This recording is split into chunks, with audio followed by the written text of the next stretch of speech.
stay safe šnekėti. Aliulio. OLYBOOST. Okay.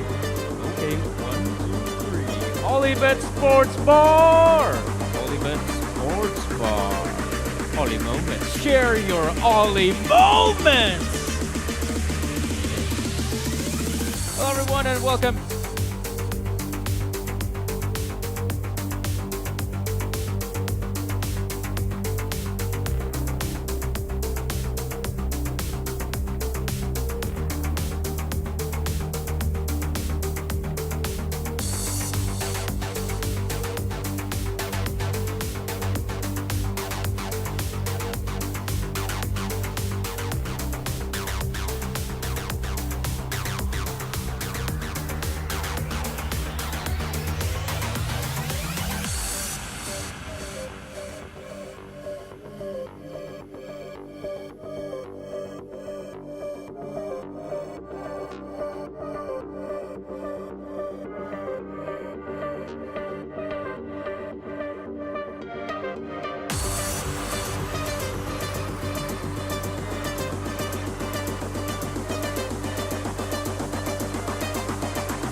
still love my baby even when it's toxic. Crazy like she Britney, but no, she don't shade the knock. Russell Wilson way I get low and stay in the pocket. I get paid and do my dance like a touchdown. Yeah.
What's up, guys? Hope you enjoyed watching that bombastic video, and now it's time to bring some more fire in the booth. My name's Sir Danny. I'm joined here by Josh, and well, we're here at the OLYBOOST Sports Bar Baltics Counter-Strike 2. That's a mouthful, but it's also going to be some great Counter-Strike today. Yeah, absolutely. It's a good vibe here, right? The DJ's playing bangers, the venue's starting to fill out a little bit, and we've got 4 fantastic teams to battle it out today to crown themselves the Baltic champions. So, yeah, I'm excited. Yeah, and we also had a chance to see just a little bit of snippet from what happened last time around. And yeah, it's really great to see that we have, an event like this, perhaps even a consecutive event like this in the nearby future. That would be nice to see, for the Baltic scene, for it to grow and foster some new talent, because that's exactly what these events are made for, right? For an opportunity for some of the guys who have, still have some experience under their belt to maybe snag a few trophies here and there, but also a great chance for some of the younger talent to also pop through. Absolutely, and we've had some of that younger talent coming up over the past couple of years, that's for sure. But yeah, in the Baltic region, it's a very small sort of scene, isn't it? But one that harbors a lot of talent, and it's really important to have these kind of events, absolutely. We've got 4 players here this year that played last year as well, so some returning faces. I'm excited to see how they perform. And the most important part, we've got some new faces as well, right? Which makes things exciting. It definitely does. And we're going to make things even more exciting by the fact that it's not just, us yapping about the game, but we also have the entire, Baltic scene coming together here for this event. We brought in some Estonians. We got some Latvians. And speaking of which, though, we're going to bring in a few of the guys here to the stage here. Woo! Welcome, hey Krusax and Krisheni. Good to see you. Hey, guys. Good to see you. Good to see you. It's nice being here. Whoa. Woo. So yeah, guys, it's good to have you here. And from what I heard, you guys had to make a lengthy trip there from Latvia. How was your road trip? What you got to say about the roads? Is Latvian roads better? Lithuanian roads better? You got to tell me. Well, just 2 days ago I was in Turkey. Yesterday in Latvia. Today Lithuania. So I'm Mr. Worldwide. I'm feeling like Mr. Worldwide.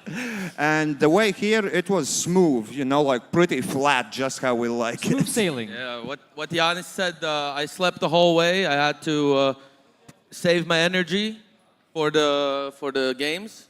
Let's see how it goes. Sure thing, sure thing. Obviously, you guys were hosting last year's event. How was it? Were there any sort of memorable moments you can share? It was great. What was your highlight of it? Of the last event? Well, I think the whole scale of the event, we hosted it. I think we were actually the first ones who hosted it. This time it's you guys. And I think the whole scale of the event, the organization, the participants, it was very beautiful. It was done in the most beautiful cinema in our country. And the level just keeps up rising. So it was a bit chillier also last time. I think there was snow. It was really cold. I remember everybody was waiting for burgers and freezing like outside. Fair enough. It's just that, a bit of a shame that you had such nice theater and whatnot. It's just that the Latvian team ended up being, got their butt whooped, simply put. And how'd you guys feel about that, them taking the big L? This year is going to be different. It's going to be different. All right. Banga is here. Banga is going to show out. Yeah, even though last time we had a home court advantage, we somehow didn't really utilize it. So this time, we and the whole fan team, we're just gonna mess up your court, so it's harder, Okay, I can hear you brought the entire Latvian population here, so it's really good to see that the guys are being hyped up. But there's still some more info, right there, Josh? Yeah, I heard you guys are playing the show match later. You said that you slept the whole way here, saved your energy. Is that what it's for? Maybe. Last year I won over JL, so I got some big shoes to fill this year. All right. Yeah, last year I didn't participate, but this time I'm gonna be Prusak's sidekick. I let him take the wheel, like Jesus, Jesus take the wheel, and I'll just do my best to back him up. Okay, so you're confident? Yeah, pretty. We have good sleep, good rest.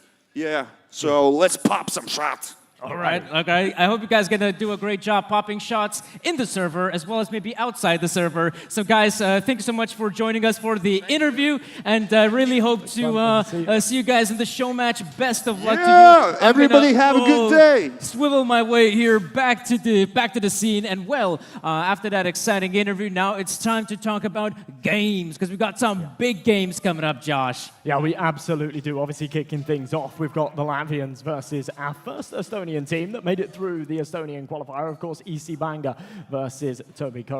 Now, I'm sort of addressing the elephant in the room. I think that we've got a bit of a favorite here, right? There's no doubt about that. But I think this is going to be an exciting game regardless.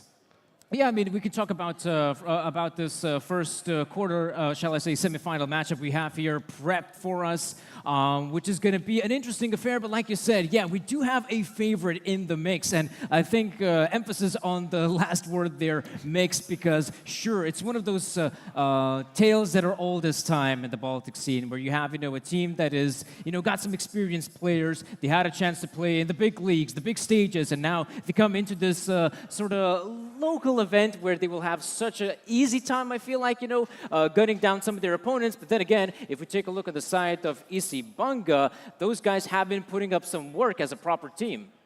Yeah, they absolutely have. Now, what we've got today is actually a bit of a sort of mixed match Frankenstein roster of that Banga team. But yeah, it's an interesting point. Now, just touching, we've got a few extra minutes to fill, so just touching upon last event more, right?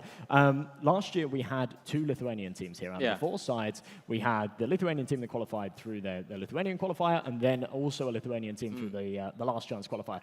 This year, we got 2 Estonian teams, right? Now, last year, both of those 2 Lithuanian teams played against each other in the finals. It was a bit of a regional smash, and it was a really exciting game.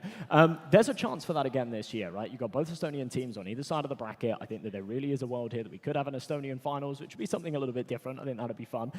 Maybe next year the event could be hosted in Estonia, and then we do the whole trifecta. Yeah, why not? Why not? But yeah, it's definitely for sure an interesting game that we've got here. And as you say, in terms of the Banga team from Latvia, they didn't qualify through first, right? They came into the event, they lost to Wolfsung in the finals of the qualifier. Wolfsung weren't able to field their full 5 roster or even the core 3 for this event. They were only able to get 2 together.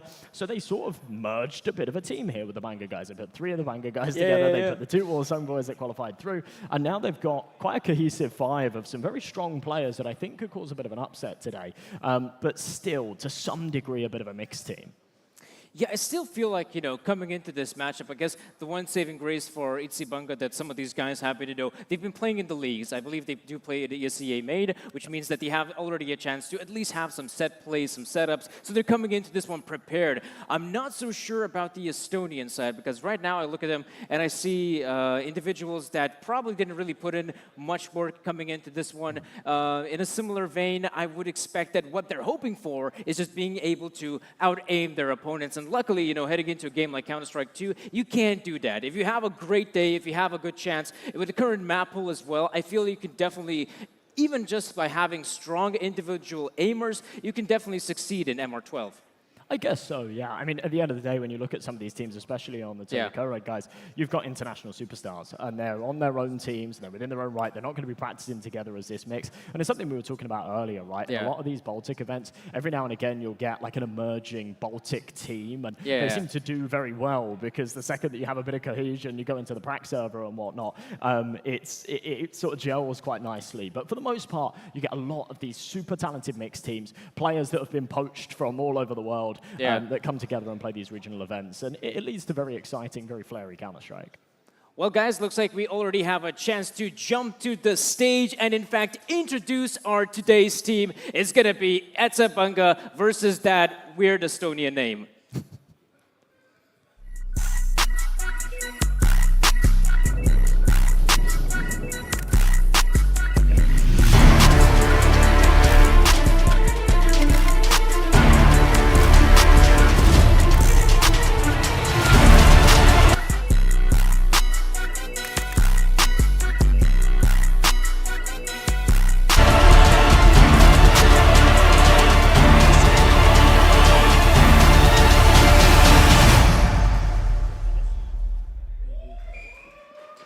Welcome everybody to OLYBOOST Sports Bar Baltics Counter-Strike 2 tournament! Give a round of applause to yourselves, guys. Whoever is inside here, whoever is watching us on the internet, it doesn't matter where you are. The main and the most important thing is you're a fan of Counter-Strike 2. Am I right, guys? Are you fans of Counter-Strike 2? Do you love this game? That girl doesn't love the game, right? Do you know how to play Counter-Strike? Give a round of applause to this girl as well, guys. Give a round of applause to yourselves, whoever came to this event. My name is Rokas. I'm gonna be your host today, and it's a huge pleasure to be standing here, right here in the capital of Lithuania, Vilnius. Today, we will have the most epic Counter-Strike 2 tournament in the whole country. That means we will have 4 teams which will participate for the main prize, for the main trophy that is standing right here, right next to me on this beautiful table. So guys, I will mention all the 4 teams one more time. So if you're watching on the internet, our stream, please give a round of applause to them as well. Give a round of applause to the Latvian team, EC Banga. Estonians, our brothers, Toby.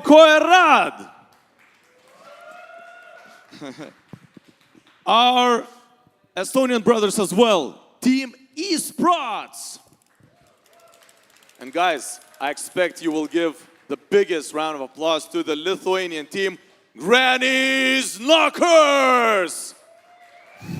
I'm really hoping that tonight we will have the chance to see them coming up here on this stage to collect the main trophy that is prepared for one of the 4 teams. Now, there is one thing that is important to mention, is that we will have a few different matches and we will know the winner of each bracket from the best of 3. That means each of the teams will have to fight for 2 maps at least. Maybe if it will come to the map number 3. We'll see about that.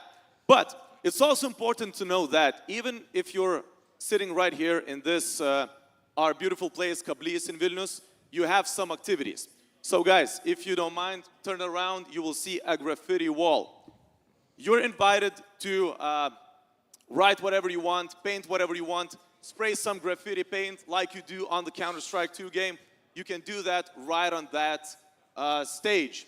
What is also important to note is that you guys, if you will be active, you will get some cool stuff. For example, this epic neck gaiter. Does anyone want this neck gaiter? Who wants it? Whoever comes first to me gets this neck gaiter. I'm challenging you. There we go. Give a round of applause. Good job. Good job. Also, if you guys are active throughout this game, throughout this day as well, you will get to try out OLYBOOST. If you want to try this drink out, who wants this drink? Come on over, our photographer is first. There you go. Give a round of applause to this guy. And also, there's one more thing that OLYBOOST Sports Bar provides for us. These are epic GPS trackers. They can work as a charm on your airsoft weapon, let's say, but you can use it on any kind of stuff. Your keys, your wallet, your phone. This guy wants it, right? Are you gonna catch it? There we go, let's go. Nice. And also, guys, if you ever thought of an idea, if you've ever wanted to get an epic Counter-Strike 2 skin, now is your epic moment to do that. So, if you will notice on the screen, we will have a QR code for Ollie Moments. That means you're invited to, if you're curious to know what that means throughout this whole day, you will have to capture Ollie Moments. Just make a selfie like I will do right now. Make a selfie. How are you watching this whole tournament live? All right, so if you make a picture, you post it on your Instagram or Facebook profiles, you write hashtag Ollie Moments, and you will be eligible to win one of the epic Counter-Strike 2 skins. Make sure to do that. So you have all the information on the screen right now. Please check it out yourselves. There's also one more thing to note, is that it doesn't matter how many posts you will make. One random person will receive the skin, all right? So keep that in mind. So guys, are you ready? Are you ready for the first match? Can you make a little bit more sound?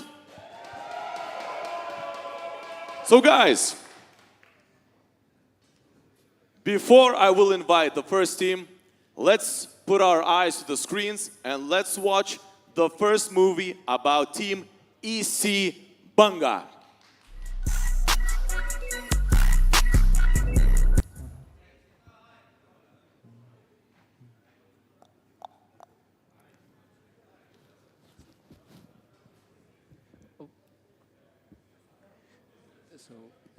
Hi guys, we're here with EC Banga and we'll begin with presenting these guys. So hey, what's your nickname and what's the story behind it? My nickname is Displex and the story is I stole it from another guy. If you have seen the frag movie Foon, there was a guy with the same nickname, so I stole it like in 2011, so it's not so unique. Hi, my name is Niska and I just choose it because I love sneaker and it sounds like Niska, you know, and so I just changed some letters in my from the sneaker to Niska, yeah. Yeah, my name is Chipan. It's my family name, so I carry the honor, you know. Hey, my name is Computer Geek. Now it's CGK. Basically, no story. My friends just thought of it, and so I went with it. Hi, my name is Kenzie. There's no meaning behind my name. It's just because it sounds good. That's why. So how many hours do you have in Counter-Strike total? I have 6K hours. I have like 11K right now.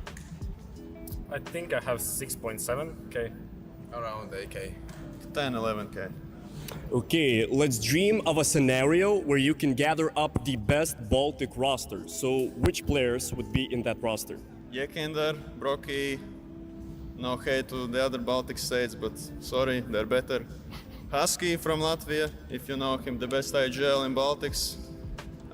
Can I include me? I want to play with them, okay? And then the fifth one, let's say Computer Geek. He's the next up star in Latvia. I would say, again, yeah, Yekindar, Rocky. We can choose also Irix. Like, who cares? It's like, imagine, yeah. And CGK, yeah. And the one last one guy, I would say JL, I guess. JL. I have full superstar roster in mind. Robs, Broky, Yekindar, JL, and me. The only reasonable answer so far? Yeah, I'm gonna be pretty mainstream as well. Robs, Brocky, Yekinder, JL, and me. Of course, I will go with me, JL, Yekinder, Broky, Husky, and the fifth player, Displex. Very nice. So the last question for you guys. Now, what does Counter-Strike mean to you personally?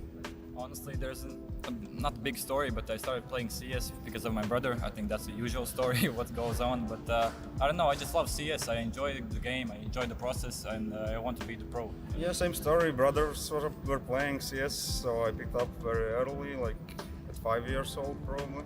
That's basically it. I like the competitiveness. Yeah, I got introduced in CS 1.6 at 6 years old, so from then on I just loved everything. I started tryharding when my friends couldn't get to my level, and I just kept like getting better, and I enjoyed it. Thanks to my big brother. That's it. What can I say? There's two guys just say it all. The meaning's not so deep. We all love competing. As it turns out, we all, for many reasons, are playing CS all our lives. So obviously, that's the venue we will compete in. So. And that was our team, EC Banga. Ladies and gents, I believe that not only EC Banga, guys, hold on for a moment. I will invite you separately. Hold on, just a moment. Thank you.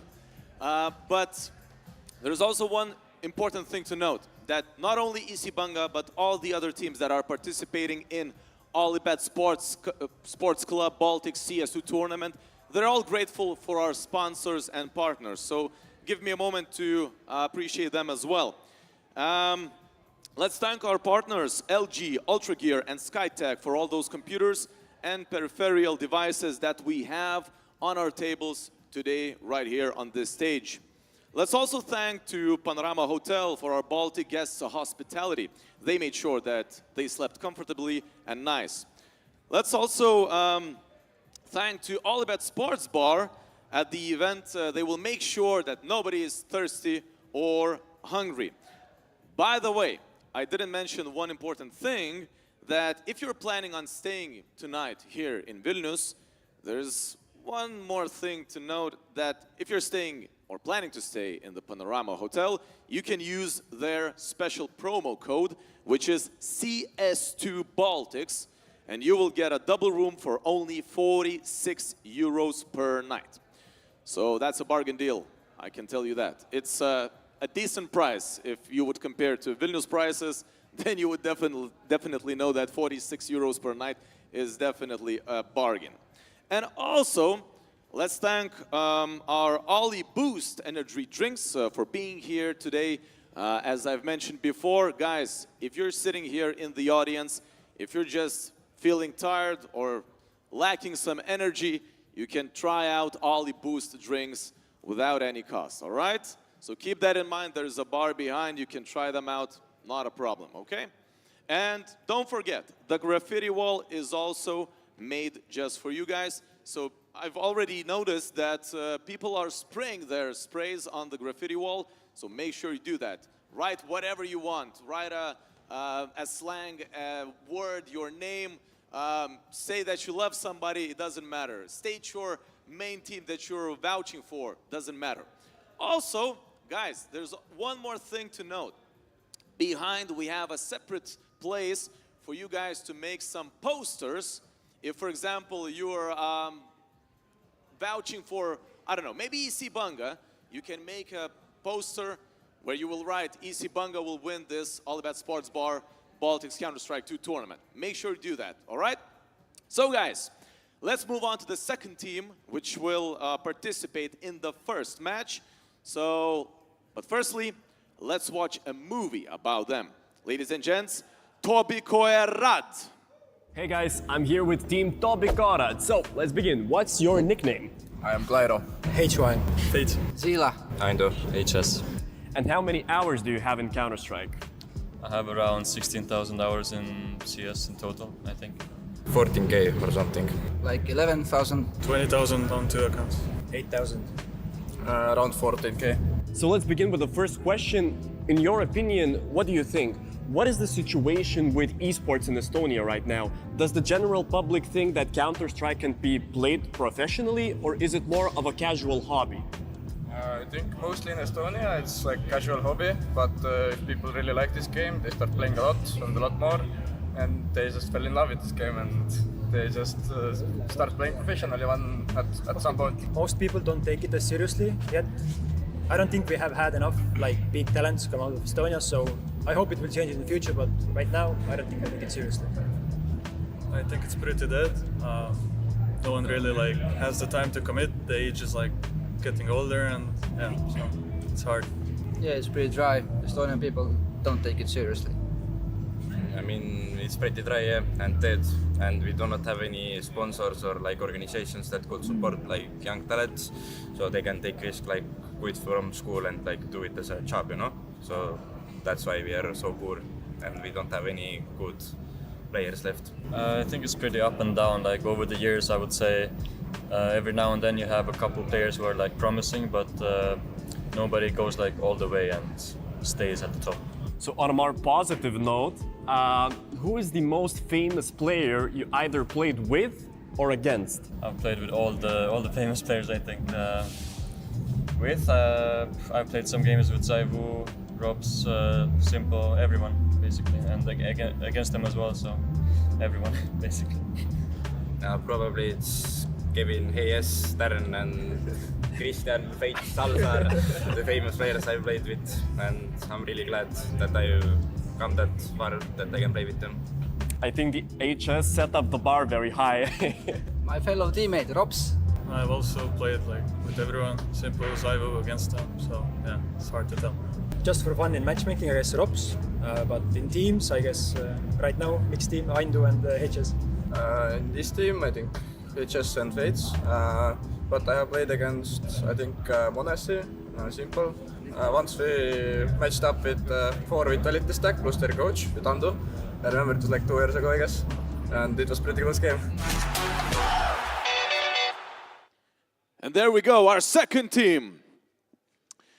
Ladies and gents, before we move on to the first match, I wanted to note one very last thing. There's a place where you guys throughout this whole day can play Counter-Strike as well, right here, right now, in this OLYBOOST Sports Bar, all right? So there's a place, there are computers where you can play 2v2. That means you will play Counter-Strike 2 on Wingman, right? So throughout this whole game, throughout this whole day, you can just go on, play. Later on, we'll have extra activities there where we will have influencers playing Counter-Strike as well. But ladies and gents, now is the time. Now is the time when you will post your first Ollie moment. Don't forget to put that hashtag Ollie moments. Just show how you're watching this whole tournament, if you're watching here or you're watching right at your homes. Ladies and gents, let me introduce the first team of today's tournament. Give a round of applause to EC Banga!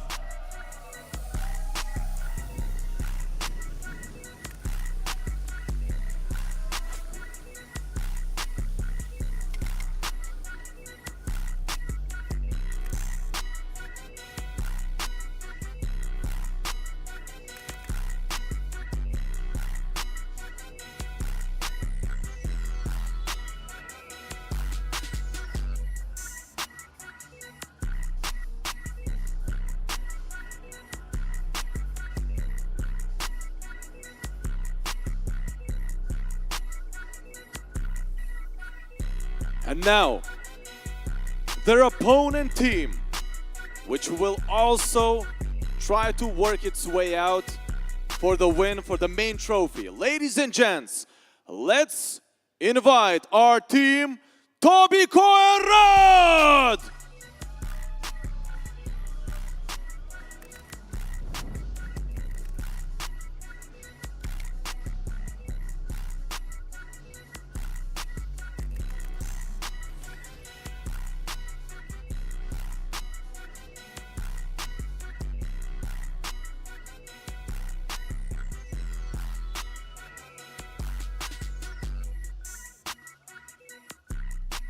Make yourselves comfortable, grab a can of OLYBOOST and enjoy the first match. Ladies and gents, our OLYBOOST Sports Bar Baltics Counter-Strike 2 tournament begins.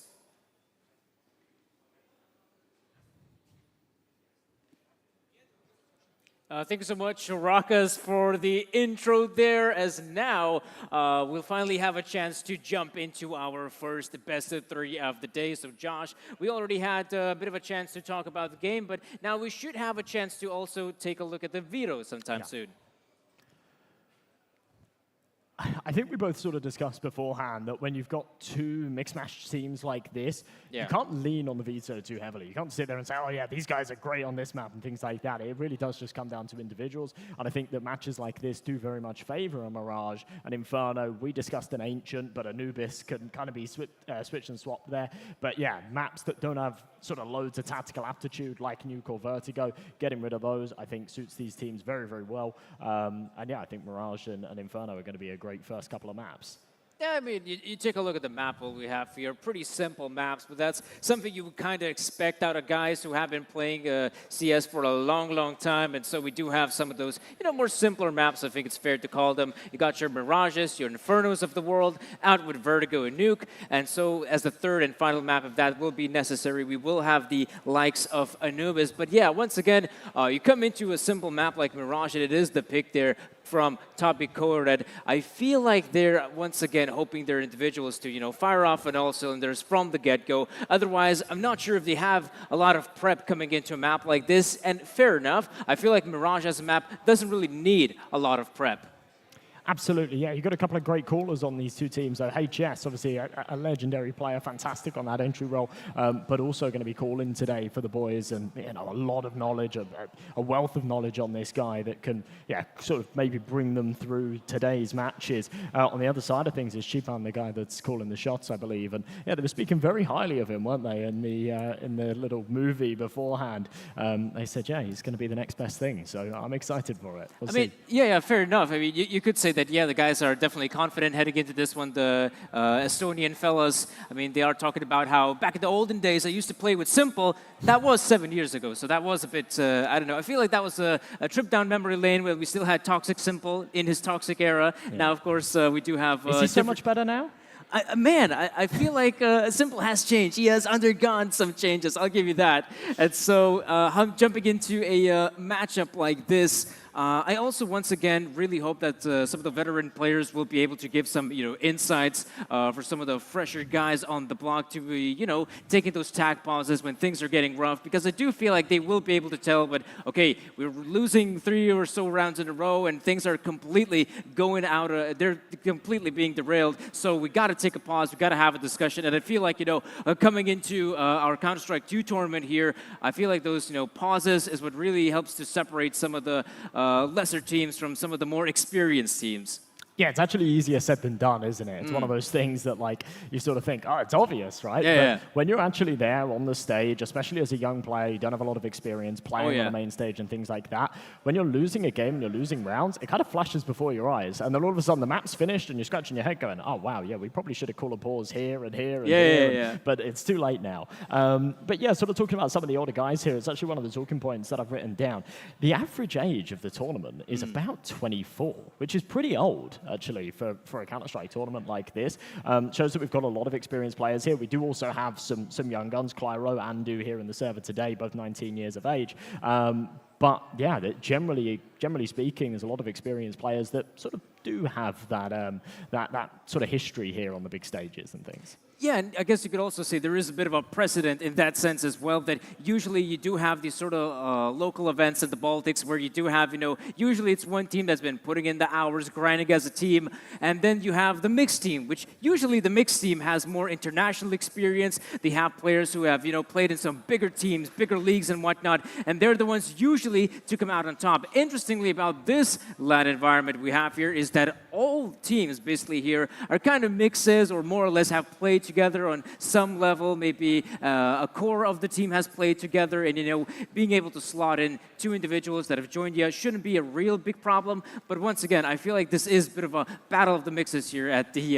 OLYBOOST Sports Baltics event. And there we go. Looks like we have a chance to jump into our first map of the best of 3. It is gonna be Mirage, and it will be Toby Korid's map pick. Now, Banga starting off on their CT side, and a fairly default setup to get things going. In fact, maybe not so much. No one coming over to that B site. They're going to send it into middle, down underpass, and I don't think the T's suspect this. This could be a bit of a bloodbath. There's the burst from Chupan, and they should have some good information off of it. Really nice opening. Banga players, well, they should have realized what's going on. A very heavy mid presence, and now Toby Korid have control of the bomb site. They will get that bomb planted in some good post-plant positions, I feel like. Retaking this one will be so difficult for Banga as some of those players are way far back. Getting close to this one as well. Okay, that's some big frags coming out from CGK, and now there is just lonesome HS remaining. Does pick up the one, looks around left and right, but the problem is it's at Banga to secure the first. That is beautiful. So much coordination on them there, and apprehensions put to bed straight away, right? We were sort of talking about the fact that EC Banga might have just a little bit more preparation going into this, and they absolutely show that in that pistol. An unorthodox strategy to jump out a window, to push underpass, and then that B-site retake was perfect. They had the short boost going, the player creeping up on the right-hand side, and the crunch was brilliant. So, yeah, you can sort of see the smiles on the faces already. You could hear them cheering down on the stage. This is a very good start. It really is, and one of the players that are definitely hyped up on the Banga side, it is CGK, a potential star rising in the Latvian scene, and of course you want to see a guy like that succeed, get some more experience under his belt, maybe have a good rating on HLTV, which might prompt him to, get picked up by a team or get trialed out. Ooh, speaking of which, though, the first trial is here on the A bomb site, but looks like Disciplex doing a good job at stopping down the push. We got the other Latvians chiming in, but this has been a very fearsome battle on the A side.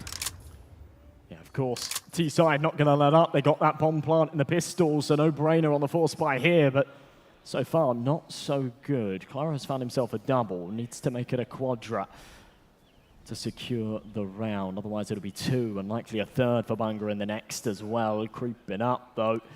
They're very well, very disciplined. Peek off the contact. Perfect from Kenzie. They weren't going to let that go sour. Perfectly in position. Deal with it nicely. And as I say, not only is that a 2nd, but likely a 3rd to come in the next as well, as Toby Korid have no money. Not a bad showing, but also the previous round was a bit of a purchase coming out from the Estonians, so now this time it is Eco Central Time to save up some of that cash, get that big purchase in. But yeah, I mean, Banga, absolutely. They want to start winning these rounds. Sure, the previous one was a bit messy to my liking. But if you can start building up some of that momentum, get those rounds in as early as possible, that could be huge. But it's not going to be easy if Andu will be hitting shots like that. Agesto does go down eventually. But already, I fear for the Latvians. Second round in a row now. Endu's just flown up, found a head. High takes another as well. And maybe Banga starting to sweat a little bit as Kylo shows off his mechanics as well. Oh, that's a big one to boot, but I feel like a bomb plant is imminent. And CGK and Genzi, look at this. No hits to... Or actually... Surely not. Yeah, surely. And they're going to reroute up short. They'll have a crack at this. No way they're saving in a 2v3 with the M4s. But they are wasting valuable time, and there isn't a kit in play. So as the clock continues to tick, if they don't take any contact in the next few seconds, it wouldn't be the most foolish of moves to just back out. And it seems like that's the call here. Yeah, that's a really unfortunate round for Banga. What should have been a bit of a freebie. Damn, I mean, that's the scary part. That's a Banga doing a pretty good job in those initial 2 rounds, but we saw the pistols from Toby. That's the scary part when you're going up against such experienced players. And well, on the back of said victory, EC Banga, well, they do have opportunities. They could potentially go for the force-up, scrape by with any cash they have left, still go for the purchase, but this is already a scary situation moving forward if you're EC Banga. And no doubt about that. Obviously, with the eco round in the last, they were saving their pennies for a buy here anyway. So that win money and the bomb plant and everything that goes with it leaves them a pretty penny in the bank. And all the rifles come out as a result. A bit of cash to fall back on later as well. But AK's out on 4. On the other side of things, a couple of contingencies, 2 MP9s. I thought we'd see a little bit of aggression, and we are. Right down ramp. No one's home. Instead, mid's on the menu. I like the fact that they're still being proactive, even after such a terrible loss to the previous one, but it is a good opportunity. CGK does pick up the first frag, and Toby, sure, they have mid-control, and from here on out, it becomes a lot easier to plan an attack on any of the bomb sites, and I wonder if they will still try to challenge some of the CTs here. Right about now, they still have plenty of time to work with. This is a good chance as any to just play a little bit safer, wait for the CTs to make mistakes. But right now, Toby are entering bombs. That's a big one from Kenzie. In his position, he can go in for more, but there's HY with a great response. They've just got such great positions down here in ramp, and I don't think it's going to be expected. Sheepburn's health is perhaps a little bit of a problem. And his teammates only got an MP9 to at range, might have trouble. Sheepburn falls, Niska's able to trade one back and off the contact again, dispatches through the smoke. So coordinated, they're not making any mistakes. And 3-1, they bite right back. Yeah, a very close affair thus far, and I wouldn't be too surprised if Toby might consider, you know what, we were so close, at it again. You know, we could just pop out the pistols, maybe even secure a round win, but I do like the fact that, you know, EC Banga, from their previous encounters, they do decide to play just a bit more proactive here on CT side Mirage. I feel like that's the best way to go about it. You don't want to play too stiff just on the bomb side, default setup and whatnot. You got to be super careful as well, because now it's a fast play on A. Oh, they were not ready for this at all. Japan's managed to find one on the cross, but not a lot that Displex could do. So the C4 will go down again. That's success in itself, but they're hungry for more. And McClyro getting aggressive into CT. He momentarily pulled the numbers in their favor. Much longer. HS is low. I don't see a world where they hold on to this site because they're completely isolated. They're whipping their jewels. They don't have the Kevlar, so there's not a lot to be said about it. And once again, the Banga boys are back in action. Not a bad showing. I always fear for the Latvians in rounds like this because it feels like if Toby get a few good entry frags, it feels like they're unstoppable. But now we'll finally see them play with the big guns. The big rifles come out. Looks like no sniper rifle in their midst, so looks like they're just going to go with the rifle setup. And Banga, they do have Chippen on the big green. Right now, I'm not sure what position he prefers playing at, as I believe in the previous mid-takes, we just saw the rifles at play, but now it's Toby fighting for the early mid-control. HG will blow the smoke open momentarily, but it's Displex again with that early advantage. And not wasting any time here at the T side. Right out onto the A ramp again. Decent trade. They have lost that pass control, Displex. Obviously position, no. Just the reroute. Take another avenue, play for the retake with the rest of his teammates, but Chuban's Orb is creeping up CT. No one's holding it. And timing is everything and a freebie for him. Feels like the Estonian side is scattered here on the bomb site, but still could be good positions in the post plant. You can see Andu is definitely expecting a player to come in with the big flank. And let's not forget, we got HS in a prime position, but it's Chipan already. Big frag on the retake, but look at this. HS and company could go in for huge frags. Now it is just lonesome Andu in a 1v1. Pulls out the pistol if needed, and Chipan is looking for a chance. He knows there's a player right in front of him, but he's got a full mouse one, and he gets the job done. A neck-and-neck affair, but it's the pistol to come out on top. Wow, wow, wow. Under the pressure, it gets a little bit scrappy, but it's all right. He gets it over the line, and yeah, didn't want to opt for the shotgun AWP there. Had that 5-7 secondary. Played up close and personal, lovely headshot to finish, and EC Banga just holding their nerve very well here. That's a second buy round they've pulled off. And a couple of scrappy forces both ways as well. They're 5-1 up. As the lowest seed coming into the tournament against the top seed on their opponent's map pick. It couldn't really be better for them right now. I will admit these rounds have been incredibly close. Coming down to the wire, coming down to the clutches, and so far it's Banga to come out on top. Now Toby, once again coming in with just a partial investment in a round like this. Nisker is looking for some opportunities in mid, but he knows that is fully controlled by the T's. And Kenzie, oh man, that was a risky play to make, but look at this. Oh, the positioning is huge, but he doesn't get anything from it. Sec9 looking to trade, but yeah, this is another round that's fallen flat on its face. There wasn't too much expected, of course. Only really a half by Andy was quite heavily invested, but they've got the max loss bonus, so at this point it doesn't really matter. But EC Banga just racking up this tally, and you do get to a bit of a point, right? You're right, some of these rounds have been incredibly close, but when you continue to lose these 1v1s or these rounds with the man advantages, firstly, there's clearly a problem. Yeah, there's something going on. And secondly, you start to lose morale a little bit. You go 6-1 down, and unless they can pull together the next 5 and sort of call this a decent half, you can very easily lose control of this map, and that would be a big problem. I think you're right about it.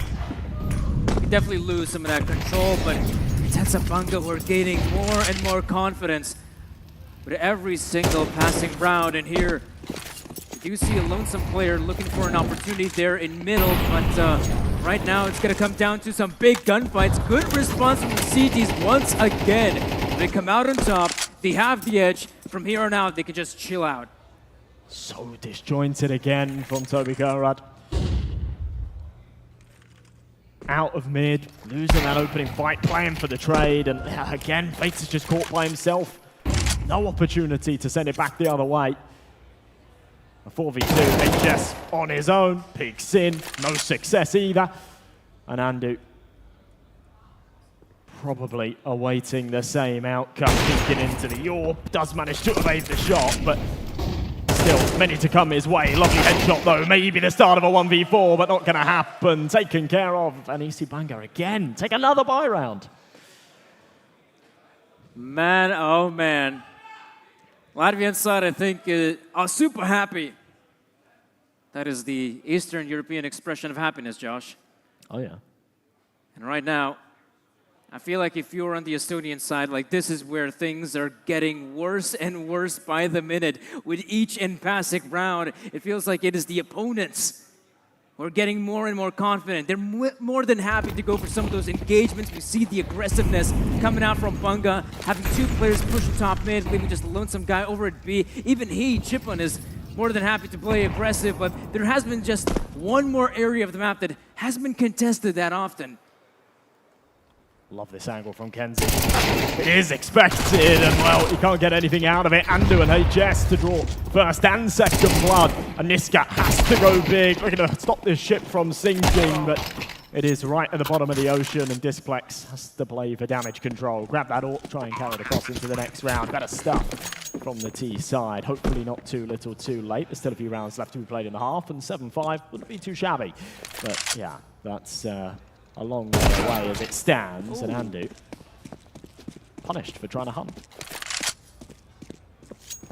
And right now, I do feel like, yeah, if Toby somehow salvage away just a couple more rounds moving forward, then I still feel like we could have a competitive game on our hands. It feels like, you know, the one side they definitely want to play on is that CT side, as we very much know how well they are in terms of the aim department, but in terms of teamwork, it's just not clicking thus far. This first half is a great showing of, all right, you might say that on paper, the Banga boys did not look very comfortable or perhaps good in a best-of-3 series like this, but come on. They got some teamwork to work, just a little bit of, you know, double peeking here, going together for an aggressive play, and it's giving them dividends. They're picking up those early frags, which is something Toby would love to have. Some of these little pocket plays as well, like what we saw in the pistol round. Not sure if that was just an on-the-fly decision made by the leader, but perhaps something that they'd actually drilled in the practice of HS. Again, by himself here, tries to emerge out of top mid, takes the contact with the AWP. The bait setup's brilliant. No trade potential. The underpass player far too slow. But won't even be able to get the trade. They found an entry out onto the A site, but again with this disadvantage on the retake. Ooh, that's a big one from Chippen once again. Toby might have the side, but can they have the round? It's a 2v4, and it's no wonder the T's are inching their way forward, hoping to win an important gunfight, but it goes the way of Chippen, leaving it all up to lonesome Andu. He's low at HP, and he is definitely out of this one. Toby, they will not get this one.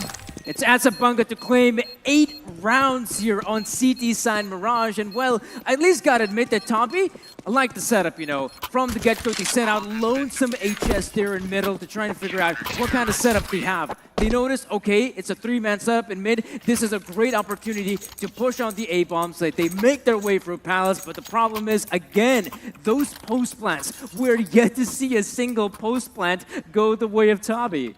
I just want to point out the versatility there of Chippen on that AWP as well. He's peeked window, he's taken contact with HS top mid, and the second he's taken that contact, he's instantly rotated around to the CT spawn, and he's actually taken first contact on the entry out onto the A site as well. So he's just everywhere, and it feels impossible to play against an AWPer that you can't predict where he is. And right again, he's trying to get aggressive into middle. He sort of second guesses it as the nades come over, but still looking to play aggro to his teammates on short. That's a big trade. But again, the 2 for 2, and with the one back through the smoke, it's filth. And a man advantage in their favor. It's a filthy round, and look at this, HS gets up close with the Galil. And right now, this is one of the most winnable situations we've seen for Toby in a long, long time. They gotta play this one smart. Plenty of time on the clock as well. They'll recover the bomb, that is not an issue for them, but from here on out, you can see Chippen, CGK, sticking together in this one, and oh, right now, this is where it's all gonna come down, right? Battle of the Titans. Both AWPs scoped in. Who reacts first? No, timing's poor. And Fates gets a bit of an advantage on that duel. CGK will fancy his chances at this clutch, though. 2v1, bomb not down yet. He's got plenty of time and information on both the players. HS will plant safe, so yeah. Lots and lots of time to take these post-plant positions, to clear out the corners, to get posted up on the angles. CGK might have a bit of trouble with this. He's been hyped up as a pretty good gamer, and now he'll be tested. How good can he play in 1v2? Oh, that's a big one from Fates, and another one goes the way of Toby, but man, oh man, these are not convincing victories here, because we talked about it in the pregame. Sure, we got the guys here on the side of Toby Koret, who are so good in terms of their aim potential, and right now, in a map where you would expect the aimers to succeed, they're struggling, and their best case scenario is those 4 measly rounds on T-side Mirage. Yeah, it's kind of the game in a nutshell, isn't it? Remember, they won round 3. That was with the Desert Eagles. Pure mechanics came through there. They won round number 8, where they found that double entry as well. Sort of the mechanics and the initiative on the entry. The Dragons find those opening duels. And then that one, a bit of a mess, let's be honest. But a better start here up against the weaker buy. The CTs just can't hold down the fort with the Eagles. Niska's done well to take 2. Well, I think this will be a fourth round here. Good flashbang. Flyro could be in a bit of trouble, but against the scout, there's not going to be much chance. Still double up to finish it off. An 8-4. A very good half here from Banga. A really good showing, but I still feel like, you know, those 8-4s, those 9-3 scorelines are a little bit deceiving. In a world where you win, let's say, the pistol, you win the consecutive gun round as well, suddenly we have a tight game on our hands. And well, it's good to see that the Estonian side, you know, able to rack up some of those victories at the very end. I guess you could also say that maybe EC Banga starting to make some more mistakes as well, not being as cautious as they were in some of those mid rounds and some of those early rounds here of the first half. But hey, like you said, those 8 rounds, that is a really solid scoreline moving forward.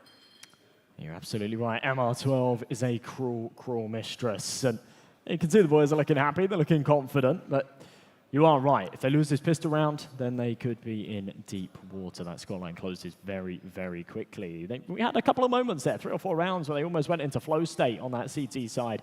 And yeah, weren't as regimented, weren't as rigid there on that defense.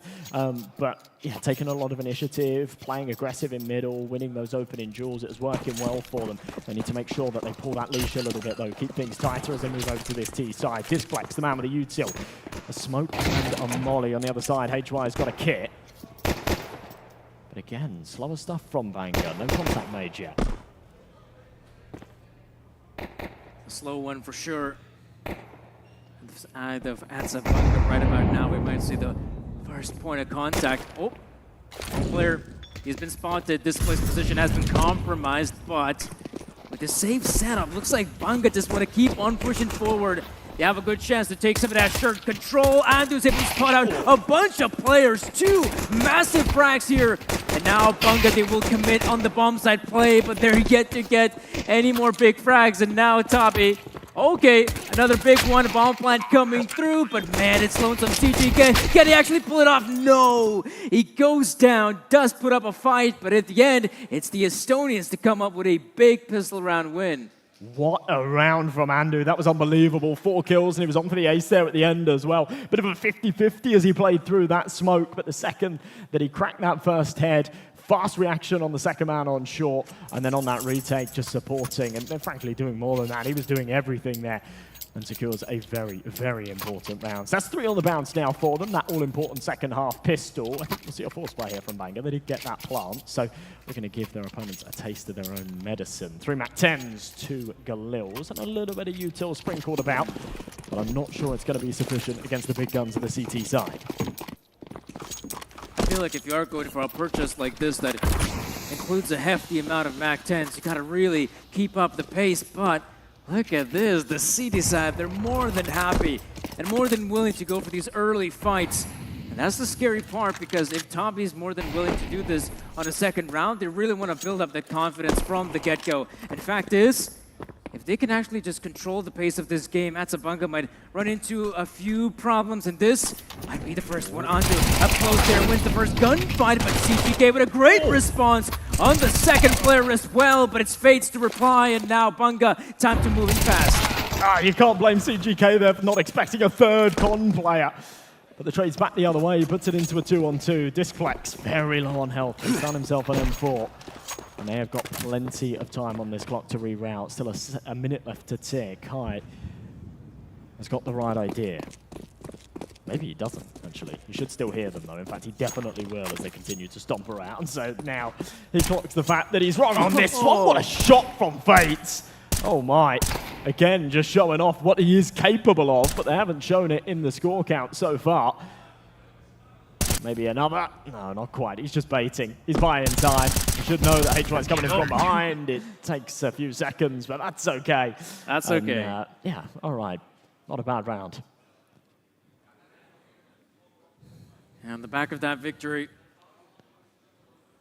there'll be a great chance for Toby to get some of those rounds on the board. And there we go. We should expect another one to come their way. The upcoming one must be a simple eco from Banga. And I do feel like if they end up, let's say, failing the first hurdle, the first gun round, I wouldn't be too surprised if we see attack pause coming out, because by that point, we're almost talking about an 8-8 scoreline. So yeah, things are definitely looking rough, I feel like, for Banga if they can't get it together moving forward. And it looks like we do have a bit of a tech pause. Really hope it's nothing serious and we can get it fixed here and get with our exciting matchup on its way, because this is still the first best of 3 of the day, right? We have this first best of 3. Later on, we will have esports up against Granny's Knockers, which should be also a banger. And yeah, all these teams fighting for the lion's share of that €5,000 prize pool. The cool trophies as well. Oh Very yeah, cool. that's a good shout. Map of the Baltics, all of the cities named after different parts of Counter-Strike maps. It's creative, I love it. But yeah, a tale as old as time here for Banga, a team that have come out of the gates very, very hot and are starting to slow down a little, and that's certainly worrying. You know, you come up against a big team, you're the underdogs in the series, you pull off sort of 7, 8 rounds to kick things off, and you think, right, this is going very, very well. We're in a brilliant position here. Let's keep this going. Then you start to lose control. You start to lose that momentum. You start to lose that confidence. And that's where the experience of someone like HS, someone like Fade, someone like Andu really does start to prevail.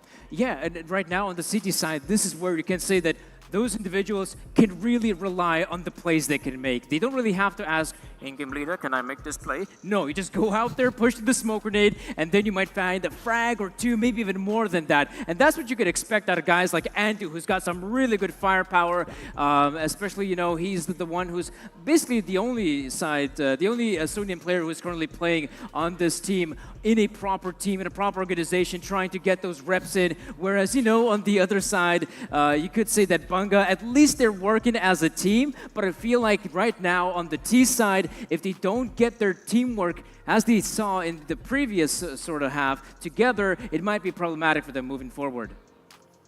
Yeah, there is no doubt, no doubt. Now, after losing that force buy, it did come very close, right? It came down to that 2 versus 2, but they didn't manage to get that bomb planted. They are now in economic turmoil. CGK has gone for a hero rifle, which is a bit of an interesting one. I'm not sure how I feel about this, but the rest of the boys saving their pennies for a rainy day. So more than likely, this will go 8-7, and we will once again have a serious match on our hands. Andu, very aggressive here in the middle. He's got 4 to come against, but this flex. Wow, what an opening. Long-range fights should be good for the M4s, but Fates, you gotta be careful. Those Ts are getting dangerously close. Yeah, CGK, the hero rifle looks for the first opportunity, but doesn't really get anything done. Great response from High. 2 big, make that 3 big frags to stall the incoming push. And now it is just Lonesome Kenzie and Niska remaining. Lots of time to work with. They can have a lovely tour of Mirage, but Niska's got the right idea here. Oh, that's a shame. He really saw it coming, but Kenzie caught with his pants down. 2 versus 1. High's low, so there's a world here, but he has to overcome the first hurdle, and it's a very, very tall one in the form of HS. So they gave that a good stab. They gave that a very good stab for an eco round. This is where that hero rifle might plague the economy a tad. We'll see CGK down to a Mach 10. But this is the proper buy round. This is the one where they need to fight back, and they need to make sure that Toby don't tie up the scoreline here. And I'm sure they have a set play coming into a round like this. EC Banga must have done the prep in rounds like this when the going gets tough. If you can have that one big set play, that could be enough. And right now, they might keep things pretty simple. Toby still holding on to that big presence, but look at this. It's a fast play coming out from the T's. A big one from HS. They know the jig is up. This is a play on A. This is going to be a tough one to retake. A single point retake as well with no control towards CT. CGK's pressed all the way through. They're scratching their heads, working out how they're going to do this. They're waiting for that first point of activation. That's High from behind, but Disflex is ready for him. And up close to Mach 10 with a bit of an advantage. Does land a dink, but returns the favor. High still alive and kicking as his teammates step up, but Niska and CGK deliver the goods, and another from Niska. Oh, it's so crisp. And High has got it all on his plate. 2 to 5, no health, no bullets, and he is gone. 9-7, and Banga back on the board.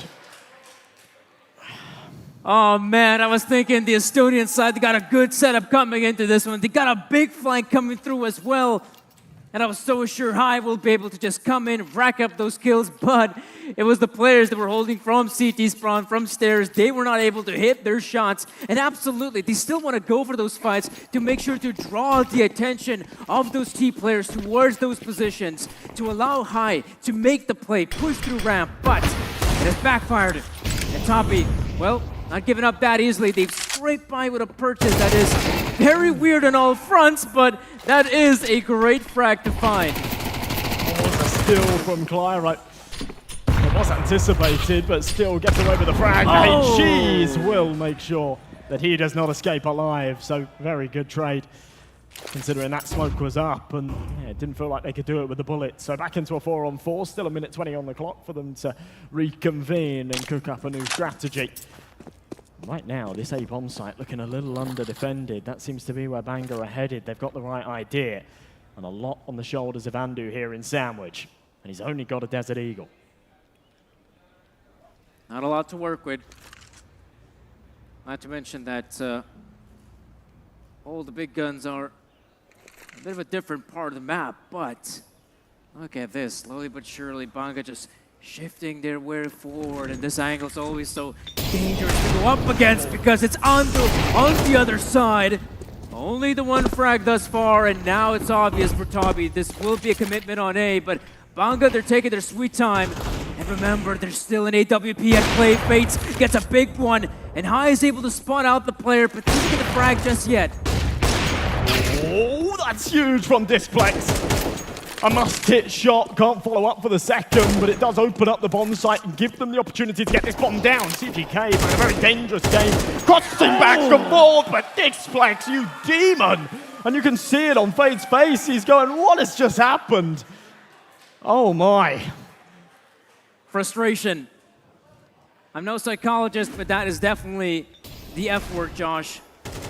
At a time like this, when it felt like Toby, they're in some pretty good positions still. Yeah, they have, what, a Deagle, an MP9, and an AWP to work with, but the players they had, they should have been able to make it work, secure that victory, and now that's a big loss. No money left in the bank. You gotta go for a simple eco, which for Banga, I mean, this is huge moving forward. Yeah, they didn't have the weaponry, but they were able to turn that tide. Almost made a great mistake saying Andu only had a Desert Eagle because we know what he's capable of. And Clyro shows us the same. A beautiful one dig to get things going. I'm not really sure what Niska's doing there. He's in a little too deep by himself, but an early warning call. The canary in the coal mine that's just died. It's indicated to everybody else that there's gas ahead. We need to reroute elsewhere. Kenzie up through ramp, takes the contact, can't find the head, but just up against the pistols, it should still be a breeze. Right now they are running into a bit of a problem here, but luckily the rifles, they're firing off, but right now look at the backside. We got Clyro and High coming in. They might be able to spawn out a few of them. That's a big one from Clyro. The Deags don't have much to work with, and now Banga in a prime position to just close it out. I got a little bit scared for the Latvians walking into a stack like that. Sure, you want to stick together in a round like this because you can always anticipate someone, you know, coming in with some flanks, some pushes, and that's exactly what we saw from the Estonians. Once we saw this big frag from Clyro, that's when Banga decided, okay, time to turtle up, let's stick together, let's walk out to the bomb site as a unit, and they did a really good job at clearing out the angles, using the utility, and not much of a response there from Toby. As eco rounds go though, not too bad. Couple of kills there from Clyro, great one digs. When he lined up that second head on the A-bomb site, I thought maybe we'd be in for a treat, but yeah, narrowly misses by just a whisker. I love the fact that Banga are calling a pause here though. You know, things are going good. They're a few rounds ahead, they've got a little bit of a margin for error, and they call for this timeout just to recuperate, let the Estonians sit in the mess of what's going on here, as they are just 2 rounds away from the finish line. And afterwards, second map as well, the map pick coming out from Banga, so I expect even more prep and perhaps more confidence from the boys, and if you somehow can salvage away this first map, like, that'll be huge.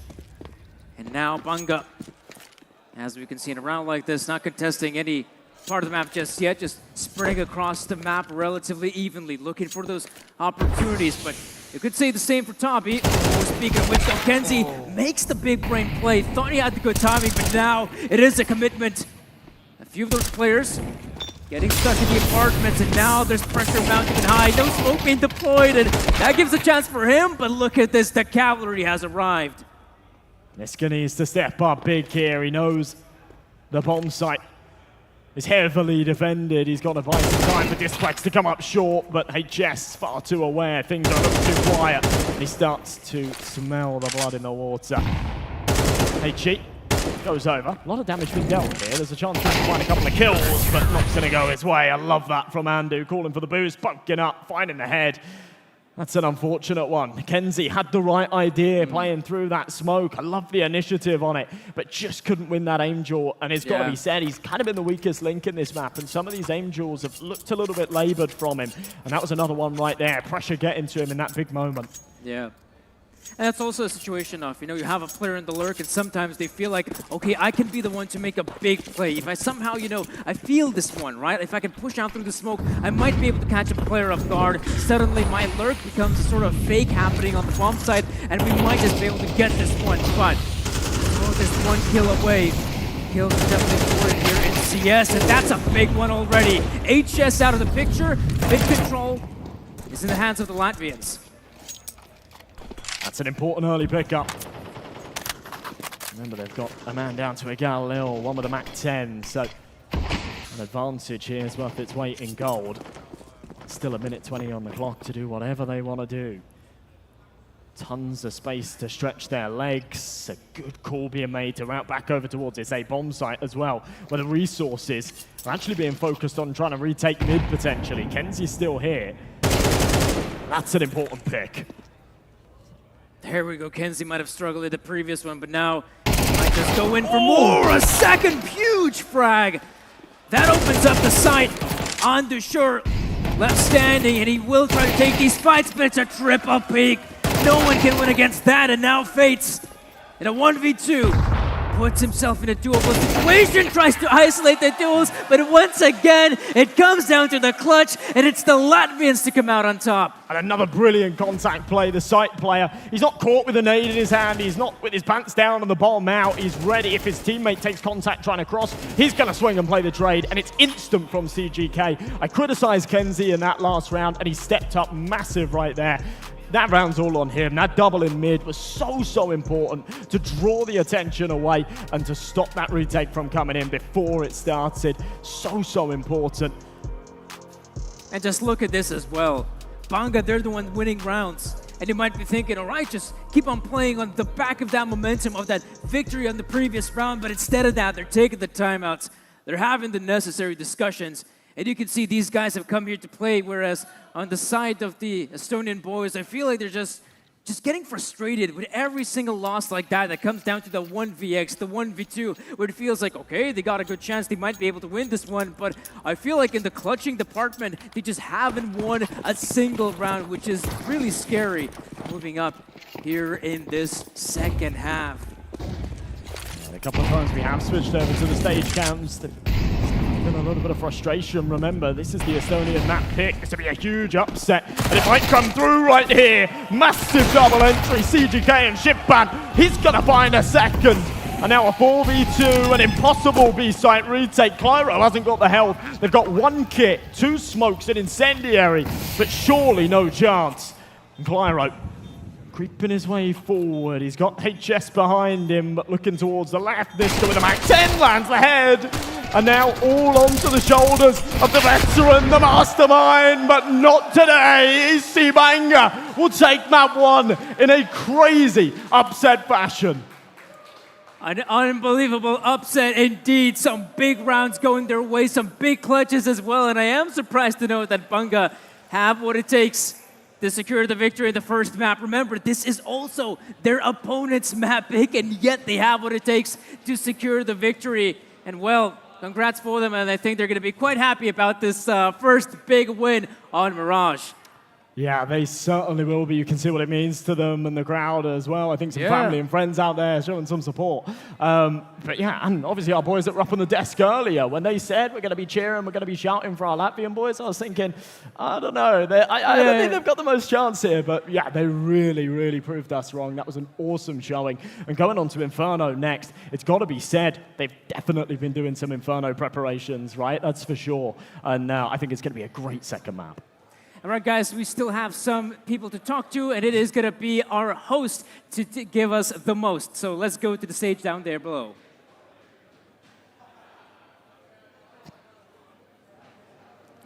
What a fantastic game. Congratulations to EC Banga.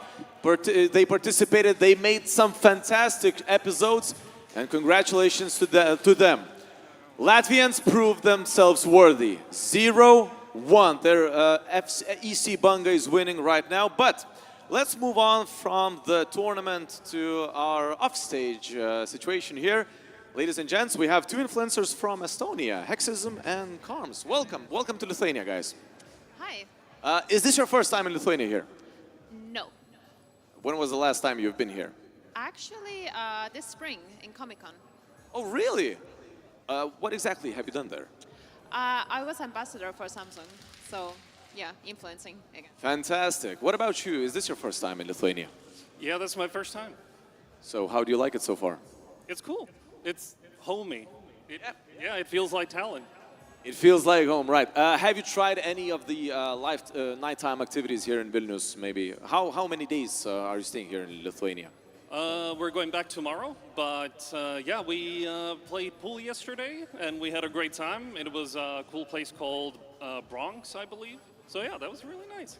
Fantastic. I'm really glad to hear, guys. So, I really want to speak a little bit about the whole match that we had here. You paid full attention to it. I know that you're cheering for the Estonians, obviously. Before we move on to the match, can you tell to all of us what does that Estonian team name mean? Because none of us know that. Do you know?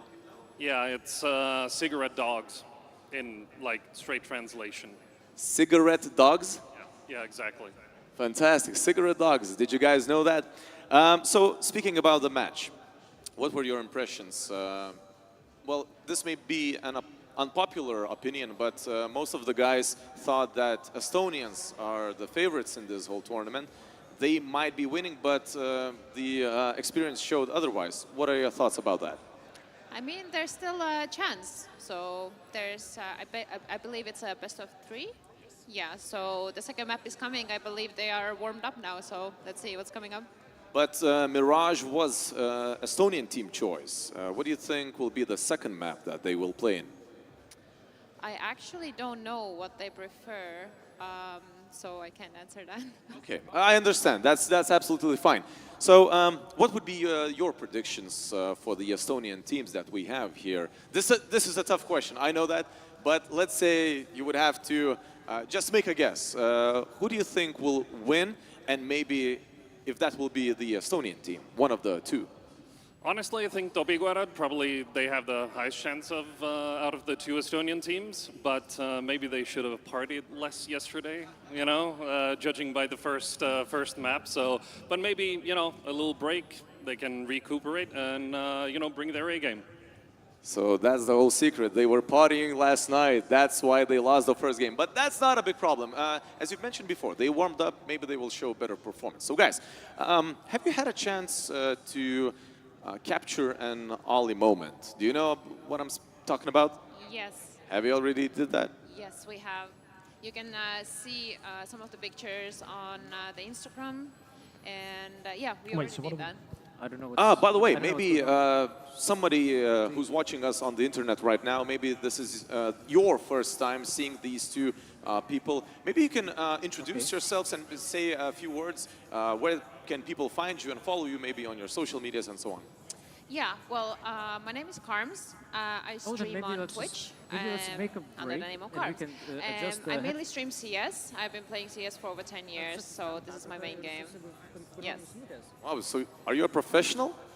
No, like, however, I've been playing in some female teams and some mixed teams, like, for fun, and I've been on some LANs, but no, I'm rusty. I'm old. What's your rank? I play Faceit, so I don't... Okay, that was a dumb question from me. Apologies, because all the good players play on Faceit. What about you as well? Can you introduce to the audience that we have? Yeah, so I guess I'm called Hexism. You can just Google me, you can find every social media platform. But yeah, I also stream, play Counter-Strike, but I also organize gaming events where the Estonian qualifiers took place, so I also do that. So yeah. You know, you remind me of one YouTuber, Markiplier. That should have been a compliment, really. Yeah, he's a good guy, but you look like him. So if you guys agree, write that in the chat below.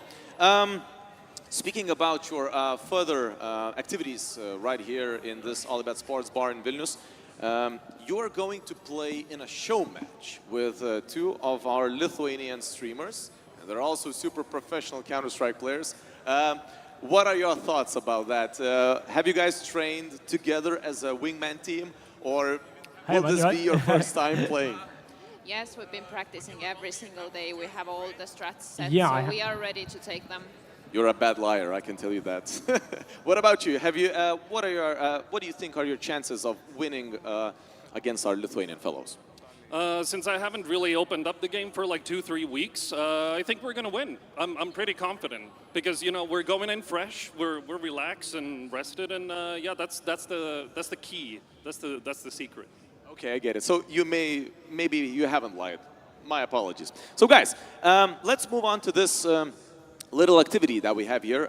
You'll probably need some gloves, right? These guys will need some gloves for the graffiti.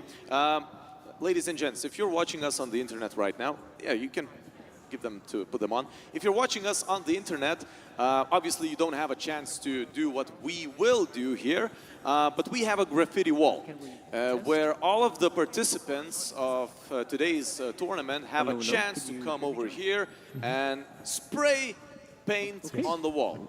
This can be a phrase, this can be a word, this can be best wishes to your best friend or whoever you want. So guys, write something down on the wall. We'll make another Ollie moment, if you don't mind, and we'll move on to the next match. All right, so grab a can of spray, whichever color you want. You can take multiple ones if you want. And yeah, just write whatever you want.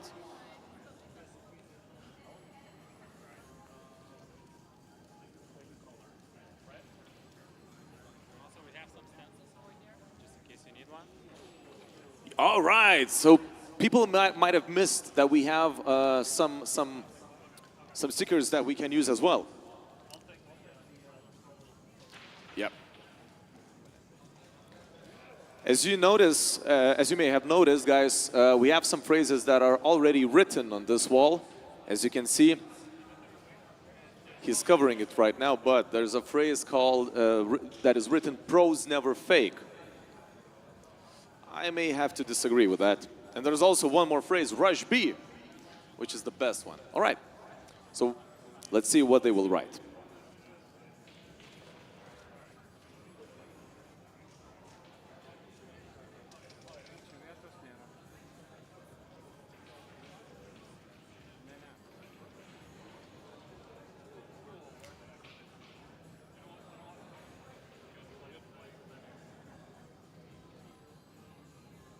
Don't be a loser.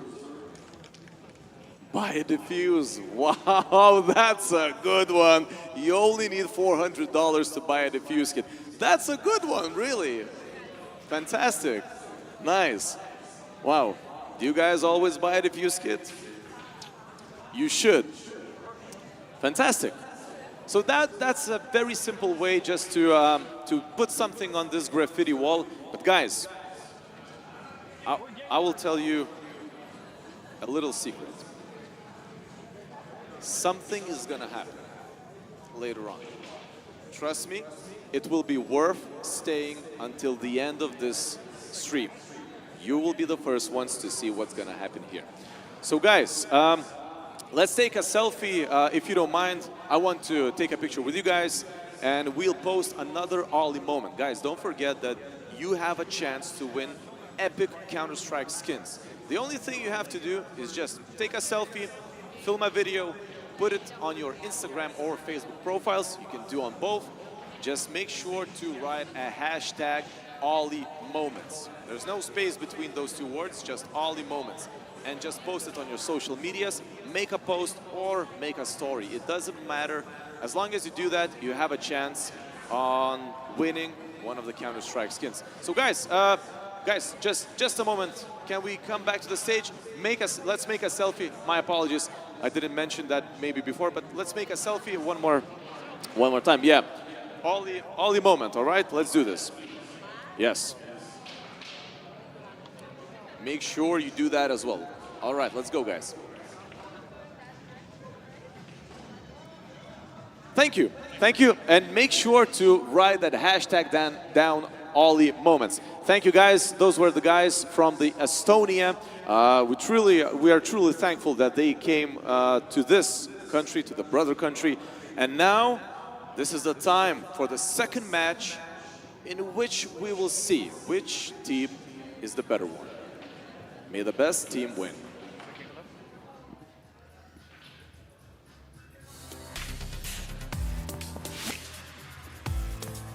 Hello.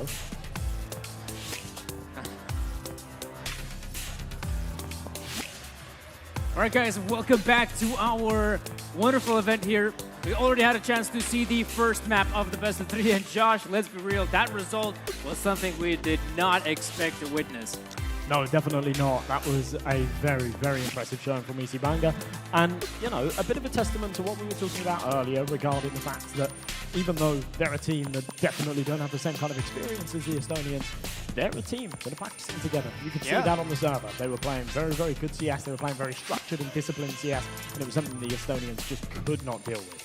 Yeah, let's be real as well. They're jumping into a map of Mirage where you do expect some of those aimers to have, you know, their day, being able to go out there, win some of the individual fights. And fair enough, on the CT side, we actually saw glimpses of that. But let's be real, when the scoreline was as daunting as it was, 8-4, to bounce back, it is pretty difficult, despite the fact that winning the pistol, the force spy as well, I just feel like, you know, they just kind of run out of steam. And also, if we were to bring up some sort of, like, say, a stat of that first map of the best of 3, like, not a single clutch went their way. Like, every single clutch, every single 1v2 would have gone the Latvian way. And let's be real, that was also a deciding factor in that first map of the best of 3. Yeah, absolutely. Even though you can say, okay, they won by a great margin, when you remember the fact that, yeah, those important rounds, those swing rounds that sort of dictate the pace of the game were always going in the favor of Banga. Yeah, I think that they sort of had that in the bag earlier than I think than we got over the finish line. You could sort of see it. But I was starting to worry that when they got to map point, maybe the nerves, maybe the pressure would set in. And they did very well to not show that at all, right? We saw a couple of shaky moments, but aside from that, they stayed super composed throughout and were able to get it over the line quite impressively. And yeah, as I said before, I think Inferno is going to be much more of that. And I don't know if you're the Estonian side right now, you've got like, what, 7, 8 minutes or something to like have a little huddle, go out for a smoke, talk things over and say, okay, like, what are we going to do differently? Because that was a bit of a disaster. Exactly. And, you know, I guess the one saving grace jumping into a map like Inferno, even though you might be a team that comes into Inferno and says, right, we've done the practice, we know how to play this map, we know how to take Banana 9 million times, we've done it before, but the problem is Inferno is always such a close map. You know, it does feel like you can never really be too comfortable on that map, even though you might say, this is our map pick, we can plant the flag here, that we're good on it, but coming into a matchup like this, I still feel like it could be anyone's game, even though Banga might have been doing a pretty good job, you know, playing tactically, but remember, this is Banga's map pick. So that means that it will be the Estonians starting things off on the CT side. At least I hope that will be the case. And if that is the case, that's where I fear for the Latvians, because if the Estonian machine can start chugging along, I feel like it could be a pretty one-sided map there in Inferno. For sure, yeah. I mean, I don't know whether or not Banga sort of anticipated that Mirage pick from the Estonian side.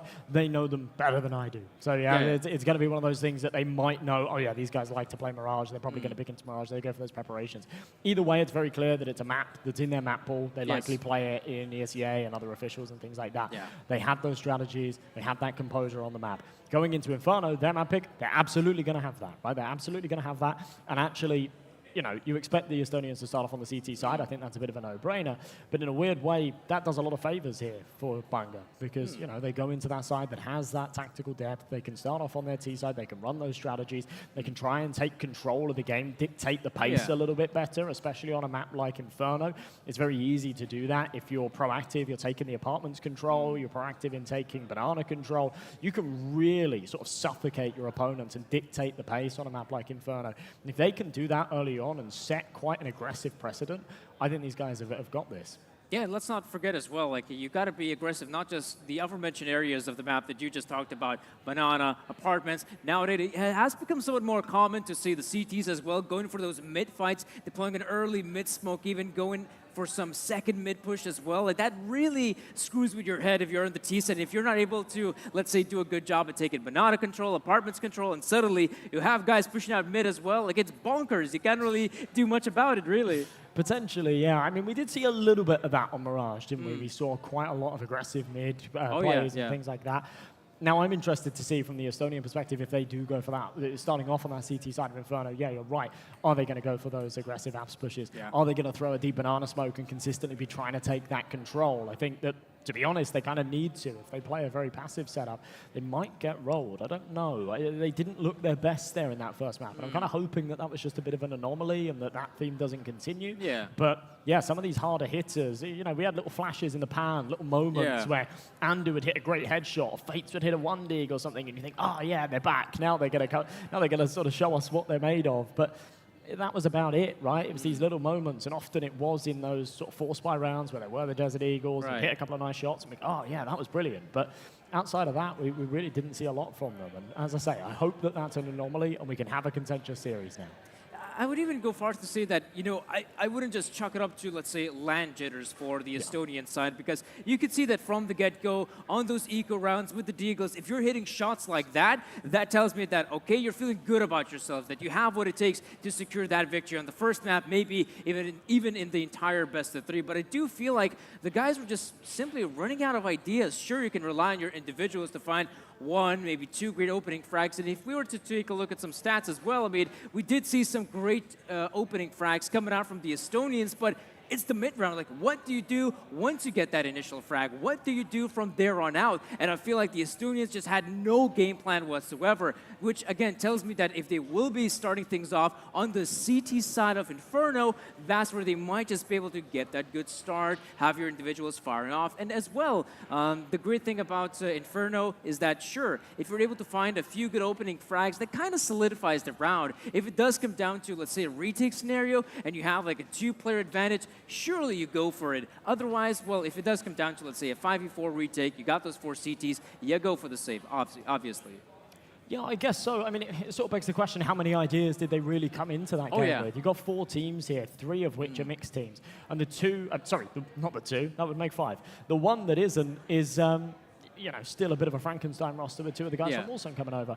But yeah, if I'm being honest, if you put Toby Gorad against either of the other sides that we've got here today, the esports guys, who they quite convincingly defeated in that final of the Estonian bracket to actually qualify here, or Granny's Knockers, I think it would be a very different style of game and therefore a much closer game. But when you talk about them running out of ideas, to be honest, it didn't feel like they had any ideas in the first place. It felt like they were just going into the game, playing it very puggy, very individualistic. I think there was one, it happened a lot, but there was one key round where I really put emphasis on it, where mid-prong goes out, dies. B-apps prong goes out, dies. The underpass flank that's sort of supposed to be supporting the top mid player and getting that trade if there's any con aggression is like way too late, and then he peaks sort of 15 seconds later and he dies, and all of a sudden your opponents have got a 3-man advantage. There's no trade potential. You've got no map control, and it just felt really disjointed. It felt really labored, and as you say, it just didn't really feel like they had too much of a game plan going into it. And I think that's really where you see Banga took advantage of them. Yeah, and in fact is as well, I mean, if we'll be moving forward, I guess the one thing, again, you could just look towards those three big names on the Estonian side, FaZe, HS, and Andu, who should be the ones to be putting up those big numbers. Surprisingly, on the Latvian side, we did see some great individual plays coming out there from CGK, and he was doing some big numbers as well. There was also the other Latvian opera who was putting up the big numbers, and I do feel like if we do have, you know, an aim-on-aim duel like that, it just felt like it kind of just leveled out the playing field, because you look at those three Estonian names that I just mentioned, they should be able to win out against the Latvian side. But as we saw, the Latvians brought their A game, and that was more than enough, and perhaps even adversed the opponents. Yeah, I mean, it's interesting you mentioned those names, right? It was Shipan on that Banga side that I thought was fantastic with that AWP. He was having so much impact, especially on that CT side when they actually could get the buyout. But yeah, for the Estonians, it was really HS and Fates that went missing. I can't remember the exact sort of kill count on that final scoreboard, but yeah, they were both on the bottom end of it. It was actually Clyro that was putting up some good numbers. Andu had some brilliant moments as well. But yeah, it's sort of very easy to get lost in the idea of like HS and Fates being these legends. They have so much experience, yada, yada, yada. But the reality is I mean, Fates has been relatively active over the past couple of years. HS has been pretty inactive from professional Counter-Strike, right? Still pugs and whatnot. But other than like mixes and events like this, he's pretty inactive on a competitive level. And I think that it's sort of a little bit harsh to put too much pressure on him. Fair enough. I mean, you could just talk about in general how there has been a bit of, I guess, wasted potential coming out from Fates and HS, you know, being able to play in some of the those bigger rosters in World Counter-Strike. Right now, the legacy of Fates, he's Mr. Worldwide. He's played in an Asian team. He's played in an NA team. He's played in Europe. He's played with CIS. The legacy of HS, he played in Penta. He was also the guy that was late for practice because he got caught by the police driving without a license. So, you know, if we're talking about legacies, the guys here not really doing a great job on that front, but in terms of the experience they have in the game, we know they're capable of shooting, but even now, in this simple LAN environment, they're struggling, Josh. Well, let's hope that that theme does not continue into map 2. Inferno about to go live, and well, EC Banga, it's their map pick. They're fired up, they've got the momentum here from Mirage, and a good opportunity to call an unbelievable upset. A 2-0, perhaps. Oh, man, like to that get would be things insane. going. Yeah.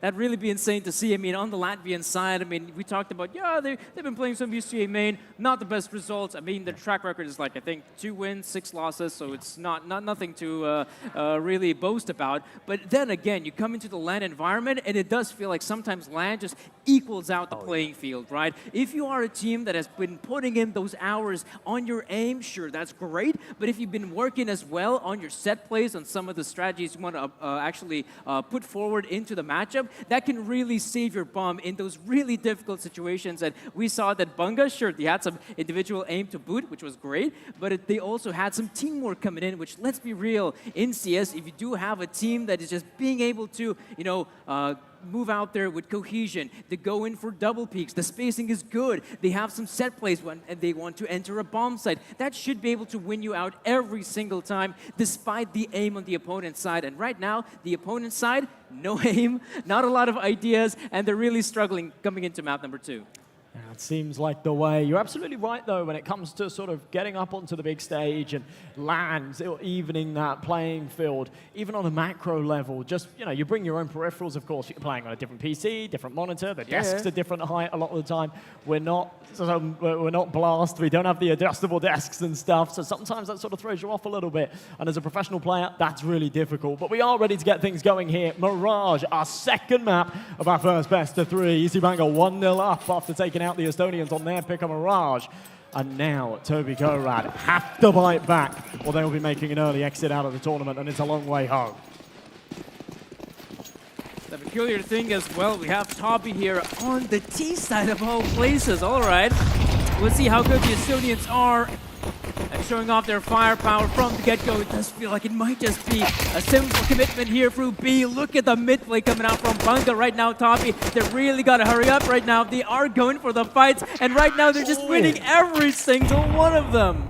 That's sometimes the risk when you go for that aggressive mid play. Once the contact was made on Banana, they said, right, okay, right down mid, we'll play for the retake on B, we'll have a heavy Banana presence.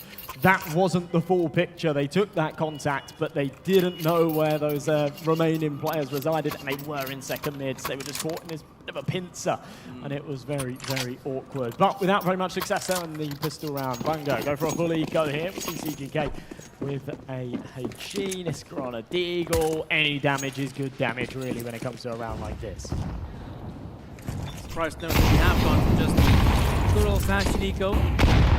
Right now, I do feel like on Inferno, it is quite common to have those force for the second round as well. You only have this one to work with. But what is this? Yeah, you got Disciplex with 2 master frags. Oh, no! Another player dropping dead. The rifle's now firmly in the hands of Banga. What is going on? Oh my. The epitome of this game so far, a full eco round. And you hit the nail on the head. This is why sometimes it's good to go for a couple of upgraded pistols. These boys confident with the USP. He's improving that beautifully. HY. AK-47. He's got the bomb on his back. He's got time to work with, but he doesn't have the numbers. The issue is for Banga, is after all of that, they're only actually able to recover 1 rifle. That's in the hands of CGK, and he's on the right bomb site, but he is alone. They might opt to try and group up. If they lose B, they'll play for the retake. This is dangerous. And High is in a prime position here to pull off a clutch. He's being very careful about it as well. Checking out every single nook and cranny to make sure there's not a single CT who might be able to spot him or get a shot from behind. And I feel like the setup coming out from Banga, it's a good one. Because right about now, they should also begin to realize, okay, 20 seconds have passed. We are yet to see anything happening on that A bomb site. Perhaps we should start shifting our way, and right about now, yeah, they will realize the bomb has been planted over at B. Banga will come in with a retake, but if you're HY, you want to challenge those players as early as possible. They've been very good at staying coordinated in these situations, playing off of each other's contact. They have to do so here. And High, no chance, caught in a reload and dealt with. What a ridiculous round for Banga to win. And just like that, a slow start to Inferno in terms of the pistol round, but a very, very flary follow-up. Man, oh man, that is not the round you're supposed to win if you're Banga. And Toby, let's be real, after a loss like that, you'll be punching those desks, hitting your PCs and whatnot, because that is super frustrating to lose a round like that. And some teams, they might even, you know, go for attack pause to try and calm things down a little bit, go for that mindfulness, but not Toby. They're cold-blooded Estonians. Right, we're going to jump back into this one with a purchase of our own. Well, in the past, they've done decently well with the pistol force fires, normally with the Desert Eagles. This time with the Tech 9s on Mirage, we saw a bit of a faster play with the Tech 9s that did actually merit them that A bomb site. They got the plant, but they weren't able to hold on to it. Right here, a slower approach, a much slower approach. They realized that they're really losing control of this series. With a force buy like this, obviously losing that second round, they're double eco. They have to go for a force buy here. But they will still recognize the fact that if they lose it, Banga are well on their way. They'll be on to 3 rounds at least. They'll have the confidence and the money going into the buy round as well for a follow-up if needed. A minute left on the clock. First contact yet to be made, but it's coming soon. It's a very safe setup. The CT side's not even trying to challenge the Ts. In fact, once they feel even just a little bit of pressure mounting, you can see the players just backing away closer towards the bomb sites, because at some point the play has to commit, and we see some nades being deployed in mid. Oh, massive bombardment and big frags here for Toby. That opens up the site, that gives him a chance for a bomb plant, but still Chipman trying to get those players, but he loses a big chunk of his health, and Toby, they have the site. He doesn't really have the right weapon for the retake, and now low on health. Does make things a little more complicated. One man with a util, that's Niska. An incendiary, a flashbang, but time not on their side. 25 seconds left, and both util now deployed. There's a big kill, but a trade back. They'll line up. The Galil needs to spray for both. They've run out of bullets. It's chaos, and Shootout with the 5-7 again, getting it over the line. This is the Wild West here on Inferno. What a bizarre start. To quote the great Henry G, a blunder. That was definitely a blunder. Toby, again, this is, oh man, it's frustrating to even watch right now. Because this is one of those situations where, right, they got themselves the bomb site. We're talking a 3v3 post plant. Sure, all three players are on the bomb side, but then again, they are with the pistol, so they should be able to. They've gone for another force buy down. Oh, yeah. And I was so sure they might be able to just move in and out of the angles, but now, Toby, I gotta see some pace. I gotta see some quick plays from them, and we might see some in Banana. This is bold. It's a no-brainer to go for the buy in the last round, but this is a big call and one that could be costly. Obviously, they had some decent success. They found themselves on the bomb site and with a man advantage at one point. Big flash, big peek with the MP9. Peppers a load of damage. Can't find a kill, but good information. That's going to pull this rotation actually over from the A bomb site. Not the right call, as Toby actually headed elsewhere. They'll go back, recover that bomb. Things slow down a little bit here now that they've got that man advantage, but they still need to be incredibly careful. Chippin, expecting a player to go for the push like that. Some of those individual plays coming out from Toby, but once again, it will have to be a final commitment. TGK in a good position. The crossbar has been set up. They're doing a good job. And gunning down the opponents. Kenzie thought the gunfight was over, wanted to eliminate the silencer, but now it is Banga securing another victory. And remember, that was a force buy from Toby. Danny, removing the suppressor is disabled by default. So that means that he's gone into the settings and turned on the ability to take off the suppressor. I'm not sure what the game plan is there, but an unfortunate moment. Either way, a brilliant crossfire, a fantastic hold and a great read on the situation. Puts a third on the board. And now should be that 3v4 that they have been anticipating. I think they were expecting it in the last, but they take it here as well. Here's that initiative. This is what I'm talking about. Suffocate them, play that aggressive banana stance, and bring the fights to your opponents. That's exactly what they're doing, stripping heads. Oh yeah, you should go for that. Especially when you know this one's a freebie.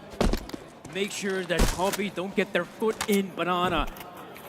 Well, Banga, slowly but surely racking up those rounds on the CT side. Up recorded. Waiting for a potential peek come out from Banga, but you can see they've already got themselves two massive frags. They're playing this one safe. Maybe not so sure about the B-side setup. Maybe it's a little bit dangerous to keep the lonesome player here, but we'll see.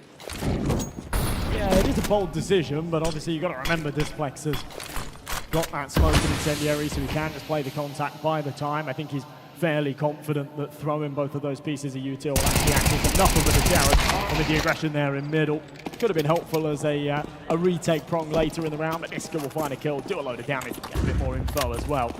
I think for Toby right now, it's just about trying to do a bit of damage. Maybe they can get a bomb plant out of this if they're lucky, but a 4v2, HS not with a lot of help.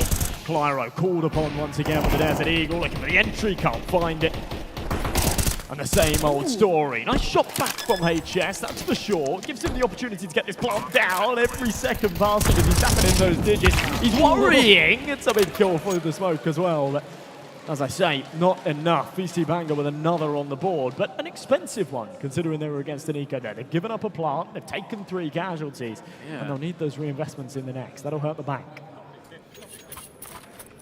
Yeah, you're right about it, Josh. And we're so sure the round will just be a freebie for Banga. Not losing a single player, putting their foot down, and not giving any chances for Toby. But hey, on the back of it, you get a few kills, you get a bomb plant. The economy right now for the Estonians is booming. They got the weapons, they got the utility, but now the question is, what is the game plan? What's going to be their approach? Because Banga right now, these past couple rounds, fighting fiercely for banana control. I would expect the same. Right now, it is just an exchange of days. But what's happening here in middle? It's Disiplex going for the hunt. I believe he had the backup there of Japan, but now that's a first Greek frag for Toby. Yeah, that was a little bit of a mistake, and I think that Banga will realize it. Chupan instantly flashed off that angle, left Displex all by himself, but stuck in no man's land. A lot of damage been dealt here early, either way, from the util. But a man advantage and the best opportunity here for the Estonians to put a round on the board since the pistol. 4 AKs, that AWP An abundance of utility left with a minute on the clock. They'll start to move up towards this A side of things. CGK up on the balcony. Needs to go big. That's good response. A second frag for him. And now Toby, they're not sure if they want to commit here on the bomb site. The problem is right now, Banga, they're entrenched quite well, but Anju comes up with one, goes in for the spray, but doesn't connect. It's Chipon once again, but now that's the bomb site falling firmly into the hands of Fates and HS, and this duo should have what it takes to secure the round win. Chipon's just bought them a lifeline there. I thought he was dead to right. That's a huge whiff from Andu. The no-scope being connected puts us into a 2v2, makes this very doable for Kenzie and Niska. Once again, the same two pieces of util left for them. It's that molly and the flash, both with the kits, so they can burn this clock, but maybe burning it a little too low. 15 seconds, they have to make a move. And Fate's just holding a tight angle with the OWP, spotting the shadow, and off the contact. They'll both pick up, there's not a chance. The dynamic duo of the Estonian veterans will get it over the line, and a second round on the board there for Toby. There we go, HS and Fates showing the rookies how it's done. Very great round to take, and once again, those hits on the bomb site, I mean, they're always so risky if you're just jumping out the apartments. There are so many angles you have to go up against that. Right now, the off angles for Banga have been giving them dividends. They've been winning some of those early engagements and putting their team still in a potential retake scenario, which is something you don't get to see often on Inferno. And now, maybe a bit too respect for Toby, as Banana control not being contested that much from Banga. Just a couple of nades to come through. But it is firmly in the hands of the Estonians. Both ways delivering the chip damage. Quite significant for the M4s. So they can have that one-hit headshot potential, but a big entry. Kenzie trying to explore the apartments, punished for doing so. Getting by that snake in the grass, so now a two-man advantage. The bank was kind of broken here for Banga. They had enough to go for the investment, but remember, no AWP. Two players on the MP9. Chipon wanting to deploy a flash, but just not being given the opportunity. I cannot believe he's gotten away with both there. Oh, the nade. Oh, doesn't hit him. Still stays alive. And after this engagement in Banana, I mean, Toby, they still have time to work with it, not to mention the fact that, yeah, the A bomb site has been completely neglected. That's a Banga. That gives a great chance for Toby to make the rotations possible. They still have the bomb to work with, but they're being too careful about it, and oh, this is big. If CGK anticipates this and thinks of the idea that maybe they could be onto his lattice to be insane, but I don't see a world where his brain processes that thought. Yeah. Maybe as he backs away for the save, it might happen. Back to back. Oh, this is so awkward. Surely spots him now. There you go. All right. Well, it's not going to have any bearing on the round, but a bizarre interaction regardless. There we go. Standard stuff on Inferno. Bomb site taken. Banga going for the save. Keep those free rifles into the next one, and it could still be a dangerous force to reckon with, but there we go. We're finally seeing some of that confidence coming out there from the Estonian side. I will admit, Banga not really having a lot of utility in this round, not even going for some of those engagements in Banana. Lacking in terms of weaponry as well, and they might even consider either going for a partial investment, maybe even for the save. But again, this is what you can always expect on a map like Inferno. Those first halves are always so incredibly close, and I guess it's no wonder we get to see Banga on the back of that save as well, picking up those SMGs. They could be really good on Inferno. Those close quarters gunfights, that's where the MP9s can shine. AWP from Chipon again, looking for that early fight in mid. That was not far off. Could have given them that man advantage, and it would have been greatly appreciated for them in a round like this. Hi. Again, crunching in on the apartments. I think Banga are sort of happy to give up this area of the map control. They haven't had a lot of success contesting it in the last few. Yeah. So let it go. Toby Kara definitely looking a little more comfortable here in these last couple, that's for sure. Ooh, we might see potential peak coming out here from Displex. As right now, Toby doing a really good job of just challenging these players one by one, but that's a good reply. Oh, mega replies. Oh, another one from Chipon, and suddenly in just the span of a few seconds, all the frags go the way of Team Red, and it is EC Banga to come out on top. Josh, break it down. What just happened? My, oh my, chaos. And again, it's the Estonians just struggling once they've found that opening advantage. They had a bit of space there on Banana over towards B. They had the apartments control as well, but it all just feels a little bit sloppy. And when those mistakes are made, EC Banga are there with their arms wide open to snatch them up. Unbelievable stuff from Chupan once again as well with that AWP. Just mechanically on point today. In the pregame when people were bigging him up, he was saying build the best Baltic roster, and people are pulling Chupan and I'm going, who the hell's this guy? But yeah, I see it. This guy's a demon. Ooh, look at this as well. Nisker getting up close, looking for some opportunities, but I understand you brought up. Back away from that gunfight. Oh no, we see a play happening through the apartments, but it's not that great. A few good frags work out for Banga. Nisker feeling the pressure, and again, the bomb side only had that one defender, but Disciplex goes down, and steadily HY has got a chance at least to get that bomb down. The Flames breaking the rules of physics. That's a shame. I should have had a teammate here. Unfortunate how it spreads. Now the 1v3 though, bomb down, and he's taken the Banana control. No one coming from Banana. Does now give him a bit of space. He can stretch his legs. He doesn't have to worry about behind, and he's got a bit of cover. Still second guessing it, double checking. In all of that time, they're clearing out the site. Now they confirm that he's on Banana. The first kill is not crisp enough. It's a little too long to find it. And right back the other way again, Banga putting the buy rounds on the board. Only moment. That was an Ollie moment. I'll tell you what was an Ollie moment. The second round with the pistol win. That was unbelievable. And yeah, it's just been a wild map. Really enticing affair. A 6-3 scoreline. Banga firmly in the lead. And just like we talked about in the pregame, two players have been missing. I haven't seen them for a long time, but now they're back here on Inferno. It's HS and Fates. They're finally putting up some big numbers, but it's still not enough. It's only the 3 rounds they've managed to scrape by, and they definitely need more to make this one competitive. But look at the pace. Brackets control.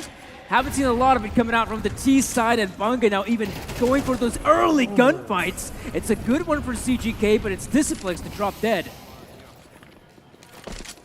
It's a good early engagement, but it comes very early indeed. So still with a minute 30 on this clock. Toby can reroute over towards this B side of things. It is just the lone defender. It's Nisker. He's dropped the molly, but it's a little late. They're actually going to play through it and take a load of damage in the process. Nisker's doubled up. He's fallen away so that Chipbang can take the third on the cross. It is brilliant coordination again. The comms here are so on point. And Fate's left by himself, 1v3, flashbang in, but there's no chance, there's no hiding from Nisker. This guy will smell you out and execute you. Man, there's been, well, you talk about coordination. Let's talk about a lack of coordination. That push happening on B bombs, that I mean, Toby, they realize there still is one CT remaining from CT spawn. You just go swing out wide, double peek, go in for the fight, but we just saw the players timid. One player going for the crouch peek, the other swings out wide, but that gives just enough time for the Banga player to secure them both. And yeah, Toby, man, oh man, just the 3 rounds once again to work with Chip and trying to, he sees the ankle. That'd be hot if it's the 18th century. He did get a little excited. Blew his load too early.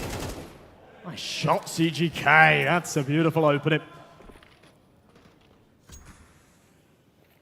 Important pickup, and yeah, we saw in the last round, Toby making that mistake, one by one going through that smoke. It was great work from Nisker, but they really played into his hand. Oh yeah. They want to make sure they don't make the same mistake again here. The push through the smoke will be accompanied by a flash and a Molotov. No one's home, so they'll back it up. But a man disadvantage, a firepower disadvantage, a round count disadvantage. There's not a lot going the Estonians' way. This round really needs to. We might see the old classic. They still have those 2 smoke grenades to work with, so that should give them a chance to make the cross. But now Disciplex has been doing a fantastic job anchoring the bomb side, but this time it goes down. That gives a big chance for Toby to secure some of that backside control, but where is the bomb plant? It's still not coming through. Nisker has a bit of a gap to work with. I'm not sure if that bomb plant is even possible. Rotation's coming through. Chip and chucks in the Molotov, and yeah, the bomb does go down. And they got a real good chance of the Estonians. Andu, a massive frag, but a 3v4 retake on B.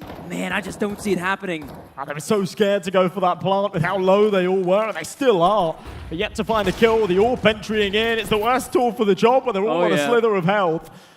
I'm sure they go for this, but yeah, it's not going well. Andu with another.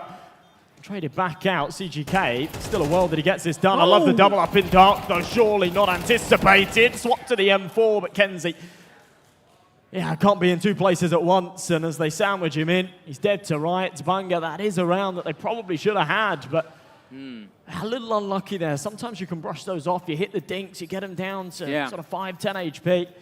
It's just not enough. But then again, entering on the B bomb side, it's so difficult. Some very awkward angles to check, and with no utility as well to flush those T players out of position.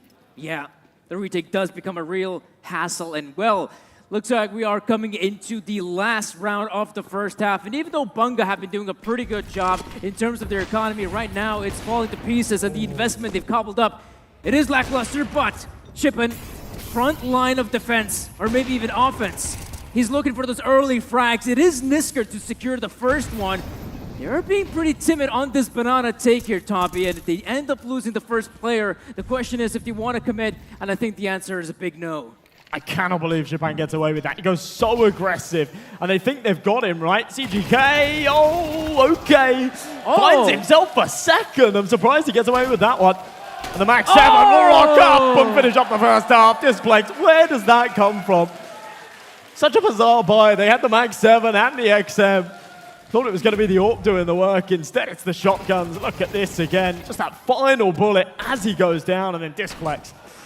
At that range, wow. Pure filth. I love it. Rubbing salt in the wound. The Estonians are looking lost here. Oh, man. They're really struggling on this first half. I'm really surprised they decided to kick things off on the T side of Inferno, not on the CD side where I thought that would have been their element. But then again, I feel like on a map like Inferno, it is always so difficult to find those opening frags. So maybe they were just hoping to brute force their way into the bomb site, and you could see the Estonians not happy about it. Really, this first half has been difficult, like it was on the first one in Mirage. Since we've got a few seconds, right? Because I was about to break it down, and then the MP9 went crazy and the Max 7 went crazy. It is insane to me that Shipan's gone for the aggressive peek by himself with the AWP. He's got out of there. He had the support on the corner, but you see, Toby Gorab, when they don't kill him, they literally deploy all of their util. They're like, okay, he's sandbags. They throw 2 mollies, they throw 2 HGs, they throw flashbangs. They burn so much utility to kill him, and Shipan's already out of there with 75 HP. They barely touch him. It's mind games. Second half pistol, so important here for the Estonians. They don't take it, they are in deep water. But their pistol round count so far has been pretty good. Here we go, Andu with the Jawleys, cowboy pistols, needs to go big. The first one, a good response from Nisker though. One more player here in the form of Fates, a big one. They're still trying to challenge these players one by one, but look right now at the minimap. We have a big one from HY and Banga. They're being caught out one by one, and H1, he will seal the deal, but CGK, last player left standing. Yeah, there is no doubt Toby Gorad have been better with their pistol rounds today, and to be honest, it only makes matters worse, right? If you're winning your pistol rounds, I think they're 3 for 4 now, out of the ones that we've seen. It's a real head-scratcher that they're not actually pulling ahead, especially in MR12. These pistol rounds are so important. Oh, yeah. EC Banga still getting it done. The second they get the guns out, they just look like the better side. CGK, of course, a 1v4, now 3. A couple of them low. He has got a bit of equity in this. The problem is he's also low, and the bomb is firmly in enemy hands. So he's going to have to hit some pretty crazy headshots here. Picks up, there's the burst, but yeah, expecting one to his left. HS will trade it back, and the Estonians keep things tidy. That's lovely to see. I felt like they lose the pistol, it's basically donezo for this second map of the best of 3. But hey, we got some players stepping up. HY when it mattered most. It does feel like, you know, on those first pistol rounds, the CTs have become more inclined to push middle, not to mention the fact that, I mean, yeah, it's USPs up against Glocks. They have that long-range engagement, but even more than that, they're more than happy to go out for those peaks in second mid, look for those early fights, and then maybe, if they have that heavy four-man setup, to just keep on pushing, and then they will realize that, okay, this is the B play, this is the banana play, we'll just come in with a big flank. Dancing around, obviously not very much invested into this round at all. Couple of deagles. Any damage is good damage, as I said earlier. Toby Conrad, it is about damage control. Try not to lose that rifle. They've got 4 MP9s in play here, so a good chance to rack up some cash. Remember, $600 a piece for these kills with the SMGs, and it's a blender there on Banana. All 5 going the way of the MP9s. Andu picking up 3, so that'll be a good little cash injection. My concern, though, is now that they go into the buy round, if they get a little bit greedy, they hold on to all 4 of those SMGs, Yes. they put themselves at a disadvantage at a time where they can't really afford to. There it is, they've still got all 4 of them. Dangerous game. Well, I'm a bit of a proponent of the MP9, and I do feel like, yeah, in a situation like this, probably going for the gun round with those proper M4s would be the better choice. But in the case of Toby, I guess it is a confidence play. They're more than happy to hold these angles up close, and Fates already sees a bunch of players coming his way. This is where the MP9s can cause a lot of damage, but it's already an opening and a team kill coming out. Nothing major just yet, but look at the rotations, Josh. Okay, big kill from CGK, and HS realizes now that they've emerged through the archway. Can't do a lot, he's taken care of. HY now all by himself. He's only got that MP9. Maybe fancy his chances if he had a rifle, but making the wrong call as well, rotating round to B. This round is absolutely cooked. There's no chance for him. And it has to be said, I mean, on paper, every day of the week, holding on to those MP9s is the right play. Yeah, economically, if you want to break it down in numbers and whatnot, it is the right play. But in the context of a match like this, the second that you let EC Banga sort of get a bit of momentum and take control in these rifle rounds, they run away with it. It's exactly what we saw in the first half. It's exactly what we saw on Mirage. So giving them that foot in the door here is a big issue. And as we see Banga on the back of that impressive victory, might just even keep the free rifles going, which for the T's, I mean, that is just great to start building up. Also a bit of a bank. I'm surprised to note that HY, you know, he's looking for an opportunity. Maybe something will present itself to deal some more economical damage on the opponent's side. But yeah, you can see Banga firmly entrenched on the bomb site. They should not be making any mistakes from here on out. And for Toby, I guess, yeah, the one saving grace is that after this round is over, they at least will have just enough money to get that purchase in. But if they fail there on that first hurdle, man, this game might just spiral out of control. Done well to find an exit there. Doesn't want to stay alive, doesn't want to save that MP9 into the next round as well. Yeah. They've learned from that mistake for sure. So, yeah, a little bit of extra money, extra $600. I'm surprised by the buy here from Banga. 3 MAC-10s into this one. Ooh. Is another bold move. But, as I said before, T side, you set the tempo. You can set the pace. Being able to do so here, these SMGs indicate to me that maybe we'll see something a little bit faster. 2 of them going to bomb it up Banana. No one's home to be the recipient, so they will just take this control for free. Yeah, this is where I guess Banga is expecting, all right, if they are going for a purchase, it's going to be pretty lackluster. We could use our pace to get up close in their faces. And right now, sure, brackets has gone the way of Banga, but nothing more concrete. Sure, we still have some of those players lingering about in Banana, but I feel like the main strength of a purchase like this would be to group up and just hit one of the bomb sites. They've done very well to put pressure on, though. As you say, that brackets control, Banana control. There's no utility left on the CT side. They've got no kits. There's a single smoke grenade. And that is all they have to work with a minute left on this clock. They've gone very heavy on the rifle buy here. And it could come back to plague them. Molly down into CT. Won't affect the man on the boost, so it needs to go check to the MAC-10. Just being that bait, the first man in to get the information. Trade's brilliant, but they don't clear the boost. And that's where HS compounds for 2. Clyro with another from the sideline. And a better hold here from the CTs. AK-47, what a shot from Discplex. He puts himself in a 1v2, looking for those engagements. Maybe it can challenge the CTs one by one as they peek out, but we can see both CTs sticking together. Oh, they must have heard the reload, and timing is awkward as heck. So yeah, that'll be a victory here for the CT side. A big win as well. Some really good positioning there. 3 players on that B bomb side. It becomes so difficult to push if you also don't eliminate HS in that position. And even though, yeah, I felt like that was a good choice from Banga to group up and hit one of the bomb sites, I feel like initially they did a good job to try and just waste their opponent's utility. We saw them in Banana, we saw them in brackets, but it felt like they didn't use brackets control to the fullest extent. I felt like they should have maybe deployed a bit more utility on that A side of the map, and then maybe the B play suddenly becomes a lot more effective because you're already keeping at least 2 or 3 CTs on their toes over at A. Not checking that boost as well, a grave mistake. I think that first MAC-10 that flew in didn't take a bullet from the boost player. Instead, just died from sight, so they didn't have that information. It cost them big time. If HS doesn't find both those kills, it's a very different outcome, that's for sure. Here we go, though, 9-7. We really do have a game on our hands. Remember, Mirage closed up at 8-7. That's where Banga took the reins again. Triple MAC-10 buy in the last round was bold, wasn't it? But it almost paid off. And the one saving grace of it, a silver lining to that loss, is the fact that the economy is still pretty stable here. They have enough money to go for an investment. Niska down to that Galil, but the rest on the rifles, a bit of util scattered. Slower stuff, big entry from CGK, but it's traded back.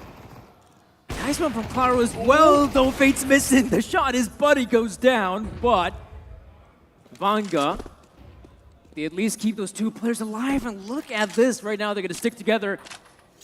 As Toby thought this might be a full-on commitment, that's why HS has completely neglected the B-bomb site. But he's keeping an eye on it, on the cross, just in case. There's no smoke for this cross, so HS will just be able to hold it. Should win this duel for the first. Perhaps, no. Pulls out a volley. Bad timing, my friend. And that's going to cost you the site. So C4 will go down here. Again, not able to kill him on the cross. This time he's got a smoke in hand. We'll do him the favor of being able to creep up without taking the firefight. In the meantime, his teammates will come up Banana. They should have this in the bag. But Niska playing a very sneaky angle with his teammate on the corner. The whole idea is Discplex will take first contact, and Niska will then just peek that little bit wider to follow up and try and find a kill without taking a disadvantage. But here it is. Andu behind the back of the site. Fates takes contact. Galil with a big kill. And now a 2v2. Andu on the defuse. If this is stopped, then this is round over. And with no kit, Niska needs to swing, but he chooses not to. And just like that, Fates will finish it. Andu's defuse will come in. And, well, that comes a little bit close for comfort, let's be honest. A slight misplay from Banga at the end there. But an important round win for the Estonians. They stay composed. I mean, a setup like that just works perfectly if you have the CTs coming towards Church, but we just saw none of that. We saw players coming through CT from Banana. They clear out the bomb site. They are so aware where the final 2 players are stationed at, and Banga, it becomes so difficult to try and go for those engagements, win them out because they are compromised. And well, Disciplex going for the digs, and well, it's no wonder Toby looking for those gunfights, but it's not an easy round for them. They already dropped 2, but maybe no more than that. For a second there, that looked deadly. Could have been another for the Tech 9. Okay, Niska. They make it expensive. They make it very expensive, that's for sure. But for the first time in a long time, we are tied up at 9 apiece. Banga will have a bit of money to work with in this one, though, so a chance to buy back again. They've come very close in these last couple of buys, that's for sure. AK's out. This time, no contingency at the Galil. I'd love to see an AWP on Shipan, but T-side AWPing on Inferno, it's got to be the hardest side in the game, or the hardest map, to really have an impact. So it does make sense to just run the 5 rifles. It does, because if you are with a sniper rifle, you have to be, first and foremost, incredibly mobile, and Inferno just doesn't really offer that mobility on the T side, not to mention those angles you have to go up against are pretty awkward. Speaking of which, though, look at the early fights happening. That's a big one from HY. Massive frags. They have full control of second mid, but that's a Banga. They've been pressured on that area of the map, and they will try to pressure Banana in return. Just used as the bait there. They definitely weren't expecting a second peak to come through. Bolden itself to have one. Good utility usage. And a decent nade. In fact, that's brilliant. Chunks up Niska big time. Andu by himself, though. No flash. Molly comes a little late. Japan will be able to trade it. But once again, we're in a 3v2 retake on this B bomb site. And they need a little bit more success than they found last time. Still, though, on the side of Banga. Oh, that is a massive player to eliminate Disciplex. Could have been the difference maker, but now it's Chip on, and you see he's the first one in. Yeah, it's so difficult to go up against a flying CT, and there we go. It is, in fact, Toby who are in the lead on Inferno. I'm surprised to see that. A 10-9 scoreline. They were down 8-4, and now they've been winning round after round after round. And Banga, they're the ones struggling. Begs the question. An interesting choice to start off on their T side, wasn't it? Now here on the defense, definitely looking better. Yeah. The Banga getting back-to-back bomb plants, though, and a fair few kills in these endeavors. The money's still looking fairly tidy. It won't be all the bells and whistles, but not far from it. 5 AKs again. Those pieces of util. Sparse in some places, but still sufficient, that's for sure. It's just a little bit easier to manage that economy when you're not playing with it all. That's what we're seeing right here. Ando aggressive in Banana. How on earth have they not killed him yet? There you go. So messy. Peppers loads of damage, but can't find a head. Traded back the other way. You can see as well, Banga, they have one player there in middle who's being so careful. CGK on the lurk, expecting some kind of flank to maybe take place, especially after losing that initial player. It's no wonder that Toby, they've decided to put a little bit more emphasis on the A-side play, maybe try to clear out middle, but the problem is, look at the current setup. Banga, slowly but surely, they're inching their way forward. They have cleared out CT spawn, and yeah, they'll get that bomb planted. I don't know, I'd say is riding on CGK. How impactful can he be? Again, I can't believe how bold they've been to just completely give up this B site. Unfortunately, CGK won't find a kill, but to be honest, it doesn't really matter all too much. I think Toby are just going to go for this save. Yeah. 4v4 retake, they've got one kit here. They've got a bit of util, but yeah, this is far too important of a round. They have to just kind of chill. Let it go the other way. Yeah, Toby, I think they'll be more than happy to save these guns as well. They've been doing a pretty good job at winning these rounds with at least, 2 players, maybe even 3 players surviving. It's no wonder that some of those players, like Fates, are sitting above $6,000. So they'll be more than happy to go in for the reinvestment once again. As we'll see, this is where things are getting so close that it becomes incredibly difficult to call who might actually come out on top.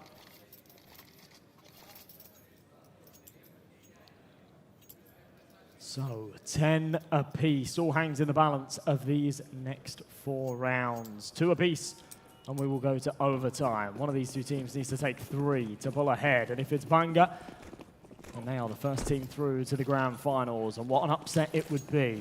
Rifles on both sides here. No AWP on the CT half either. Util galore. Still that single defuse kit, despite the fact they've got the money for another. Chunky nades again, right? Util damage been massive here. Man, without even having banana control, sure, but Toby, they could be quite happy of the damage they've inflicted thus far. And you can see this setup is really just banking on the fact that maybe this will be the B play from Banga, but they still have lots of time to work with. This mustn't be the final destination. And as we'll see, Banga, they can still spread out. Make sure to waste some of their opponent's utility. And I think the T side is doing a pretty good job of maintaining their own utility. Right about now, they're just going to show off some presence here in brackets. But the CT is mean. They don't really know what's going on. Very slow. This is what happens when you hit a scoreline like this. No one wants to be the man. Yes. To make the mistake to cost your team. Discplex behind this smoke. Perhaps looking to be the hero. Goes both ways. Smoke down into CT. Big peek from HS, but an instant trade and 25 seconds left. Fates needs a double, and if he doesn't get it, then they are in trouble, because once again this site will fall. The bomb will go down, the retake will be needed, but Banga this time have got the numbers. Oh! Andu! He felt he should have gone for that, and oh no, another player dropping dead! What should have been a potential retake for Toby has once again fallen. And oh boy, the Estonians, they're going to be kicking themselves, because you look at the minimap, positioning, it's good. They should be able to hit those shots, and yet once again, Banga, the miracle, they get the job done. 11 rounds for them. Unbelievable, unbelievable stuff.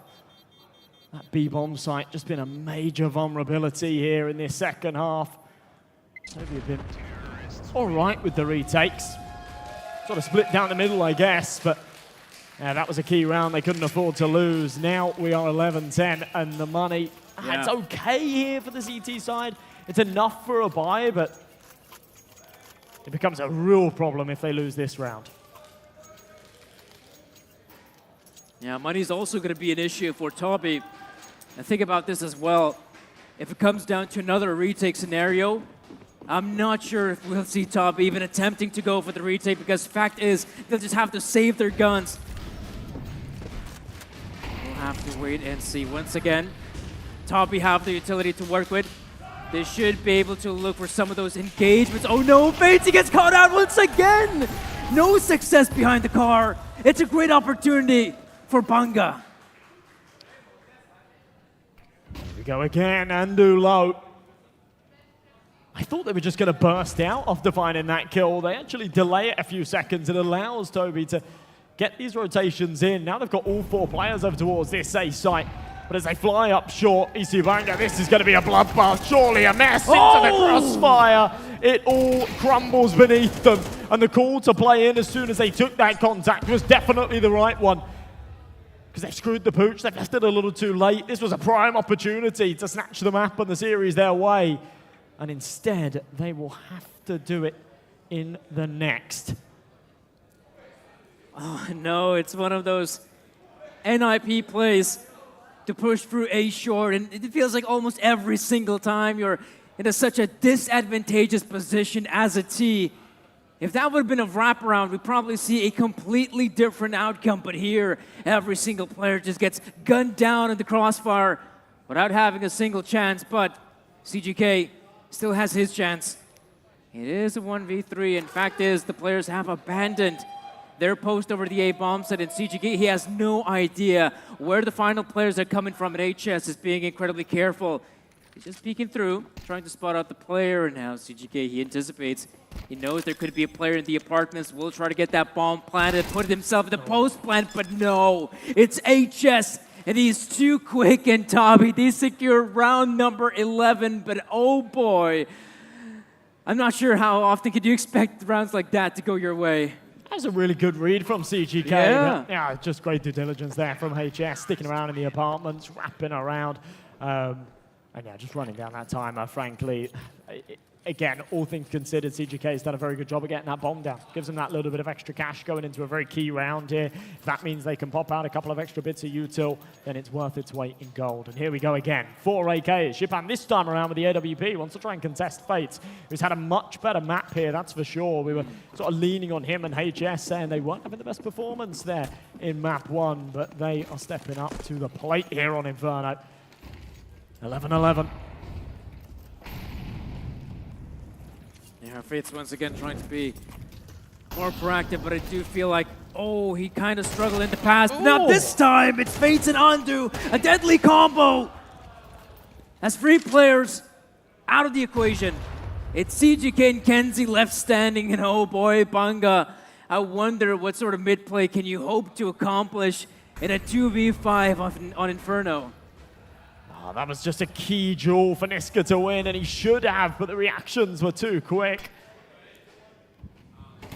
Kenzie and CGK, I think they know that they're down and out for the count here in this round. It's so early to call a save, and realistically, they don't want to, I guess. And there's so many ways to look at it, right? You're going into the final round of the half, so what they have right here with the AKs and the util is better than anything that they can buy with a lost bonus. But if you save with this much time on the clock, you run the risk of being hunted, dying after time. That would be disaster. So they are going to have a stab at this. And well, the first stab goes in their favor, but as they emerge out of the apartments, HS and Clara will finish it off. So 12-11, Toby, right on the cusp of snatching back the Banga map pick and bringing us to a third here. And you know, this was something I was expecting from the get-go from Toby Coded. I was really hoping to see them have success that on the CT side, but all they gotta do is just focus on getting those frags. And I believe the Latvians are trying to hype up their hometown heroes.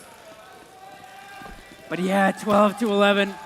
They really gotta come up huge here, Banga, and yeah, I wouldn't be too surprised if they don't want to challenge Banana. That's where Fates has been doing some fantastic work, but he's also changing up his position to make sure the T's don't get the better of him. Overtime or bust here for Banga. Playing things nice and slow. Molly into top middle, as you say, not wanting to contest that banana control. Fates has been a real menace. With the deep smoke and Andu playing aggressive, it does mean that there's a big old chunk of the map that you cannot deal with. You cannot contest it. Smoke into top mid. Flashbang through. Maybe they might just try and burst here. That's exactly what Kenzie's going to go for. It does not work. This is so disjointed. At such a bad time from Banga. And they're not anticipating Andu on Car, who does only find one, but that's enough, that's for sure. A 4v2. Oh, nothing to use on the cross, but that is a big tag at HS. A 2v4 post plant.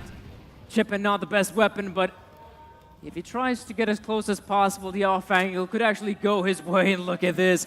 He might just be able to make this two-man setup work as the CTs are getting dangerously close. There's Chipman getting his. Oh, There's what? their turn! Oh no! The crossfire! It's amazing! It sends Banga to 12, and we're going to overtime! Oh man, you can see the stars aligning. How on earth did Kobe fumble that? My, oh my, that is gonna leave a bruise. Not even a bruise, that's a mental wound deep within the psyche. And oh man, Toby, I felt like they had that one, a 4v2 retake on the B bomb, so they got the superior weapons. They still have utility to work with, and Banga, they can count their lucky stars to put themselves into overtime. And that's a chance, a big one for them to still show us what they're made of. They don't have to worry about economy. All they gotta worry about is just giving us some good Counter-Strike. All or nothing now. I cannot believe Displex has gone for a Mach 10 here in OT. Wow. All the money under the sun. He can have whatever he wants, and he opts for that SMG. So interesting to see what he's going to go for here. In fact, he's just going to try and bomb it up Banana.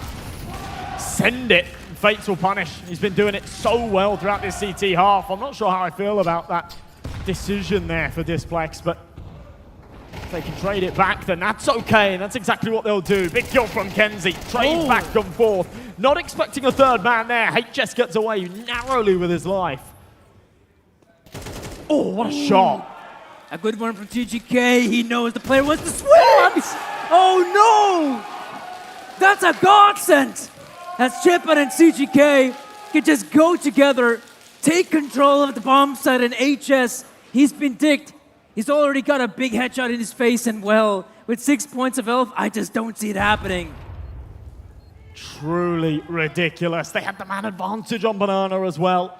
As he emerges through the smoke, he is dead to rights. Chipman knows he's low. He can pop him anywhere. In the toe, in the leg. He will not discriminate. 13-12, Banga. Pull off the first round of OT against all odds, even with the bold Displex play with the Mach 10. Toby just seemed broken. Like I said, a deep mental wound from that loss in regulation. It's good to see that they still have money to work with, but right now, Banga, they're looking a lot scarier, and well, look at the nade damage coming through. They're forcing the CTs back within their spawn. Disciplex getting up close. does see both players, but doesn't land the kill, only damage. Undo tagged down low, but yeah, it's been a bit of a recurring theme. Just big damage dealt early. Not able to finish off their meal onto him. Start to regroup, perhaps head over towards the A side of things. That's where control is somewhat being held here by CGK, just making sure they don't get aggressive into middle. Other than that, though, not a huge amount of information. If he decides to play through the smoke, it's a very dangerous game, but I think he's just lining up a HE. In fact, no, he's going to blow it open. He's going to play right through it. And again, every time they've gone for that, it's not worked. It's a bad time to make that mistake, but I guess they felt like they needed to take a bit of initiative. They were a man down. They had to go for something. Yeah. You always feel like there's going to be a player at Porch. That's the guy we should go up against, but not expected. The two-man setup. And with your back turned, you become such an easy target. And now, Banga are getting ready for the final commitment here over the B bombs. That HS will be forced out of position. It's only the Dink. Andu is so low at HP. He'll get swept under the rug. And Banga, they have the bomb set, and it's another post plan on B. Wow, HS thinks if he cooks in the molly for long enough, the crosshairs won't be on him when he peeks, but he's oh so wrong. Whiffs his spray, punished for his decision. Now a 3v3, bomb ticking away, acts as an extra man on the T side, and a lovely shot from Niska. How on earth do they keep recovering these impossible situations as Niska delivers another? Can't make it a third, but Fates has run out of bullets, and his fate is sealed. Banga make it 14. This is unbelievable. A 14-12 scoreline. And Banga once again. Remember, initially, they lost those two players early on. And it's so difficult to bounce back, and yet they do time and time again. This time with a very successful commitment on the B bomb side. Some great frags at HS. But the M4 just can't do much more than that. The Dink, as we know, not as effective as with an AK. And yeah, we do see a bit of a pause. I guess more of a technical nature, this one.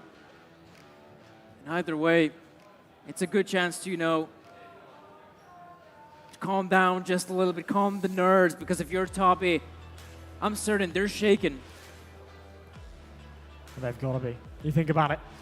They had the, I'm not going to call it the easiest opportunity in the world, but it wasn't far from it. An open door to close this out in regulation. They fumbled the 4v2 retake. First round of OT, they had the man advantage. They lost it. Second round of OT, they had a two-man advantage and they lost it. Yep. Surely we don't go one better here. That's the scary part. But I feel like if you're Toppy, I wouldn't be too surprised if we see some of those players just trying to take matters into their respective hands and go for the aggressive plays, look for those opportunities, but not really. They're in fact being very safe about their setup. Once again, they have the two-man setup in brackets, which has been granting them at least one single kill. Easy kill as well. And Banga, with so much time still left in the clock, brackets doesn't have to be the final destination, but there are two big players, and already that's Fates getting only the day. No. Good response from HY, and another one from him. Maybe this is what the doctor ordered. Devastation mid, and a victory for Toby. I wouldn't speak too soon, but yeah, I'm not fancying Niska's chances here in the 1v5. It's a good round. It's a very good round. Great stuff from HY. Fates has missed a couple of key shots. I mean, yeah, he's 23 and 15. You can't grumble at him too much, but yeah, a couple of key shots there missed. We've seen it throughout the map so far as well. Very, very important. His teammate was there to step up, and HY steps up in a very big way. 3 kills from him. And an important round win, but Banga with the advantage going into the side switch. And that's scary, right? Their CT half was fantastic. They're really putting in some big numbers on the CT side. And I do feel like now, if you're Toby on the T side, perhaps picking up that big green in the hands of Fates is a good little addition, but I'm fearful. I'm really fearful for the T's because Banga have been doing such a solid job in overtime. And like you said, their CT side Inferno has been stellar. If they're going for peaks, they've got some really good spacing. If they're going for control, they're using their utility. And that's just something we have not seen out of Toby. Not the same level of scrutiny. On the cusp of map and series point. As I said before, their buy rounds on their CT side were second to none. They've given up this banana control, but not without expense. Still having to be deployed. Smoke! Oh. Brilliant! Niska lines him up, knocks him down. Andu gone early. What a time for a man advantage. Big first frag to go the way of Banga. And it's not like Toby, you know, they lost a player going for some control in brackets or anything like that. No, it's a player just dropping dead in banana before even firing off the initial shot. But we might see some in the next few seconds as Toby are inching their way forward. Oh, that's a bit of a miss, but maybe it's not that big of a deal. Disiplex has to hold the line with his teammate Nisker, getting a first good frag, and now Disiplex is yet to reveal his position as he pounces, he gets one. And now there's a chance for Toby to at least secure a bomb plant. But a 4v2, they would have to be allowed that room that they were given. Oh no, that's ridiculous. A little bit awkward. Fatal swap out to the AK. It's just not going to happen. They completely overwhelm him. They school them on how a 4v2 B retake's supposed to look. And EC Banga will be the first team on to map point here in overtime. They've got 2 chances to close this out. Man, oh man. The scoreline, I think neither of us was expecting to see it turn out to be so close. 11-12, that's what we saw in regulation. That should have been a victory that should have sealed the second map of the best of 3, but now, as we're going the distance, and Banga has 15, Toby, what more can they do? What kind of success can we expect here from the T side? And look at Kenzie being all aggressive in the apartments, looking for those early engagements. But Toby, at least they're being respected. They're being granted banana control, but what can they do with it? Again, at the expense of the damage taken by the nades. No time wasted here, though. Playing right through. Molly goes down. I think it's smoked off, so not too much damage taken in the process. In fact, it's not. They're just tucked in the corner. HY will survive. A 5v5 retake, not something you see every day. This could get messy. And not a single CT who might be in a position to come in with a big flank as well, so maybe it's going to come down to this push through CT spawn. And yeah, like you said, 5v5 retake, something you don't get to see every day. And right now, Toby, he managed to find the first one. A lot more players will try to just push through the smoke, but it's so difficult. And Banga, they will commit. Don't really have a lot of opportunities trying to go for the insta-defuse, but Toby, they're well entrenched. They have this bomb set. It's under their domain, and Toby, at least they secure 14. They give themselves another lifeline to keep on playing in OT. Happy to go down with the ship. Plenty of money to work with, but now a lot that hangs in the balance. Only one chance for Banga. A little too easy to give up that B site, and for Toby, they didn't actually deploy a lot of util in the early round either. So it became so difficult to breach it again because you had, like, considering they had the banana control, you had 2 points of contact, right? And if you've got 5 smoke grenades still, you can just continue to smoke them off and basically just burn the entire clock. And that's exactly what they do there. Double AWP setup here, though, for Banga is a bold move, especially for a map like Inferno. But I'm interested to see what the game plan is. Nades again. Andu has consistently been the recipient of them here on the T side. And straight away, without even seeing anybody, down to 35 HP. Banga once again putting a bit more emphasis on a single bomb site. Could this really come back to bite them? Maybe it will. As we get to see Toby, they're trying to move in. A good one from Chippen. He still has vision on the bomb site, but that bomb plant is coming through. Surprised to know that, yeah, there was still, I believe, Disiplex just holding his position, anchoring the B bomb site, but now a retake on A. It's sweaty. And CGK trying to look for the opportunity with the op spots out one player, but he needs to find more. Having these 2 AWPs here on the retake is just such a disaster, though. It's a bit of a problem. It's around they have to go for it. It's the final hit of this first half of OT. They've got the man advantage, but they need to swap out to these rifles. Now they will, but only 10 seconds left. And as this clock continues to burn, the T's continue to hit heads, but a huge whiff. How has Fates not found that kill? And Niska's going to take both, but I don't think he's got time. It's going to come down to the wire, and he hasn't got it. Toby will take it to double OT. I thought EC Banga had done it. Oh man, the bomb planted in a precarious position as well, which is not enough time to secure that defuse. And like you said as well, on the retake, we had sniper rifles for Banga. And I think that was the main thing that really messed up matters for them, because if they do have rifles to work with, suddenly they have more speed. They can go for the retake a lot earlier. But because they have sniper rifles to work with, it's no wonder they're waiting for the oppers to get in position, look for frags, try to hold down those T's. And as we saw, Toby have what it takes to secure that victory, putting us now to a second set of overtime, 15-15. We're going those distances, and once again, it's so hard to say who's going to come out on top. It's such a shame there, the Banga committed to that double AWP setup. They spent so much time swapping out to those rifles. They had what it took. They won in terms of the kill count. Just wasted a little bit too much time finding those rifles. It cost them big time. Now they've got to do it again. Kenzie should have the timing here. He will. Clyro looking the wrong way. No chance of him finding that one. Kenzie tagged down low with the nades as well. This util damage has been fantastic. Andu kind of pulled it back a little bit this round. Didn't take a massive chunk from the HE, just a little one this time, but again, a good advantage, a good start for Banga. Oh, it's always so scary to spray through the smoke grenade. You have no idea how many players are there on the other end. And as we can see, it's a pretty safe round for Toby, even after losing the initial player. And as we might see, Disciplex, he might just walk into the Hornet's nest.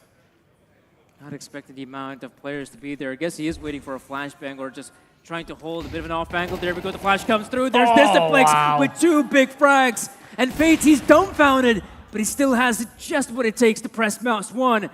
And HY and Fates, oh, it's all up to Fates now. Up to work with, but only 30 seconds to get anything done. We've seen our fair share of 2v4s, but not a 1v4. Fates might change that, but no. It's a big pick back from Kenzie. Banga. Again, the team staying ahead, right? They've just looked a little bit better here. As I said, consistently throughout this series, when the guns are out, the rounds go in their favor. It's when the economy's a little bit shabby that things go wrong. 16-15. As we saw in that previous round, a great opening frag.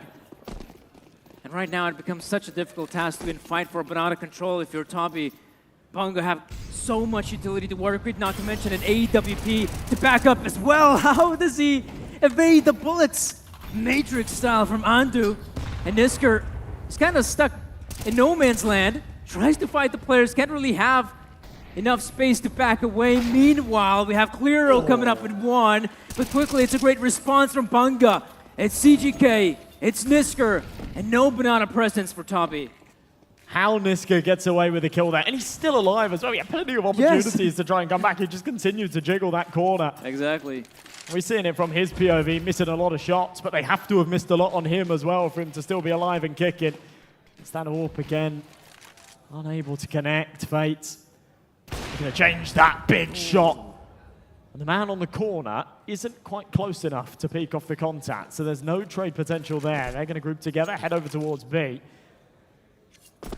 It is just that AWP shipment. Well timed smoke. On the readjustment as well. Gonna push through middle. Oh no, the players have been spotted, but it's a chance for HY and Fates to secure bombs at control, but they have no idea what the CTs are coming from. And CGK and Nisker, they're quick about it, but can't they see any of the players? This is where their own smoke might plague them. Pace is really important here. If you give Toby time to go and check CT and confirm that no one's coming, then they'll start to divert their attention elsewhere. Instead, they are just posted up, biding time. Smoke on the bomb, both players with a kit. Maybe you just drop a flash and get on this defuse. Go bodyguard mode. There's the first. And I think CGK, there's no real option here but to do so. But as he emerges through the other side, he is taken care of. So the Estonians with an important pick back, put it 16 apiece again. And that's always the risky thing, keeping just a lonesome player on the B-bomb side. Sure, it's great to see that Chippen still managed to get at least one frag, but the 2v2, it's so difficult when you have very little time to work with as a CT, and there are so many angles you have to check. And right now, Toby, maybe with this newfound confidence, they'll be more than happy to go in for the big plays, but Chippen, he's got to be mega careful. He has no idea what's on the other side, and big damage to boot. He's gone for quite a few of these really bold picks now. And sometimes he fires a shot, and I think, how the hell has that not hit? And that's another one of them right there.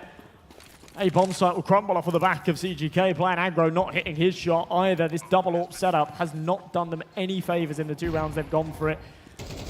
And it's time to pull the plug, surely. Andu, nice shot. A real big frag, and we know this round is over. He needs to save. They don't have money. I don't know why he's still sticking around.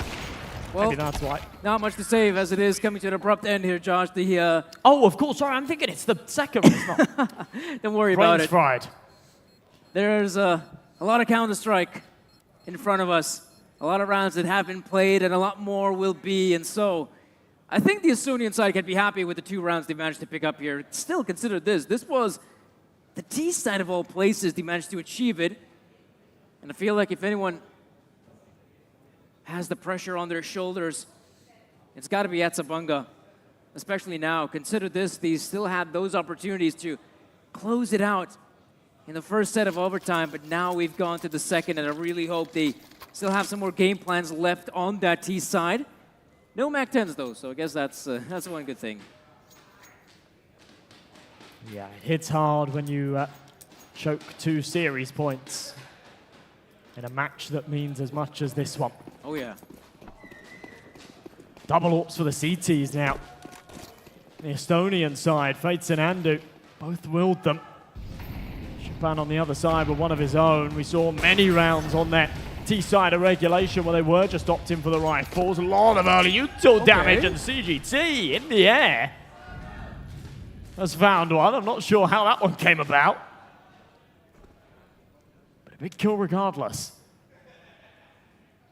Oh man, Lonesome Clero. They've been constantly checking the porch position as they've gone for the peak, but maybe this time it will be different. That's a big frag on the back of it, a second to follow suit. And we know the bomb site will now be firmly in the hands of Banga. It's a 5v2 we're talking about, so there's no way to bounce back. Yeah, as tough as a call it is to have to save it, it is the right move for Toby. They know there is no chance of this retake. And if Banga do pull this back the distance, they win this round, they win the one after, then money could be a bit of a problem here for the CT. So if they do want to get that AWP out again, remember they had 2 AWPs in this one. It is important to hold on to it here. Missed shot though, CGK punishes. You can't be missing shots like that, Andu. By flash, CGK says, okay. No, not today, my friends. Not allowed to save, no mercy. 17 apiece, we're tied up. Yeah, maybe they'll have to now readjust their purchase. Maybe going for the sniper rifles in plural may not be the best choice, but looks like they will only have the one in the hands of Fates. He has been doing a pretty good job at finding some of those opening frags, especially when he's being pushed, but I'd say he has been hit or miss. Sometimes he's been great, and other times not really being as impactful as you would expect. Deep incendiary. Banga. Looked hot as fire in that last round, and This time sort of slowing the tempo a little bit. They've still got the banana control. It's been given to them by Toby. They're just a little too scared to play it aggressively here. It's such a key round for both sides. Oh, there we go. Smoke's faded in the apartments. That will give chance for Banga to maybe challenge this one player. Apart from that, that little exchange we saw in middle, both teams being incredibly careful. They know how precarious this position is, as this might just land them a lifeline in overtime if they secure it, but fail here, and maybe you don't have what it takes to put us to a third set of overtime. They are running down this clock big time as well. That's a second smoke that's gone down there towards top banana. But it seems like that is the destination of choice. Niska's in the corner. And Fates will start to rotate over with that AWP as well. So 3 players in place. HS down in dark. Huge entry from Niska. And the trades come in as Fates plays through the smoke. But another at the hands of Displex. And with the HE blowing open that smoke grenade, no success off of it. Displex still smashing heads. And HY on the other side of the map, he was kept busy by the lurk, but the lurk has slipped the net. He became a flank on the B site. What does HY do here? I mean, I guess he saves. Ando hasn't really got money, so if he saves here, he drops the M4 over, but brutal, brutal stuff. And Banga once again with the chance here, series point for a spot in the grand finals. Oh man. I feel like as well the positioning was pretty good there for the CTs. 3 players at the ready. They should have been able to just dismantle that incoming push. And yet they struggle. It's at Banga to get themselves 18. It's the flank that was the problem there. Big yeah, problem. that too. The timing on the rotation was brilliant in sort of principle, but the fact that Fades came over with that AWP just as we saw Displex emerge from the archway as well. Yeah, shot him in the back, kept them all busy, put their heads on a pivot, and then they weren't ready for the banana push. So 18-17, series point again here in the second overtime. This will be the 3rd for EC Banga. It has to be one that they close, surely. AWPs on either side, not a double setup here. Fates is the only man to wield it. He's missed his first shot. Kenzie wants to just press all the way up, but opts against swinging around the corner. Oh, that's huge. No! Andu!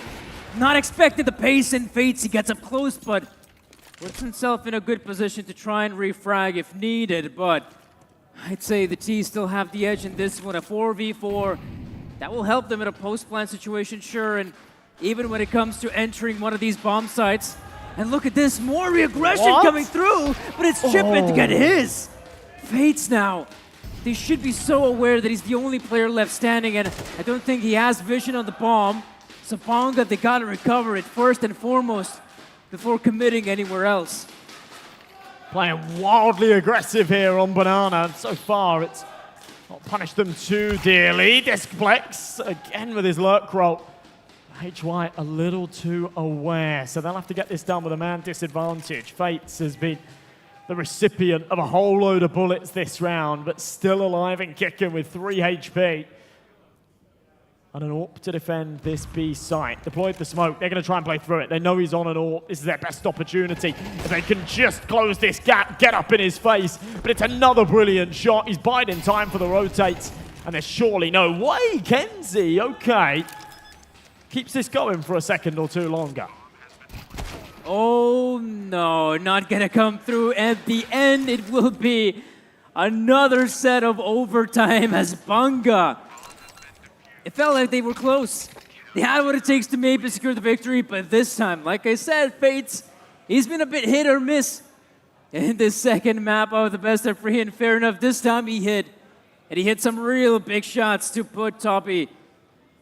Another set of overtime, and man, oh man, it's... I feel like now the Estonians, they're starting to get the groove of things. They're smiling, they're happy about it.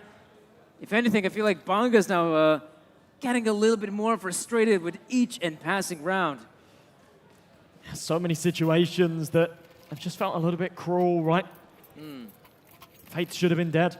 They shot him so many times. Yeah. Connected at least 4 bullets with him, plus the U-tilt. Just could not finish off the job. And he ends up being the thorn in their side, the problem maker that leads to further rounds. Interestingly, doesn't opt for that AWP here. This guy's going nuclear. He's 35 to 21. He's really stepped up in a big way since we've moved over to these overtime rounds. Oh, yeah. Got a shout out to CGK as well. Oh, in your face, HS. That's already a player dropping dead. But I like the rearrangement. Toby, instead of committing more bodies on the B bomb side, they'll be more than happy to try and contest anything in mid. And this might be a nasty surprise for Banga. Kickle on the corner. Oh, not quite enough for the contacts. There is a big old crunch. But that should be information gained that everybody's here towards brackets. They've taken contact with at least 3 of them. Of course, Hyde not expected to be peeking into bedroom. They should have free reign of the B bomb site here, but Disflex has had to go all the way back to the T ramp to grab this bomb. So instead of having all the leg room that I think they really should have had, they're actually going to be arriving just as Toby rotates. Spam damage to the minimum, really. But a safe plant regardless. Trying to break that smoke once again. Nisker, that's a big fight to take. It's chipping. Oh, no! Unorthodox from him. It's all up to Disflex, and he's trying to look away from the flashbangs. No, there has to be a player to make his way from Banana. Can he find the shot? No, he cannot. The crosshair was right on him, but he just didn't click. Such slim margins.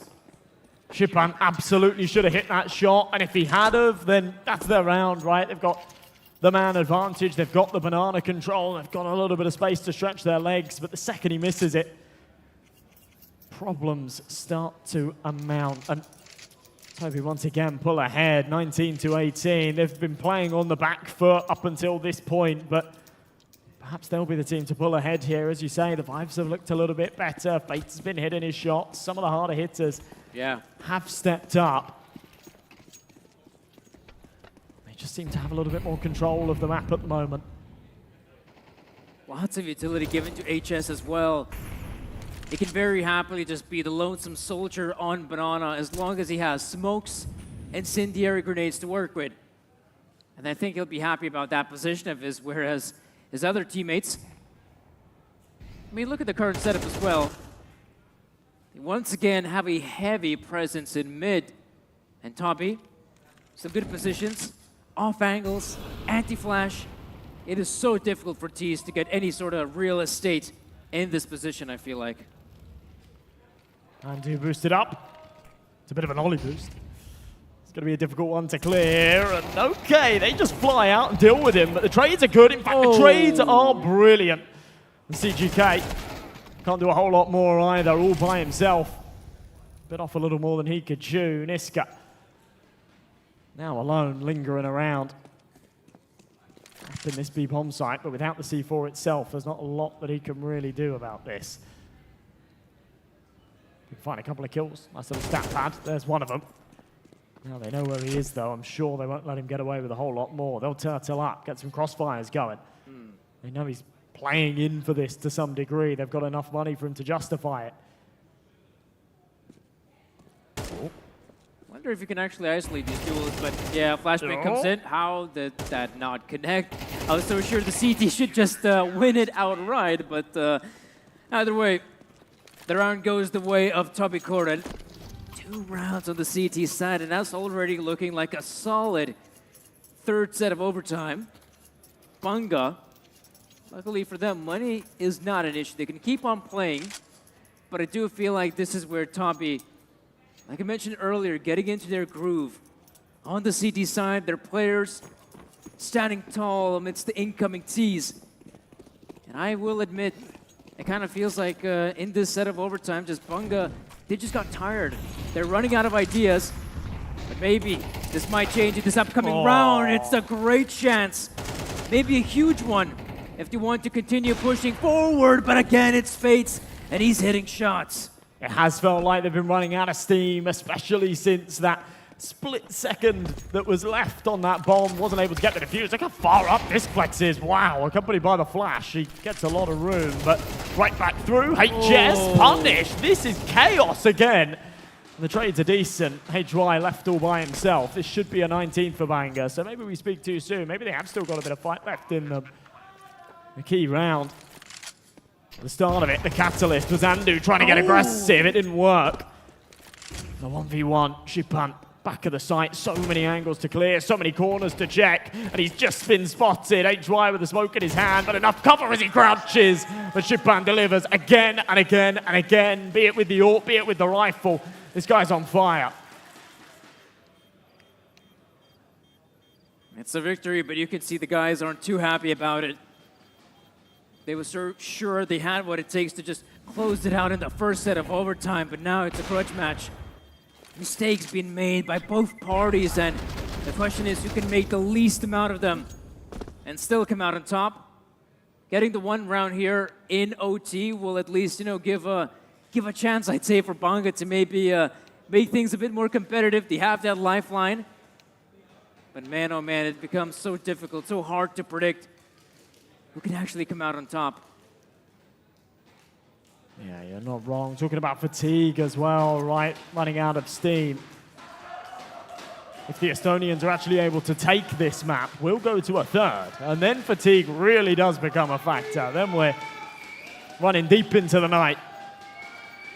20-19. One round hangs in the balance, but Banga are now on their CT side, which has looked better so far throughout this map. There's no doubt about that. Double AWP setup for them, though. We've seen it come out twice. Neither time it worked, hopefully, for their sake. This one's different. The snap rifles on the CT side are in good hands. Chippen and CGK. Big numbers and big frags from both these players. Oh, that's the first one to drop dead. Andu thought he had the superior angle. And sure, he inflicts a lot of damage, but not enough to eliminate Chipan. And as you can see, those players are getting dangerously close. I hope that CGK has got backup. She sure does, in the form of Displex. But now, that gives them the opportunity to continue fighting. And Kenzie, when will he strike? That's the big question. Oh, man. Oh, wow. Incredibly messy. It gives him a lifeline. Fates has just found a shot with the AWP as well, so a 2v2. Kenzie is kicking himself if he can't win this fight the second time round. Then this round kind of goes on his shoulders, I'm going to be honest. Shipan in the meantime, clearing the corners with his AWP, almost has the timing on Fates. No, misses the shot. And on the repeat, he'll be taken out as well by the AWP. What a ridiculous round. That's gotta hurt. That is a round that really, really hurts for EC Banga because they know how close they were to secure victory. Kenzie, if he just eliminates that one player in short, that's over. It's a 1v3, and Fates is left with a sniper rifle. There's serious mistakes made there, though. Yeah. Not just Kenzie's whiff, right? I mean, obviously, that sticks out like a sore thumb, but CGK and Boiler with the AWP. Once they're taking the contact, they had a two-man advantage. He peeks wide. No, no, no. Bad time for shoes like that to slip through the cracks. Like I said as well, I mean, it comes down to how many mistakes are you willing to make and how many mistakes will you try to avoid. And as this is basically a grudge match between the two teams, it's really hard to say who can come out on top. We see a very peculiar setup there from HS as he pushes through the smoke. That gives a big chance for Niskar to secure that one, and it is just lonesome. Lyro here in mid. He's got the backup, though. Apparently he is not alone, but the positioning from Banga, like, it's good. They should be at least putting themselves in a winnable post plan if it comes down to it, because the positions are just that good. Yeah, surely not joking a 5v3. They've got this triangle formation as well, a perfect crossfire that should be impossible to breach. Good smoke, does a decent job at it, but CGK with a collapse shot, the AWP will get it over the line. All five stand alive for Banga. They are fighting hard to take us to a triple overtime. Where was that last round? That was so decisive. Super decisive as well. EC Banga, 20 rounds for them. Still, we'll continue playing with the double AWP setup, which, as long as it doesn't come down to a post plant, that setup really works. Chipan and CGK have been so impactful on the CT side, but if it does come down to a post plant, that's where I see troubles on the horizon. 2-for-1 special here on Inferno. So we are in round number 42. If Banga are able to take it, then we go to further rounds to settle the score between these sides. Double AWPs again. CGK super aggressive in the apartment, but no one is there. Instead, Toby have routed all of their efforts and all of their manpower towards Banana, where they will go for the B-site crunch by the looks of things. How ready are Banga going to be for this? Might just be a simple execute on the bomb side.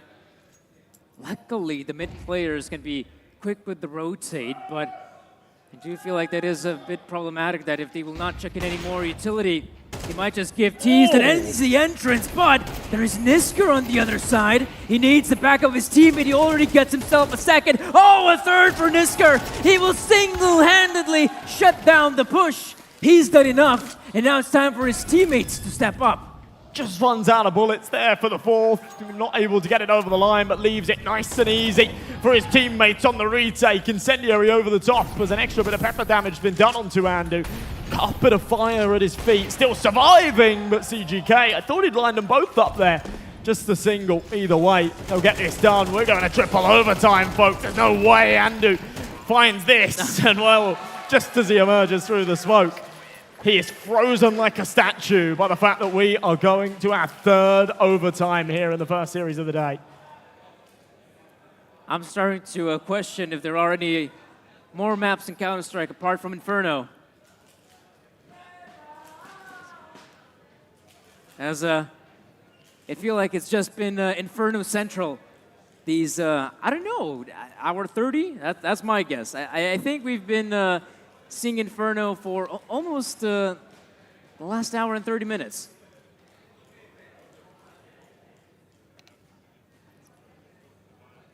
So yeah, this is where, man, like 21 to 21 scoreline.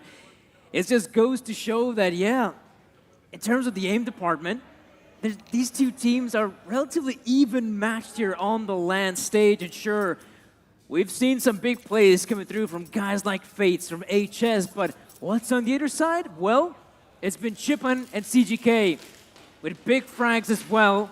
Nisker as well having a phenomenal hold on the B bomb site, single-handedly getting those free frags. Almost a fourth as well. You know, the thing that sticks in my mind right now is, other than the very obvious round 24 where we saw the Estonians fumble that 4v2 retake, actually a lot of the times that they've been on map point, the rounds haven't been particularly close. They've actually been really decisive from Banga. We saw that in the last couple there for them to actually claw it back and take us to OT4. But yeah, sort of the other way around, it's felt like whenever EC Banga have been on the verge of taking it their way, the rounds have come desperately close. It's been such thin margins. It's been fractions of a second on bomb diffuses, and 1v1s haven't quite gone their way. But I've just realized I'm saying OT3. We're in OT4. I'm losing track. It's OT4. And I'm sure the players, they're getting a wee bit tired. We'll have to wait and see.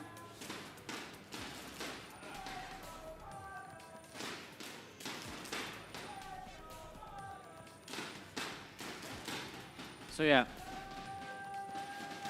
21-21.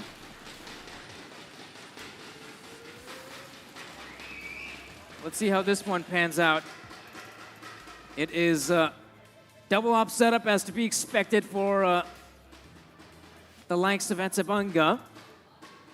And as we can see, the T side is looking for some kind of success, I'd say. Once again, that brackets control is standard practice, but I have to wait and see. This is where, oh, this is getting dangerous. Look at this. Look at how much map control has been given up by the Latvian side. And it could come back to bite them.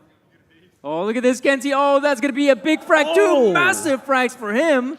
And look at this. He could try to go in for more. And maybe it will be Disciplex to chime in as a few more players left standing and not anymore. It is 22 for EC Banga. A phenomenal first one in OT4. Wow, wow, wow. Pressures are mounted on again and following up after that little mini resurgence to take us to OT4. Players are going to be running out of steam, though. I'm starting to feel it.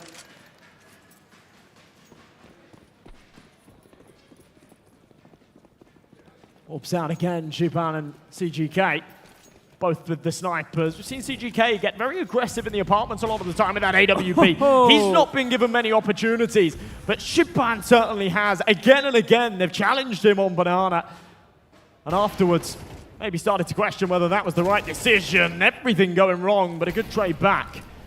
Sklyro actually pulls the numbers back to evens, but a lot of damage taken. A leg shot from the Orb, a big chunk of damage by the HE. They're treading lightly here. They're on thin ice. Yeah, it's no wonder they're being so careful here, Banga. Especially now, oh, this might be big. Look at this, CGK, the readjustment. He's still playing behind the pillar as he gets himself a third frag. Can he go in for more? No. He's shut down, but he's done just enough to keep his team in a winnable post plant. A 1v2, and look at this. It's Chipento coming huge. It's once again the Oppers that put EC Banga in winning ways. Wow, wow, wow. Major impact from Japan again. Finding the first kill on the B Banana, finding the last kill on the A site. He is everywhere. It's so difficult to play against right now. It's CGK on the verge of a 40 bomb though. Fates has already hit it. It's a big benchmark, but a HLTV stat padding. Love to see it. What you don't love to see is the #1 seed being knocked out in their first match of the tournament. And that is what we are leaning towards right now. If EC Banga can take this next round, it'll be the first of the two teams to take 3 in a row. And misses by a whisker. Damage still inflicted, lots of it in Banana. And as we see, Toby no longer interested in that Banana presence, especially after you've lost a decent amount of HP. It's no wonder that these past couple rounds they have been more inclined to enter towards A, but you must remember that on this A bomb site we do have CGK who has been hitting incredible shots. So maybe reconsider your options if you're Toby. Hell of a lot of damage being dealt though. Niska.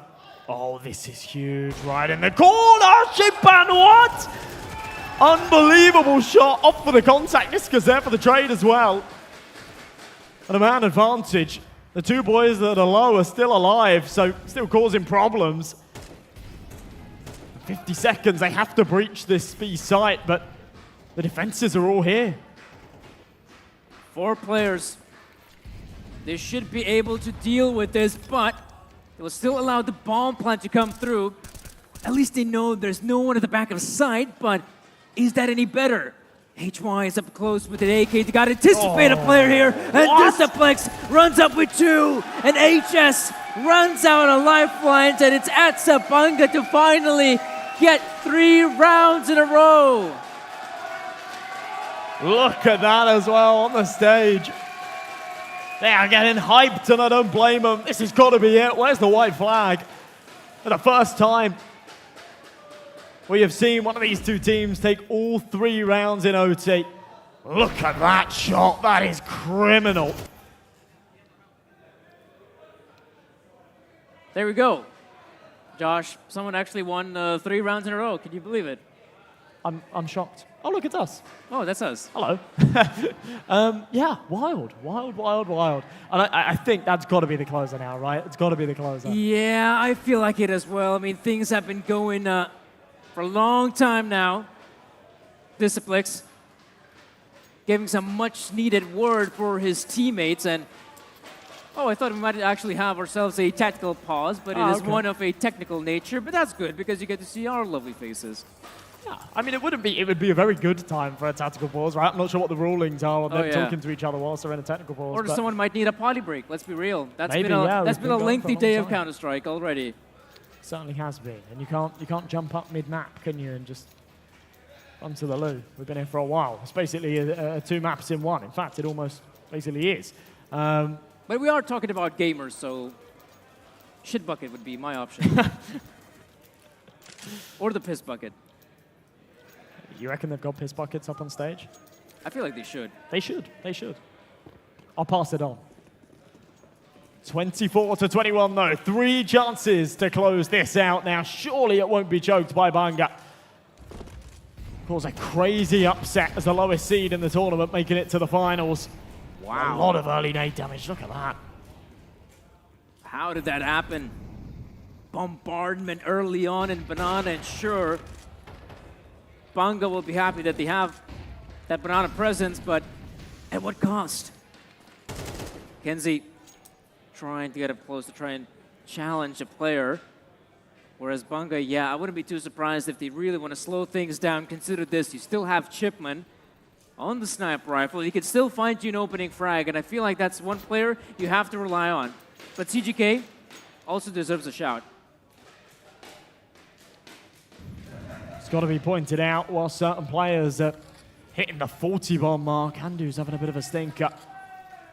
19 frags. It felt like he was just being schooled on Banana as well.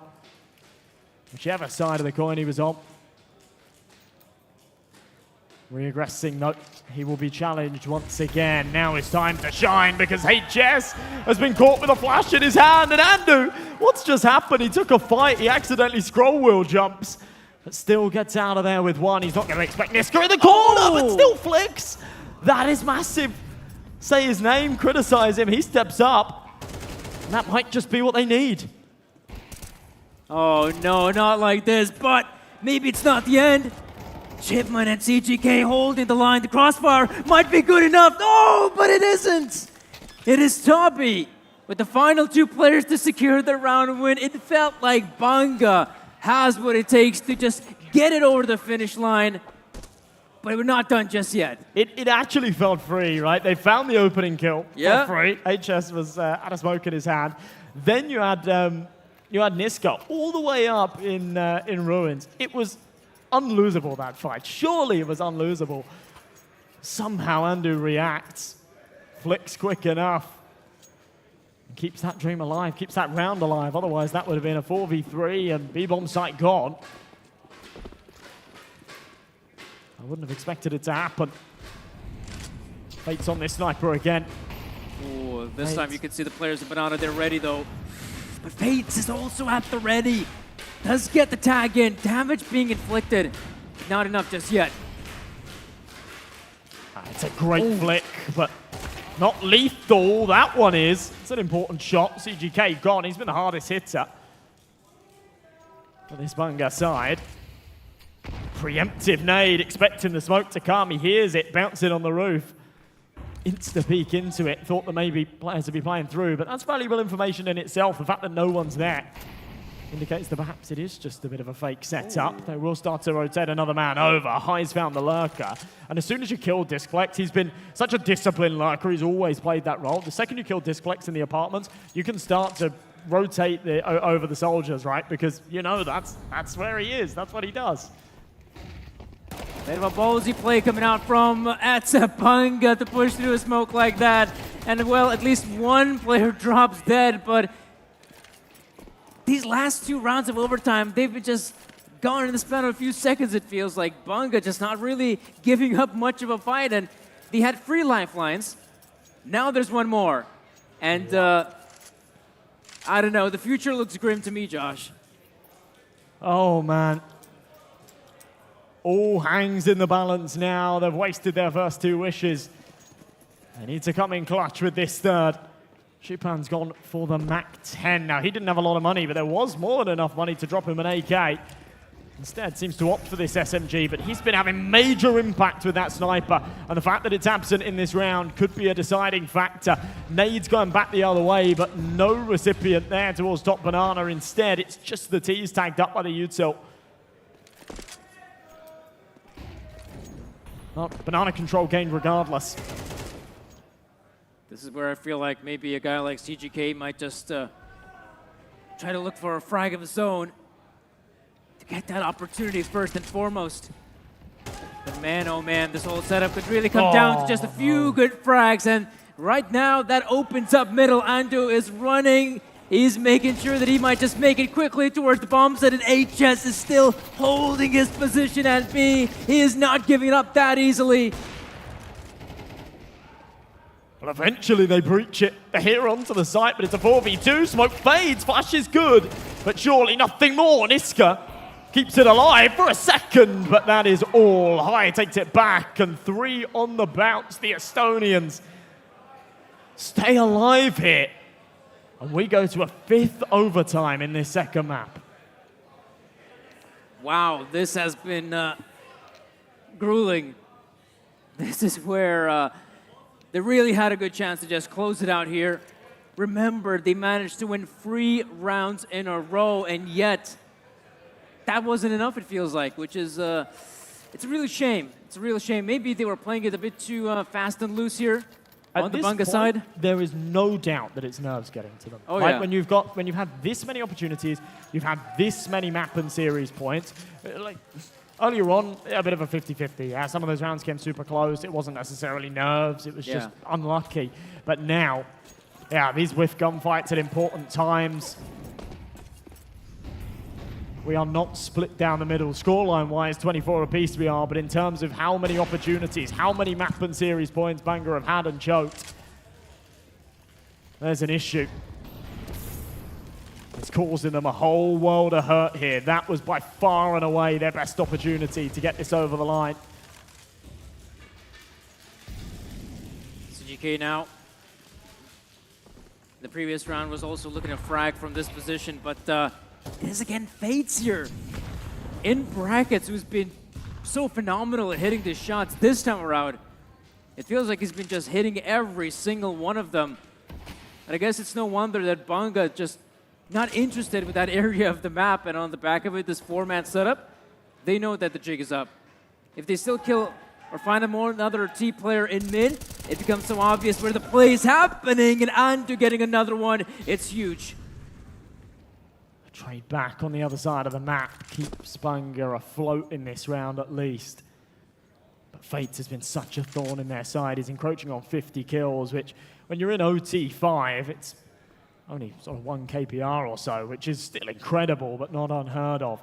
But to keep up that kind of consistency throughout all 50 rounds is insane. He delivers again with that one. Andu right on the corner. Smoke goes a little deep. He can play in front of it, but they anticipate it. So bomb site obtained again, and they've been pretty decent in these scenarios. So maybe a world they get this over the line. A 3v2. Still a doable situation, it feels like, for either team to come out on top. Timing is a little bit awkward there for Disflex. Okay, we get to see Nisker picking up 1 frag, but those 2 players, they should be able to challenge him together, but they're doing it 1 by 1. In the end, though, it's Fates to secure the victory, but man, that was close. A close call indeed. That was played pretty horribly from the Estonians. They almost threw that away, especially with Fates actually swinging wide on the other side of the fountain. So it meant that he couldn't take that instant trade, but his teammate died. There was a second or so to reset. Not an easy spray transfer, not an easy one to reset your crosshair in that kind of scenario, but there was an opportunity. There was an opportunity there for sure. 25-24 though. They will pull ahead again, keep this streak going, but that round came a hell of a lot closer than these last couple. Fated Sniper, 48-28, and he's just made it 49. He's been so good at it, time and time again. And Banga, they might just be, oh no, just crumbling apart. Look at the aggressiveness we're seeing displayed from Andu. He just doesn't give a damn. He might just push through a smoke. He will be punished, but CGK, oh, so close and getting HS.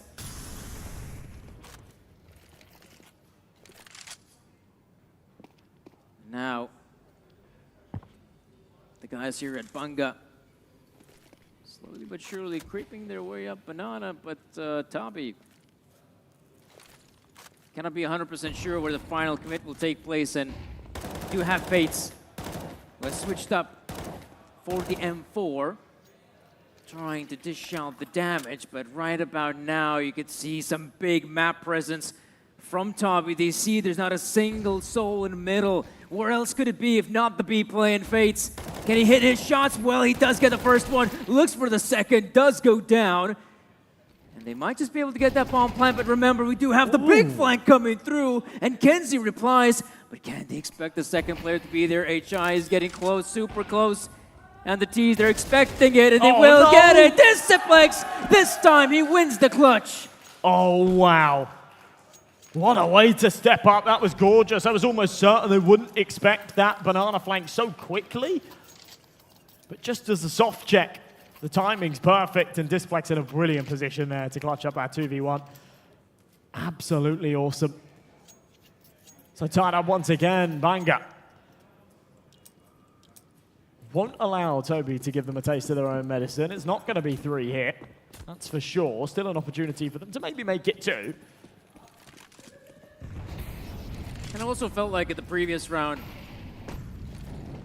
perhaps the Estonians were starting to get a little bit too giddy with the success they had. They thought, oh, we'll just keep on pushing like it's nothing. Like there's no tomorrow, but as we see, Banga not giving up that easily. HY is the apartments player who hasn't been challenged too many times, I'd say. In fact, we haven't seen that many gunfights in the apartments. Mostly it's been going down at B. But this is one of the few instances where Banga does take that mid control. But once again, the big problem is that they don't have any presence in Banana. Flash over the top, looking to try and play through here, but what? He just got it completely dry and somehow still got away with it. HS has fumbled completely. CGK, okay, traded back with a short prong. Now they know where Clyro resides, and they should be aware there's one in pit. They certainly do now. They've taken care of him. What? And Kenzie makes it another. This round has just been pure chaos, and it's not letting up at all. Andu up short this time. 2v2 Andu! Down to 1 HP, but he finds the spray transfer. That is criminal. A great flick of the wrist. Gives them 26. And yeah, maybe it is fair to say that Banga is starting to run out of ideas as well. Really difficult here, as overtime has been. It feels like it's been lasting forever. It really does. That third map really looms here as well. I can't help but say, on like a mental side of things, if this goes to a third map, they're at a huge disadvantage. Yeah, they're at a huge disadvantage. The Estonians have finally woken up. This is Banga's best chance at getting this going their way. You see Fate's just cold as ice. Oh, yeah. I mean, what a recovery from him. After map 1, we're talking about the fact that he was a bit absent. He says, hold my beer, drops 50 kills. Well, you might see that double off setup coming out once again from Banga. And once again, it gives them the opportunity, the opener, that glimpse into a bright new future. And is it going to be just a full-on play on B? It might. Fates does reply with a frag on Nisker, and a lot of utility just expelled here on the bomb site. They are taking their sweet time, maybe a bit too slow, because the slower they walk out, the faster the rotates will come in. Still somewhat keeping Banga guessing, and they have made the right call to just keep 2 players on this A site. There's no major commitment. The bomb's not down. You have to stay on your toes, and that's exactly what they do here. But Toby don't seem to be able to make their minds up either. They have managed to pull a rotate over, though. And Shipan's in a position where I'm sort of fully confident in his ability to hit a shot here, but he surely can't find all 3. And if HS is taking first contact, then he finishes off a 7 HP man. And then you're playing a 2v3 post-plant, which is very doable for the T side. But there you go. As anticipated, Shipan will hit the first shot. It is onto the low HP HS. But he's done well. Drops a smoke. Just trying to buy time here. Not allow them to trade. The HG makes that a whole lot harder. But here you go. An opportunity. Interestingly enough, CGK comes into this one without even opting to go for the fuse kit, but luckily his other teammates do have to work with. And Fates' positioning could really be the thorn in their side. They got to dispatch him first and foremost, and He already gets a one big frag, goes in for seconds, and it is now Lonesome CGK with the hop, and yeah, the crossfire works out beautifully as they focus so much on eliminate Lonesome Fates. They completely neglect the player on the bomb site. Man, oh man. Again, you can't fault Shipan there at all. He's done his job. He's played nice and passive. He finds the opening. He drops the smoke to try and stay alive. I think he was expecting a molly to come on that new box, but it didn't. Maybe didn't have to play wide into that smoke itself, but there's no right or wrong call there. 27 to 25, though. They absolutely need this next round, or they are seriously in trouble. Good nade damage as well. Thought they would have learned from their mistakes, but in this one, trying to hold the corner, maybe not expecting those HGs. They eat two of them. Yeah, that's just enough to force the players back, but CGK, oh no, he's blinded and he doesn't see a damn thing. Luckily, Kenzie is able to reply with 2 frags, so it's not over just yet, but he is the lonesome defender, and he will inflict damage. Chipman with a good response and Fates as well, so it will come down to a post plant, a winnable one at that. Another 2v2. Incredible work being done there on the side from Kenzie, but he's saying, where's my long player? He's just fallen back from short. Completely not expecting someone to fly up. H-Y's on a brilliant angle. He should just be able to line him up, and he does. Like dominoes, they both fall. And 3 on the bounce. My, oh my, what a recovery. What a recovery indeed, and it has been a tremendous effort from both squads to find any success here on Inferno. It did feel like it just come down to which team can make the least amount of mistakes, that at the very end it felt like the Estonians still had what it takes to just finish off this second map, put us on a third, but man, this was such a close affair. And right now the big question is, how does Banga bounce back from, well, this ridiculous second map? I don't know, and it's going to be a tough one. As I say, this is not going to be easy. They had so many opportunities there on Inferno, and they're going to be coming away from this. Obviously, go outside, get a bit of fresh air. Oh, yeah. I don't know what you say here, though. I don't know what you say if you're Shipan, if you're just the team in general, to sort of get everybody hyped up for this third map, because they are still well and truly in this game. Indeed. But they have fumbled so many key and easy opportunities to get that going their way, and I think that that's going to be a real sore spot. Yeah, so of course, guys, we're going to be taking a bit of a break here. And of course, once we'll be back, we'll bring you that third and final map of the best of 3.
What a fantastic game that was. Congratulations to both teams. The result is 1-1. That means that both teams will have to move on to the third map. We don't know which map they will have to play in, but we will know very soon for sure. Ladies and gents, whoever is sitting right next to your computers now, either you're watching this stream on your tablet, your phone, whatever, it doesn't really matter, because we will have a short quiz right here, right now, right in this stage. So, quick explanation what we will do. You will see questions on your screen. The simple solution is to answer, to choose one correct answer. That's pretty much it. Whoever gets the most points and will be the quickest will be rewarded. So guys, we will have 3 prizes. The first prize will be €50 worth of Counter-Strike 2 skins. The second place will get €30 worth of Counter-Strike skins, and the third place will get skins worth €20. So pay attention to the screen. You have a QR code. Also, you have a 6-digit number which you have to enter right in your browser. Make sure to join with your Twitch accounts. Join with your Twitch accounts, because then we will be able to connect we will be able to see who wins this competition. So we will have about 2 minutes, we will leave about 2 minutes for you guys to join. Anybody can play, but just once again, make sure to connect your name, your display name, to your Twitch account's name. All right, this is very important, because otherwise we will not know who won the competition. And ladies and gents, once more, I will have to repeat myself, but this is very important, because you also have one more opportunity to win extra skins from Counter-Strike 2. All you have to do is a very simple thing. You have to take a picture of yourself or take a video of yourself how you're watching this tournament. And that's pretty much it. You just post it on Facebook, on Instagram, but make sure to do one more extra thing. You have to write a hashtag OLYMOMENTS. There's only one word, no spaces in between. The hashtag is visible on the screen right now. Hashtag OLYMOMENTS. All right? So if you do that, after the tournament, we will also choose the winners of those skins, and you will receive them in a few days matter. All right? OLYMOMENTS. That's pretty much it. Simple as that. So, so far we have 66 participants. Once again, I will repeat myself, but it is very important to name yourself after your Twitch name. Because later on, the organizers of this tournament will contact you directly, and they will have to send you your rewards to your Steam account, okay? So 30 more seconds, and we will move on to the quiz. We have 80 participants, so as soon as we reach 100, I hope we will do that, we will start this quiz. Trust me, I've seen the questions. I will not tell you the answers, but I can tell that whoever has a little bit of connection to Counter-Strike franchise, Counter-Strike 2 game, will probably solve most of the questions. Not all of them are super easy, but trust me, they're not that difficult. So, we have 90 participants. Well, your very last chance. The QR code is on the screen. Ladies and gents, if you're sitting right here in the audience, you can participate as well, all right? But once again, I will repeat myself. You have to name yourself. You have to type in your name directly connected to Twitch. Ladies and gents, 3, you're the last one, okay? I don't know if that's, yeah, there's just a QR code, all right? So it's so far. Well, my apologies, my friend. We have to begin. 3, 2, 1. Let's go. Grab your friend's computer or phone, and we will move on, all right? So, ladies and gents, question number 1. It is also important not to choose a correct answer, but obviously to solve it as soon as possible.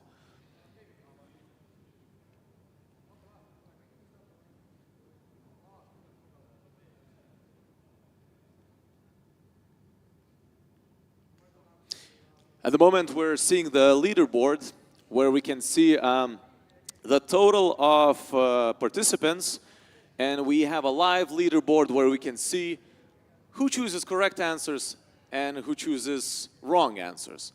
So at the moment, if I pronounce it correctly, Kikult is the #1 player right now. The second one is Unsafe Name, and the third one is Choose Bill. They're very close to each other, but it's important not only to answer questions correctly, but also choose them as soon as possible.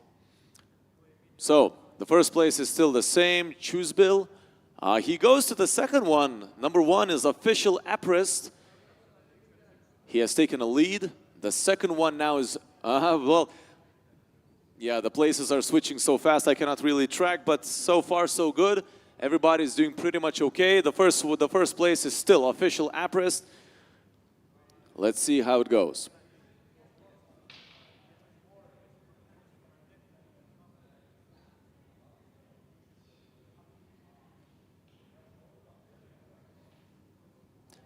And the first place has been taken over. Recall is in #1 position. Romi Pomi, 22, is in second place. And Artemis 1 takes over the second place.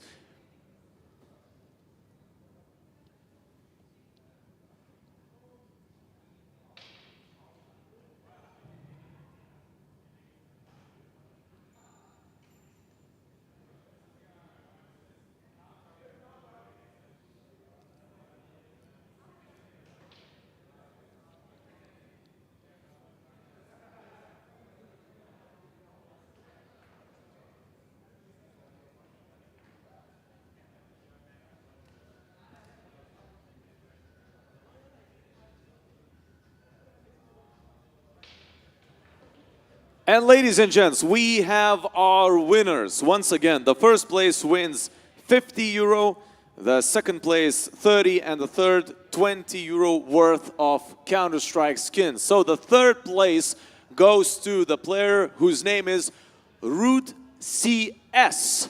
The second place, the €30 prize, goes to Artemis 1. And the first place, our winner of today's quiz, is Recall. My apologies if I mispronounce your names, but those are the results. So, I have been mistaken. So, ladies and gents, our leaderboard is still switching. My apologies, but yeah, as far as we can see, the leaderboard was updated. So, the third place, Artemis 1, the second one, Recall, and the first place is Avocados 4X. I think this is the final. I will definitely say that in a minute, but so far, yes. Yes, we have our winner. So once again, the third place, La Pacote, the second, Recall, and the first, Avocados 4X. This is the final winner list. This is the final winner list. So once again, the third place wins 20, the second 30, and the first €50 worth of Counter-Strike 2 skins. Congratulations. Maybe there's someone from the audience who won. Well, probably all of you guys who are watching us on the internet right now are the winners. Congratulations to you. And now, in a few minutes, we will move on to the third map. And now we have a short break. Grab a cup of coffee, grab a cup of tea, of your favorite drink, and let's have a short break.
My name's Sir Danny. I'm joined here by Josh. And well, it's good to see that we had a chance to refresh, right? Yeah. We've seen a lot of Inferno. I'm done with Inferno. Time to jump into Anubis. I am well and truly fed up with Inferno. I don't like Inferno on a good day, right? So seeing 50-odd rounds of it, I don't want to see it again today, okay? And that's a warning to the other teams here. No picking Inferno. Yeah, don't pick Inferno. Don't pick Inferno. And don't let it be a decider as well. Yeah, preferably not.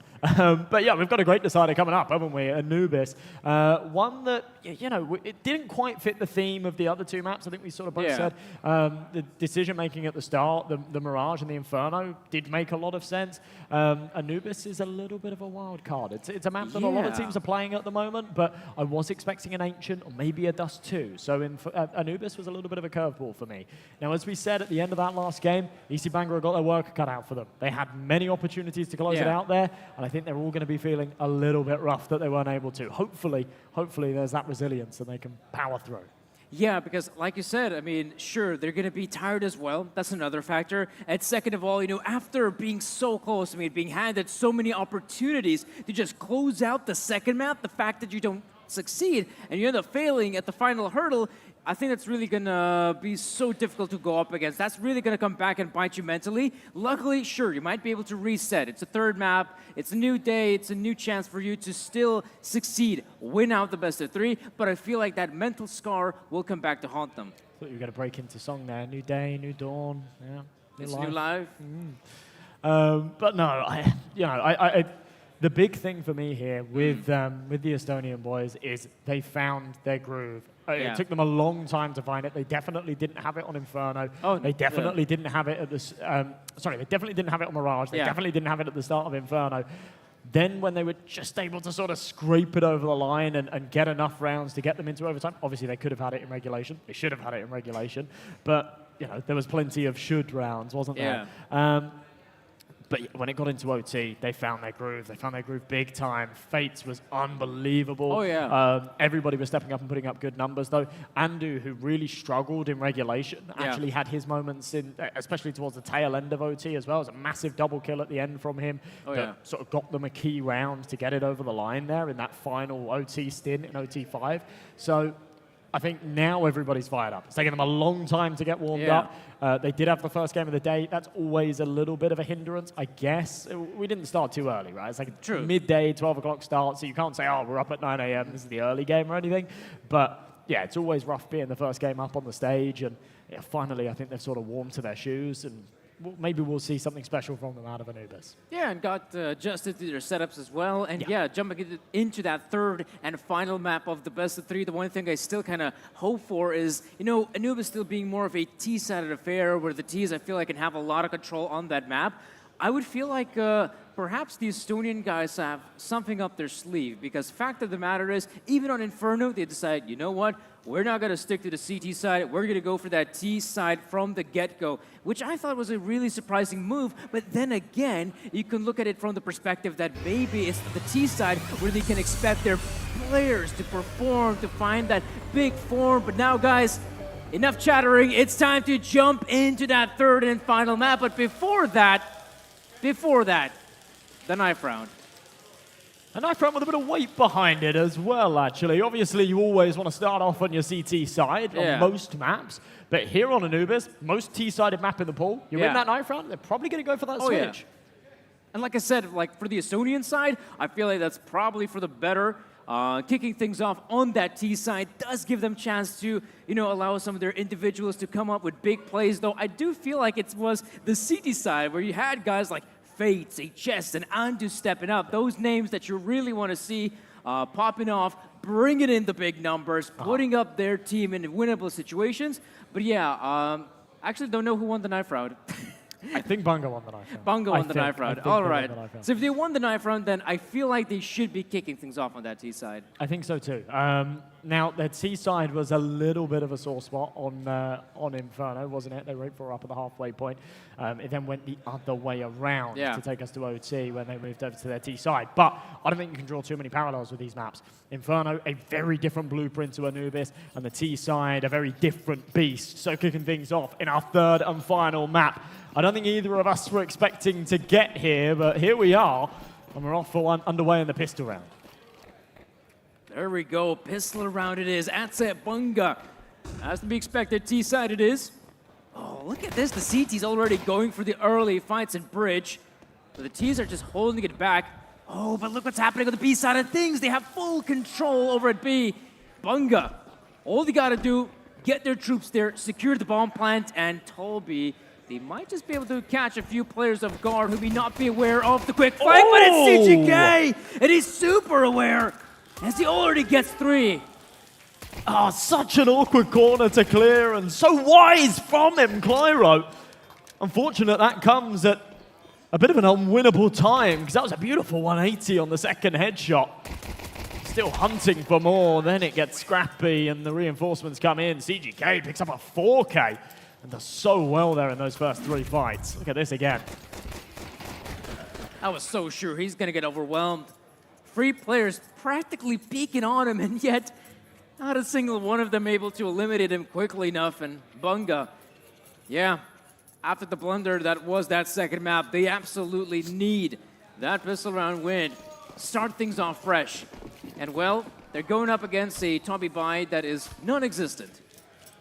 Yeah, we've had our fair share of nice 1Ds, haven't we? And I'm not surprised that Fates fancies his chances on that hand cannon, because he dropped 50 kills in the last map. But given a taste of his own medicine, lovely one tap from Kenzie with that Galil. Only needed 1 bullet, because of course there was no helmet there on Fates. Playing a bit of a bold one, actually, just with a P250. No, he's going to get knifed! Oh, man. Okay, a little bit of a cash injection there for High then. I love that. But I like the idea from Chipan to actually not buy here. He wants to get out that AWP as quickly as possible. He's been having major impact with it in the series, especially there on the CT side of Inferno. And yeah, just going for a P250, having that extra cash early on. Absolutely, I love it. But a fairly straightforward round. Yeah. That's to be expected. Toby, not a lot to work with. Heading into a round with just the mere pistols, but hey, we saw some London action going on.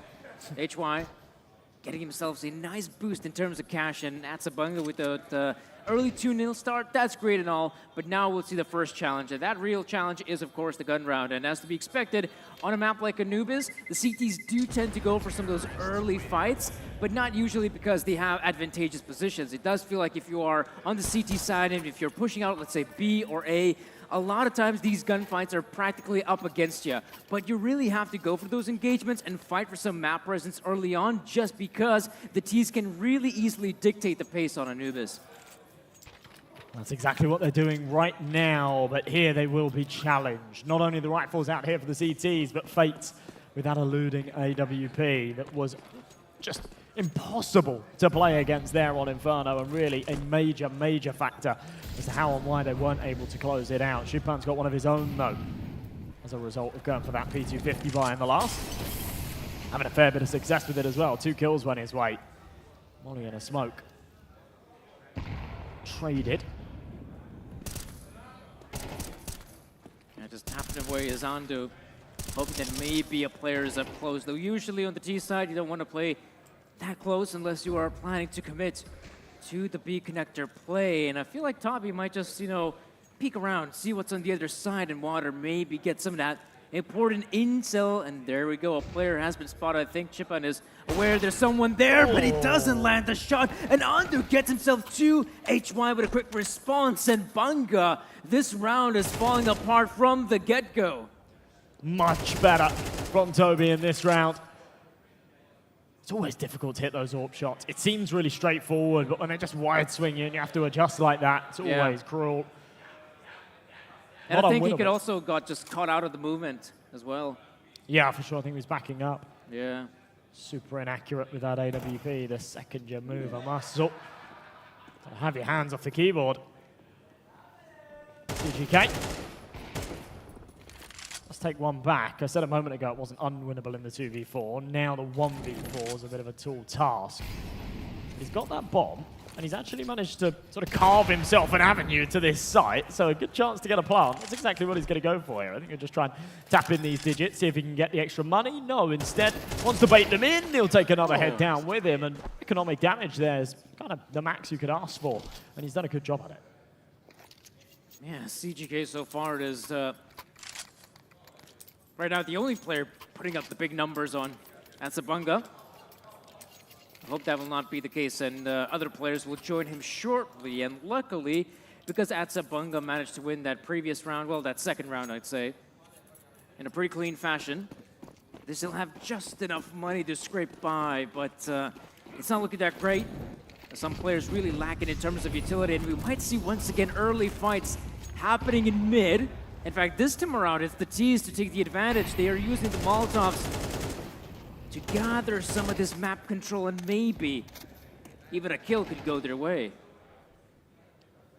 This guy, oh, had the right idea, couldn't adjust. What a shot back, though, from Kenzie. Keeps the numbers even, sees another barrel, is actually very aware that there is heavy presence in middle, but becomes aware a little too late as the bomb dropped. In a bit of trouble now.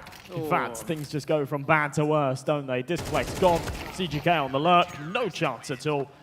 And Toby Korad look just a lot better in these last couple of rounds. Since they've got these guns out, they're looking comfortable on Anubis. Yeah, so far so good. Even though Banga were the ones looking for the early engagements, it was Toby to come out on top, and this time they might even extend the lead moving forward. Banga, no money to work with. We'll have to go for the simplest of pistols, maybe.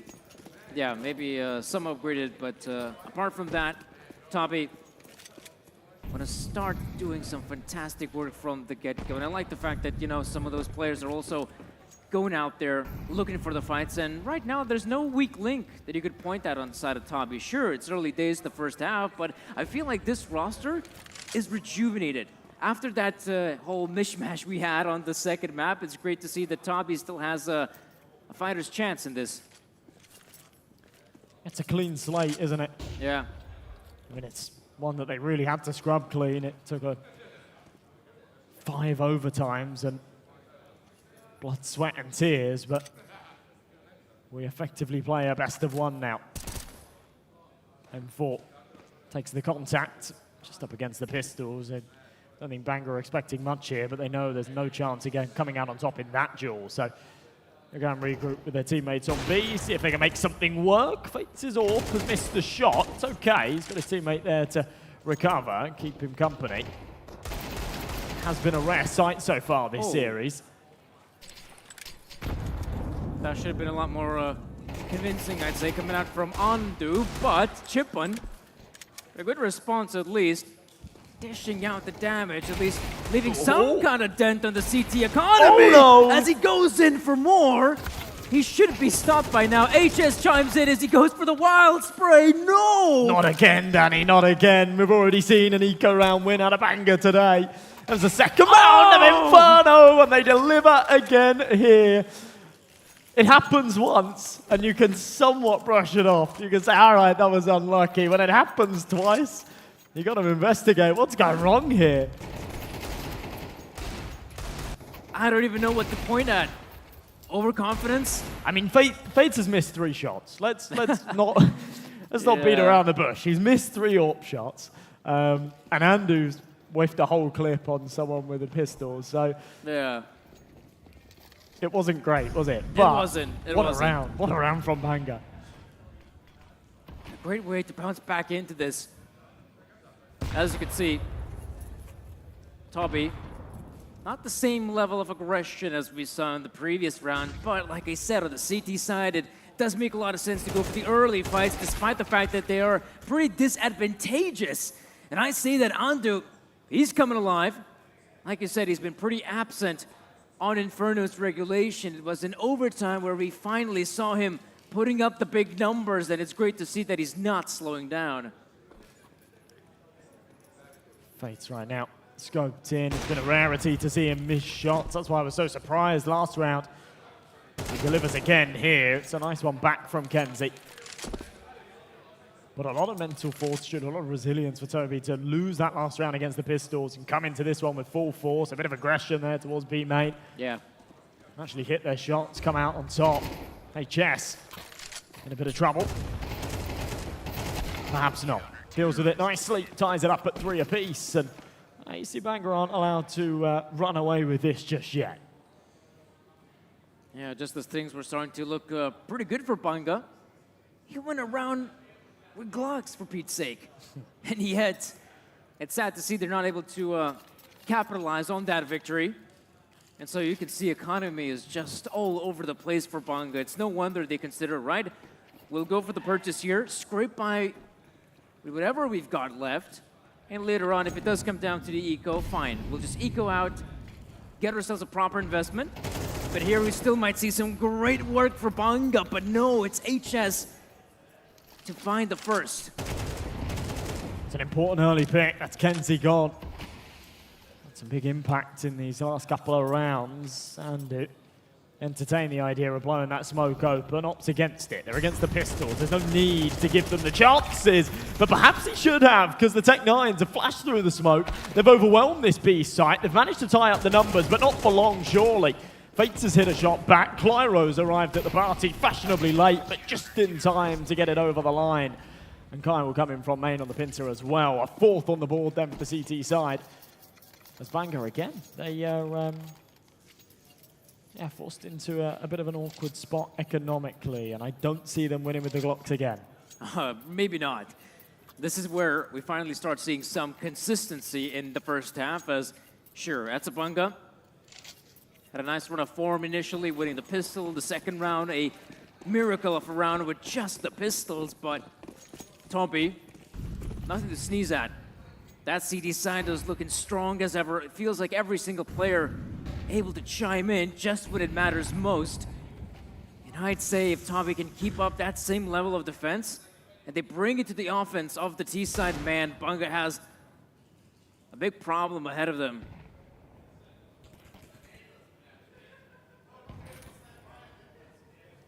Things nice and slow.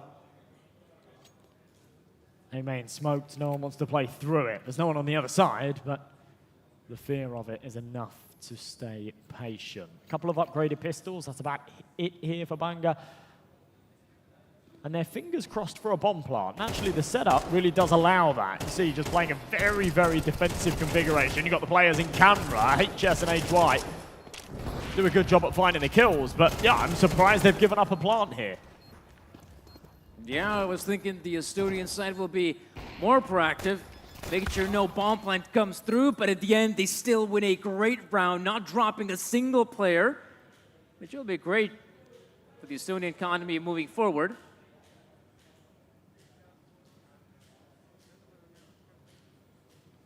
But now, 5-3. Banga, they finally have a purchase to work with, and I feel like one thing we haven't seen that much of Banga is actually trying to, keep up the pace here. You can still play fast and loose on Anubis. Perhaps have a few players on the flank, making sure no one pushes through B or even mid. But yeah, maybe changing up the pace would be a nice change-up for Banga.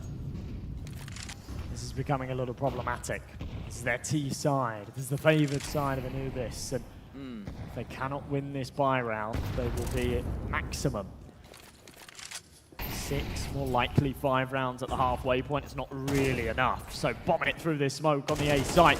Hyde, ready, and what a transfer. That is crisp. And that's the bomb dropped as well.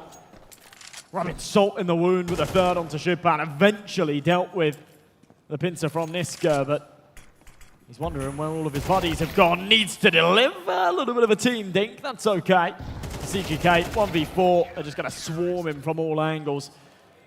And another round that goes the way of Toby. They just look better here on this third map. This was my concern. This was my worry. I'm not surprised we see a timeout. It's actually not from the team I was expecting to see a timeout from as well. But yeah, I was thinking that Banga might be the one to take that tactical pause, but right now, things are definitely looking pretty rough for them. Like I said, I wanted to see a change-up coming out there from Banga, and they really do change up the pace. They see that aggression happening towards B, towards the B side of the map. And usually how it works on Anubis, it is a bit of a push and pull kind of map. So sure, if the CTs are throwing bodies at B, it becomes pretty obvious that the A side is probably ill-defended or has no defenders on it. So I like the change-up. Banga decided to play fast, but the problem is the player on the other end doing so much good work, and it feels like Banga, no success towards the A bomb side, no success towards B. Once again, down to the eco. But I feel like if they keep on playing fast and loose, maybe that will give them at least an entry on one of these bomb sites. Yeah, I mean, it always helps when your flash connects, right? But sometimes you both play through the smoke, you're expecting to go 1-for-1, and there's not a lot you can do to anticipate a head-right hitting a transfer like that. Pistol force, though, and the smoke's up here on the B site. They'll get up, they'll get this bomb down, and wow, okay! CGK, filthy, with a double. Not even, oh, okay, eventually traded back. It's all smokes and mirrors here. It doesn't even feel like anyone's seen anybody, but it's the pistols prevailing again. Surprised to know that Toby played that one super safe. Sure, they only had just the one player on the B bomb site, but this defense, it was basically non-existent, and now this round will come to an abrupt end as HS falls, and Banga, there we go. That's exactly what I'm talking about. Change up the pace, play fast, and I feel like they just picked the right bomb site just at the right time where Toby only had that one defender. And, well, luckily for Toby, they at least have money to buy it back. That's not a big problem, but my big question is whether Banga has what it takes to start building consecutive rounds, because so far, if you take a look at the scoreline, it's been pretty sparse. They need some pieces to start falling into place. CGK was fantastic last map, but he's stepping up again here, but a couple of boys going absent. Discplex, 1 and 8, struggling to have an impact hit. These next couple of rounds are absolutely key. Super aggressive from FaZe. Still crunching, confirm no one's in water. They got heavy manpower in rugs, but the nades are fantastic. Super aggression from FaZe. I can't believe he's gone for that. No, back off, pretty untouched. I thought he was gonna back off, but no, he just pushes, and Banga not expecting it. Meanwhile, on the back of that aggressive play, we do see one of the Banga players finding a good opening in middle. Once again, it is your boy, CGK. He has been putting up those big numbers and some really impactful frags. Oh, no, where's the awareness? They don't detect the guy. Luckily, Fates is aware of it. Puts it back in a winnable situation for Toby, but once again, I feel like Clero will have his work cut out for him. They to blow open the smoke. That's their cue to play right through it. Clero is on the site, and okay, goes 1-for-1. That's not too bad. That was a bare minimum. That's what he needed to do there, and he delivers. So smoke goes up. They'll play for the retake, but they've got the man advantage to do so. They haven't got any kits, so actually a bit of a short fuse on this round. They do need to speed this up if that's what they're going for. And an important pick from Discplex makes this doable for Kenzie. 2v1, both coming in from the left. Hears them stomping, but needs the transfer. Can't connect it. And whilst he tries to do his best Clero impression, he's not able to do so. So another round leaning the way of the Estonians. And you can see the Banga camp, they just look a little bit defeated. They look a little bit disappointed. Yeah. Need to get fired up again. It's so difficult after like a 4.5 hour best of 3 to keep that confidence, to keep that morale high. But that's what they need right now. You're right about it. And even in that previous round, Toby, I mean, their retake was disjointed to say the least, and yet the players individually were more than enough to give Toby that necessary win. 7 rounds on the CT side of Anubis. That's something you don't get to see too often. And Banga, like I said, really struggling on this T side, despite the fact that CGK has been putting up the big numbers. It just hasn't given them that many rounds in return.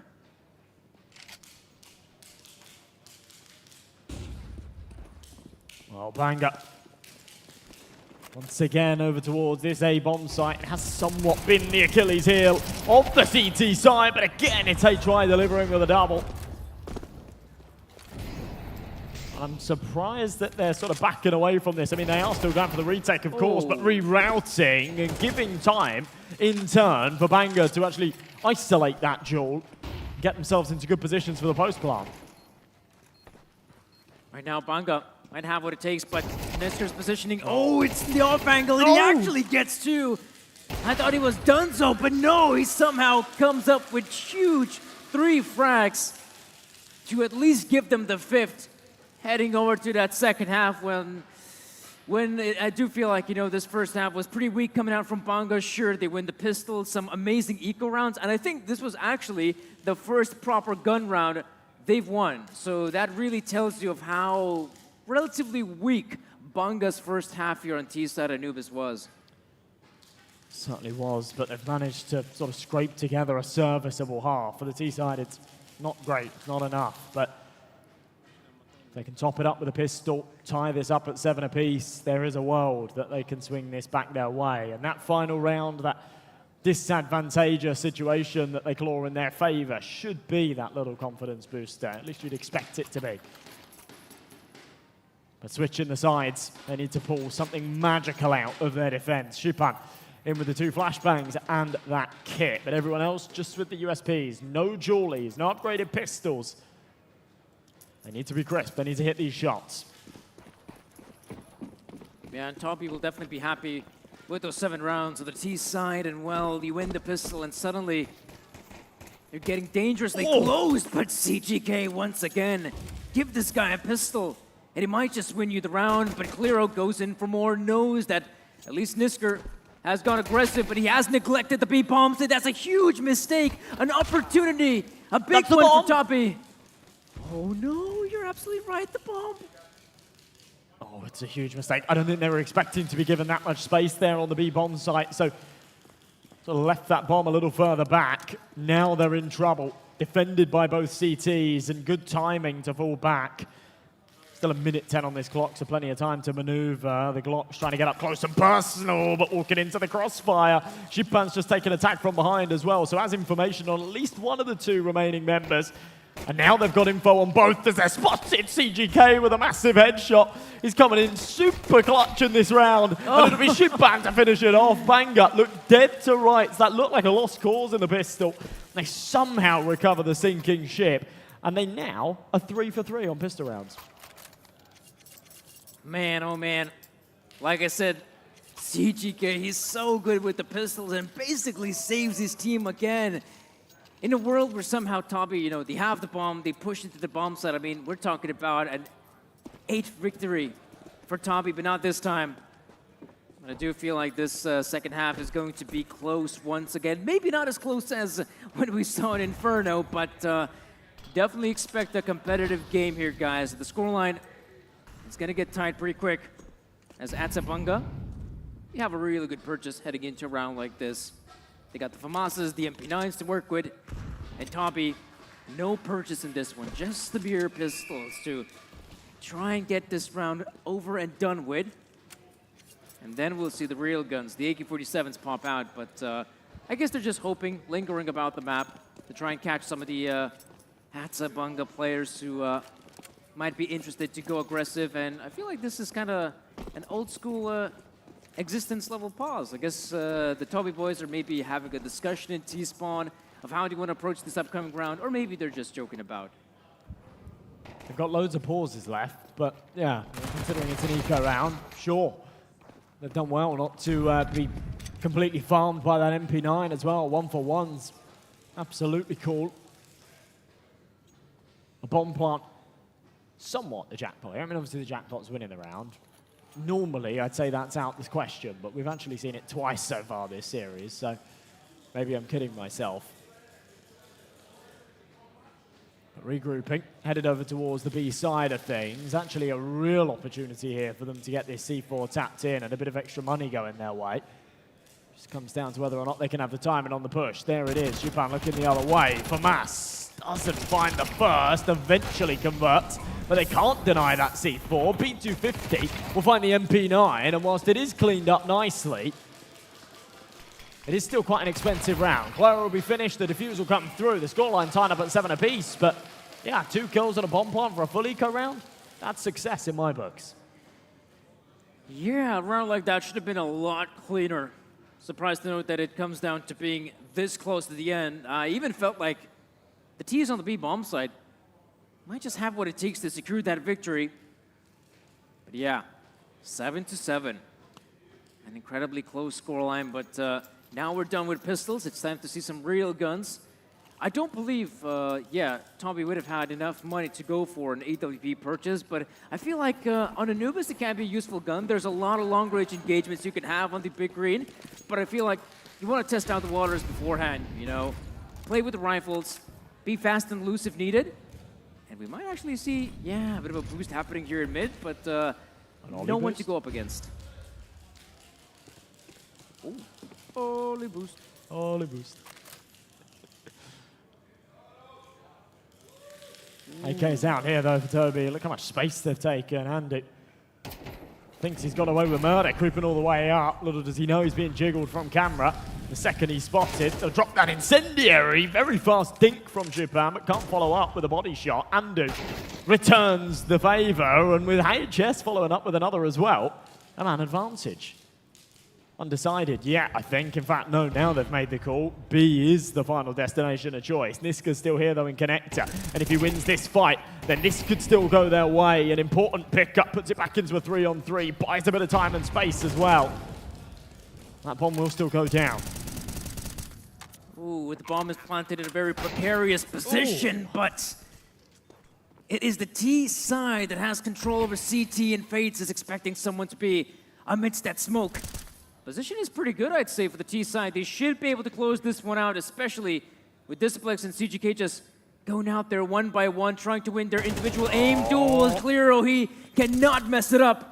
And now it is just lonesome. CGK. He has been so good with the pistol rounds, but not this time. This time, it will be a victory for Toby. They secured the round win, and like you said, Josh, it felt like coming into this round, they just didn't really have much of a game plan. The bomb was dropped there in the middle of nowhere. It just came down to whether they can actually find those frags, and they find some big frags. We saw Andu stepping up with a big frag, HS as well, which opened up the B bomb side.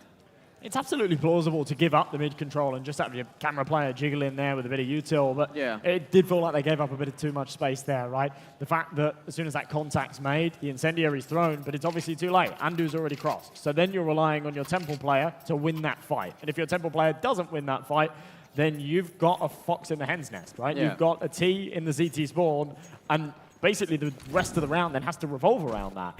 And yeah, it became really problematic. So CGK's got that AK that he saved in the last, the rest just onto these pistols. Chance that he could have had the time in there. Narrowly too late, might get a second dip at it. He does hear him stomping around. And this somewhat does him some favors.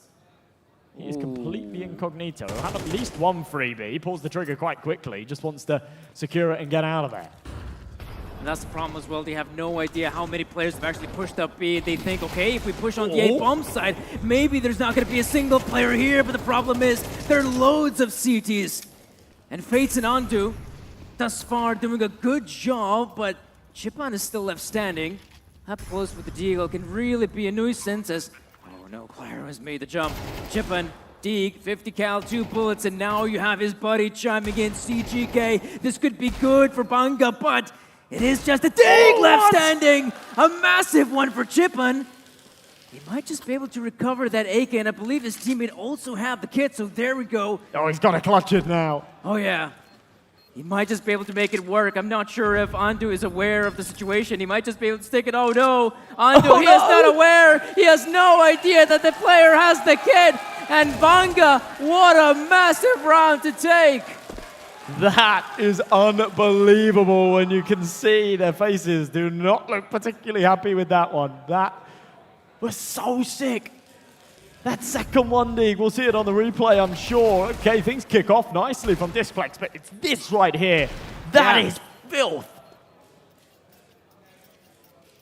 Wow, wow, wow. Tied up at 8 apiece again then. But it is a little bit worrying that it's Banga. Consistently, they're winning these sort of pistol force by rounds and stuff. And that's great. That does you a lot of favors. That might get it over the line for you. But it doesn't scream consistency. No. It really doesn't, and it doesn't help that Banga have really been struggling with gun rounds as well, but now it's CGK on the front door, so maybe he can do some fine work. Remember, he's got Shipman to back him up, and this is a deadly duo indeed. Well, at the end of the day, Toby at least has some control over middle, but they have lost 2 players early on. With one trade back, it'll be a 4v3, still very winnable, but they have to give up the map control that they gain there in middle. You hear the support. We've got some fans back in the crowd as well. A lot of love for these Latvians. It would be one hell of an underdog story if they could pull it off. Oh, the setup as well. It's an incredibly safe one from Banga. Right now banking a potential A-side commitment, but now we see the players are just launching their way forward. on the B bomb side. There is still one player who's relatively safe. He will allow the bomb plant to come through, but again, retaking this bomb side is still doable for the CTs, but first and foremost, they have to wait for the smokes to fade. That's the only way to persevere. They've got 4 kits, so that's not going to be a huge issue. There's got a long fuse for this one, but having to wait out those smokes, give your opponents time and space to get into position, set up these crossfires is always a little bit tough. And Shipan has to swap out to the M4. It's another 1 versus 1, but this time it goes the other way. The Estonians pull ahead. And another brutal scrap. Oh man, just like it felt like Banga has what it takes to secure that victory. There's such a winnable position, a 4v3. And yet, Toby, I mean, just take a look at the right-hand side. It feels like every single player is just fragging when it matters most. That's a really scary prospect as we are coming, well, basically to the end of this penultimate map. And neither team is doing a really good job in terms of economy. It can be broken any moment, so whichever team is able to build up those consecutive round wins might just be the victor of the best of 3. This jewels everything. Andu. Oh, when he got up on the brick, I was like, I think he can see the top of the head. He pops it like a balloon. CGK, who's had major impact. He's right on the cusp of 20 kills. Eliminated from this round where he needed to have that impact. He was the one man with the rifle. Now it's Displex's MP9 that's got to go huge. Pops the barrel, lines up 2, almost. HS on 1 point of health. That could be the difference. With a bit of aggression from Niska, at least they'll pull the numbers back. 3v3, bomb not down yet. And actually, whilst the A-bomb site's completely open for free, they don't realize it. And Shipan's just taken another. Yeah, this is a really awkward round for Toby because once again, they spread out. They look for those fights, not really committing to one side of the map initially and leaving the bomb in a very precarious spot once more. And this is not looking good, I'd say, or maybe it is. As Fates finds some unbelievable timing. As he eliminates the 2 players, Chipan has proven to be quite cracked with the dig, but again, a 1v2, maybe not this time. Yeah, surely not again. He's tapped that bomb to apply a bit of pressure. They won't allow him to full stick it. He doesn't have a kit as well, so there's not even an option. Tries to bait out the shot, not gonna happen. High will peek out, perfect timing, 10-8. And another round where they had the man advantage. I know they didn't really have the weaponry, but they had the man advantage again there. That was a 3v2. Face just catches him looking the wrong way. First player is checking down towards water. The second, he's got his crosshair on the right angle, but his teammate's in the way. A rough round to lose. That breaks the money as well. They're going to have to eat an eco, allow Toby onto 11 rounds. Yeah. They showed on Inferno. They're okay playing on the back foot. They can stay composed, but we've not seen them at a deficit like this before. No, it's really, I'd say, daunting scoreline. Banga, again, think of the same prospect we talked about previously where, yes, they've been doing a good job at winning the pistol rounds, some of those subsequent rounds where they have better guns, but in terms of gun rounds, I think even right now, they've only won just 1 proper gun round, which really says a lot. And Banga, this time around, they decide to have a bit of a stack towards middle, which of course is great if you want to make a swift rotate towards A or B, but the problem is neglecting the B bomb site completely gives Toby an easy bomb plant, and I'd say an easy victory, though I'm really surprised that not every player is here. Looks like there's a lot of fate in HS, in Cleo, and Chipan, last man standing, should be put out of his misery just like that, 11-8. Everybody loves a good underdog story, but they have to step it up again now. Otherwise, this will be over. It's been a battle of fortitude, mental fortitude, of resilience from both sides. And as we said before, that experience might just be what's getting the Toby boys ahead. We've been in positions like this plenty of times. We're going on the 5-hour mark for this best of 3. That's taxing. That's really taxing. CGK love that. Maybe a little over-aggressive, but still takes both. Oh, look at this as well. Cleo just plunges with the MAC-10. A 2v3, and the problem is they have to recover the bomb, but woo! Make it a 2v2 now. Somewhat more doable for the T's. They've done well to recover this. Two-man disadvantage. And now a round that's certainly winnable. They have full control of the A bomb site.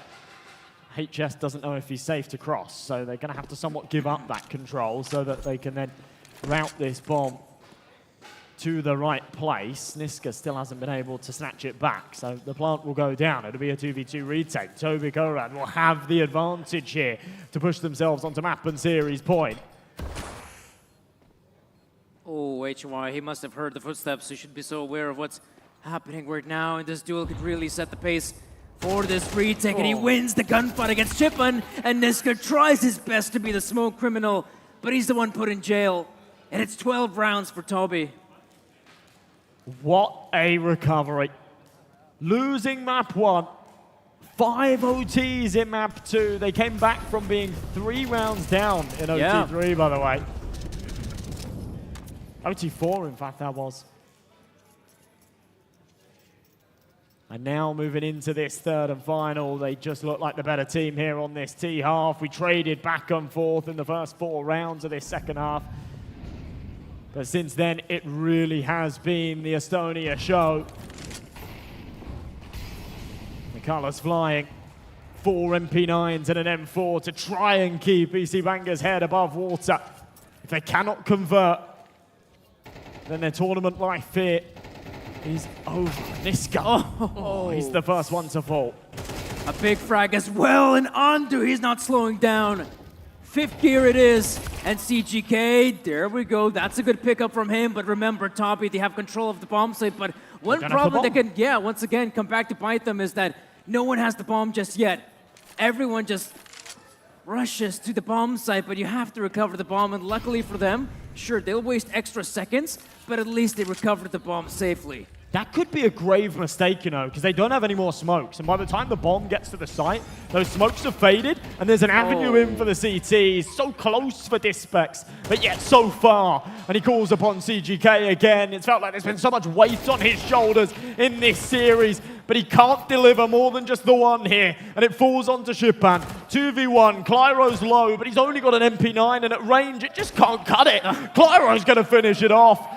And the Estonians, it's hard fought. It's a little bit tougher than I think they were expecting it to be. But they are your victors, your first team in the finals, the anticipated result, but not the one that I think we were expecting after map 1 and for most of map 2, frankly. I mean, you're right about it. This is, in theory, the sort of victory we were hoping to see, but in practice, this was a really long affair. And either team, it felt like, had what it takes to secure the victory. In the end, we do see the Estonians securing the win. Rightfully so. They definitely showed up to be the better team on that third and final map, but also you could also just chalk it up to Inferno being such a close affair, so tiresome as well. And it's great to see that the Estonians have what it takes to close it out, but man, EC Banga gave us a really good showing tonight. Yeah, it has to be said, right? Even though it's incredibly disappointing, and I think they're going to be really disappointed that they weren't able to get that one over the line. Yeah. They fought so hard today. They exceeded everyone's expectations, and I think they were fantastic. I really hope to see them again. And well, guys, we still have a chance to talk with some of the players downstairs, so of course, we're throwing it to the host, Rokas.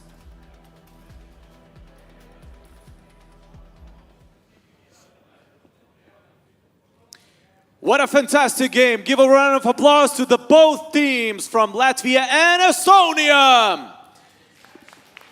So, congratulations to you guys, Clyro. Welcome to the finals. Pleasure meeting you as well. What can you say? What about what can you say about the game that you had on Inferno? And maybe you have some comments on this game, Anubis.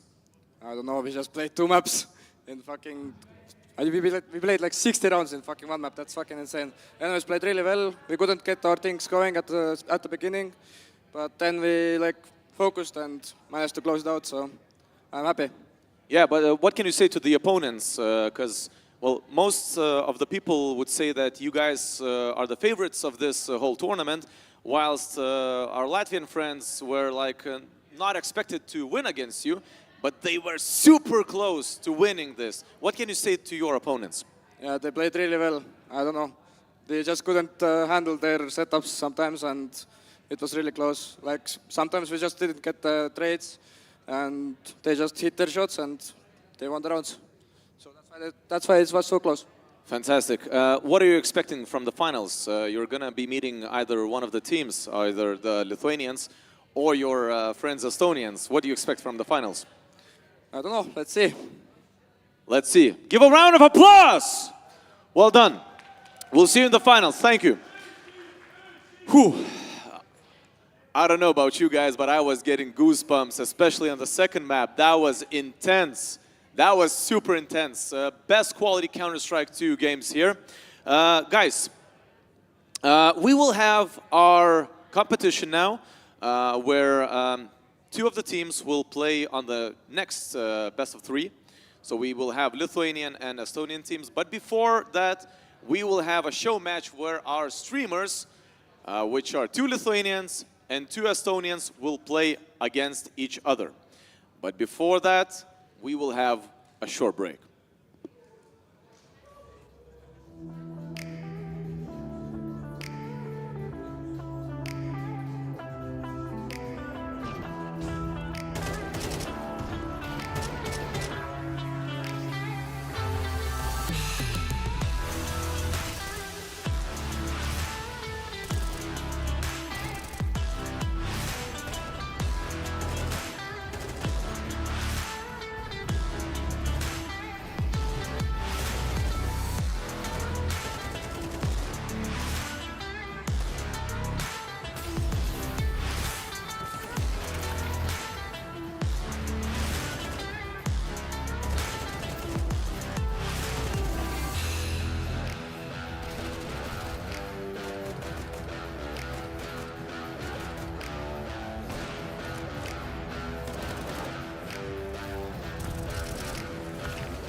OLYBOOST Sports Bar Baltics Counter-Strike 2 tournament! Welcome back to everybody who's watching us on the internet or whoever is staying here in Tbilisi, in Vilnius, capital of Lithuania. Right now, we will have a show match between Lithuania and Estonia. We will have two people, two professionals from Lithuania and obviously two professionals from Estonia. But before that, I want to remind you that we have a competition where you guys can participate and win valuable prizes. Those prizes are Counter-Strike 2 skins. What you have to do is very simple. Just capture a moment, an Ollie moment, where you're just showing how you're watching this tournament at your homes, in your car, wherever you are. Just take a picture, a selfie, picture somebody else, hashtag Ollie moments, and upload it to your social media, Facebook or Instagram. That's it. The winners will be announced very soon. And right now, behind me are those 4 mega professionals. Are you saying you're not professionals?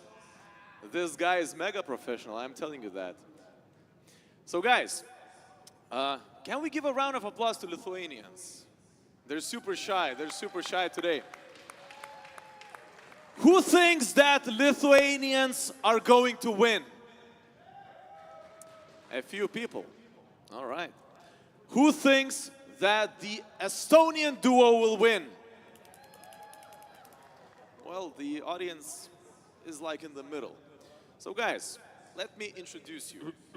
Our two super charming people, two influencers who came a long way from a brother country, Estonia. Ladies and gents, I would like to present you Hexism and Carms! Those are two people sitting right here and ready to prove that they're worthy of the title, the best. Not yet. Let me also introduce two of our Lithuanian fellows. Ladies and gents, Karolis Mi and svarbeuse.dariti!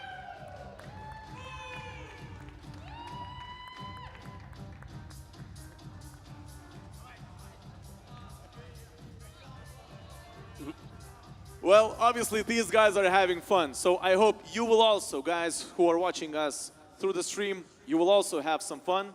Ladies and gents, let's enjoy this show match and let's wait the first words from the broadcaster.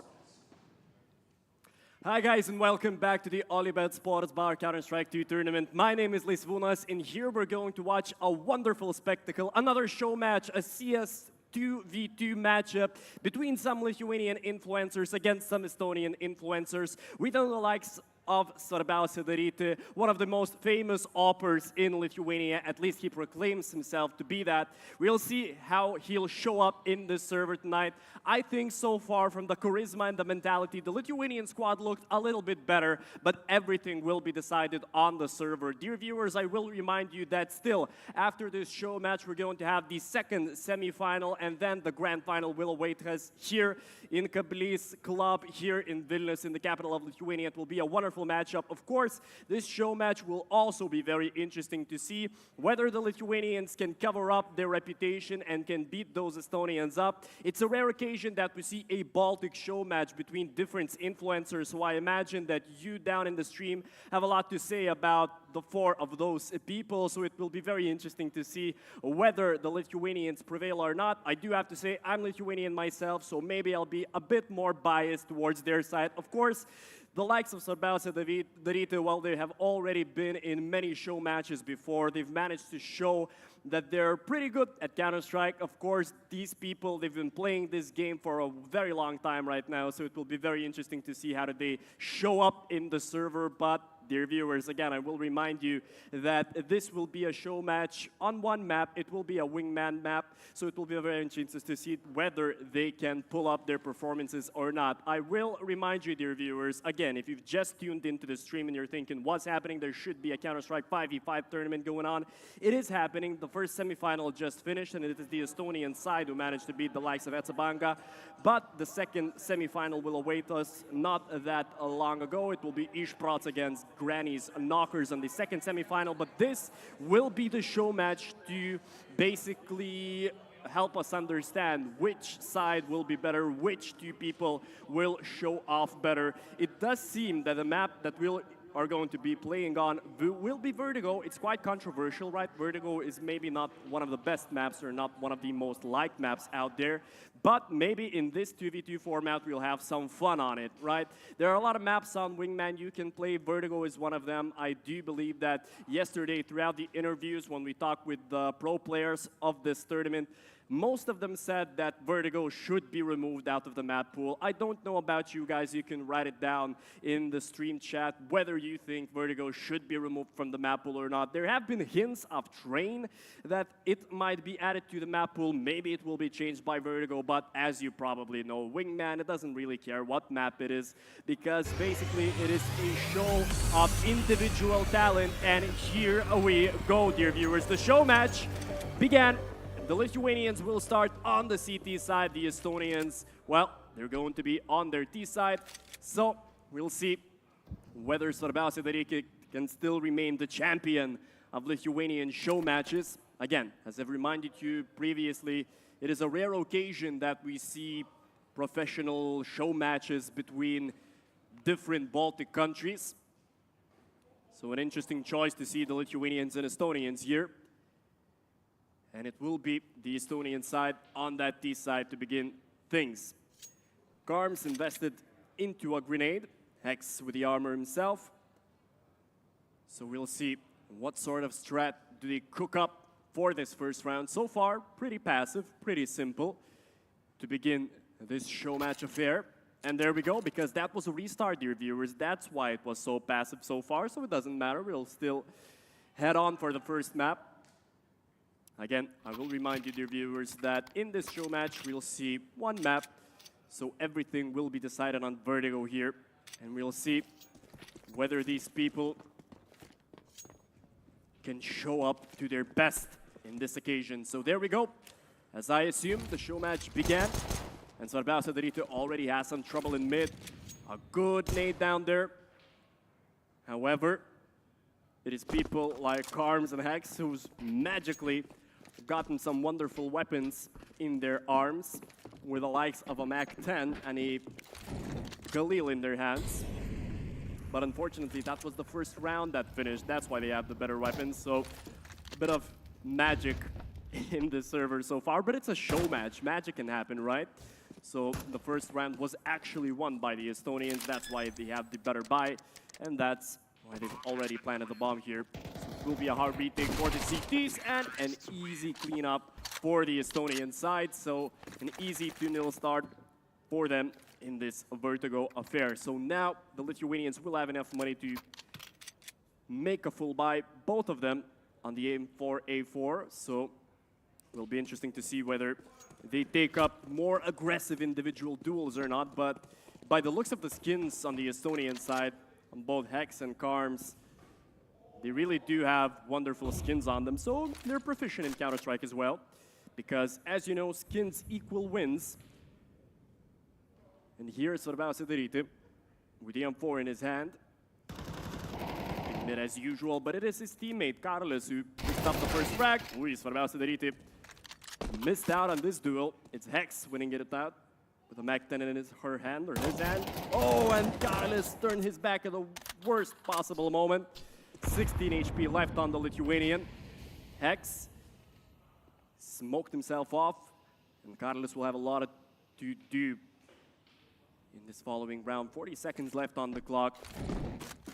Hex throwing down that molly deep. But Carlos picked up a great moment. However, it is the nade from Hex which will finish things off, and it's the Estonians winning their first buy round here on this show match. So a decent start for the Estonians, 3 rounds in a row. Hex maybe got a little bit lucky with that nade there. Carlos definitely had a wonderful position. Could have flanked his opponent. However, it is the Estonians picking up another round for themselves. So the Lithuanians are reduced to pistols once more. svarbeuse dariti on the Desert Eagle. Not that fun. The P250. Molly which burned the legs of Hex. A good opportunity there to get rid of Catalyst in that round. However, the Lithuanian survives, but the push towards the side is still happening. Nothing the CTs can do about it. The bomb is already planted. And it's probably Karms who has a great opportunity here to pick up a few frags. svarbeuse.dariti, cheeky. The first frag from him, however, it's Hex picking up the trade.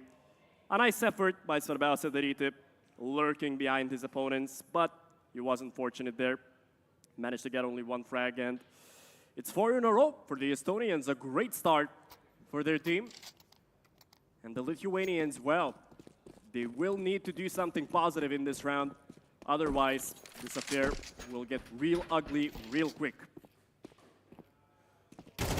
Oh, svarbeuse.dariti had a nice angle, but it's a good peek from both Karms and Hex, who were prepared for this sort of aggression. And that's how they picked up their first frag. Man advantage once again for the Estonian side. Catalyst will have a lot of work in this round. The first encounter, he manages to win it. And it's all down to Hex once more. A 1v1 scenario now. Hex already managed to win one of these clutches. Oh, but it's Catalyst who manages to clutch this one out, even though he had a worse position. His teammate is ziping him up, and for good reason, because Catalyst definitely pulled off a wonderful clutch down there. A great 180 turn. And there we go. It's the Lithuanians who picked up their first round. The Estonians, of course, will have enough money to buy 2 AKs again. Their hands. Heavy nade damage in mid. Both Karms and Hex will be on low HP. However, the svarbeuse.dariti, who overextends once more, gets picked off. And all is left down to Catalyst once again. A nice encounter. An easy frag here for Catalyst. Turning around behind his opponent and still managing to get that kill. There we go.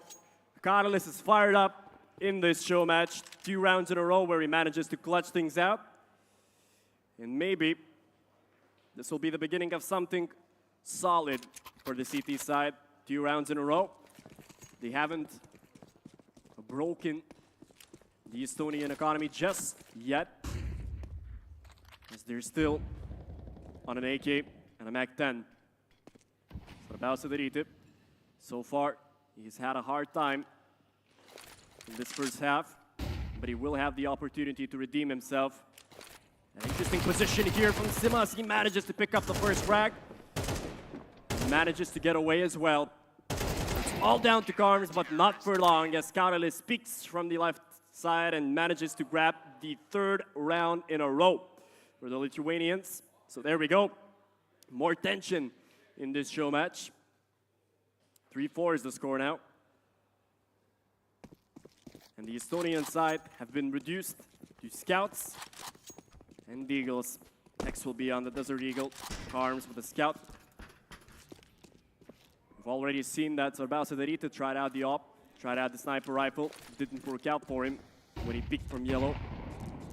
This time around, he chooses more passive approach, backing himself off, creating more space for the Estonian side.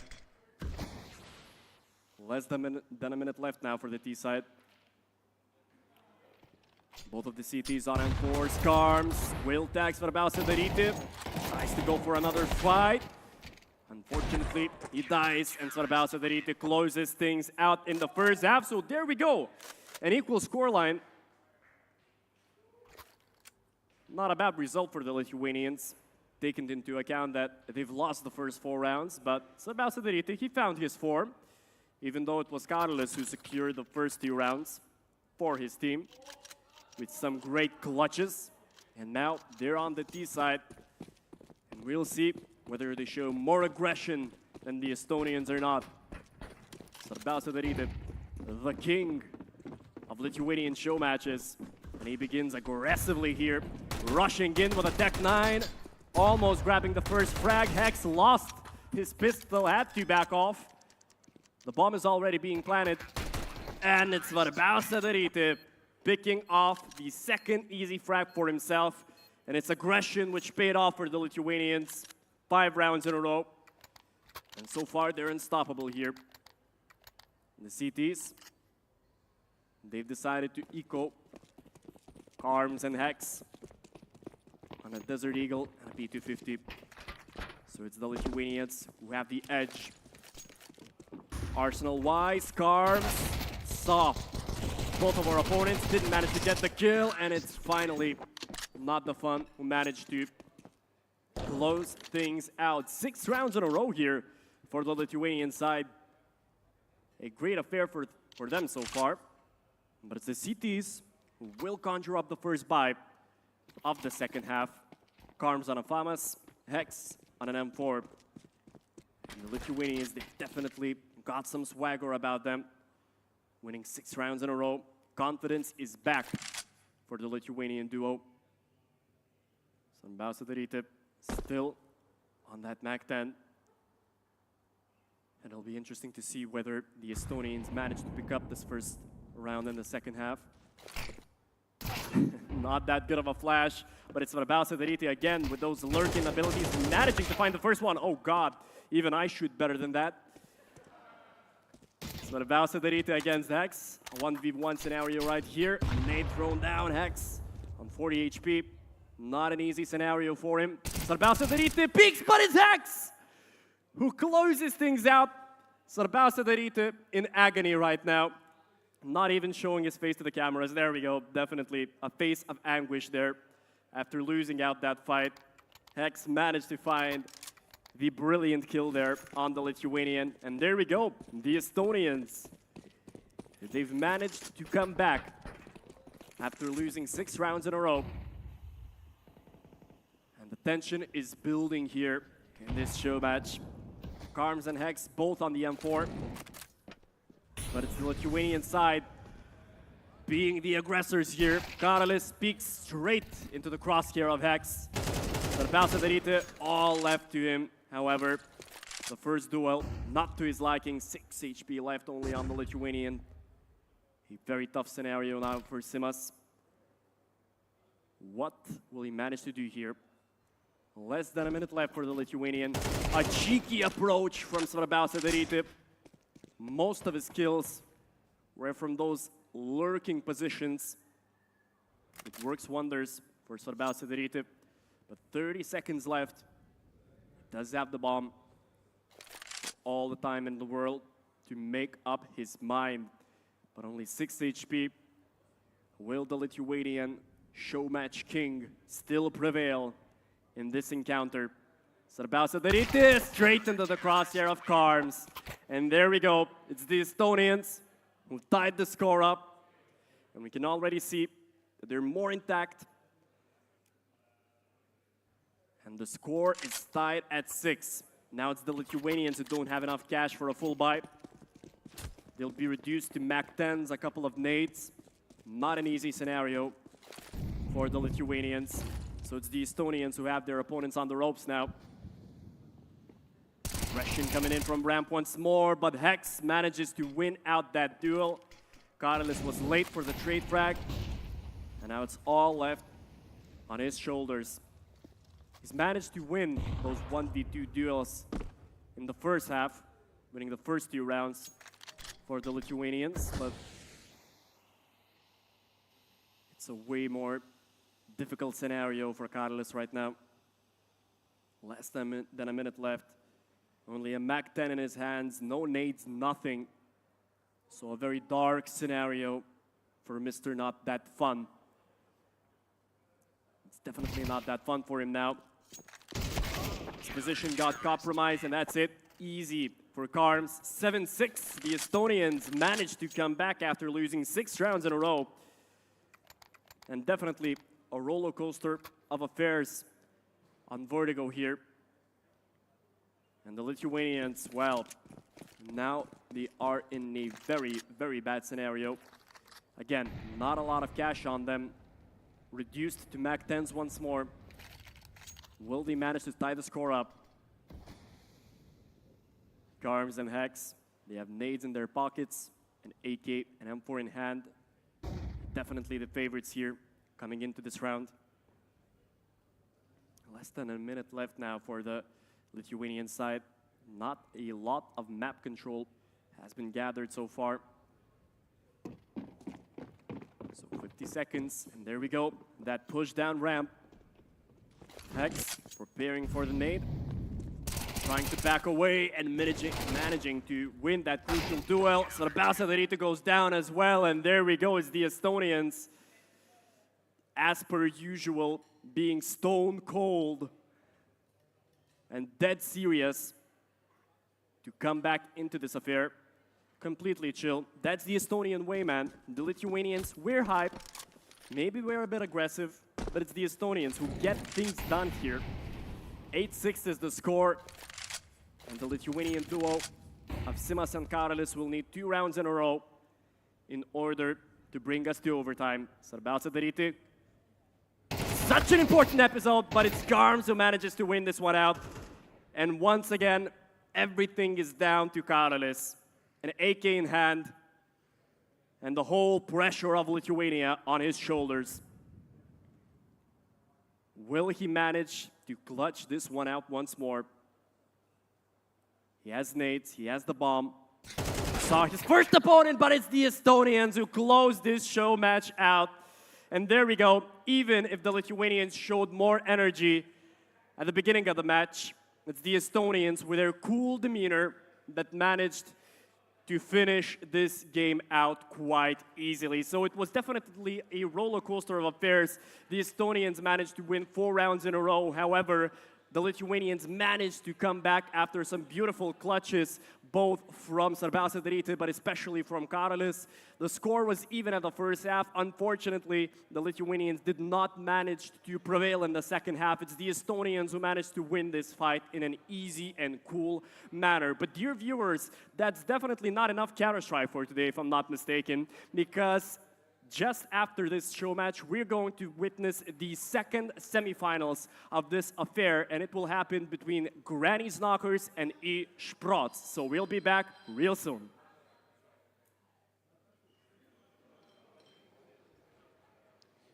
Ladies and gents, give a round of applause to our Estonian friends who won our first show match. Well played, guys. Well done.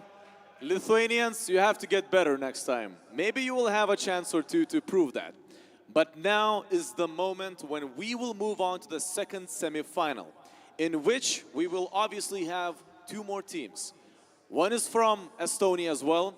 Another is from homeland Lithuania.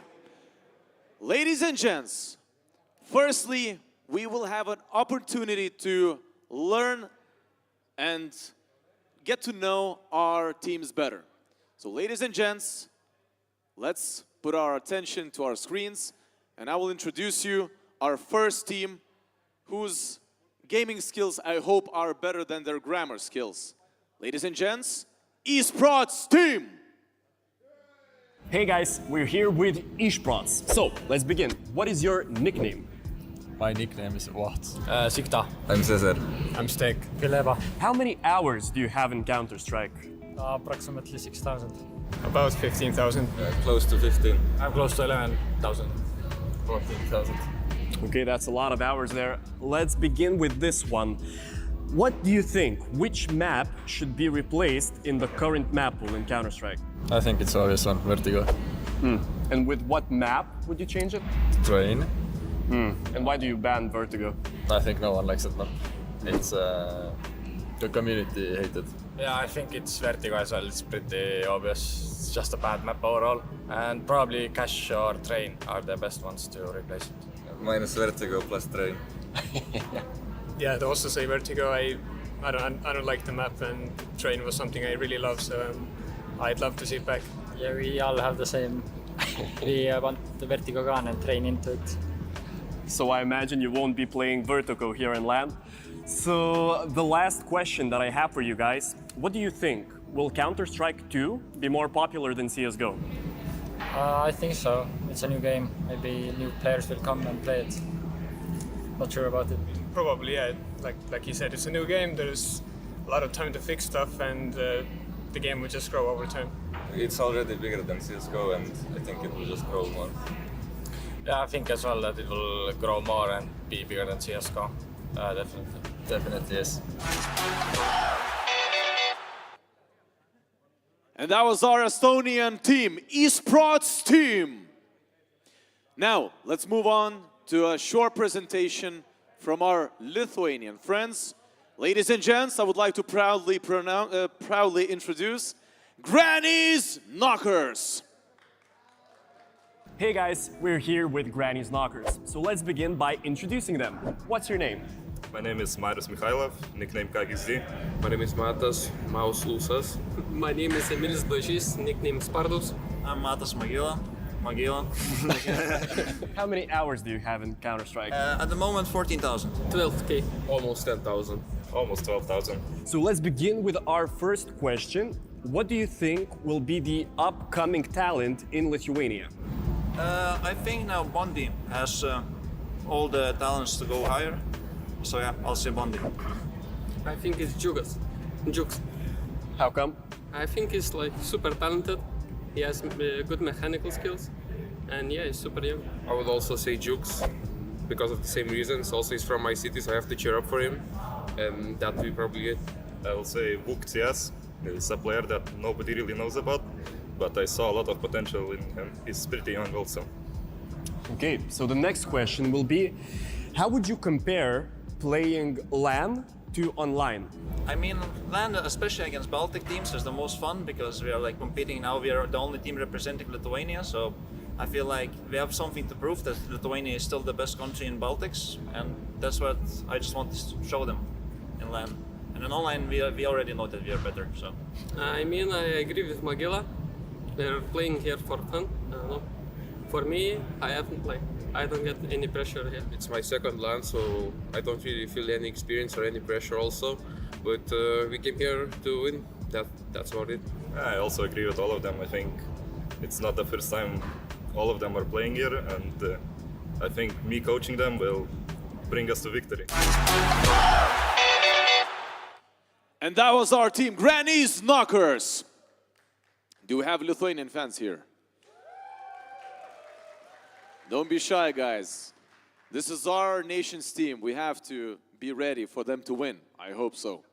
But obviously, the better team will win. Ladies and gents, once again, to those who just came by, welcome back to OLYBOOST Sports Bar Baltics Counter-Strike 2 tournament. We will now have a second semi-final in which we will have these two teams that have been introduced now.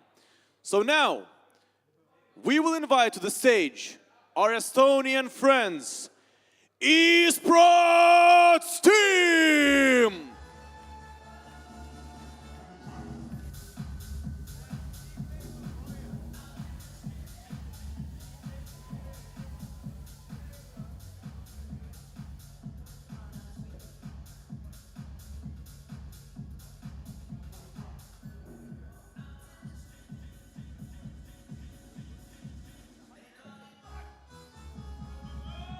And now, everybody get ready to give a round of applause to Lithuanian team, Granny's Knockers!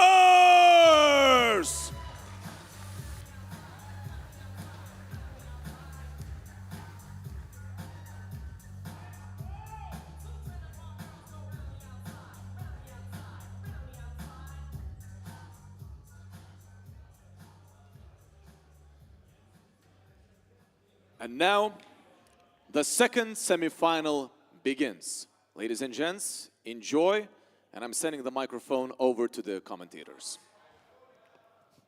What's up, guys, and welcome to our second semi-final of the day. And sure, we did have a very lengthy best of three to kick things off, but now it's time for us to jump into the second best of three, which should also be a proper banger. My name's Sir Danny. I'm joined here by Josh, and well, Josh, second best of three. Thoughts, opinions, emotions?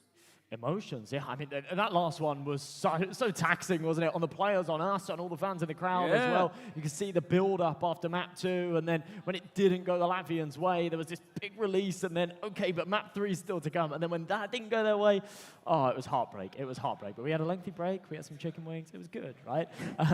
Loved me some chicken wings. Oh, they were good. They were good chicken wings. But we are ready to get into the semi-final, and I'm looking forward to it. I'm really, really looking forward to it. Obviously, we've got the Lithuanian side, the Granny Knockers boys, the home crowd for them. I think there'll be support across the arena for sure.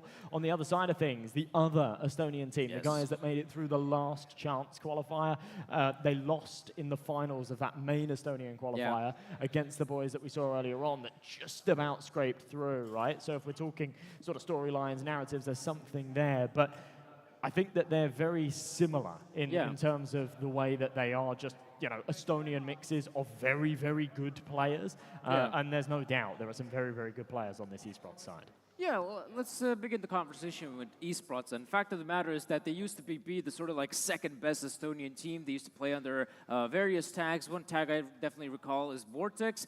And they used to be, you know, the second best Estonian team because you would have, you know, some of those other guys like, you know, HS and Fates who have gone abroad, look for some opportunities elsewhere. But esports, they decided to stick together, play, and if they would have to go up against some of those Estonian big bosses, usually they'd end up losing. But right now, their situation has changed just a little bit because they themselves, I don't feel like they're playing together competitively that much. But fact is, they have acquired so much experience in the Baltic scene that they have themselves become the villain. They have become the mixed team that is capable of defeating anyone that is going up against them. Yeah, absolutely, absolutely the case. And as I say, you've got some hard hitters on this team. Watts was a scary player in the qualifiers. Remember him on Dust 2. He was an absolute beast, a force to be reckoned with. To take on that AWP is one to look out for as well. Sikta, of course, a man with a lot of experience. And Zeza, too. He was on that G2 Eras project. Literally left that 4 days ago. But yeah, he's really an upcoming Baltic talent that I think there's quite a lot of eyeballs on, for sure.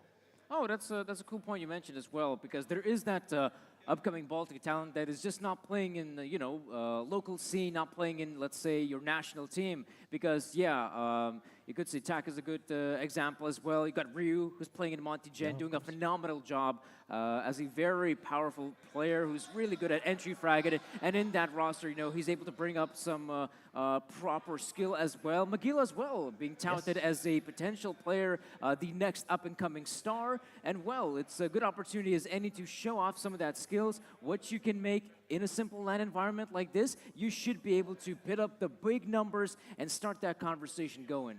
Absolutely, yeah. Moving over to the other side of things then, Granny's Knockers, of course. Yeah. Slocker, big shout out to him. It's his birthday. Yeah. Big shout out. Happy birthday. But an absolute demon on that AWP. As you've already mentioned, Magila as well has gone over to Copenhagen Wolves. He's another player that I think is expected to sort of breach into a higher level of international Counter-Strike and is already somewhat doing that. Streaken, been part of that Granny's Knockers project as well for last season. That isn't together anymore, but with Sadivo and Bagis, and had a fair bit of success there. Spardos is a man that sort of surprises me when I look at his age, because he's been around the scene for a while now, right? He's been playing a lot of Baltic Counter-Strike.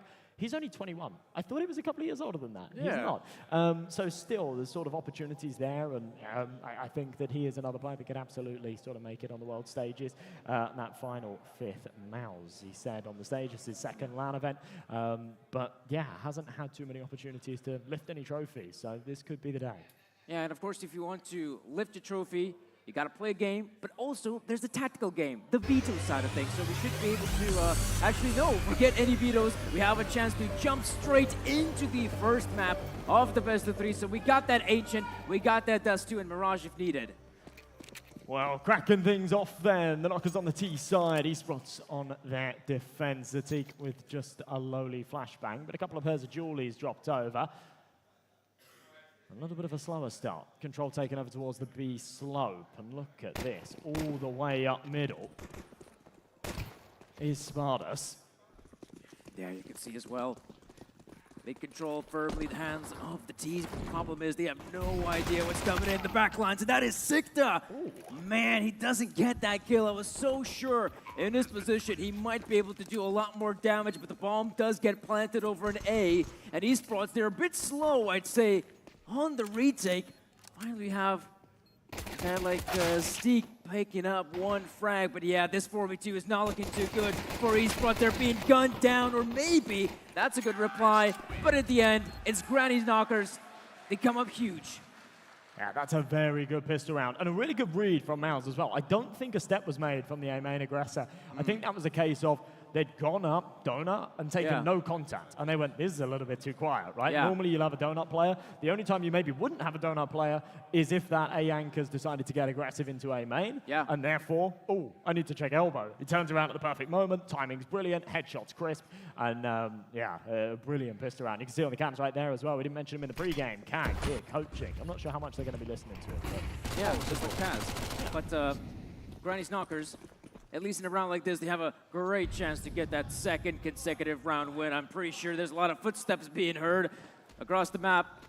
Step-ins aplenty, and Granny's Knockers have made the right choice entering the B-bomb site. Will get that bomb planted, and absolutely, if you're esports still, in a round like this, you could dish out some economical damage, but on the other end, there's the MAC-10 of Streak and 2 big frags. If you're Granny's Knockers, you want to make sure you don't lose too many of your souls. Oh, but damage is being inflicted. I think you can brush off the MAC-10s, especially if you don't take casualties to the MAC-10s, and there you go. They've dealt with that one there. So it is just the Teague with this USP. Yeah. I can't imagine he can get much out of this. But yeah, as long as they hold on to these 3 rifles, I think there'll be smiles. Okay. It can be recovered. Oh, no. This is all a little bit too expensive, but Slocker will deal with it eventually. As I say, that's maybe not the best outcome against a full eco, but they still get it over the line. Now the buy will come out for esports. This is the meat of things here in the first half of Ancient. Let's see how they fare. Always the scary part is you jump into this first gun round as esports, and you don't really have a lot of utilities to work with. So I'm not too surprised if we see individuals like Sikta opting to go for the MP9 just because you can have just a bit more utility to work with. If you are planning to hold on middle, you desperately need that utility as well as manpower, but the fact is as well, that's a very heavy mid setup, but Granny's Knockers have other ideas for this one, and well, look at this. Flash is being deployed, Molotovs as well. This will be a push on the bomb side. That's a good flashbang, it's a good trade. Watts has done well to take one, but right back the other way.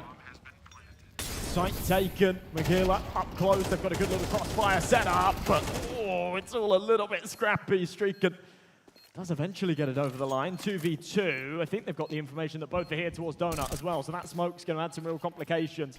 But do they have the line on the bomb? Do they know where it's planted? The spam's in, it's a full 10-seconder. Surely, can't get away with this. Bullets spamming away, not connected, eventually gets him off the bomb. And that's got to be it. There's no kit on Zerza. He has to back off. It was actually a team kill there from Streaken and all the chaos. But it is going to be the third round of Granny's Knockers, despite the fact that they had a couple of Galeos and maybe losing those extra rifles. It's a bit of a blessing in disguise. Got those AKs out and just narrowly got it over the line. Narrowly indeed. I'm also surprised by the play that was made. Fair enough, you should be expecting your opponents to be low on utility heading into the first sort of gun round.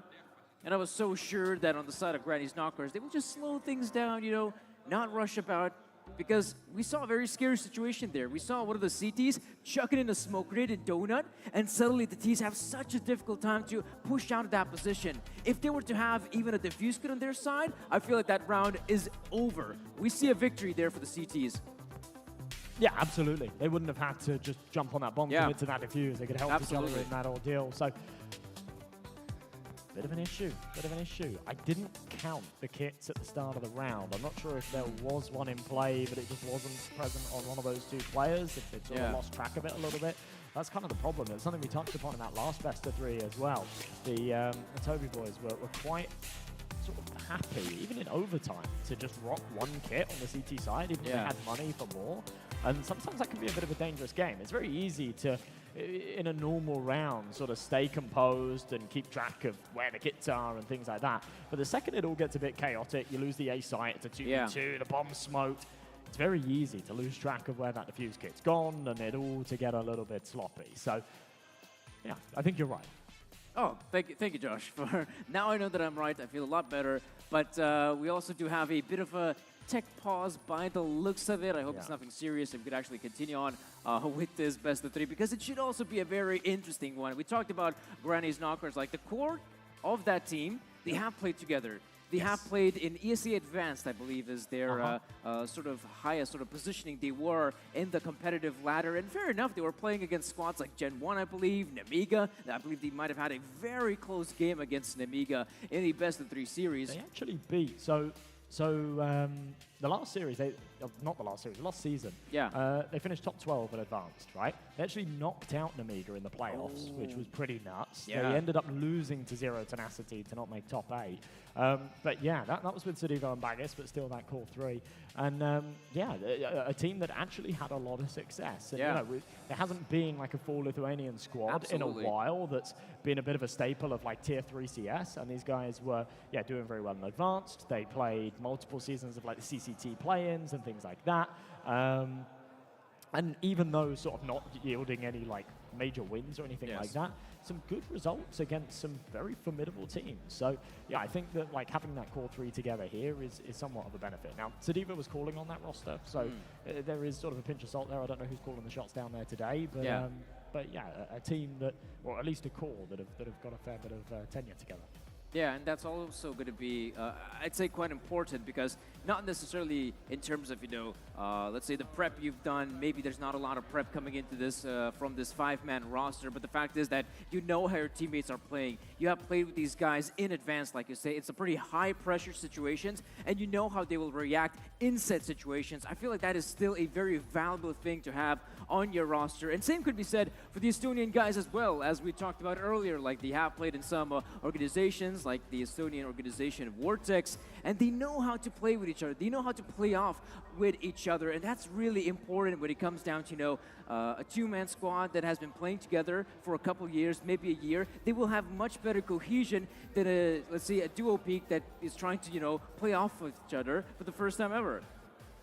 Absolutely. I mean, the thing is, when it comes to these kind of rosters, and actually, I'd say every team here today, they play together. They play together, whether it be on a competitive level, whether it be in a team environment. These guys pug together. These guys play together. These guys have mixed tournaments together. Even though like there's not loads of Baltic events, there are a few Baltic events, and again, these guys are the staples, right? So there's always going to be chemistry. There's always going to be that sort of a little bit of glue between the sides. But yeah, having a core that actually sort of fairly recently played in a competitive team together. And I think actually quite importantly, and this goes for a player like McGilla, a player like Exa as well over on esports, players that are actively playing at the moment in competitive rosters, because I feel like a lot of the Baltic scene at the moment are still pugging, they're still actively playing the game, but they're not actively playing Team CS with a roster. And we have got a few guys here today that, okay, not within the Baltic scene, but are still playing competitive CS with a team in ESEA Advanced and ESEA Main and that kind of level of CS. Yeah. That's really, that's definitely important to be, playing together, have that team cohesion, especially now in a high-pressure environment like the LAN here. We do have a bit of a boost coming through. Makila, that's a nice little shot on one. Oh, great response as well. What is going on across the map? All kills go the way of Granny's Knockers, but that's a good response from Zur. Yes, it is. I can't believe they get away with that boost and don't even take a hit there. Miguel slips out pretty unscathed, has done well to take 2 his way and somewhat keep this round contentious, but it would have to be a 1-on-5. If there's anyone here on the esports side that I'd expect to do it, I guess it would be this man here, but... Oh, has he just been seen? I think so. Wow, 3 kills makes it expensive for sure. And the MAC-10's disposed of, the rifle snatched up, but lovely stuff for the Knockers, taking another buy out of the hands of esports and keeping the numbers in their favor. Yeah, I always feel like if you do check in that smoke grenade elbow, it doesn't mean that you'll be safe and sound on the CT side. You could always expect someone from the T side to flash just right through. I feel like flashing through elbow, sometimes you are in a more advantageous position than on the CT side, who might be well entrenched in mid. And right now in a round like this. Yeah, they're keeping up the pace here, Granny's Knockers, but Steak with a nice pickup. Zer as well. Look at the aggressiveness that's coming out from esports. It's giving them at least one kill and also positioning about the bomb, but that's a quick reply from Magila. Yeah, pace did not do them any favors in this round, but they've managed to recover it. Puts it back into a 3-on-3. Streaken's got brilliant timing, but no. Loses the fight. Zatik sends it back the other way. And now a man advantage for the CTs once again in a very unlikely scenario. It's a round that just came with pistols. It's an awkward one to lose. They've still got the 2 rifles to get it over the line, so if they can keep their distance, they will have the advantage in the gunfight. So Magila proves that one further. Deep nade, tickle of damage. He'll back off, play the 2v2. And with the bomb on their back, they've kind of got free reign of the map, right? They should know that esports have probably grouped up here. And they're going to reroute their efforts towards B. Timing is everything. And right now, the CTs are playing it safe. And oh man, this position, I always feel like the Ts are at such a disadvantage coming through. Red room, but that's a big pickup. Suddenly, Granny's Knockers, they're just going to book it over towards A. Oh man, 30 seconds left on the clock. They have to be very thorough in their approach. Luckily, the bomb is going to get planted, but are they aware of Sikta's position? He gets the one with the dig, whips out the back 10, and he's super good on the movement. Gets the 2 frags, puts Estonia to winning ways.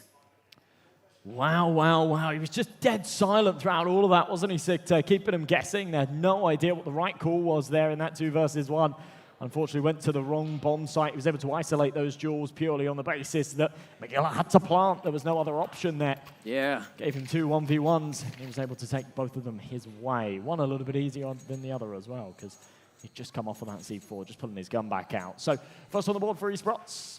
A bit of a way to go to close this back up, but a step on the ladder, and the money a little bit shabby here for Granny's Knockers. They've got a decent buyout, but the contingency being Streaken's Desert Eagle. There's not a huge amount of utility either.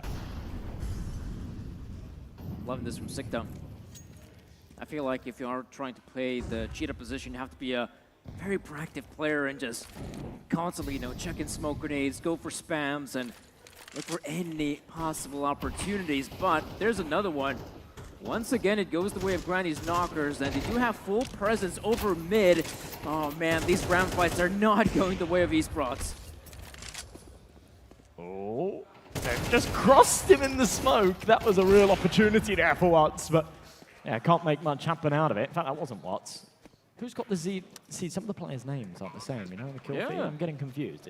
Someone is just ZZZ. I think it might be Sikta, maybe. Not sure. We'll work it out. But Watts keeping this one alive. I don't think he's going to go for this. I think the goal was just, do a bit of damage, grab an AK, get out of there. It is going to be a 5th for Granny's Knockers, who put their foot down quite nicely. Ancient was always a bit of a staple map pick, actually, for the team when they were together. So no surprise here that this is a bit of a comfort zone, and so far they are looking very comfortable. Nice little pickup coming through. Granny's Knockers. 5th round has gone their way. And as we could see, I was thinking we might actually see a tactical pause coming out there, perhaps from the Estonian side, but it is one of a technical nature. But yeah, right now they are being kind of beaten here, and I'd say quite unfairly. I will say Granny's Knockers, like you said, if they do have expertise coming into a map like Ancient, it really shows that they're more than willing to go for some of these more unorthodox positions. Sure, they take mid control, but not only that, they have players, going through Red Room. We have players pushing through Donut. And I will admit, Granny's Knockers right now, they're doing a really good job at being this sort of liquid team across the map. Just going for fights all over the place, and well, at least that's a trade. So esports, they have one more in them. Philippa goes down on the B side. Those smoke grenades are really messing up Sikta's vision, but that's an easy one for him. Yeah, handed that kill on a silver platter. Now the man advantage for the CTs, and the bomb is actually yet to come and join them. So Slockers have to go and grab it. Things stagnate a tad. Esports start to scratch their heads. There was heavy fire on the B site. Why are they not here? Why is the bomb not down? Perhaps they entertain the idea that perhaps the Knockers have taken it elsewhere. Mouse has been quiet for long enough. Could be a possibility. Now starts to creep up. Will be checked. Can't find the head. The bullets draw a silhouette around. Can't find the lethal shot he needed. Slocker in the 1v3 then. 50 seconds. Bomb on his back. This is doable. But also that sniper, a valuable asset, and one that he might just want to hold on to. Yeah, I get it. Especially heading into the upcoming round. Granny's Knockers, it's not like they're swimming in cash. Admittedly, it does make a lot of sense to save the big green for the upcoming one just because you'll have that extra firepower moving forward. And we still haven't really seen like a lot of slow plays coming out from Granny's Knockers. You know, initially they've been constantly going for the fights in middle, proactive in heaven as well. So maybe this round is where, okay, Slocker, you take the lead. You have the sniper rifle to work with. Look for some of those opening frags, whereas we, the players, I would assume pistols, will just hold back. And hey, worst case scenario, Slocker ends up dying with the sniper rifle, someone else can retrieve it, and still be a very impactful player. Well, no one goes hunting. It's not really time for that for esports. The economy is not such that they can take those kind of risks. And keeping a couple of players alive will do them a lot of favors, build up the bank a little bit. They'll accept those AKs with open arms. They'll be able to drop over to their teammates, pull out all the util 5 kits. That's what we like to see. All the bells and whistles to try and close this gap for the Knockers around that saved AWP. They feel like they have to go for something, and this is what they can deliver. 2 Desert Eagles, a Galil, a Mac-10, McGill, hungry for a head here in mid, but can't connect with his first couple of bullets. Now he's a bit locked out. Oh, wow, that's sick. A nice little frag comes through, but still, I feel like esports have a good chance to retake the B-bomb site. But look at this, we do have another big frag coming through. That's Mouse in a pretty good position now. His main goal is to try and stop the players from pushing CT, and well, he already gets the one. They will anticipate one player in the backlines. He's making his way through cave, and Mouse, he still knows there's one guy in CT. Perhaps they could just gang up on one of these individuals, and the second guy would even have to go for the fight. 12 seconds, there's very little time remaining, and Zur and Steek, they gotta get up close, and Sparto's in a great position to get himself one. He might just be able to get the job done, and there we go. A big frag and a big win for Granny's Knockers. Yeah, that was so perfectly played.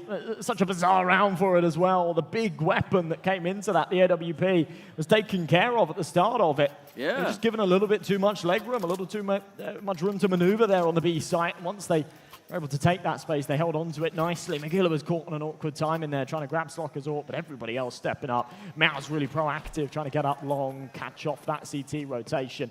And of course, Spartos, the man of the hour, the one to get it over the line. Does well to stay alive. It's so tempting to jiggle. It's so tempting to peek in that scenario. But if you do, you die. You've got problems.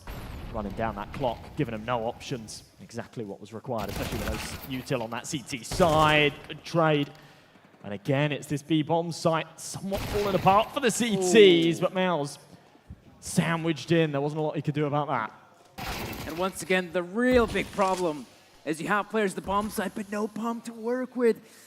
Oh man, this is awkward.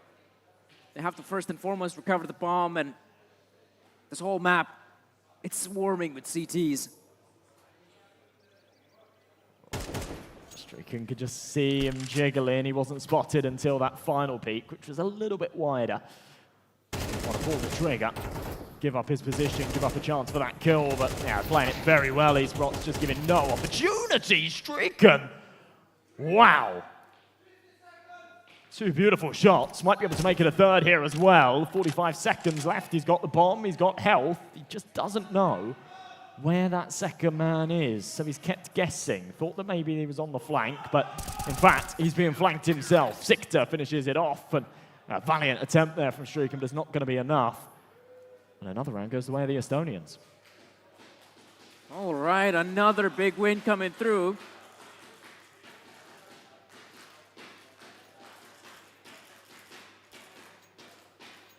You can definitely hear the crowd trying to cheer up Granny's Knockers. Guys, who do you want to win? Granny's Knockers? All right, we get some. Come on, guys. We get some in the crowd, but not a lot, I guess. Not a lot of fans, but we are definitely seeing some good Counter-Strike coming through.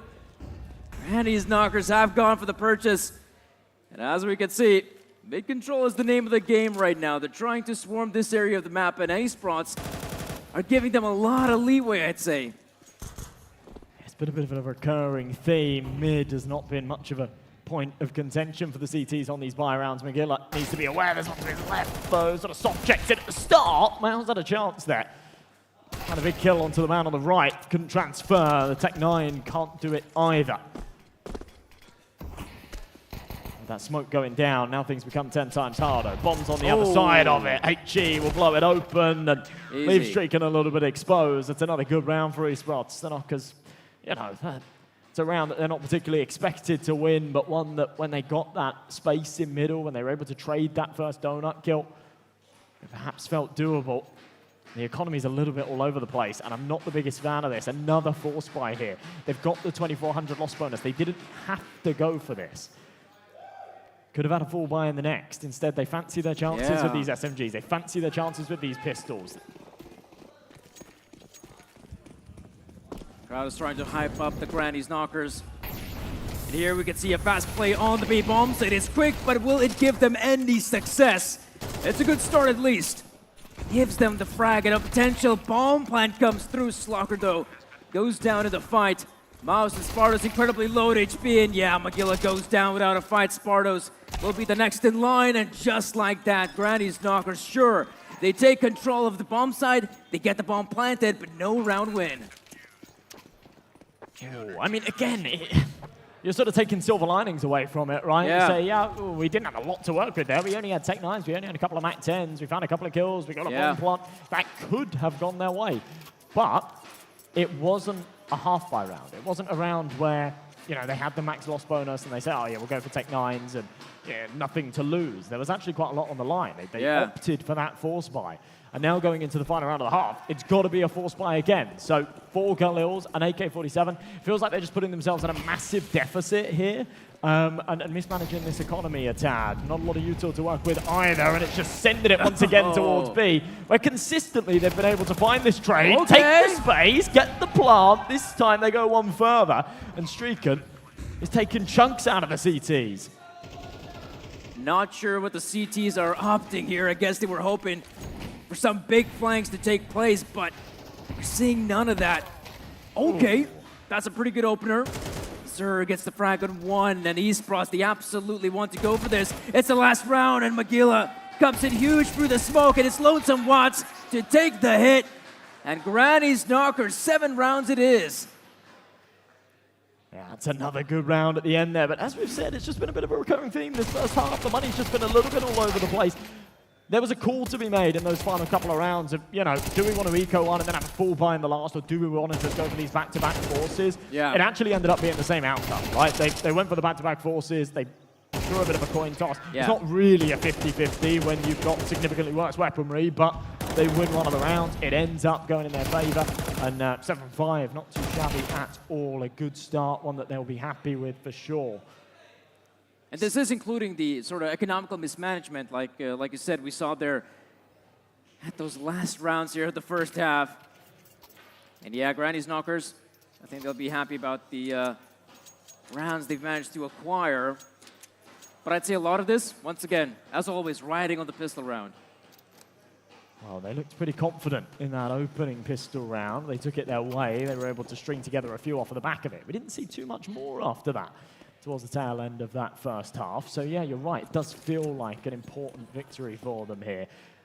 And a huge commitment on this B site. 4 players stacked up, all in K. First contact, it's Chris. And they've only shown one man. Now, they sort of blow the bubble a little bit, and that is where it all falls apart. Slocker now left with a 1v3. They're all tripping over each other's feet as they emerge from cave. Slocker's now been seen, he's been heard, he knows where they are, he needs to hit the head, it's not going to happen, and it looks like this scoreline should now tie up. Man, oh man.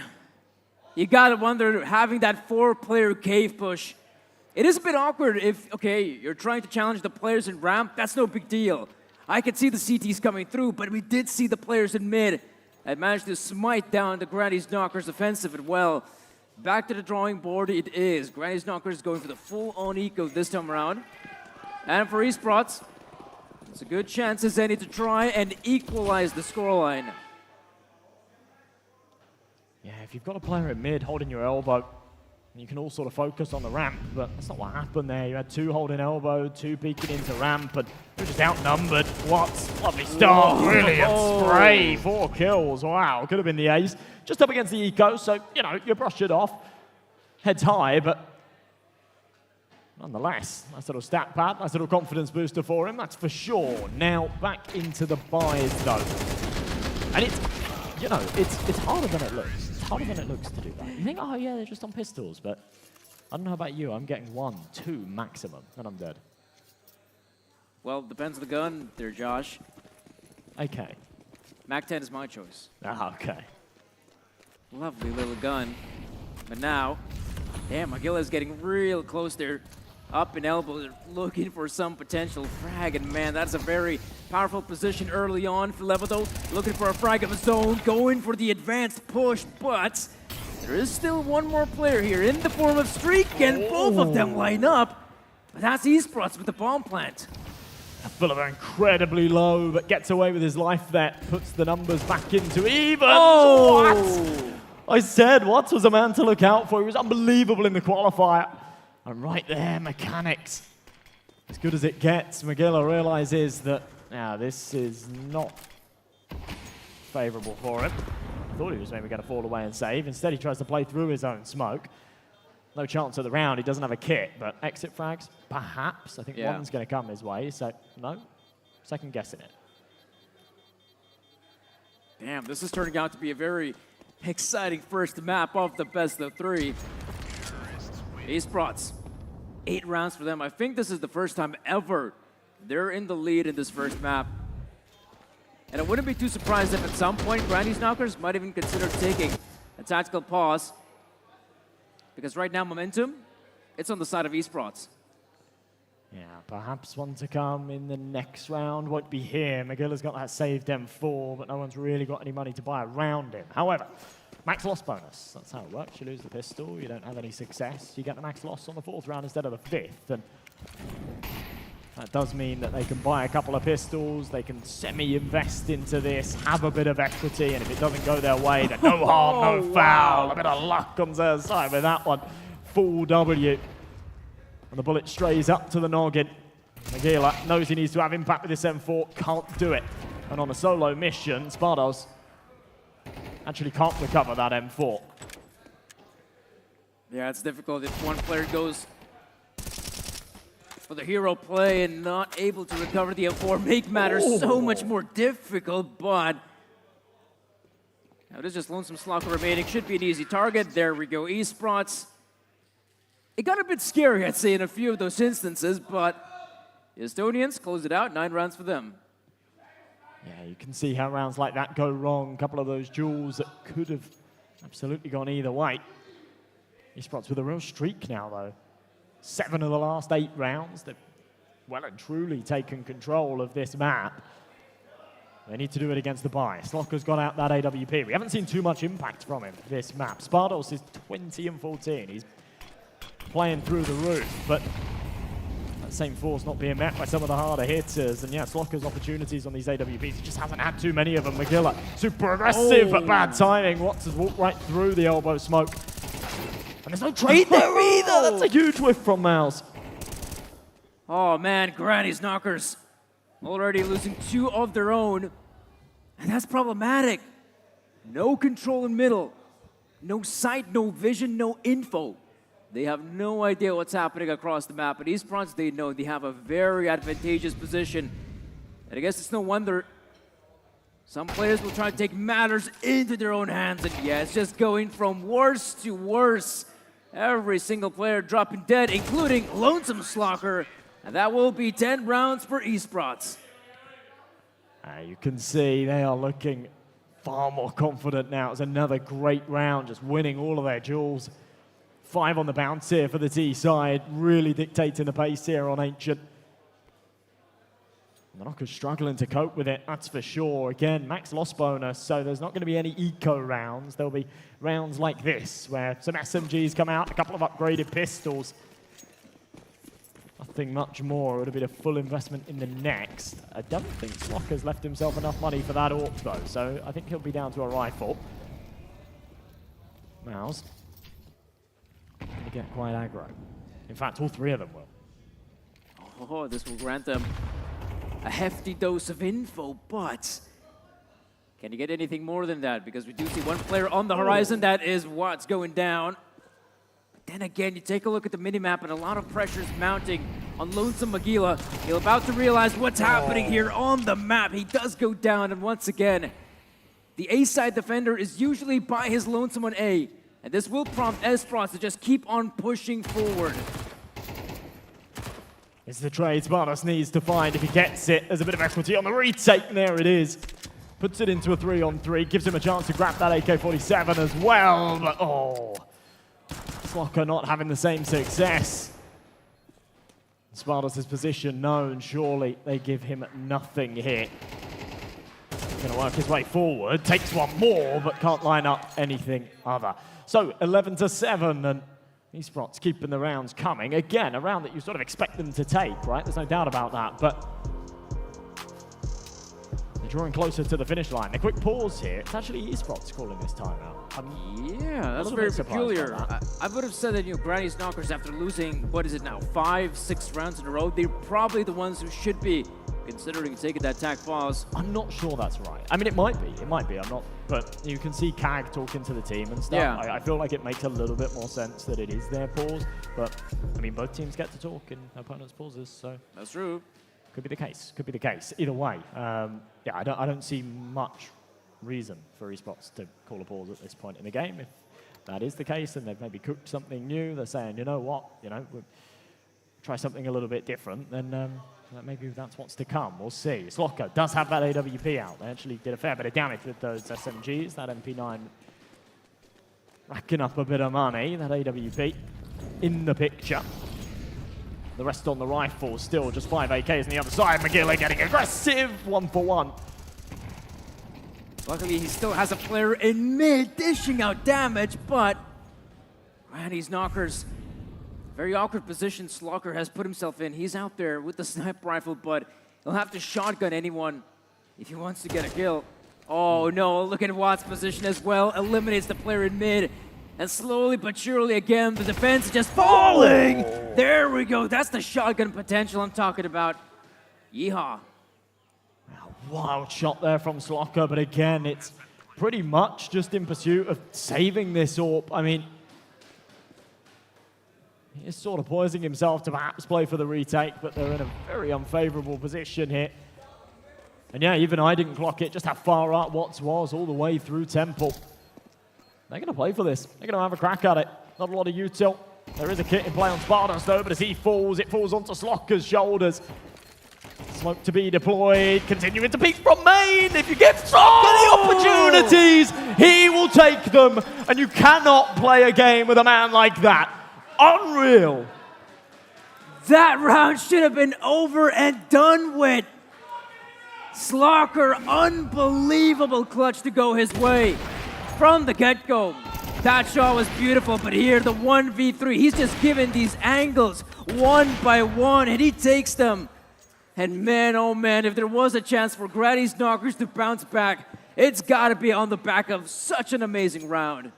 That's to deny the Estonians map point as well. Absolutely bonkers. I was singing my commiserations. It was this is over. He'll probably hit the shot, back off, save the AWP. Maybe he's dead, but he peeks around the corner. Incredible shots connected. And the dream stays alive for the Knockers. DPG, money actually not looking too great after how many casualties they took in that last one. Still, the economy favoring esports and will do for another couple of rounds. They've got a big old bank built up. But heavy defenses here on the B side. All stood back to back, 3 of them ready. As he smokes fade, there could be a bit of a problem, and there it is. Oh no, if 11 jumps down, not sure if that was the right play, because that's already 2 massive ones that go the way of the Knockers. Steek, though, still maintains his position, but yeah, it's precarious. They should be able to gun him down. The double peek is way too strong. And it is just Lonesome Zur and Vots remaining. They are separated, but they might just be able to group up and maybe together they can find some success. Perhaps so. They have got the bomb. Oh. They've got a bit of time. That's a very nice shot from Zap. And all of a sudden makes this far more palatable. HG onto Streak and does all the damage! Kill through the wall. And just like that. Oh! The game says it's unreal. And look at this, it's just Lonesome Mouse in a 1vx situation. And let's be real, I think esports have got this one on lockdown. It's right about now. No kid to work with, so he has to be quick about it.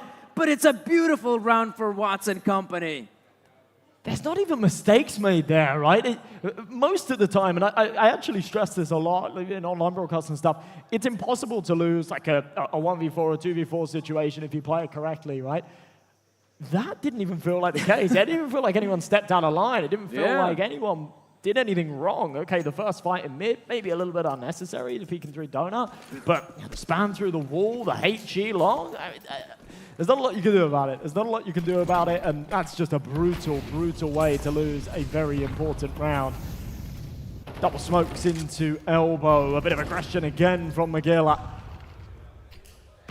HG will blow it open, does not give him a sight line, but he'll hear all the steps. He knows there's one close. Zatig, oh, he's very aware. He is very aware, but timing won't bless him. And they will cross. Magilla's got a freebie. That's one big frag at least.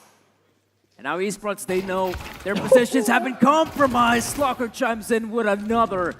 At esports, slowly but surely, they might just have to back down from this round, but Zerz still has a fighting chance. A little bit of luck goes the other way this time, but a 5v3 evens out quite quickly, and still the firepower advantage on the esports side. They've got just under a minute on this clock, and they've still got control of the bomb, but it's not in their hands. It's back towards Cube. They will go back and grab it. They're a little bit spread around the map, though. They need to regroup, work out where they're going to head, where they're going to try and get that C4 planted. Streaker not moving a muscle.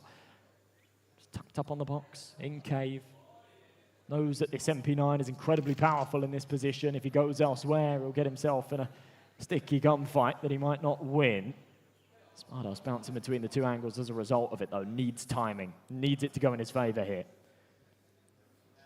Oh, and look at Sikta, he's playing this one so safe. Right about now, yeah, the CTs have a good grasp on the situation. And it doesn't help that Streakin goes down. Svarbeuse with a good reply, though. He's looking for another player to come his way, but that's hard to chime in. And now it is just Lonesome Mouse. 1v2, he tried to clutch it before, but he did not succeed. Maybe this time it might be different. But again, not a lot of time to work with. No kid by his side, he has to move in quickly, but look at this ring around the rose. He doesn't see a damn thing. And now he'll meet his maker, as it will be 13-8 in favor of the Estonians. Wow, wow, wow. Felt like Granny's Knockers had that one in the bag after those, well, not in the bag, but, you know, it felt like things were looking very, very good for them. Yeah. After that first 5 or 6 rounds, their confidence was there.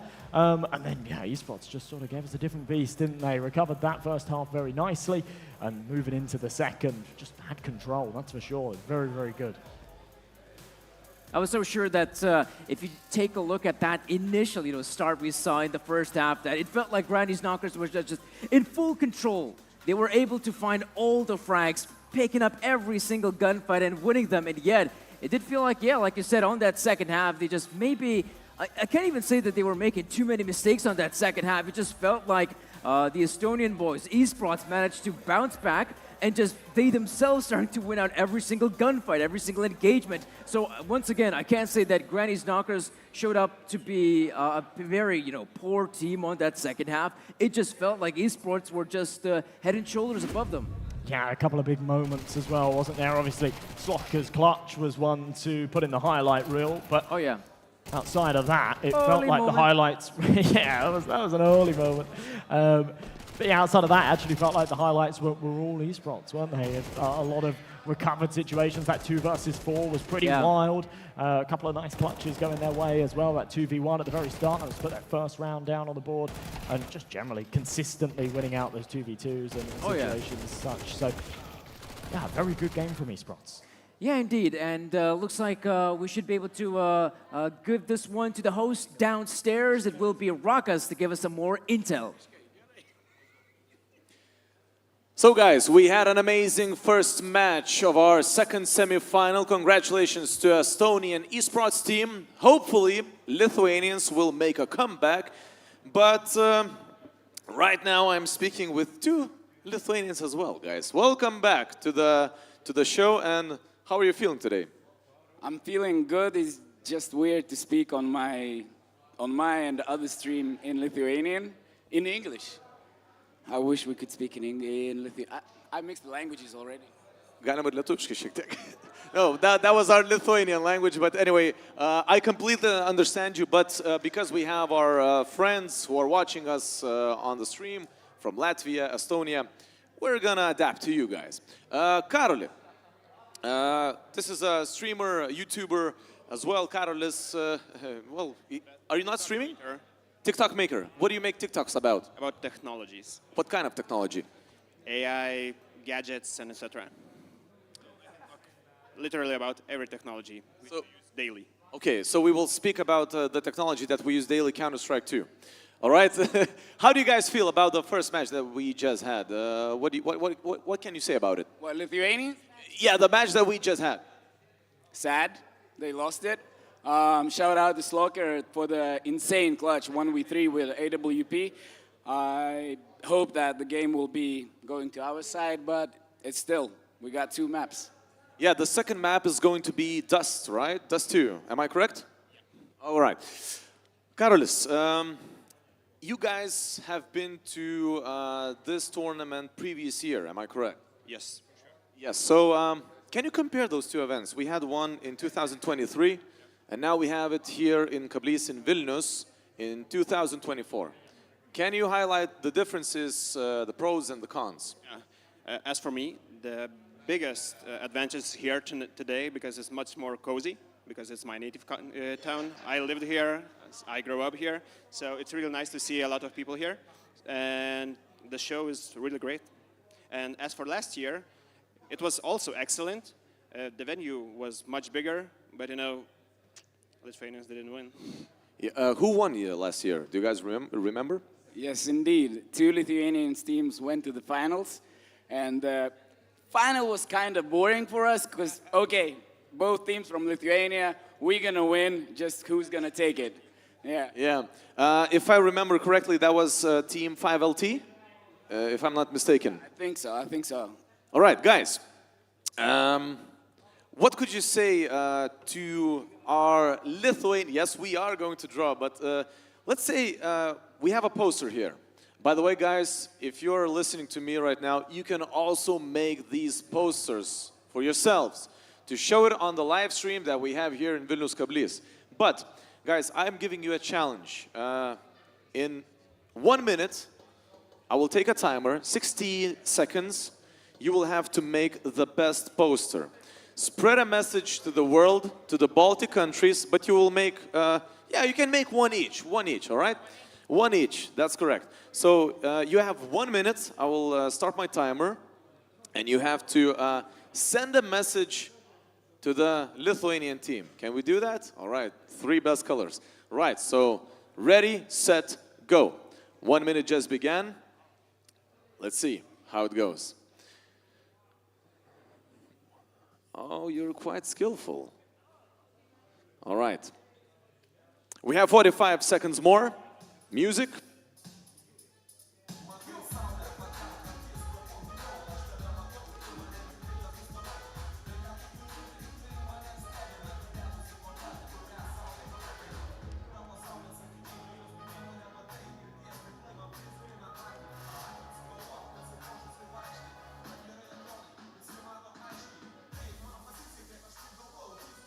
Twenty seconds.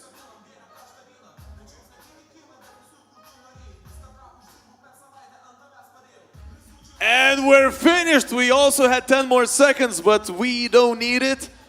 All right, so I will begin from you, Karoli. Respect for your skills. What's the idea of this poster?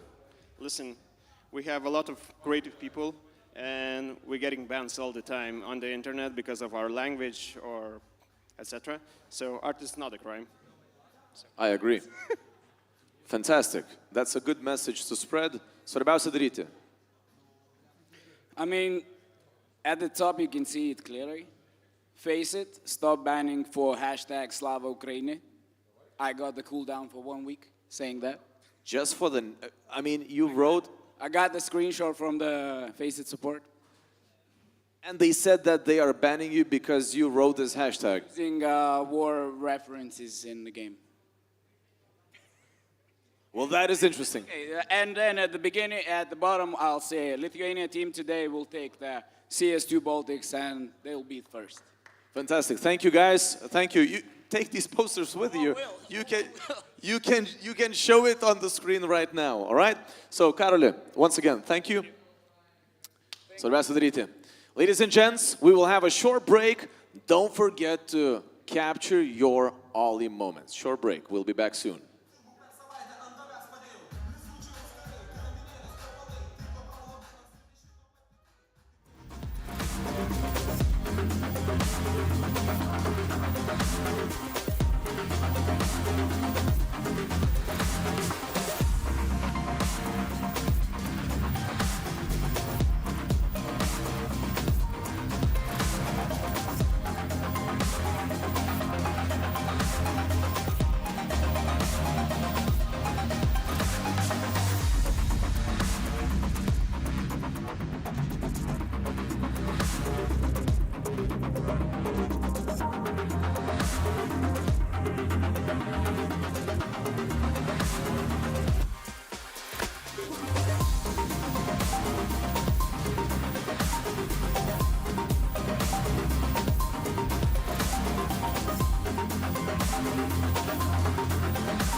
Bet Sports Bar Counter-Strike 2 tournament. My name is Lisunas. I've just replaced Danny, but we're here still with Joshua. He saw the first map, Ancient. How was it, man? It was good. It was good. For a second, I thought Danny had bleached his hair and grown a couple of inches, but no, none of that. But it was very good. It was good. It started off very well for Granny's Knockers. Felt like they sort of pulled ahead and looked very confident, right? They won the pistol round. They won those follow-ups.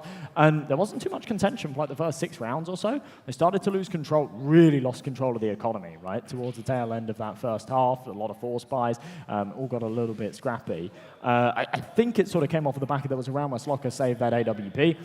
T-side, when you're saving, he's got no money. Then you say, okay, we'll force around him because otherwise he's double eco. And then the next round you end up forcing again because you don't really have it just all turned a little bit sloppy and I don't think they got as many rounds out of that first half as I think they were hoping for. Then losing the second half pistol, it all just started to sort of go downhill. We saw a couple of massive moments. It was an insane clutch from Slocker. I think they were hoping, some of the boys in the crowd were hoping that that was going to be a bit of a catalyst to maybe a recovery, maybe a bit of a comeback. But yeah, it just didn't materialize there towards the end of that second half. So now they've got to do it on their opponent's map pick. They've got to reverse sweep the series.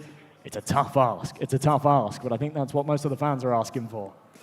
Well, I saw that Slocker definitely had that wonderful clutch, even though he was basically bottom feeding throughout the whole map. He only had like single-digit kills, like 9 or 8. But why am I bringing it up? Because the next map will be Dust, right? And on Dust, you need strong individuals. So who do you think will shine the brightest here? Spardos was shining very bright there on Ancient. I wouldn't be surprised if he does the same again. But there are several individuals here that absolutely could do so. And Slocker on that AWP needs to have big impact. It's a map that really does pander towards those snipers. Sending it straight out along, though. They've been given a lot of leg room, the Knockers. And they will take this space. They'll deploy the util over and try and proceed towards the A side. Yeah, it's a fast approach from Granny's Knockers. It's Zert, as well as Sikta. Wonderful positioning from them. Granny's Knockers will need to be aware. Oh, they were sort of entertaining it. For the last few seconds, they were holding the back lines, but just as they turn away, commit to the site, perfect timing on the flank, and everything falling apart, a bomb plant at the very least, but no kills found for the Knockers. It's a perfect retake from eSports. They'll take the extra cash, right? They'll probably go for a Galil Force in this follow-up, but not a lot of silver linings to take away from that one. But again, when you have 5 players up long, we're watching their backs, right? I mean, at least you have to dedicate one player who will be aware that someone might lurk you from behind, especially when you had no map control anywhere else. So definitely not the nicest of approach from Granny's Knockers on this pistol. However, as you've mentioned, it definitely forced into this one. So 3 Eagle deals a scout and a Desert Eagle on Magilla. It'll be interesting to see whether the supposed leader of this roster will shine with a pistol in hand. He had his moments on Ancient, but not enough of them. Slocker with a scout. For a round like this, it makes sense. We know what he's capable with the sniper, but this one doesn't pack as much of a punch as the big green. Slocker, one of his favorite maps is Dust, so I assume that he'll make a better performance of this map than of Ancient. Here's his first chance. Slocker, missed bullet. He'll have to fall back. After a bit of a slow start, a big clutch like that we saw from him towards the end should definitely fire you up, get that adrenaline going a little bit. So maybe that is what we'll see, but a little bit of a breather between maps. Going outside, it's damn cold outside. That'll wake you up for sure. It's a lovely headshot looking to follow up, but it's all a little bit sloppy. Neither team able to come out on top with that duel. It's going to be a second entry, make that 3 for eSports. Well and truly lock out the Knockers. Spardos has found himself onto this B site. He knows that there's one close. This will be a freebie for him, but an instant trade back. And Magilla, again, kind of the best thing he can hope for here is perhaps a bomb plant. I don't even think he'll get away with that. Yeah, Granny's Knockers, they're definitely playing slow to begin with on Dust 2. I mean, it seems that they're hesitating to push in, right? Even when they had control of short, they still managed to fall back for a few seconds there, and that gave enough time for the Estonians to rotate back, get better positions, and then, well, they got cut off one by one, basically. It's been a confident start for eSports, continuing that momentum from the tail end of the first map. And, well, for the Knockers, I talked about the fact they mismanaged that economy a little bit towards the tail end. Sorry, the tail end of the first half of Ancient when they were on their T side. We might be seeing remnants of that again. Magilla's gone for that hero Galil. A couple of players brought down to $1,200. They'll have $2,900 to come in the next, so just about enough to service a decent buy and justify these investments. But they've kind of got to do something, otherwise it's... Oh, that's a nice shot from Streakin. Magilla with a headshot as well, so a couple of better weapons picked up for the T side. 3-on-3 scenario here, but no Kevlar on any of the Granny Knockers players. Will be tough. Yeah, that's the problem. You buy a hero rifle, but if none of your teammates have got Kevlar, it can't really be passed down the bus. Streakin's got it, but knows he has to be super quick. The second he takes a hit, Crosshair's going to go sky high from the aim punch. It's a bit of an issue. Swaps it out to Spardo. Streakin looks to be the first point of contact. There it is. Flies forward. 1-for-1. Not too bad. And Spardo's very quick on the transfer. Grabs that bomb. He's going to send it up short. Knows the rotation's coming. But gets the timing beautifully. He'll be heard from a mile away. So Watts should be bombing it to A. Instead wants to go for the flank around. I'm not sure if Spardos will read this, but he'll plant safe regardless. It's a crucial 1v1 scenario right now for Spardos. Manages to get the bomb plant safely. Will have enough time for a better position, but it's Watts coming in very fast from short. Pushing down his opponent, and a nice headshot from Watts. Spardos tried to be cheeky there, tried to white peek his opponent, but the Estonian was ready for it. A nice eco nonetheless. Yeah, absolutely. I mean, Watts being clinical as always, and it's an A1S, so it packs a nasty punch, but still, Spardos didn't have Kevlar, he didn't even have a helmet, so one bullet was all that was needed there.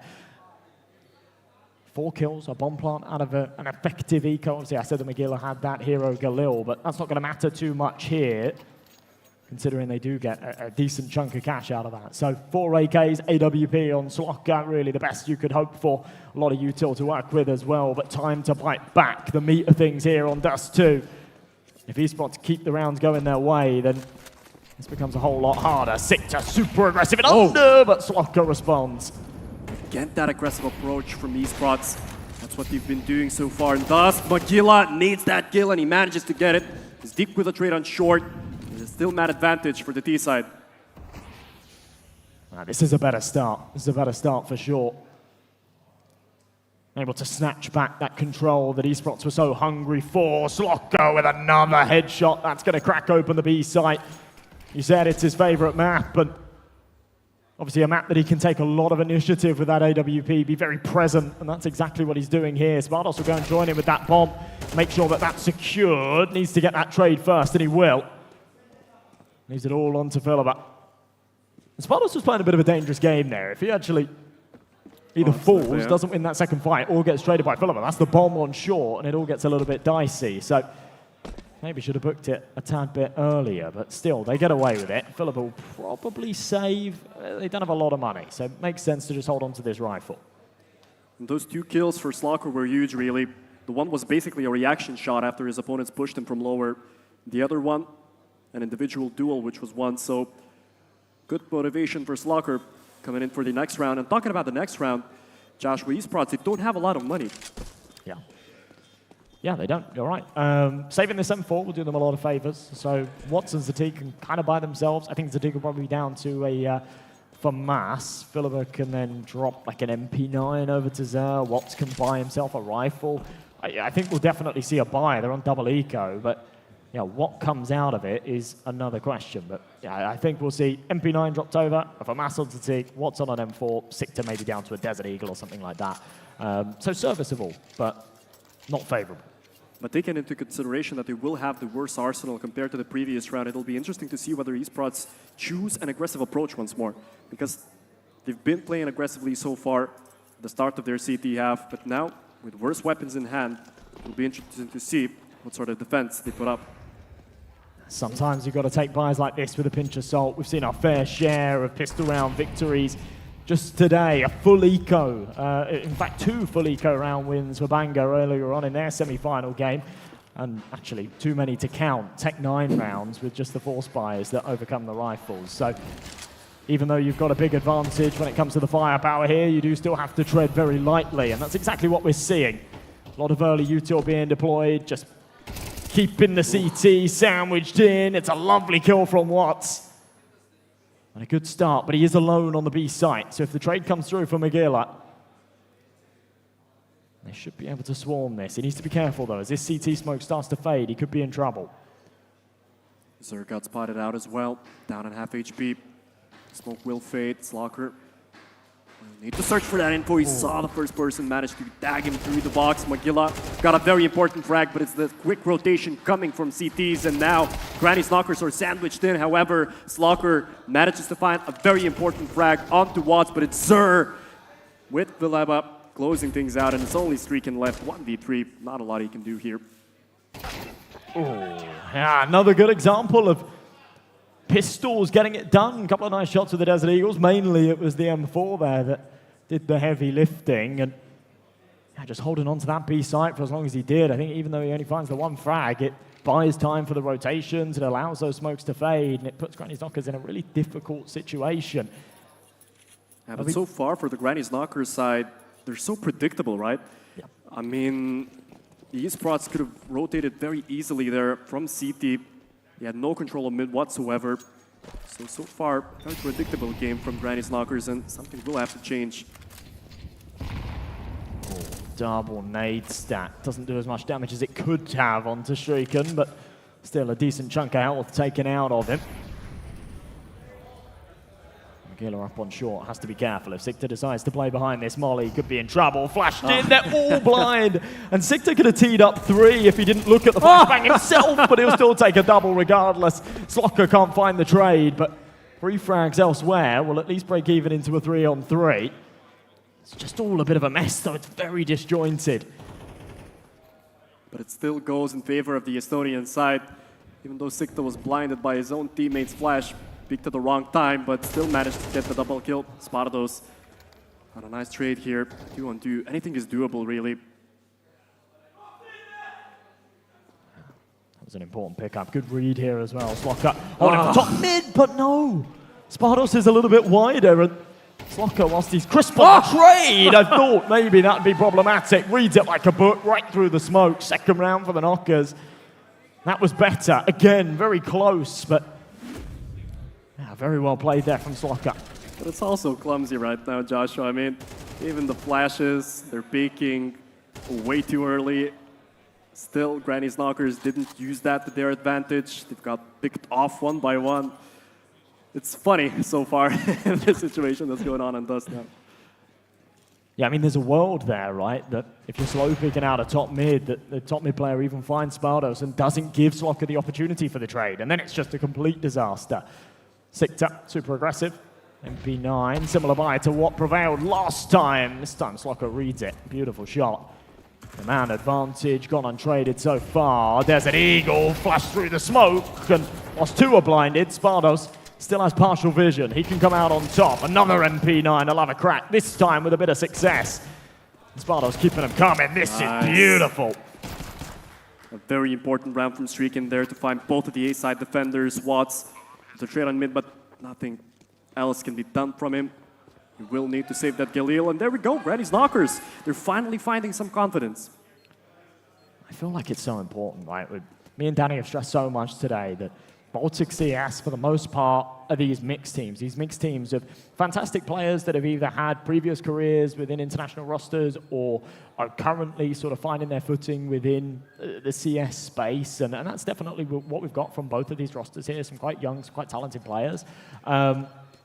But it does mean that you're playing very confidence and very momentum-based Counter-Strike, right? All of these guys have got experience playing with and against each other in events like this, even in pugs and whatnot.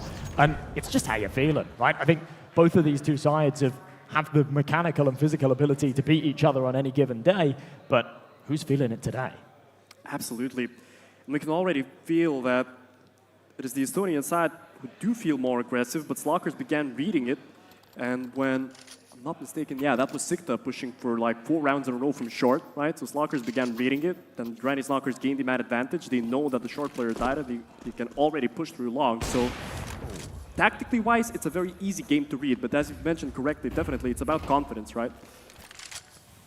If you can get into flow state, you start to run away, and Neither teams were too keen on calling the pauses there in that first map either. I think we saw one towards the end, but once you got that momentum, you can really just steal the show. It's a nice shot from Slocker, but the save Galil does trade it back. That's an opportunity for them to grab that off and carry it into the next round, especially considering how low Zatik is. There's not a lot of justification to actually play for this one. So they'll back off. It's a valuable asset. It's a fair bit of success out of a round like this. Yeah, but it'll be interesting to see whether Granny's Knockers can find something else, right? Because the rounds so far that they've won when their opponents bought are those when they overextended on their aggression, right? And after their default play, they managed to grab off one or another lurking player, then they've gained the man advantage, and they could finish off the round. But if esports play it more passively, then how does Granny Knocker create space for itself? Yeah, you've got a good point. We'll see in this next buy round. Obviously, this round to follow will come with the rifles for esports. Maybe they tighten the leash a little bit, because you're right, they've been getting very aggressive. It's all become a little bit predictable. Slocker's AWP shots haven't necessarily been off of like aggressive initiative plays from him. Instead, it's been off of, reading aggression from the CT side. If that doesn't come, what does he do? Does he sit and hold the angle for 40, 50 seconds, or does he take that initiative, call for a flashbang, try and take that space? We're going to have to wait and see. First, we'll see a pause from Granny's Knockers, try and work out what their opponents are cooking up here in this round and what they can do differently to make sure it goes in their favor. Dust2, whilst obviously you have a veto, and whoever picks into the map is going to be a little more comfortable with it, when you're playing as mixed teams, it doesn't really matter. Yeah, you're effectively playing like very, very loose, very puggy CS. As long as it's a map that you don't hate and always ban on Face It, then you can play whatever. No, absolutely. We usually see the maps such of Dust, Mirage. That would be the third map, actually, in this particular veto, so yeah, no surprises there. There we go, round 9. Both teams on a full buy. We saw a quick duel between Stick and Slocker. More aggression from Mouse and Long, but we flashed off there, so Granny's Knocker stop. It's esports once again with the initiative. Tied up at 4 apiece. McGillett taking a lot of space here in middle. Your prayers have been answered. esports are definitely taking a more passive approach to this, but have given a lot of legroom to their opponents. And it's all to McGillett this round. He saw that his opponents were more passive. He took control of short, managed to find himself in a nice duel, and there we go, man advantage now for the D side. He is the man that'll take initiative as well. He's the one that's very confident in his mechanical ability and will press for those fights. Zatik doing the same, though, playing on the other side of that smoke, finds the lurker there in the B tunnels. How does Mouse get away with that? A great read, and the A site now open for business. Rotation for the retake on its way, but so difficult to emerge from the CT spawn, and it's only the single prong hit. I think they're sort of already somewhat calling this off. No, okay, they are committing, just very, very late to rotate. But still, Zerb managing to find Magilla. Slocker's on low HP as well. Goes down. It's getting tense for Granny's Knocker. 20 seconds streaking. Another important frag, but he doesn't find the other one, and it's all down to Mouse. And unfortunately, the kid dies, and it's the Estonians. Again, they were like late for 5 seconds to rotate, but they still managed to get this retake done. Yeah, that was very messy at the start there for the Knockers. They had the man advantage, and you just had 2 players just sort of lingering on the bomb site, unsure where to go, right? They sort of had the short control. I mean, no one stayed on short to maintain that short control, but you have a pretty decent idea. You've just come up from short. Unless you're caught on a really bad timing, you can probably retreat to short. And yeah, they just didn't. You had one actually on the bomb site. You had one sort of trying to cross the Gandalf, got caught out by the jump up on the boxes. It's just all very awkward, very disjointed. Slocker this time, caught trying to catch the shot on the jump across. Zatik repeats, punishes him for doing so. It will be a very hard pill to swallow for Granny's Knockers in losing that round. With a man advantage, map control as well, of short, of long, but they still lost that round from a CT retake, really. So, they do have to win this one, because the economic situation is not nice. Magilla did not decide to shoot. A nice trade from Streakin, but it's still man advantage for esports. Rounds like that last as well that absolutely break morale. We saw a 4v2 lost in that last map as well. That was, I think it was 11-8. Would have been a really big round for the Knockers to win. They had a 2-man advantage, and it just feels like when you lose rounds like that, you lose your confidence with it. Maybe a little too early to be calling something of the like, but we will see. Spartas peeking out. M4 round the corner. A little bit quicker to the trigger and doubles up. Zer's just farming up. And it all falls onto Miles. A 1v4. Miles away from his teammates. Miles away from the action. He hasn't got the bomb. He hasn't got any real equity in this round whatsoever. Yeah, such dull movement, though, from Lithuanians in long. Just creeping through the doors, not wide peeking, nothing. Even on the trade as well. He was just so slow to react there. I can't help but feel the confidence is waning a little bit. Mouse sticking close to this AWP. Doesn't want it right now. He's maybe not too confident winning that gunfight if anyone comes hunting for him here on short. But once that timer expires, he will grab it, try and carry it across into the next. So there it is. He's found the head. He'll grab the orb. He'll smoke himself. He'll molly himself. He'll do everything in his ability to hold on to this sniper. Zatik getting very aggressive. Actually runs back through the flames. Almost ends up causing himself some problems there. But yeah, still another round that they'll take. Silver linings once again for Granny's Knockers. They'll get away with an orb. Yeah, but they don't have enough money for a full buy right now, so Pistols and Kevlar will have to do maybe some more aggression from Granny's Knockers. But again, we're not seeing, even if you're playing as a bug, right? You still need to try and make something happen, right? Maybe flash your buddy, maybe peek as a duo, right? They're playing very individually and very slow, Granny's Knockers, especially on their T side and Dust, right? It's where you expect pugs or mixed teams to be aggressive, right? To take initiative. Maybe this round will be it. Mouse, boost it up. Oh, that is brutal. Very easily could have been an opening pick. Instead, falls off just at the wrong moment. Ends up being punished for doing so. I don't think there's much more to be said out of this one as they're about to walk into the waiting crosshair. The M4, nice shot back from Spartas. Keeps the dream alive. He'll retrieve that AWP. Might want to cut his losses here, though. This has kind of got to a point where not a lot of health, not a lot of map control, man disadvantage. Maybe just play the saving game once again. They do have the bomb. Nah, man, it's the Lithuanians. They're not scared. They don't care about rational Counter-Strike. You're not wrong. They are playing for it. And they've been given the A site for free, so there'll be a bomb plant at the very least. Yeah. Oh, that was a good throw. Spardos on the op as well. Oh! Lucky to survive there. Slocker also saw the feet of his opponents, so info gathered at least one down CT. Time is ticking. The Estonians will need to be quick. Yeah, they're giving them a lot of space here. They don't have any util, but they got 3 kits. Slocker needs to smash heads and on the peak. Sees 2, can't line him up. AWP Espardos knows that he's capable. Repeat, what a shot! Knows that the last is diffusing. He's come on Espardos! Oh my goodness, a 1v3. And you can see a sour face on Esports, because that is not a round that they were expecting to lose. Baltics, yes, man, I tell you. The rational move would be to save those weapons, right? But it didn't matter for the Lithuanians. They still went for the side control. It was completely free. They managed to take control of it. And then a 1v3 against an op in long, right? The Estonians should blame themselves, really, for not re-peaking, not trading instantly, but still going in 1 by 1. And the bomb was planted very comfortably there for the Lithuanian opper. I don't know if that would have been different as well. He came off of the bomb defuse, and I'm not sure why. I think he wanted to reposition behind the box.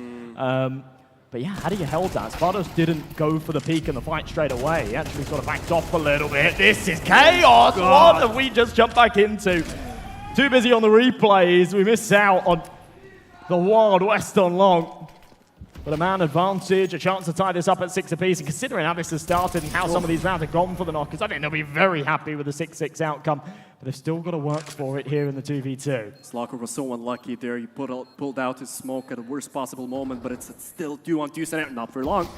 As I was saying, that Watts gets a headshot, and it's all down to Streakin. Trying to to play around this smoke, but his time is limited as it starts to fade, and Philippa will poke up, find the head, and another recovered round for esports with very low economy. You can see the Granny Soccer's boys just aren't looking too happy with that. It's a round that they shouldn't have really lost. It seems like morale's at a bit of a low. I think it's just about getting this map over the line, try and find a bit of confidence, dig deep. And if it does come down to that decider, then yeah, get the confidence up, get that morale up. Yeah. Good vibes. Get some fist Chaotic bumps in. CS definitely marks the first half of Dust 2. Again, that previous round when the score was 64, I have no idea how the Lithuanians managed to pull that one off. This time around, they have the better economy. They decided for a quick push through long onto A side. Again, maybe some unfortunate moments for them when their opponents peaked at the worst possible moment for the Lithuanians. However, it is still 5-7, and looking at the scenario, it's not that bad of a result, really. Yeah, exactly. That's what I was sort of alluding to. It's been a chaotic half, and one that, to be honest, with what we've seen, wouldn't be too surprising if it was like a 9-3 or something. So the fact that we're actually in still a contentious situation, and the Knockers are on 5 rounds on their CT side. If they can take the pistol, they'll tie up this scoreline. Feels like a bit of a blessing for them. Failed run boost, so no surprises for Streaken. He's got his crosshair in the right place and shouldn't have to move it, but takes the contact regardless. Now needs to call over these rotates. Yeah, esports are not hurrying. Magilla, with important information here, Spardos manages to grab the kill. Man advantage right now for Granny's Knockers, and esports, they're cornered in. They will need to execute on A side. Smoke is down on CT. But the CTs, they already know their position. However, Sikta with a double headshot. Locker, unfortunately, only with a 1. And it's all down to Spardos and Mouse now. Spardos did not expect that. That's a beautiful tap from Slocker, but that is all she wrote. You've got 3 players on the bomb site trying to deal with a long push. The Glocks are just a little too powerful sometimes in those scenarios, and Zatik proves it again with a white pick alongside his teammate. They'll make it 8, they'll secure the pistol, and they will well and truly once again take the reins here on Dust 2. But it's so unfortunate for the Lithuanians. They had the man advantage. They knew that their opponents would push only from long, but still, even having 3 players on site, that didn't matter. esports showed wonderful aim there for their Glocks, and yeah, they won a very important pistol round. So it should more than likely be 9 here for esports. They'll draw closer to the finish line. Spardos getting very aggressive up middle, looking for the head, can't quite find it. Zatik anticipates that aggression. It's fairly common on a round like this. Magilla's taken contact, gets out with his life somehow. They want to go and recover that deagle. Mouse will have a crack at it as well. Very close, but no cigar. And it seems like they will all just fall to the same fate. This eco crumbling under the pressure. You're not expecting much out of this, but a kill, 2 kills, you'd be happy. They've not been able to do any damage here. During yesterday's interview, Kak told us that when he coaches this team, oh, they're going to do big things. Kak, you haven't taken a timeout yet, bro. Maybe do something about it. Because tactically, Granny Knockers are definitely a bad scenario now. 5-9, this buy round will be crucial for Granny's Knockers. Absolutely. It's actually a must-win, and it feels like it's a statement that's overused, but right here, very, very important. They've got a little bit of an advantage here too. esports playing somewhat of a bonus. I mean, it wouldn't make sense for them to reinvest into premium rifles right now, but you've got 3 Galils alongside those 2 AKs on the other side of things. Obviously, Granny's Knockers with all the bells and whistles, they ecoed in the last. They need to make sure that they come out on top here. It won't be easy. They'll have to do it again in the next. There'll be another buy to come. A good start from Magilla at least. Finds the kill. Lots of extra spray damage as well. Watts has found an entry elsewhere, though. And Philippa's all the way up short. So, opportunities. They're going to regroup, head over towards B. It's only Magilla here. He's been good for the start of the round. But smokes are coming in. Magilla! Oh, how does he whiff that? He had wonderful positioning. Unfortunately, his bullets missed, and, well, Mouse goes down as well. Slocker alongside with him, and it's esports picking up round 10. And, I mean, when you whiff shots like that, it's very hard to come back. Yeah, such an important round as well. Maybe some nerves getting to them, knowing that that was a must-win. It started off well. McGill had the man advantage, as you say. Perfect positioning there too. Just not able to find the head. As soon as he doesn't, it all becomes a little bit sort of panicky. Tries to spray, pull down, doesn't work. Reaction shot connected. B-bomb site lost. Miles now with his Desert Eagle, trying to get aggressive here towards Shaw. Oh, let's connect a body shot. Won't do too much damage. If I'm not mistaken, we saw a similar scenario in Ancient, right? Granny's Knockers were also behind 5-11, if I'm not mistaken, right? Yes, I think so, yeah. They Okay. clawed it back a little bit, but... Yeah.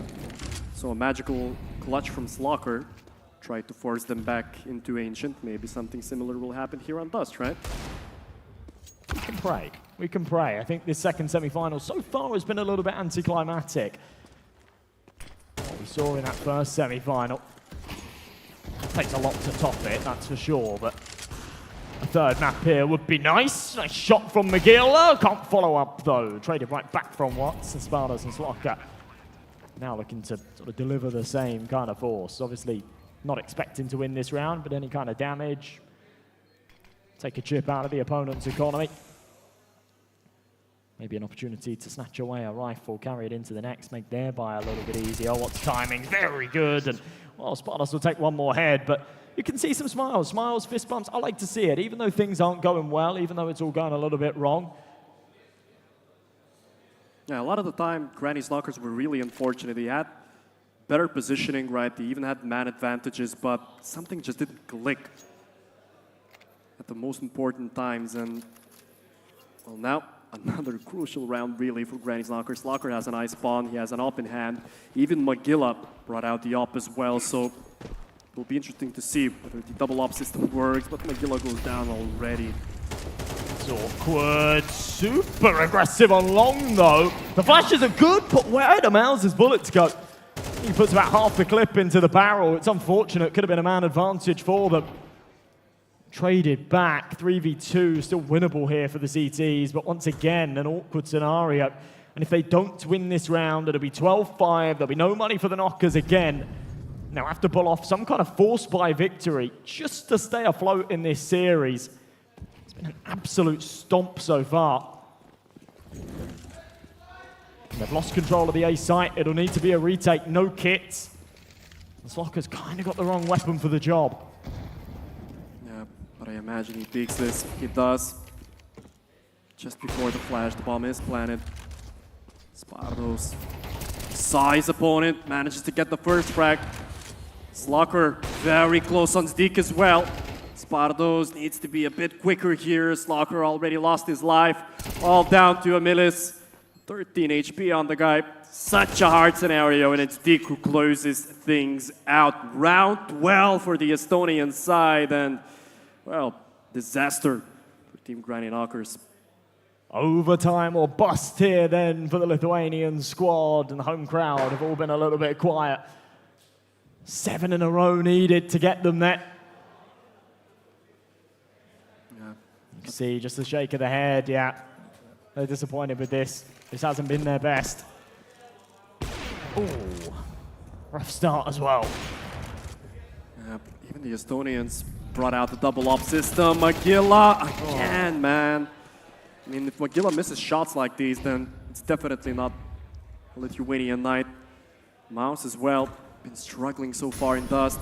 Needs to find his form here. A very important position for Mouse. Bardos has been the only bright light so far for Granny's Knocker. 17 frags on him, but he will be pushed down in mid. Locker goes down as well. Spardos holds his ground, but it's the Estonians running down towards the B side. Still in mid. They managed to catch off both of the rotating players. It's all down to Streakin. An MP9 in hand. 3 opponents to kill. Manages to get one. Bomb not planted as well. There's a world that this could happen, but the Molly adds complications. In fact, the bomb's actually down in the tunnels. He wouldn't be able to get there in time, and he doesn't have the information on it. So not a lot he can do, but they'll regroup. They'll have to head over towards B. That'll give Streak an opportunity to grab a rifle. And whilst this is not probable, this is definitely possible for him.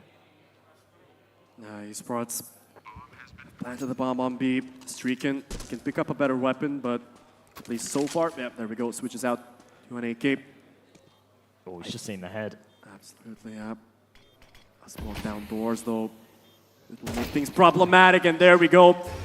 The Estonian peak and an easy 2-0 for them. 13-5 on Dusk, but it seems that even 5 rounds were a bit too much for Granny's Lockers.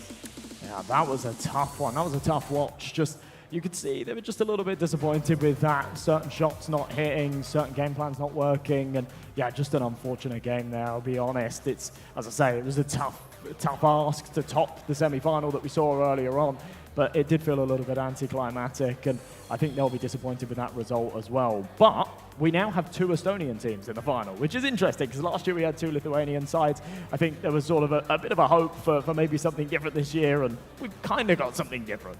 Yeah, regarding the Baltic scene, I remember when like 5 years ago, Estonians used to be the strongest sides, right? When we had such rosters as SC, right? Then we have as well WAS teams. So now it's very interesting to see that the Estonians have managed to regain some confidence in the Baltic CS scene.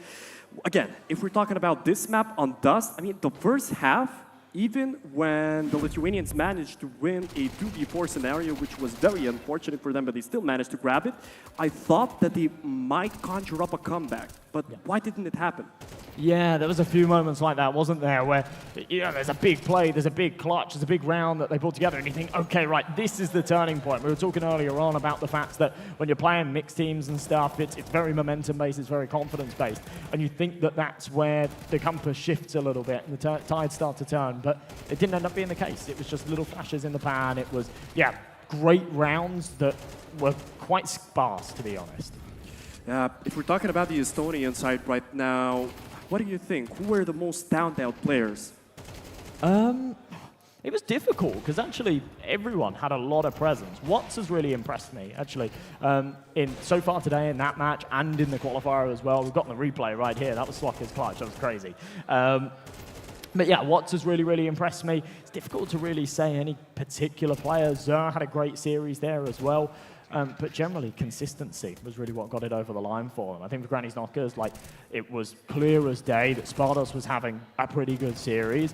Everybody else was struggling a little bit. And yeah, for esports, there wasn't that like superstar. It was just everybody pulling their weight, everybody doing their thing, everybody working in tandem, very cohesive, and that's what did it for them. So a very interesting grand final will be shortly, dear viewers. An Estonian derby in the grand finals, but we'll be back with you real soon.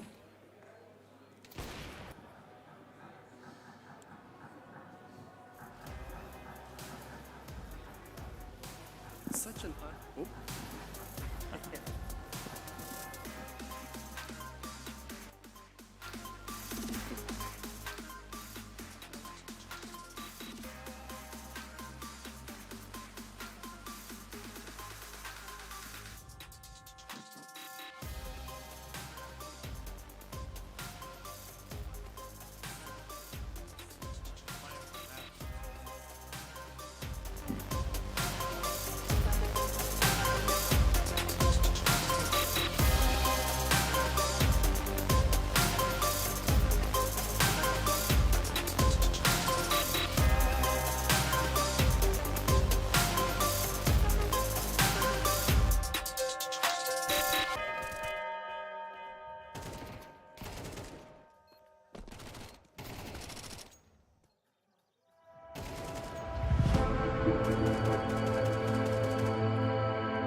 Welcome back, everybody, to OLYBOOST Sports Bar Baltics Counter-Strike Tournament. Wherever you are, it doesn't matter. You're right here with us. Welcome back, everybody. We are almost ready for the finals, in which we will have two Estonian teams, Toby and eSports. They will participate, they will fight, they will play Counter-Strike 2 for the main prize. But before that, there are a few things that I want to mention. Guys, if you haven't already, please check your App Store or Google Play for OLYBOOST Bar application, with which you can have 10% discount on the OLYBOOST Sports Bar. If you decide to have a nice evening here in Vilnius Kablys, please come over here. We're having a lot of fun here.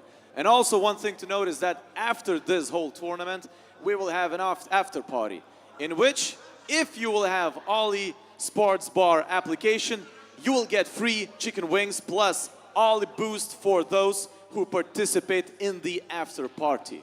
So keep in mind, OLYBOOST Bar application. Check it out on App Store and Google Play stores. So, right now we will have another streamer show match, where two teams with two people each will fight in a wingman match. Let me present you our Latvian friends, Braliukai. Ladies and gents, Krivenchi and Prusaks.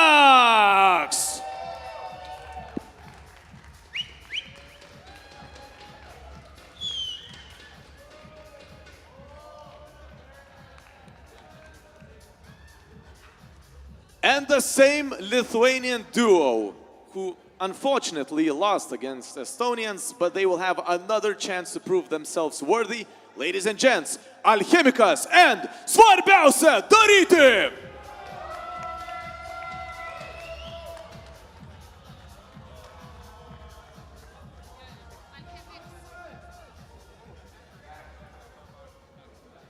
So, if you're ready, enjoy your time. Commentators, the microphone is yours.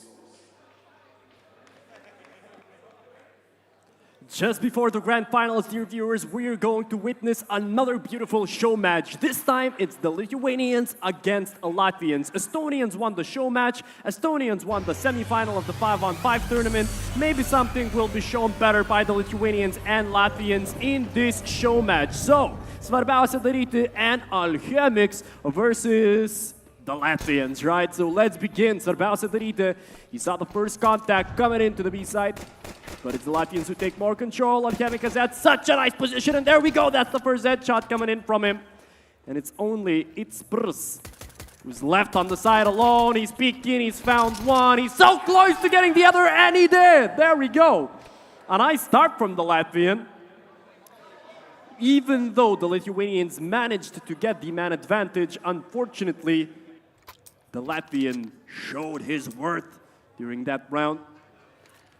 I will remind you, dear viewers, that we've witnessed a show match before. Svarbeuse.dariti played together with Carlos against some Estonians. Unfortunately, they lost there on Vertigo, but now with the chopper, MP9, easy frags for the Latvians. They do have their hype man, their coach just behind them, who's giving very, very important tips. Because, you know, when it's a wingman, you need a lot of strategies here, man. Not only your individual aim prevails, but some strats definitely as well. Of course, it's nuke on this wingman, so it will be very hard on the D side, really, to break through the CT defense. But Svarbeuse.dariti saw the first person, unfortunately didn't manage to get a kill, and there we go. eSports managed to get another one. Svarbeuse.dariti one-on-one, and it's eSports who gets another for himself. 5 frags for the Latvian. And the Latvians are dominating so far in this quick show match. I will remind you, dear viewers, that after this show match, we will witness the grand final of the OLYBOOST Sports Bar Counter-Strike 2 Baltics tournament. 2 Estonian sides will face off. Ooh. Nice shots from the Lithuanians. Svarbeuse.dariti closes things out here. Alchemics as well with a long distance headshot onto his opponent. And there we go. The Lithuanians managed to win their first round.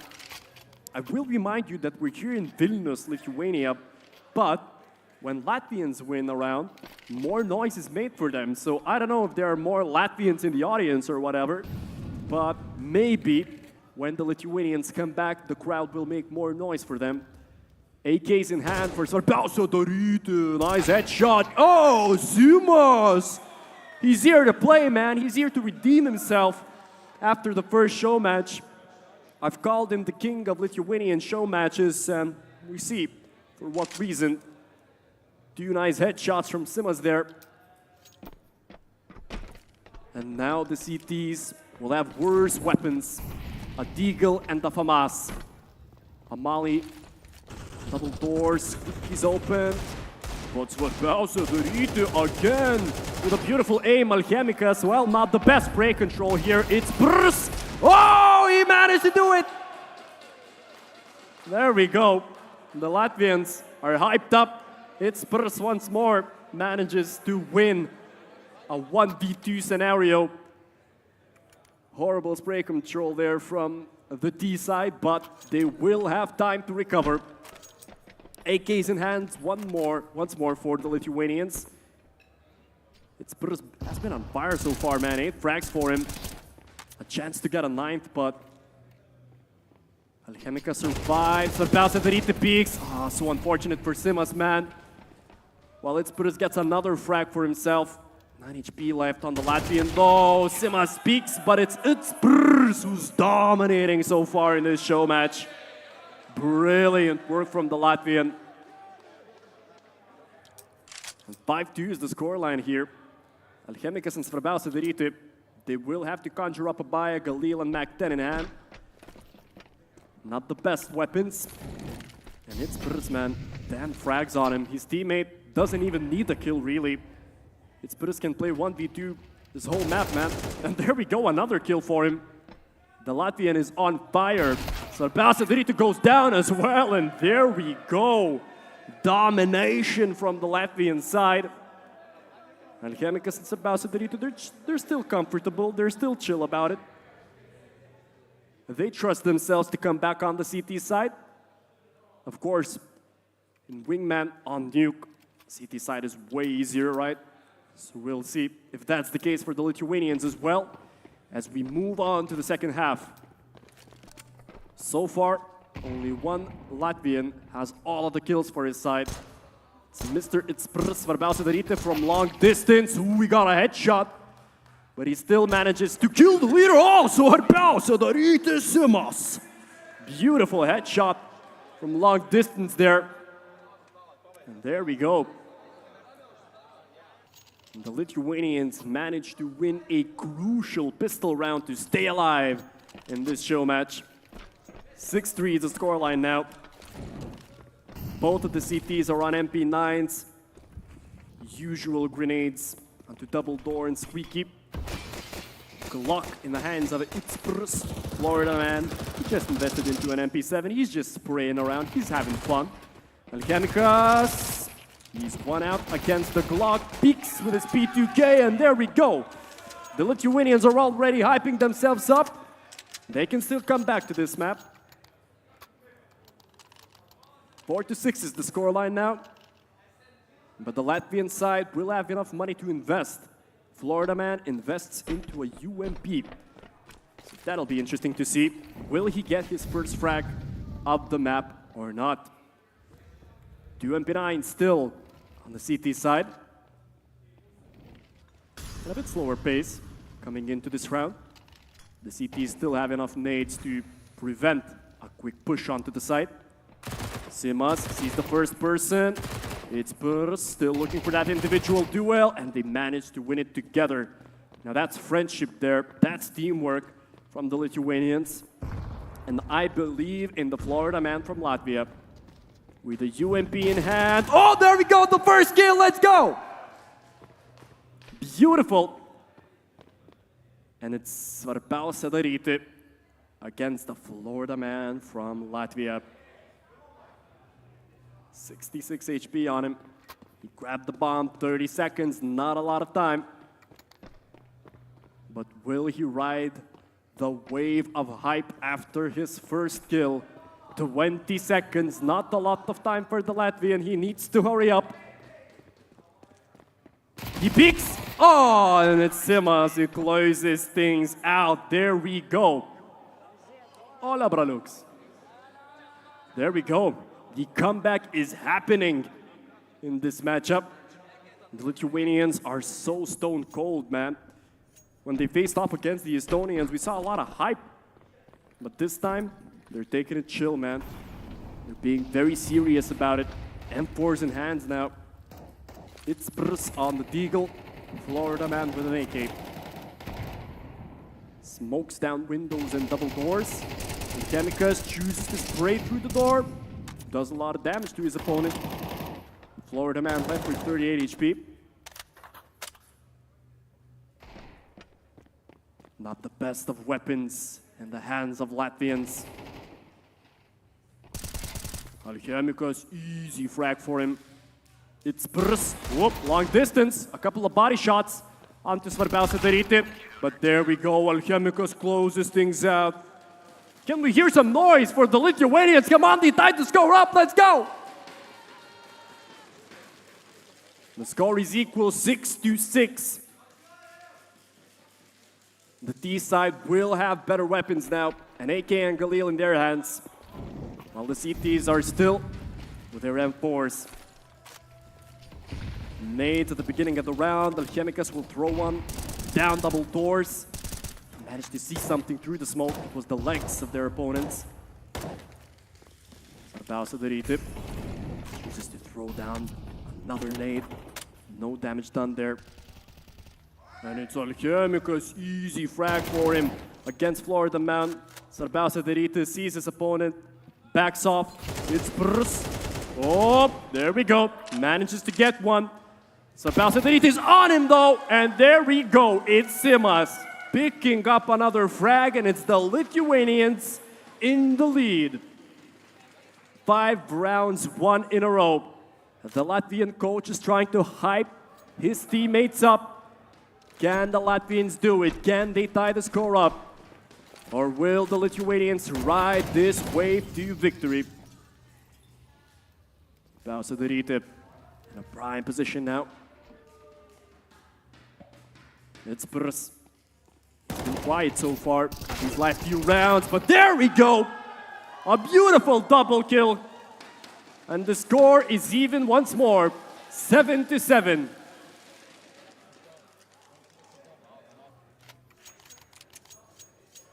Tensions are at a maximum right now. An MP9 being dropped. And a very important round for both of these teams. If the CTs lose this one, they won't have enough money for a full buy next round. So svarbeuse.dariti loses out. It's all down to Alchemicus. 1v2. Alchemicus sees the first guy, kills him. Oh, he sees another opponent. He's with an MP9 and he's got it. And Alchemicus clutches this one out. 8-7 is the score. With an MP9 in hand, in short distance, he prevails. And it's the Lithuanians winning their crucial round 8. Will they close things out in regulation, or will we see another overtime? Alchemicus, 10 kills to his name. It's Brus with 16. Smoke down window, huge tension in this round. Which side will prevail? The doors are open and it's Brus. He's got the first frag, all down to svarbeuse.dariti. Will the self-proclaimed best opper in Lithuania prevail with an AK in hands? He peeks, he sees one, he sees another, but it's Florida man! Such an important second frag for the guy. And there we go. We move into overtime. Such an important kill for Florida man. There we go. The score is tied, 8-8, overtime. A bit of tactical discussions. The Latvians are on board. They are ready, man. But no overtime, at least on the screens of the players themselves. And now we'll have to decide what will be done. Nothing will be done because it's Lithuania against Latvia, man. Yeah, nothing will be done. I'm waiting for something in my ear. No? No overtime? No other map or other map? Yes or no? No other map because, dear viewers, it is Lithuania playing against Latvia, so of course, Brotherhood wins, right? No, doesn't matter, they're still playing. What's happening? Yes.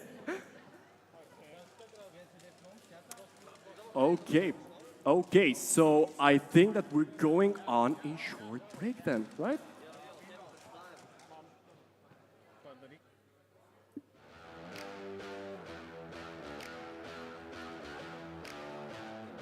Nebuvo.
Hey guys, nebuvo, am I right? Well, we had some tech issues, so the show match ended at a tie. Brotherhood won, right? But, dear viewers, the grand final of the OLYBOOST Sports Bar Counter-Strike 2 Baltics tournament will happen and will be back in 10 minutes.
And we are back to OLYBOOST Sports Club Baltic's Counter-Strike tournament. Everybody, welcome back. Now we will have the grand final. The grand final between two teams which come from the same country, Estonia. Don't get me wrong, guys, we're truly very proud for you, but only one of those two teams will be decided as a winner. So, without further ado, let's invite one of the two teams. Give a round of applause to eSports!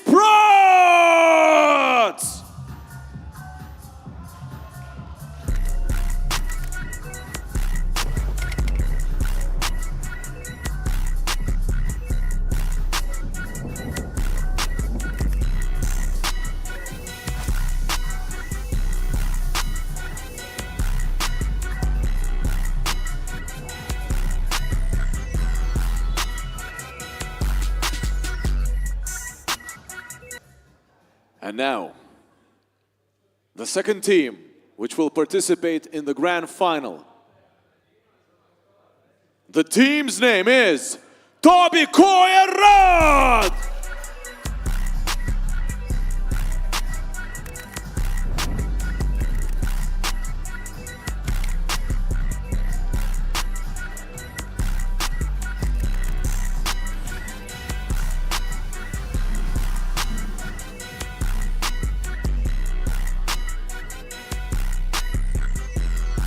From the side I heard ST, right? So guys, are you happy that both of the teams are from Estonia? Well, we will have a chance to see which of those two teams is better. Ladies and gents, enjoy the grand finals. Commentators, the microphone is yours.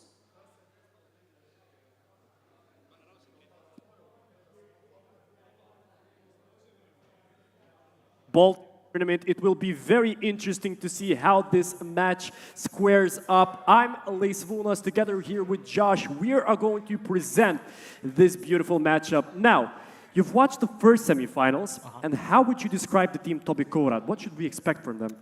It was a really interesting dynamic earlier on, actually, because I think this finals is going to be very interesting, because the match earlier on, they mechanically were fantastic. They had rounds where, you know, they're just down to Desert Eagles, things like that. We saw some beautiful shots. We saw some beautiful individual moments. But against a side like EC Banga, who were very prepared, right? They were a core of a team that are actually actively playing in ESEA and things like that. And they were very structured. And these Toby Kokia guys just could not deal with the structure. And that's what was sort of said in the interview afterwards. It was like, their setups were actually really good. They played really well. We weren't I don't think anyone was expecting it to be as close as it was. And it led to quite interesting Counter-Strike, a very different Counter-Strike. That second semi-final was quite uninspiring, as we just saw. But yeah, I think we've got two teams here, two mixed teams, both from Estonia, that are very, very mechanically able. They've got a lot of experience playing with and against each other. And we're not going to have that same kind of structure that I think the Toby Kokia guys had to face up against earlier. I think it is going to be a little bit more sort of mechanical and individualistic Counter-Strike, which I'm quite excited to see. We've got the Veto in front of us, and not much of a change of scenery. We haven't seen Nuke today. We haven't seen Vertigo today, which is expected, right? I think any of those maps with a little bit more tactical aptitude when it comes to mixed teams like this are going to be out of there. They said in the interviews as well, they hate Vertigo. They want it taken out. I'm sort of on the same page. So, yeah, no surprise that one doesn't come up. But, yeah, very Puggy-style maps again.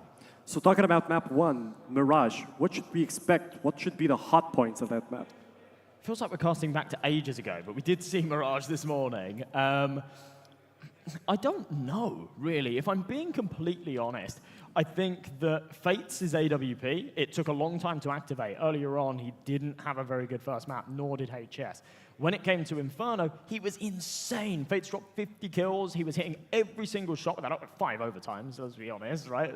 But 50 kills, hitting every single shot without AWP. If he can sort of come into the server hot here, kick things off for Mirage, put that AWP to good use, then, yeah, it is a map that can sort of pander towards his style, and yeah, that AWP can have a big impact. In regards of esports, do you think there is an individual on that roster which could counteract the likes of Fates? There's a few, yeah, there's a few for sure. I think the AWP was sort of being tossed around, and it actually wasn't in use all too much against Granny's Knockers, was it? I think they were often opting for these rifle setups, especially on Dust 2. But anyone could be that counter. I said I've been really impressed with Watts so far this tournament, and I expect him to step up again here. He has to in the grand final if they're going to take it their way. Well, dear viewers, the first map of the grand final, Mirage, is up next. Can we hear some noise?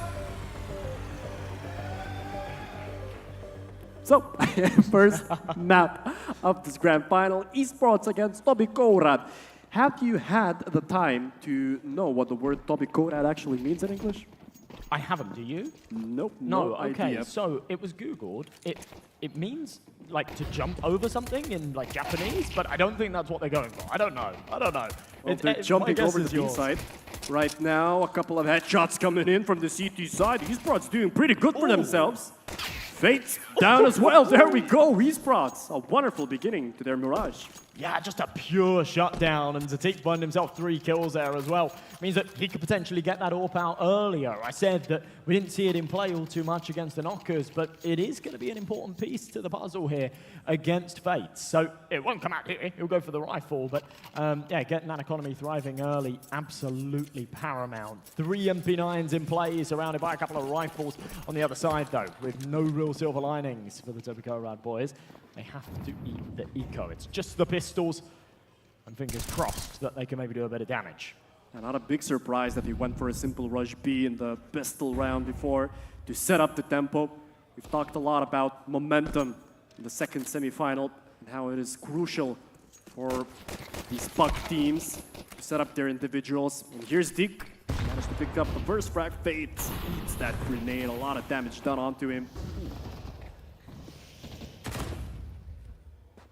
Okay, so a fair bit of damage being dealt by these pistols, but no casualties. That was a bit of a mess, but again, surviving. HS, the last man standing. Yeah, it's so important to keep each and every individual of the esports side alive to build up their economy, right? Especially on Mirage.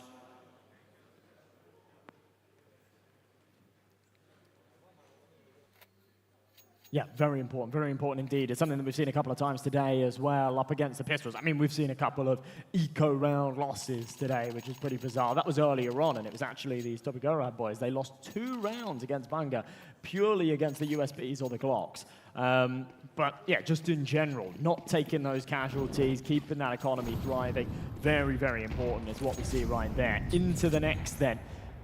2-0, plenty of cash behind them, so the only man that needed to reinvest. Getting aggressive. Philibert, does he anticipate the man up top? He does, but a couple of bullets with a FAMAS to the leg won't be lethal. AK returns the favor. Watts is still hungry for this trade. I was a bit slow to react at first. Zer will have a big challenge ahead of him on short. A smoke down, and that will prevent the Korad guys to push on through. But still man advantage for the T side, and you have control of mid as well. So a very difficult round ahead of esports. Look at this positioning though. Watts is all the way behind enemy lines. It shouldn't actually bear too many fruits here. He sort of had to make a bit of a 50-50 as to whether or not he was going to flank mid, try and get behind the connector players, or commit to the B apartments. He's made the wrong call. Still found an important frag with the M4. Can't quite convert for another. And whilst they're doing a whole lot of damage, it's not lethal, and therefore not enough. Sigta's MP9, again with a dink. Getting everybody down to the red, but still, 4 players staying alive. It's a good buy round for the T side. And yeah, a good start to their campaign here on Mirage. Yeah, quite unfortunate for esports there. Although I did not like that the CT side did not get a quick trade from Ramp really. Maybe he wasn't fortunate that his opponent just flew off of him for like a millisecond there. But still, he should have been faster on that trade. There we go. Yeah, when the spacing's off a little bit like that, you're sort of in a position where you say, oh, I'm a little bit too far away from you. If I now swing out, I'm a tad too late. There's time for him to reset that spray and kill me as well. So let's go for the incognito approach, but yeah, definitely doesn't pay off. High is taking a fair bit of damage. But that damage will be traded both ways, especially with the early spams in util. Fates will take a few tags of his own. So everybody quite vulnerable here. Oh! Ando. What a nice double headshot from him. And control of connector as well. He goes down, unfortunately. The bomb is still, if I'm not mistaken, but yeah, there we go. Another important frag for Watts. Man advantage is gone for Toby Korat. Yeah, they fought hard for that opening fight, or at least I should say Andu did. A brilliant start with that double entry, trying to play through the smoke. It's gone back the other way. Watts has kept a lid on things, but unfortunately can't do anything more than he has already. HS will be tapping in those digits. He's planting open. There was a chance for Zer to deny. A tad too late to the party, so now a fuse on this round. C4 ticking away, and there's no kits on the other side. Sikta with the wrong tool for the job. The scout, surely no equity in this one. And as Fates and HY finish it off, Toby Korat will tie up the scoreline at 2 apiece. And beautiful entries from Andu in mid. Managed to take control of connector real quick, kill both of the mid defenders, and then, well, with a man advantage. It could have swung the other way, though, because they were a bit slow to take over the A side. Esports managed to kill a couple of their opponents. However, a nice take at the end of the day for Toby Korat, and the score is tied at 2. And Esports will have to eco. Bite the bullet. Once he's got himself a Desert Eagle, found a couple of kills in that last round, so can justify it and still be on the same page as everybody else. It is just the pistols. You're not expecting too much out of it, but a good trade from Sikta keeps the numbers even. He's found himself an AK, and they have a lot of info here that the B site's been lost, so they can try and funnel up short, see if we can do some damage with this. HS in the corner, Mac 10 not anticipated. AK almost shot off the ledge. Wants to try and blow it back towards him so Sikta can't jump up and grab it. It's a smart play and actually does a bit of damage as well in the process. Oh, Philip has actually managed to snatch it away though, so. Quite fortunate that HS didn't peek him there. We'll try to hunt the remaining players with a Mac 10 in hand. Yep, he's 3 rounds so far, and it will be interesting to see what the Esports do after their full buy. Again, will we go for an aggressive mid approach? What did he do next round? Ooh, that was a shame. I mean, HS is obviously going to go for the hunts there. He just wants to rack up that money with the Mac 10. But potentially we could see an aggressive mid-play here. We saw it a couple of times earlier on Mirage. In fact, we actually saw it quite a lot on Mirage earlier on against Banga. And it felt like the Toby Korat guys couldn't really deal with it.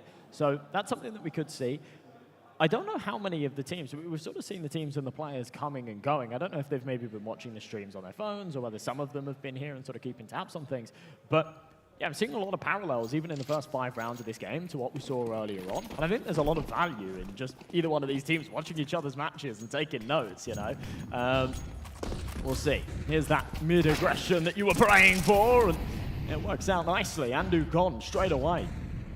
Yeah, Esports have been good, playing aggressively, especially in the semifinals, but it's HS with a very important read on to Philippa. Zer goes down as well from HI. Viro goes down. Watts with 1 HP left, just inspecting his AK. Yeah, counting his lucky stars. The fact that he's low is maybe a bit of a hindrance, but HY's low, as is his teammate. Try and route towards the B site, and timing more important than anything else here. Also, who can get off the first bullet? Sikta seems to have an idea that maybe the apartments are compromised. They somewhat are, but the route for Toby Korat is to actually play down through underpass, up connector, onto the A site. And at the moment, it's pretty undefended, but Watts, oh, this peak. There you go, but no, it's checked. So unfortunate because Watts had the first bullet, it seems, as he tagged HS, I mean. He's left only on 18 HP. HI low as well. 30 seconds on the clock for Toby Korat. It's so difficult for Sikta to read now, right? He has no clue where his opponents are. There was a smoke on connector, though. Oh, this is bold. I thought they were just going to book it to B, but with 20 seconds left, they're actually going to go for the full wrap in through T-spawn onto the A site. They're going to be tapping in this bomb with seconds to spare. They have made the right call. They've won the mind games, but yeah, they are cutting this so fine. If they had any trouble on the cross, this would have been round over. And jeez, literally down to the last tick. There. Yeah. Round lost. Great awareness, though. They know exactly how long it takes for those rotations down to the millisecond. And Well, Sikta, 2v1, still very winnable. One bullet needed on both. He had the right idea, checking under, looks away, but reaction still quick enough to go back. The problem is he thinks the last resides in CT, and it's a deep angle to clear. He'll go and hard check it, but he's now having to make noise. He's got a kit, but still not a lot of time on this clock. Jumps up, and the bullet connects. That is ridiculous. And what a round. The Estonians are so cool with it as well, winning a very important clutch for their side, but still not even a smile on the Estonian face, just so cold-blooded there. But a very nice retake coming in from esports, and a crucial round one, really, because that could have swung the economic game. Something to be said for keeping a level head and the fact that they have lost control of these last few rounds, but also, you know, you've got to get the energy up. You've got to get good vibes going in the team, get some fist bumps in. Man. Yeah, I like guess. it still. Not for me. Start to get bored. Take. In window. Hasn't been smoked off. I thought Molly was to come. Andu fancies his chances of taking the fight with the man on short instead. Wasn't the best idea. In the meantime, Sikta's played all the way through the apartments. This is such valuable information that he can relay to his teammates and get another rotation over towards that B site. They have still lost the mid control, and there is still a route up short. CS has been so good on short recently.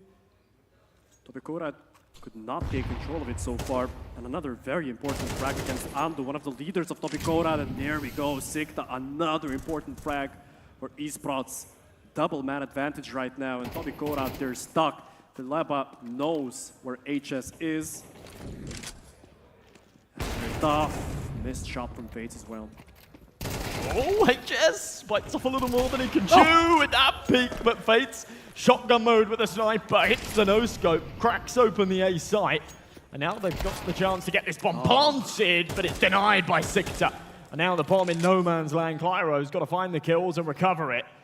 He has done a lot of damage on Tazer, but a dangerous mission to go and grab it. Now moving back to the site, knows that there is a path up CT here for Sikta, but he won't be there quick enough. Needs to be ready for this fight, but he just isn't quite there on the angle in time. So Sikta will take it. Fourth on the board for esports.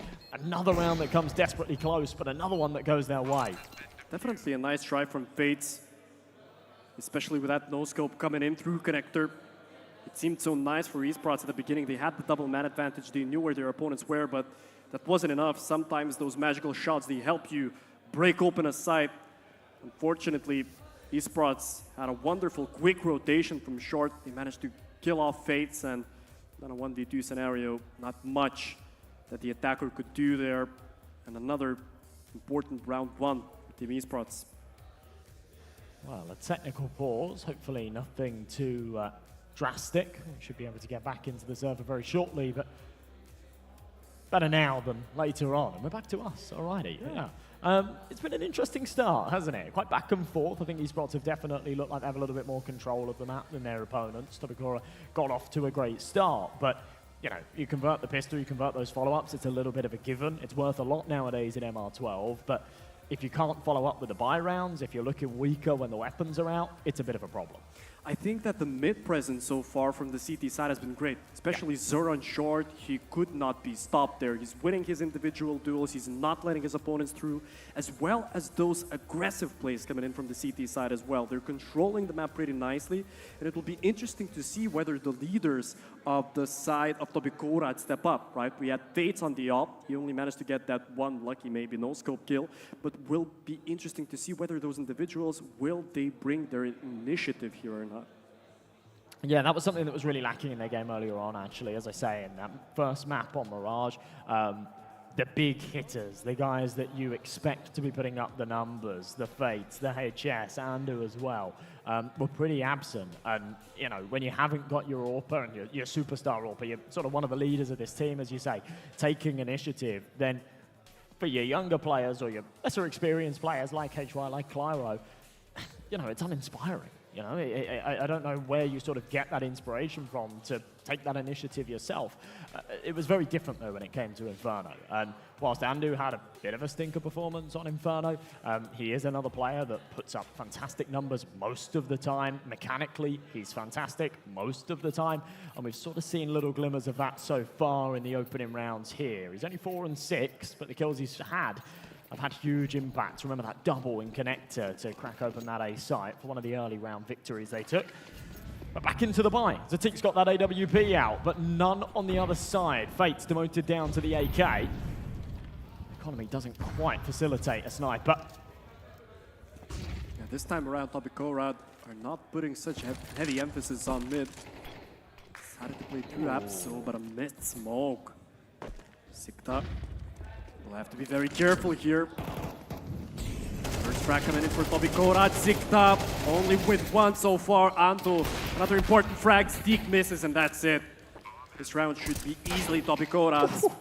Ando, man, you were just talking about him, right?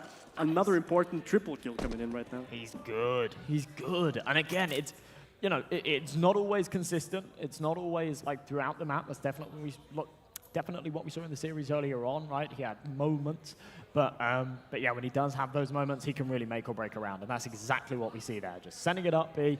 Andu finds himself a triple, fades with one, end of, round over. You can't contest with that. You can't do a whole lot about it. Philippa wants to hold on to this M4. Makes a lot of sense. The economy's actually not great here for esports, even though they've taken the last few rounds in a row. They've generally been quite expensive. Yeah, especially when the player on short dies so quickly, right? Zer had nothing to answer against Ando, and, well, the B anchor only managed to grab one kill there as well. The Oppers Dig missed out on his shot. So yeah, at least he saved an M4. Missed mid-smoke's a little bit unforgivable, I'll be honest. Didn't have much bearing on that round, but this kind of level, I don't think you can be missing the window smoke. To miss a window smoke in 2024, that's...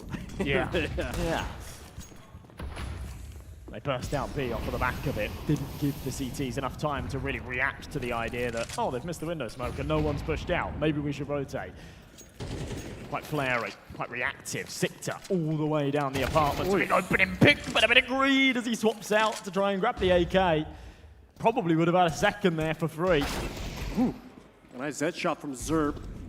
The lurker is killed, but Toby Korad has control of B, and Ando, again, very important player in this round, gets the first, not the second. Very important print coming in from Leba. Clear up. Dix, but loses out against Dix Eagle. I like Dix so far, but maybe I like Fates even more. And up in his hand, 1v3. Watson Philippa charging down onto the side. Fates! Another one to his name. Only Philippa left! Fates! My, oh my, you could see the stars aligning there. You knew that it was going to happen. He was in a perfect position for it. And again, cold as ice, no celebration. It's just another day at the office for this man. And we'll see it again on the replay. A couple of crisp shots, but once they had that disadvantage, it left Fates in a really tough position. But using that elevation, getting up on top of that barrel and hitting that second shot, in fact, technically the third, absolutely gorgeous. Pulls his team ahead, breaks the money again for esports, and almost guarantees them a 6th round here. So unfortunate for esports. His D had such a nice round with the Deagle, grabbing 2 important kills, but Fates, there's that individual prowess that we talked about before. When your leaders shine, you'll get the round win. So Ando, easy double for him. And Nico coming in from esports, a stack on A, but that doesn't matter for Toby Korad. Yeah, holding true. I mean, it's an expected result in a round like that, but a little bit of stat padding, feel good frags there for Andu for sure. And even if they were on rifles, I mean, they wouldn't be double pushing Palace, but he was pretty damn quick to those headshots. Currently sat 11-7 then. So, as I say, feel good frags, getting some kills on the board and getting himself warmed up here in the first map of the grand finals. It's been very back and forth, very contentious so far, but esports haven't been able to string together more than 2 rounds, and they won't get an opportunity to do any more than that in this first half either, even if they do take these next 2. It'll tie things up at 6 apiece. They've got the weapons out, the M4s all round, but no kit, very little utility. Philippa wants to try and take space as a result. Aggressive in mid, no support util. Because he thinks if they flash, then it kind of gives up his location a little bit. It's good positioning from Watts, traded back, and the A site cracked open here for Toby Korad. HY managed to control his AK spray. A 3-on-3 scenario right now. Zdeek gets an important frag once more. So man advantage right now for esports. Deep molly in connector. Zdeek has to back off. It's Fates on the up. Once more, managed to clutch a round out onto B, but he missed his shot now. He needs to plant that bomb. They're both so low. AWP somewhat negates the fact that he hasn't got a lot of health to work with, but yeah, getting that bomb down and a defuse to the round, definitely important. The smoke will give him a bit of space to maneuver as well, but he needs to be aware there is a flank in from ramp, but as things have been dead quiet, he should expect it. Lovely shot from Steak, but Fates, 3 angles, too much to handle, and they'll crunch in beautifully, suffocating him. And a 5th on the board for esports. These guys are keeping me on my toes. They don't even give me time to like explain, oh, that was kind of cool. He's pushing up mid, he doesn't call for the flash, they don't expect it. No, it's just bam, bam, bam, kill after kill. That's Baltic CS for you on Mirage. Huge tempo coming in these previous rounds for both of these teams. Again, a nice effort down mid, especially picking off HS from Philippa. And esports, they managed to win another crucial round for themselves because their financial situation was definitely not good. Even if they lost that round, they would have like 3.4K left, so a very nice round to pick up for esports. Here we go again. Rifles out for everybody though. Of course, the T side stacked with cash after a successful stint towards the tail end of this first half. And losing that last doesn't break the bank for them. But look at this again, hyper-aggression and a sea of smokes. Everybody's guessing and just spamming. And HS is butting heads with his opponent, but Zer comes out on top again. And it's esports with the stints of 2. We've seen 3 bursts of them so far this half, and nothing changes as they'll close it 6-6. And this grand finals could not be closer. Absolutely. What a beautiful first half from both of these teams. We saw wonderful team play. We saw aggressive outbursts from the CT side, especially on mid. We saw individual clutches from the likes of Fate. You know, so far, I'm really liking this finals. Yeah, this is shaping up to be an exciting one for sure. And take it into account that the guys from Toby, they do have more individual experience. They have players like HS, Fates, and Ando, but it's the younger generation from Estonia who are really stepping up in this map, especially players like Zer. Maybe he won't be on the top of the leaderboards, but his frags were very important, especially those on short. Absolutely, yeah. It ties into a bit of a point that I was discussing with Danny earlier, right? You can sit there and you can big up Fates and HS all day long, right? They're absolutely fantastic. They're legends of the scene. They've played at a very high level, and that experience into a tournament like this is invaluable. But especially for a player like HS, outside of pugging and whatnot, he hasn't been super active as like a competitive player over the last year or so. And when you compare that to somebody like Zer, he's been playing with the G2 Academy project. He's been very active, playing in a professional environment. And I think that it's very different. You can actively play the game, sure, but actively every day, waking up, training your aim, going into the prac servers, keeping up with meta and utility and all of this is a very different beast. And yeah, one that some of these legends are starting to struggle with a little bit. As you say, the new generation giving us a lot of innovation, I think is the word for it. There we go. The start of the second half, an important pistol for both of these teams. HS will have the first opportunity, but a couple of missed shots. Sikta goes down finally. Andu, quick rotation from connector. Philippa pushing deep, but it's HY holding his ground. Only for the 1 frag, however. Woo, nice headshot from Zer there. Together with Stick, they managed to find 2 important kills. Andu only with the 1, and it's all down to HS. Perhaps the most experienced player on the server, but with only 4 frags to his name so far. But maybe that experience will pay off in a clutch scenario like this, and it does.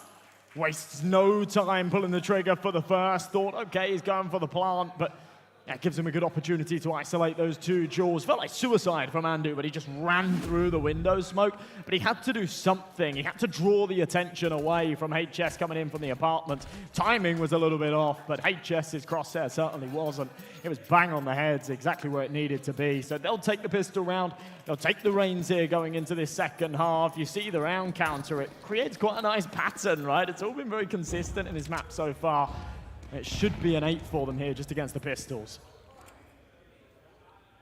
Well, Toby at the beginning of the round. More attention onto mid. HS fell right into the trap, however. They did not create a kill out of it. Ando, easy farming for him. Not only the 2 frags though.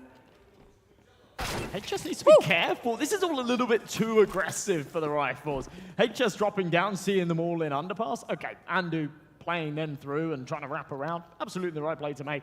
But for HS to kind of double down on that and aggress up mid, he only had half HP, right? So he couldn't afford to take a dink. It does feel over-aggressive, and it is costing them valuable assets. These Rifles, this money, they might even lose the round as a result of it. Timing on the flank, almost perfect. It seems like they will get this over the line, but still, a couple of casualties. Chance was there to maybe make this a little more expensive, but he won't deliver. So, the anticipated 8th, but got a little bit dicey for a second there. Perhaps well on their way. Most important thing is that they still had 3 men alive, so a buy in this round won't be a problem for Toby Korat. For esports though, 5 AKs. Quite a lot of utility as well, so it'll be interesting to see what they pull out of the hat in the first buy round of the second half. 2 MP9s still in play here for Toby Korat, so a bit of a contingency in the buy and a ballsy move from Fates to try and go for the short jump. His movement wasn't the problem, but a little bit late to it, and they were already out. Couldn't find that opening duel. What's taken care of on the aggression, though? A little push-pull mechanism. Okay, we've lost the fight in mid. We've lost that mid control. We need to take a bit of initiative and take a fight elsewhere. Pull the numbers back to even. That's exactly what they do. It keeps esports guessing. They now have to slowly re-aggress towards ramp, slowly regain this control that they're not 100% sure that they have. I mean, they have a pretty good idea that Clyro isn't sticking around. He's taken the AK, he's got the hell out of dodge, but they still have to proceed with caution. Sikta lurking around underpass, but it's a wonderful A setup for Toby Korat. They have 3 defenders ready, and it will be so difficult for esports. They'll just go for a contact play now. They don't have a lot of nades, and it'll be very tough for esports to handle this scenario. Oh, that was the chance for Philebo, man, but he missed. And now it's Andu and HS picking up the important frags. All down to Zer, misses his AK shots as well. Toby Korat picking up the 9th. There was a window of opportunity there. Toby Korat sort of overlooked that ace site for just a few seconds. They were focused on that mid control, both players in connector. And as you say, there was a prime opportunity. esports could not take advantage of it. So it is a 3rd going the way of Toby Korat. And again, I always feel foolish when I sort of anticipate the result of rounds like this, and I say, oh yeah, it should be a 10, like, you know, no trouble, they're just against pistols. I've been made to eat my words too many times today, but it doesn't seem like those mistakes are coming in the grand finals. Fates landing AWP shots left, right, and center. That one was in the leg, but still does a fair chunk of damage. Yeah, those Deagles on Mirage can do a lot of damage. Watts, for example, can show his individual form. There we go, he finally got that headshot on the second one. How did he do that?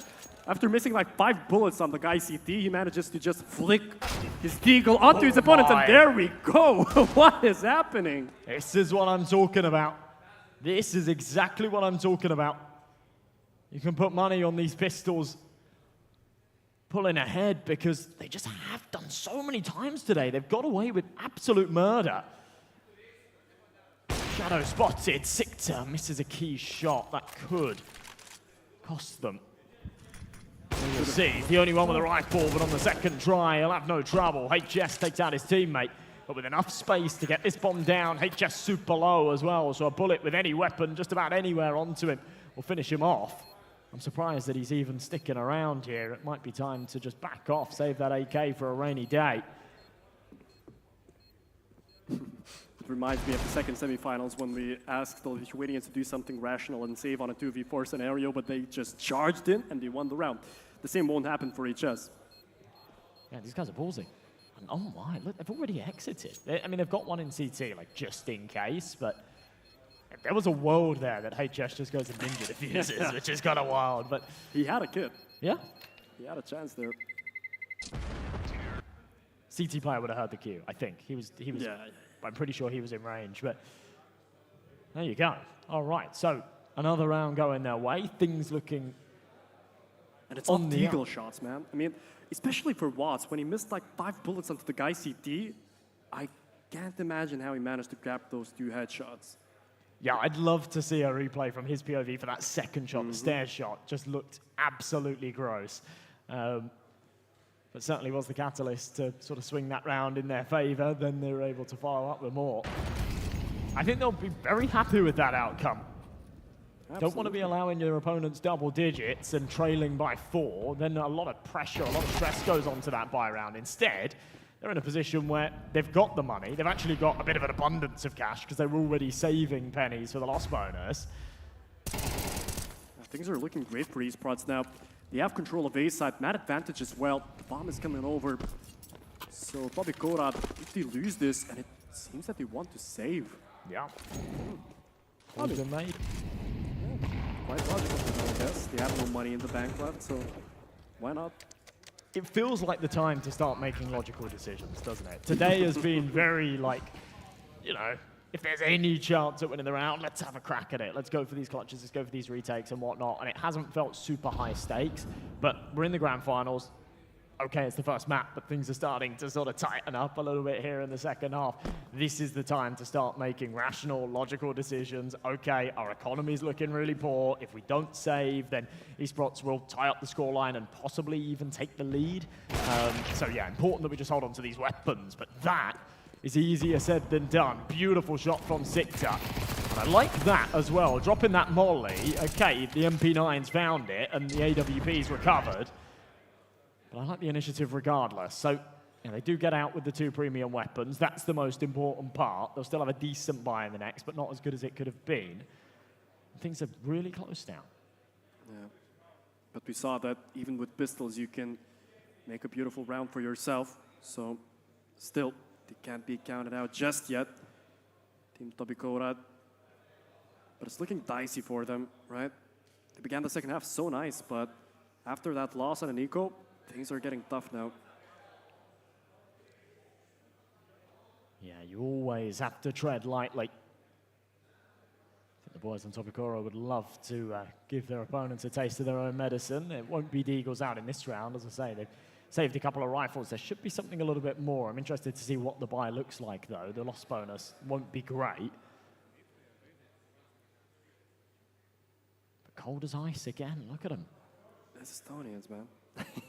I guess, I was going to say, like, who's talking here, right? Because HS is IGLing, so I thought, like, in a time, like, that was some kind of a pause, or maybe it was just freeze time, but yeah, I thought that that would be sort of his chance to sort of say some stuff, and just the camera goes on him, and he's just, like, dead focused.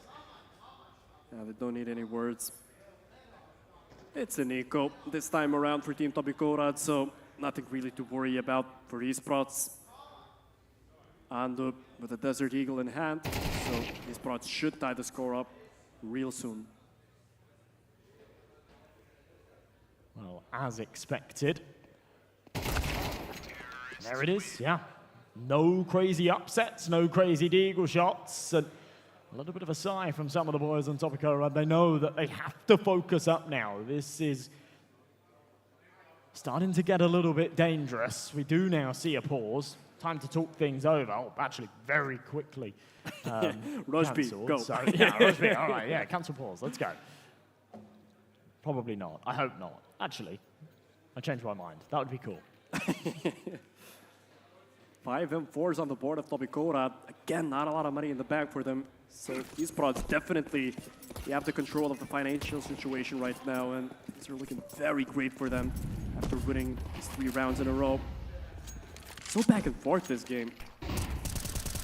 Certainly has been. Remember, this is the Toby Korad map pick, though. It doesn't have too much of a bearing when you're dealing with mixed sides, but it was their choice earlier. It didn't go their way. They were able to take map 2 and 3.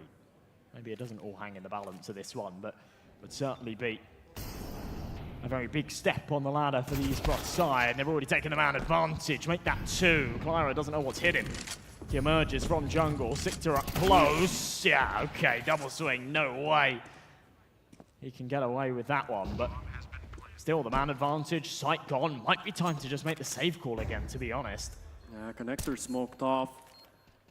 The B player is very far away. The rotation onto CT. Yeah, and it seems that the call has been made. Toby will go and save again. And, well, they have difficulties holding on to the A side. If we look at this scenario right now, esports on round 10. Again, solid peaks coming in from Ballas and Toby. They do need to find an antidote to their opponent's aggressive approach onto A. Again, I mean, we've seen Toby play their CT side quite passively here. We haven't seen any mid pushes, any tries to take ramp control or even palace, right? They've been quite passive, and that costed them in these past few rounds. Yeah, it's been those kind of high initiative plays that have actually sort of cost them when they've been on their T side, right? That quite versatile and quite aggressive CT stance from the esports boys, going for that mid aggression quite consistently and doing it in a very interesting way where you sort of smoke top mid and then or play around their top mid smoke and get up to the boxes. Yeah, we haven't seen that at all from Toby. Maybe a chance for Andu to go for something a little unorthodox. Him and his teammate trying to get into underpass. No one is home just yet, but there are two in the apartments if they want to regress any further. 2 MP9s in play, though. Remember, they saved the 3 rifles in the last, but still not enough money to comfortably buy around them. Cash is a little bit all over the place here for the CTs. Esports have got a good advantage going into these final stages. Oh. Worked out. That double man setup. Zeke. Wow. What a nice time to peek for Zeke there. Managed to get the double, and even a third with the help of Sikta. So things are looking quite solid for esports, but there's a minute left. 2-on-2 now. Bomb in their control, but what do they expect? The B-side defender. I was going to say quite the opposite. What a horrible time to peek this for, looking at you, but first headshot was crisp. A little bit of hop up, a little bit of luck on his side, gets him a second. What? That was a very important duel to win. He's now been spotted by the AWP. Surely his time on this server is limited, at least in this round. Zer's missed a key shot though, Fates with HE in hand. Thought he might want to try and deploy it onto site. Won't do so. Can't catch the man on the cross either. And yeah, just knows he hasn't got a chance in this. He's so low on health, a single bullet will get him done. And well, Zer goes for a bit of overkill. That bullet is from a 50 cal. 5 rounds in a row for esports. Look again at this lineup for Zdik. It seemed that, as you've mentioned, it would be a nightmare scenario for him to peak there, but I don't know what happened to the concentration of Toby, but esports, 5 rounds in a row. They're already on 11. Things are looking very dicey for Toby. Yeah, they break that curse. That first half, they were only able to find little bursts of 2. They struggled to really build up any kind of momentum, any kind of economy. Now here on their T side, they are fully in control. Sat in the driver's seat, gas pedal pressed all the way down. You got several players on 5 figures, almost encroaching max cash, so money certainly will not be a problem for the rest of regulation.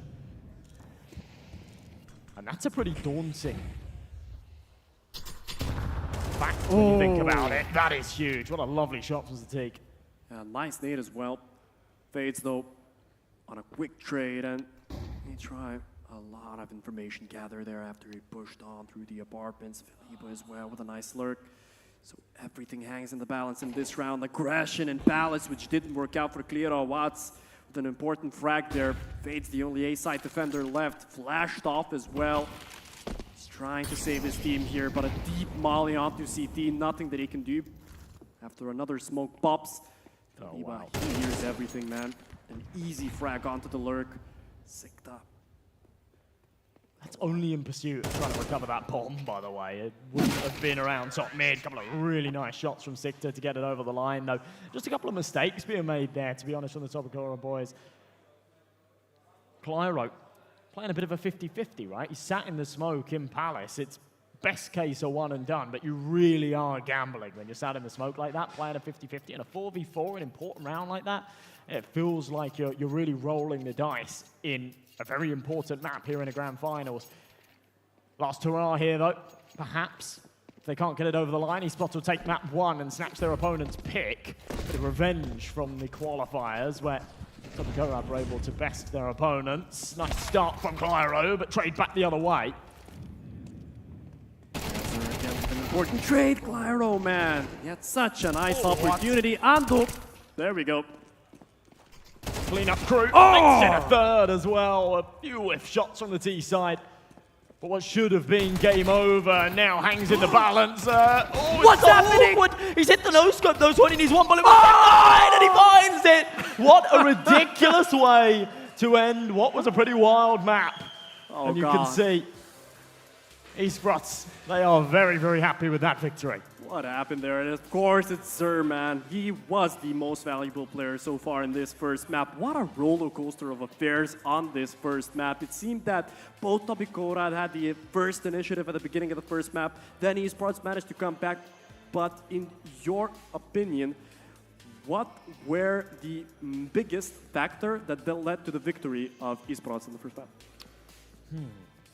Definitely the momentum they were able to gain in that second half. As soon as they started getting that economy flowing on the T side, and actually more importantly for the CT side, they were struggling financially. And it means that the second you get into this position where you're forced by full buy cycle, and for every 4 rounds lost, you're only actually getting 2 buy rounds out of it, it's a problem, especially in MR12. Things can get out of control really quickly, and that's kind of what we saw there in that second half. It felt very, very contentious, and then all of a sudden it wasn't. And all of a sudden eSports were sort of 4 or 5 rounds ahead, and it didn't feel like there was a whole lot that Toby could do about it. But yeah, still, a few mistakes made, right? There's no doubt about that, and mistakes that need to be patched going into map number 2, otherwise this could be a quick grand finals. Absolutely, but now we'll have a quick interview with one of the players.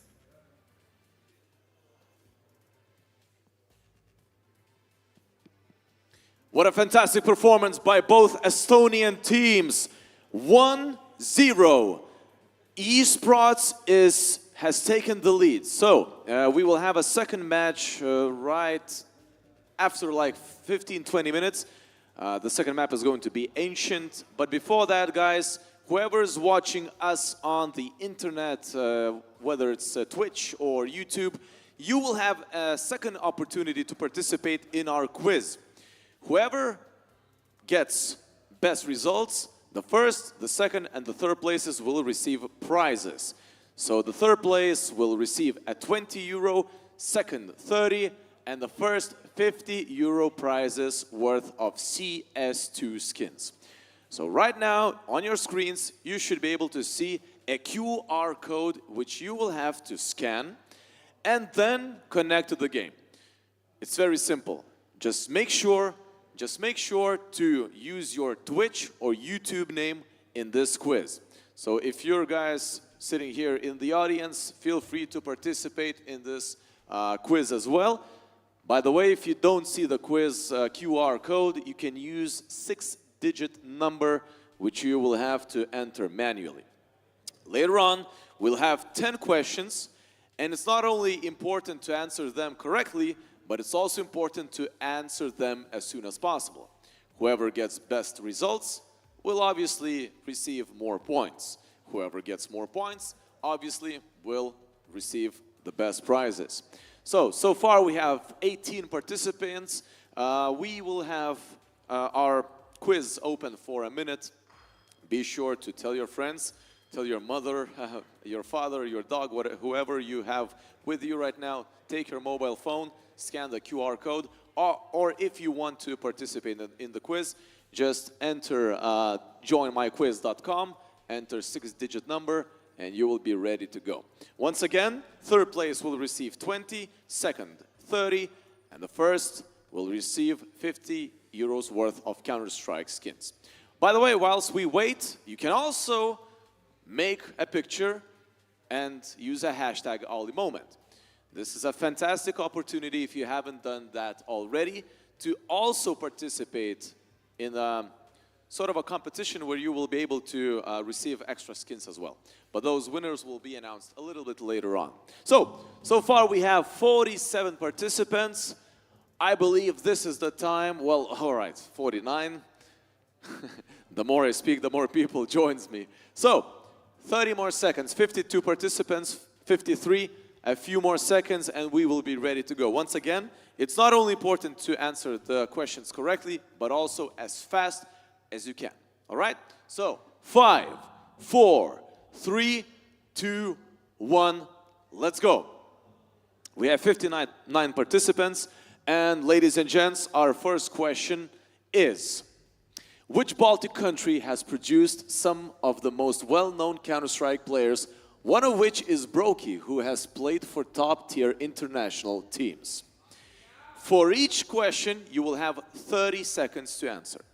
It's very important that you are not late, because otherwise you will not get any points for the question. And we have 5 seconds left. 3, 2, 1. 2 people are AFK. All right, time's up.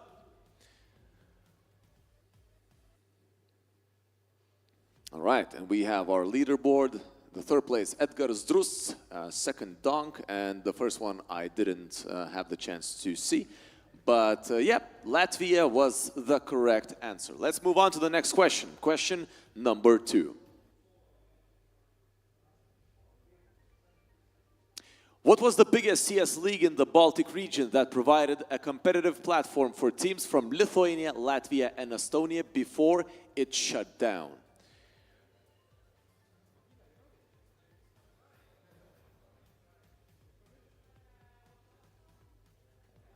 Ten more seconds.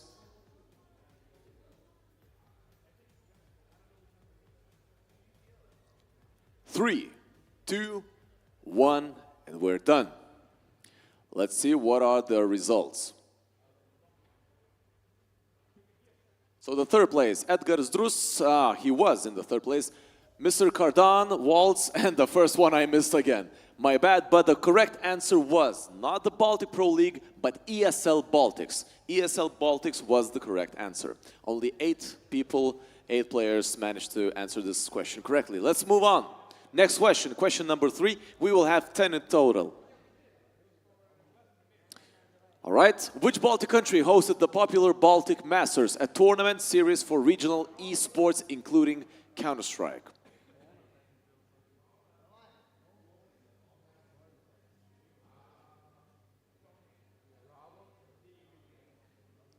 Do we have someone from the audience that is playing this game?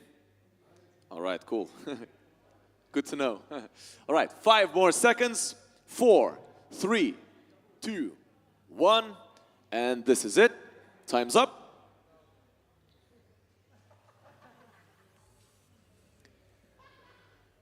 So, the third, Baskervilu Sherbets, Mr. Cardan, and Waltz is in the lead. The correct answer was Lithuania, as a matter of fact. Lithuania hosted the popular Baltic Masters tournament. Let's move on. Question number 4. So far, so good. I hope you're having fun. Ladies and gents, in Counter-Strike, which of the following weapons has the highest armor penetration? Trust me, this one is a good question. I will have a comment on that later on. 15 more seconds.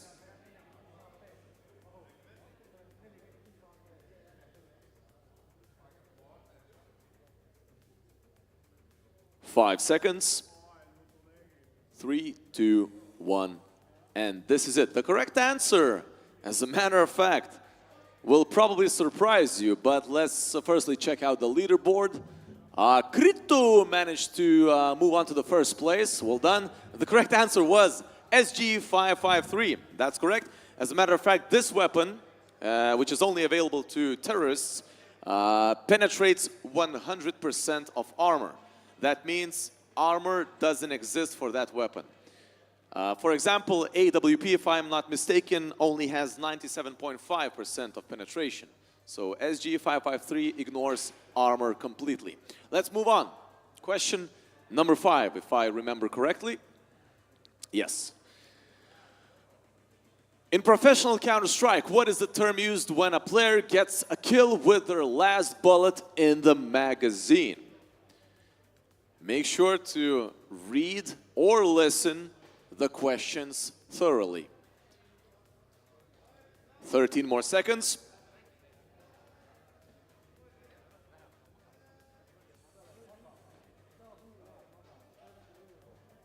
3, 2, 1. And this is it. The correct answer will be shown in the screen in a few moments.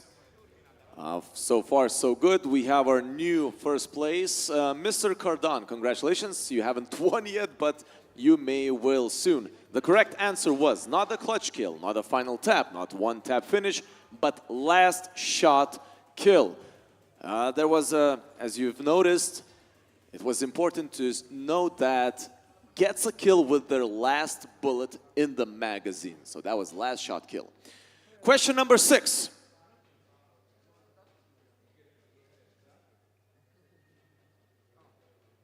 Which Latvian player out of the four mentioned, often recognized in Tier 2 tournaments, became a local favorite for their aggressive entry fragging in regional Baltic leagues?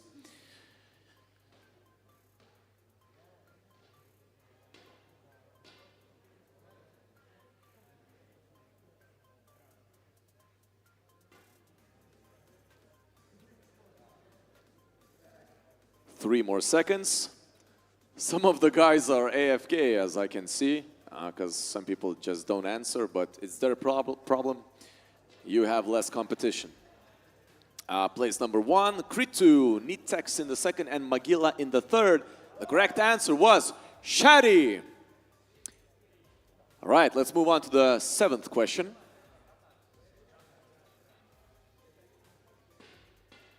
Question number 7. Which map in Counter-Strike is known for having the B site located at a significantly lower elevation than the rest of the map? Well, if you've ever played Counter-Strike in general, whether it's 1.6, CSGO, either Counter-Strike, Counter-Strike Source, you should probably know the answer. If you played either of those, you should probably know the answer. So 3, 2, and 1. Let's check out the leaderboard. Kritu is in the first place, Nitex in the second, Magilla in the third. The correct answer was obviously Nuke. Yep, we all know that the B side is below A side. Yes, let's move on to the question number 8. Who is a Lithuanian CS player known for their time in both domestic teams and European Tier 2 competition, often praised for their rifling skills?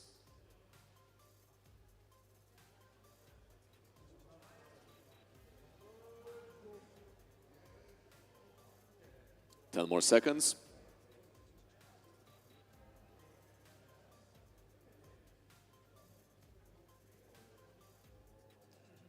And time is up.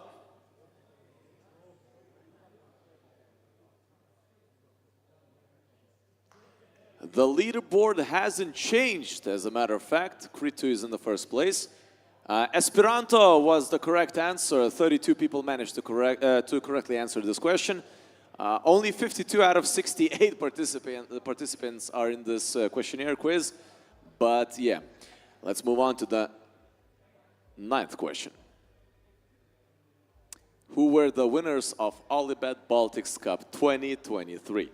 Last year's tournament. Last year's OLYBOOST Baltics Cup 2023. If you've listened thoroughly, a few hours ago, I definitely mentioned them on this live stream. So you should be able to remember if you heard me at that moment.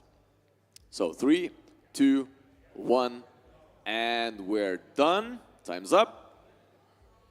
My guess is the leaderboard won't change a lot. Yep. Oh, as a matter of fact, I was wrong. Kritu goes to the third place, Magilla in the second. And yeah, the correct answer was LT5. LT5 was the winner of last year's OLYBOOST Baltics Cup. Let's move on to the last question. Question number 10. Which Lithuanian Counter-Strike player was part of the roster that won the Baltic Esports League Season 3 in 2019, playing a pivotal role in their team's victory? This is our last question, and we have 15 seconds to answer it.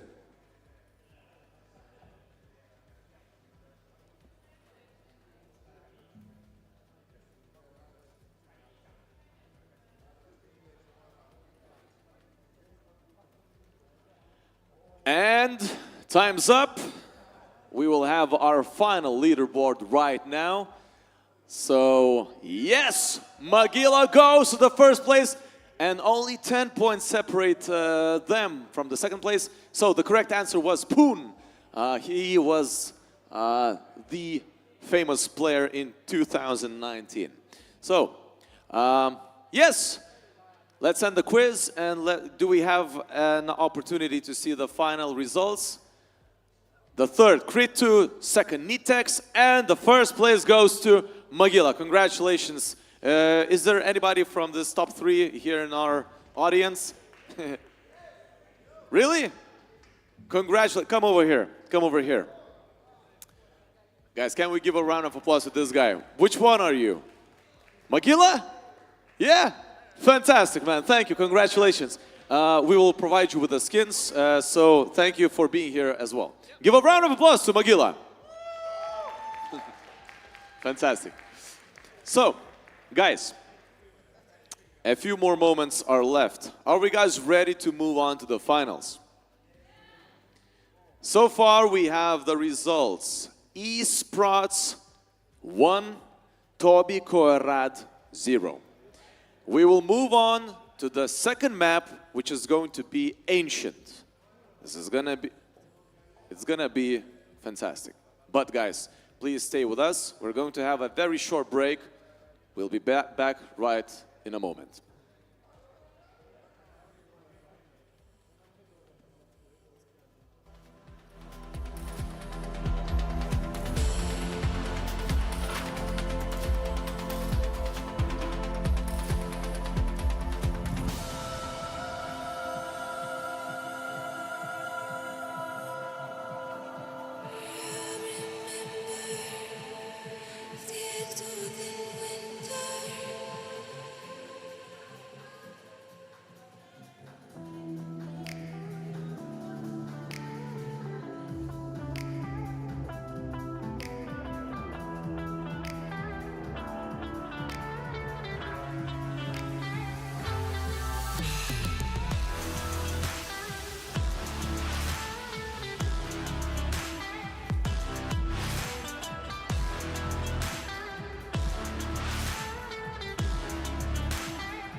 My name is Liis, and here with Josh, we're watching the grand final, the Estonian derby between Team Esports and Toby. The first map, Mirage, was won by Team Esports by the scoreline of 13-9. The second map will take us to Ancient. What should we expect out of Ancient? Hopefully better than we saw in our second semi-final of the night, definitely. But yeah, I'm not too sure what's in store for these two teams. We saw Mirage a couple of times earlier on from the Toby boys. I mean, they picked it twice today. It's not worked on either occasion, and actually to quite a detriment. I think they lost 13-8 first time round, 13-9 this time round. They need to just kind of, you know, hopefully that break has done them some good. Hopefully they've gone and got some fresh air, they've talked things over, they're going to come in as a better team. It's going to be quite the sort of revenge matchup, wouldn't it? It's not quite the Latvian underdog story that we could have had this morning, but obviously Esports not winning in that last LAN finals that these two teams played against each other. A chance to take it 2-0 here as we kick things off on Ancient, and we definitely need to see some more out of Toby. We're kicking things off on their CT side. Of course, it's their opponent's map pick, get on Clyro. And a bit of aggression from him into Cave. Info gained, but doesn't want to overcommit. There's the contact. Andu takes a dink. Tough for him. He'll need to fall back. Sicked up, gaining a lot of ground here in mid. Nice start for Esports. In terms of map control, they forced their opponents back.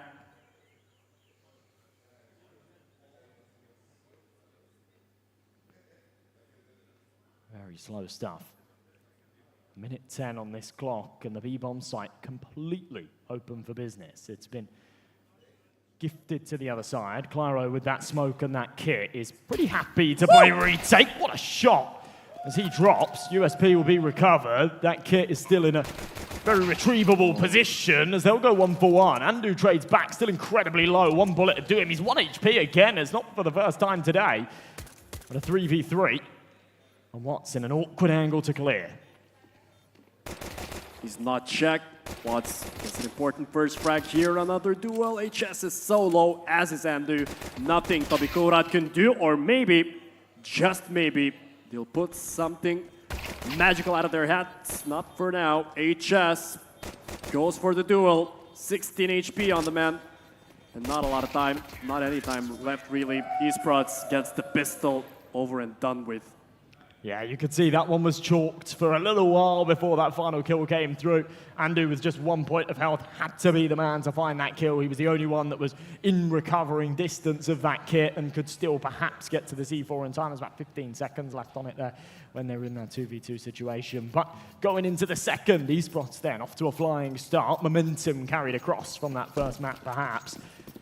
And a decent buy here. A couple of AKs come out, a couple of Galils, Sikta on that MAC-10. And I think they'll be very happy with the fact that they played a brilliant T side on Mirage. Now they get to start off on their T side of Ancient, and they can just kind of replicate the successes that they were having just 20 minutes ago. Absolutely. We see that the individuals of Esports are looking very nice here in these finals so far. A huge nade onto that B stack on CT. Sikta doing a lot of work with those nades. And Esports, well, they might just fall right into the trap set up by Toby. Oh, they are going to walk into it. Dealing with it quite nicely. Still, it's just the USP. So, yeah, it doesn't pack too much of a punch. Sikta tag down lows. Does lose his life, but that's okay. Against the full eco, you shrug it off. You lose the one man, you reinvest, no trouble. And it is just an SMG loss there as well. So, not going to be having too much of an impact on the finances. Esports, though, with a comfortable second. And it's so nice for Sikta to pick up the 4 frags with his MAC-10. So a lot of cash in his pocket now. The AK saved as well. A heavy investment, but no heavy losses in the previous round for Esports. Now though, Toby on a full buy. 5 and 4s, quite a bit of nades as well. It'll be interesting to see whether they put another aggressive mid-round. However, it is a quick round from Esports. Andu only with a 1 frag. Fates. Oh no, he missed out on a perfect opportunity there, Fates. And the bomb is already planted. Oh, yikes. Oh, so much damage being dealt with the nades as well. When it came to Andu, you can't expect more than one out of him, but you feel like he really needs it. For Fates, it was just a non-negotiable. He had to find that pick, and the second that he doesn't, he starts to press for it. He gets smoked off. The HG then takes a huge chunk out of him and HS, and they have to back away. Esports will make it a third. Like a very, very staggered and very awkward entry engagement there onto the A-bomb site. They take a lot of damage. It feels like the retake was inevitable, but yeah, somehow Esports prevail, and they're going to keep the rounds coming and keep 4 players alive by the looks of things as well, which just keeps that money flowing nicely. Yeah, it all fell down to FaZe. Fates, unfortunately, he managed to miss a very important shot there, and well, then on a double man advantage, nothing that their opponents could do really. Toby are in a very difficult scenario right now, losing 3 rounds in a row.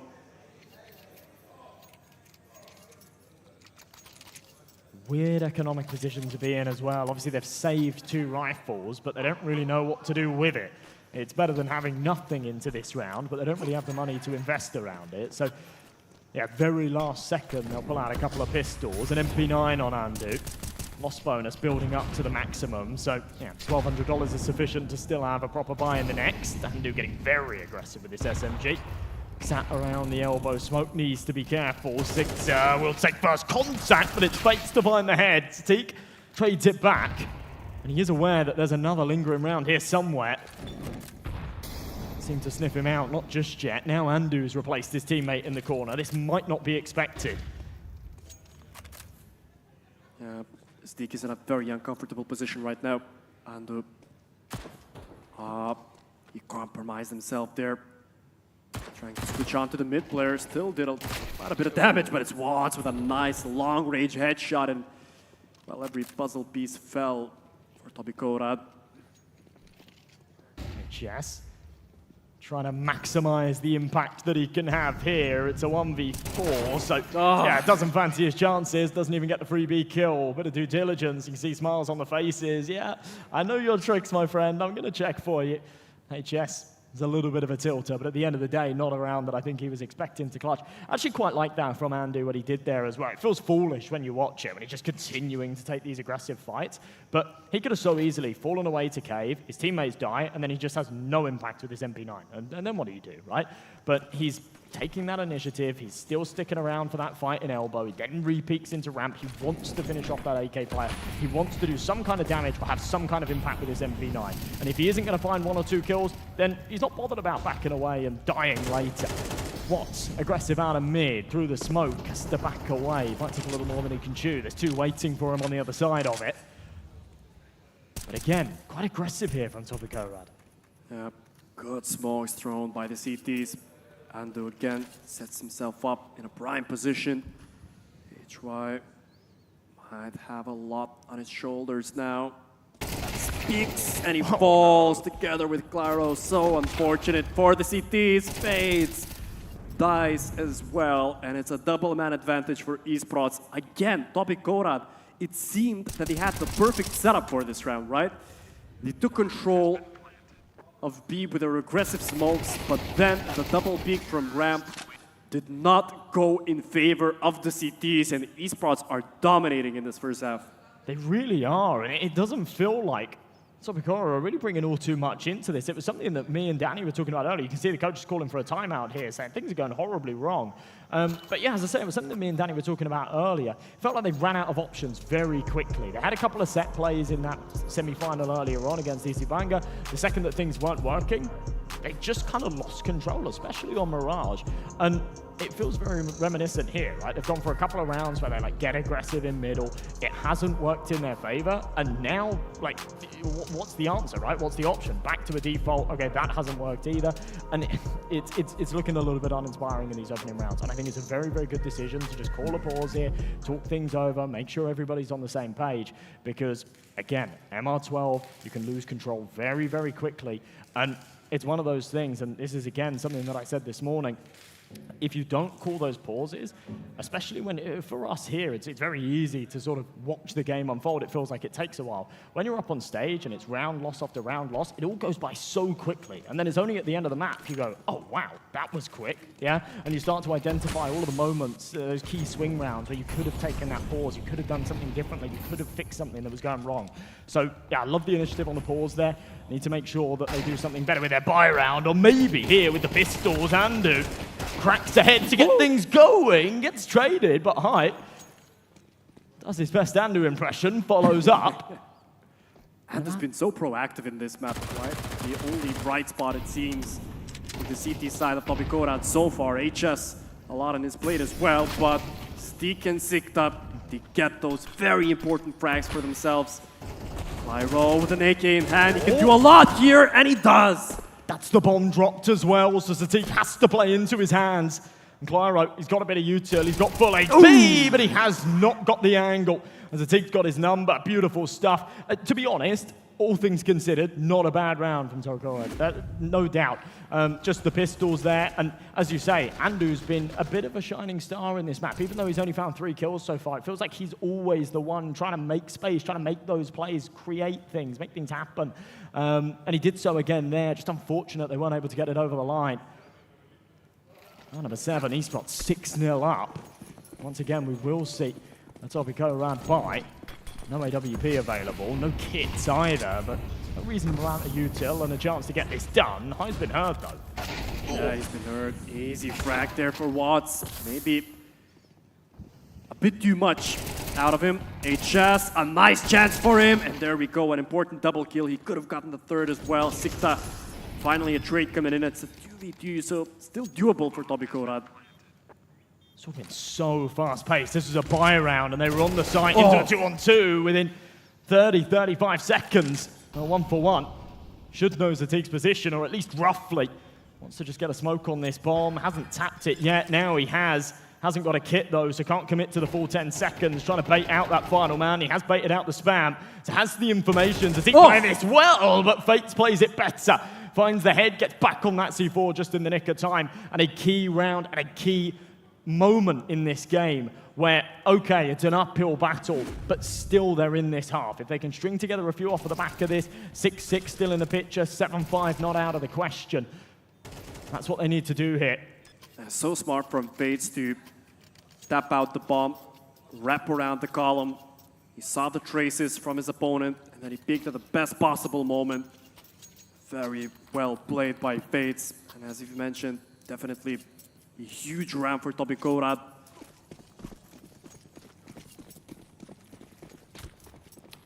Well, underway with the 8th, and actually not too much money in the bank here for Toby Korad. Plenty for the esports boys, of course. Hi. This is the second time he's gone for this, and it's not paid off. He gets super aggro. Last time he took a tick from the molly and his position was known. This time he gets full blinded by the flashbang and eliminated. Still a bit of a scrap and trades found, so we break even into a 3-on-3. Not for long as Andu pulls the numbers back in his team's favor. And Clyro on the pincer needed to find the kill there. Now in a bit of trouble, knows he needs to survive. If he falls, the A-bomb site's in jeopardy, and that's exactly what's going to happen. But they'll double back to B. Aware that Toby Korad will call the rotation, that's exactly what they've done. They've read them like a book, and they continue to play mind games. Such a chaotic and fast-paced round, really.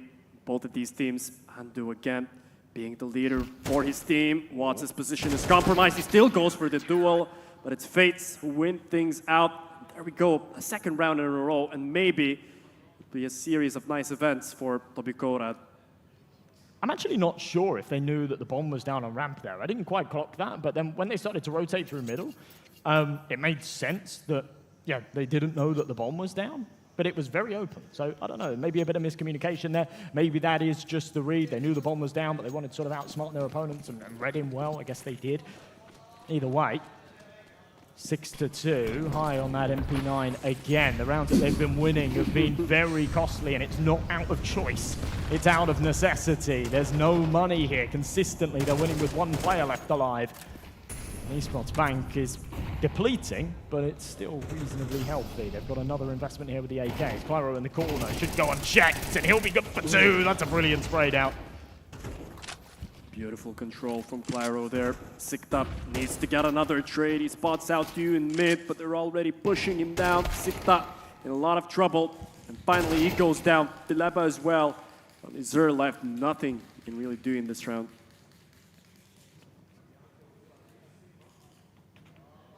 Yeah, surely not. Ooh, okay, well, there's that, but he's been dinked, so makes things 10 times harder, that's for sure. He hasn't got the bomb on his back, but it is in his domain. It was just difficult to go back and retrieve. So that'll sort of put a bow on things there. Toby go around slowly but surely, clawing this one back. And as I said, when FaZe clutched that 1v1 to put that first round on the board at 6-0, this is the stepping stones to the comeback. Every single round up until now has been very close. It's been very scrappy. It's not been particularly convincing. But winning those rounds and building that confidence is all part of the journey in the comeback. Now they're going to have an easier opportunity up against a low buy like this. And yeah, it might be a little bit of a confidence booster further. We'll see. Philip is just going to send it up with the Tech 9. Yeah, an easy double there for Ando. Manages to back away as well, supporting his teammate HS from CT, but he still wants more, Ando.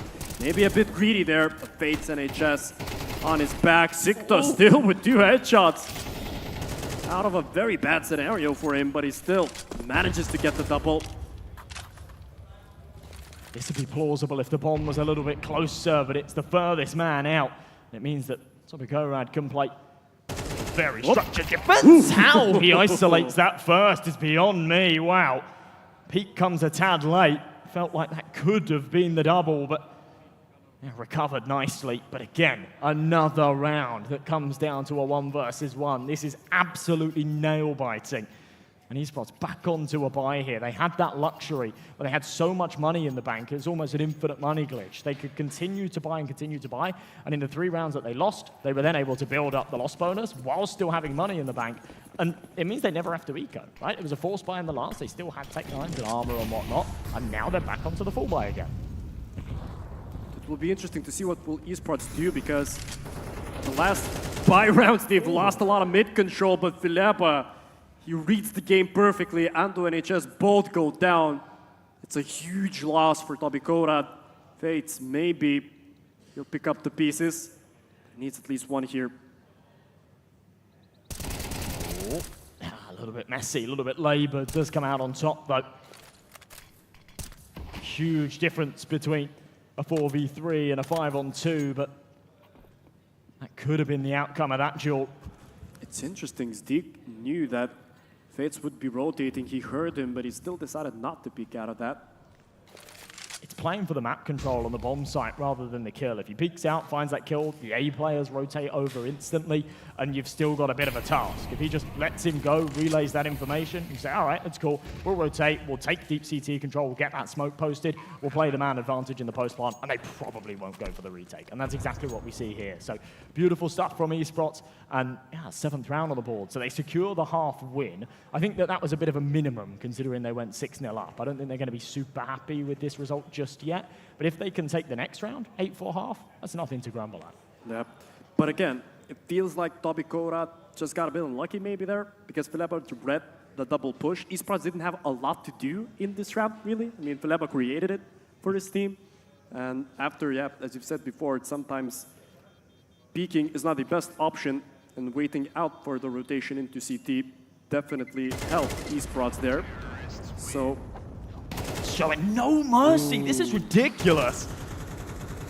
Fates will get away with his life, but that was a really key moment. They needed to hold on to those 3 rifles. They had enough money to drop 1, so it would have been 4 M4s here and then 1 player down to like a Desert Eagle or something. Instead, it's the 1 M4, possibly 2. Yeah, it's such a huge factor there from Watts. Grabbing those 2 kills at the end of the round, and well, there's a huge difference between an 8-4 and 7-5 scoreline, right? Half time, so an interesting approach here from Toby Gorad. Pushing down mid again, it's High, who dies for the 4th time in a row after the same play. He's 1-12, by the way. He's having a bit of a stinker. Have to address the elephant in the room. It's not the time to have a bad game. You're on the cusp of championship point. Or I should say your opponents are on the cusp of championship point. This bomb plant now for Sprott. Sikta has a wonderful position. It's not checked, and it will be easy for Sikta to mow both of his opponents down. 17 frags in the name of Sikta, and a wonderful first half performance by Team Esports. And those final 2 rounds as well, they really take control once again. It's that 8-4 half that I mentioned. Yeah, beautiful, beautiful work being done. Even that 1-for-1 in elbow, right?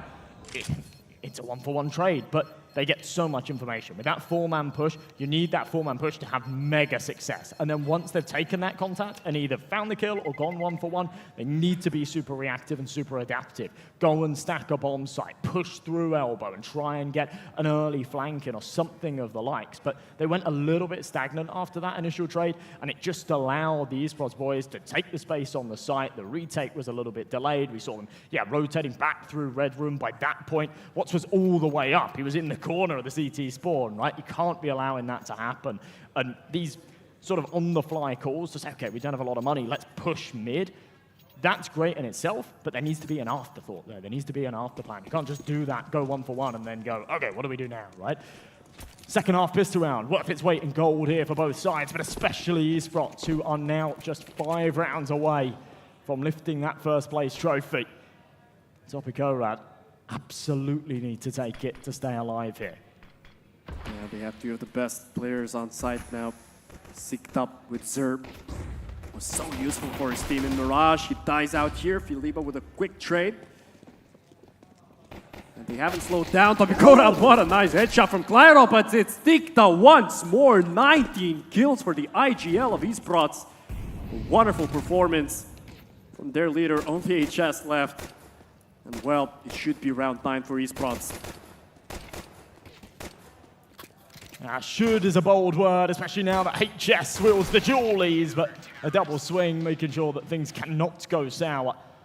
And dealt with nicely. I said before, this is a bit of a revenge matchup, and so far, they are getting that revenge. This opening pick from Clairo was ridiculous. A bit of luck on his side, let's be honest. You don't hit that 9 times out of 10, but crisp regardless. Needed his teammates to follow up. Such brilliant work from Sikta again, just staying super crisp, instant on the trade. An important 9th round, a full eco here for Toby. They've bought a little bit of util, a couple of P250s, but more than likely attempts to come here for Esports, and now they really are close to this finish line. Yeah, such an X factor for his team. Sikta he seems to be at the right place at the right time every single round. Here on Ancient, Steak here gathering a lot of info for his team. Rotations are already coming in. Let's push down ramp from Toby. Okay, dealt with, mowed down. Crossfire, brilliant, no chance at all. Esports will not take a casualty. Now, perhaps that's a bit of a blessing in disguise for Toby. It means there's a decent chance here.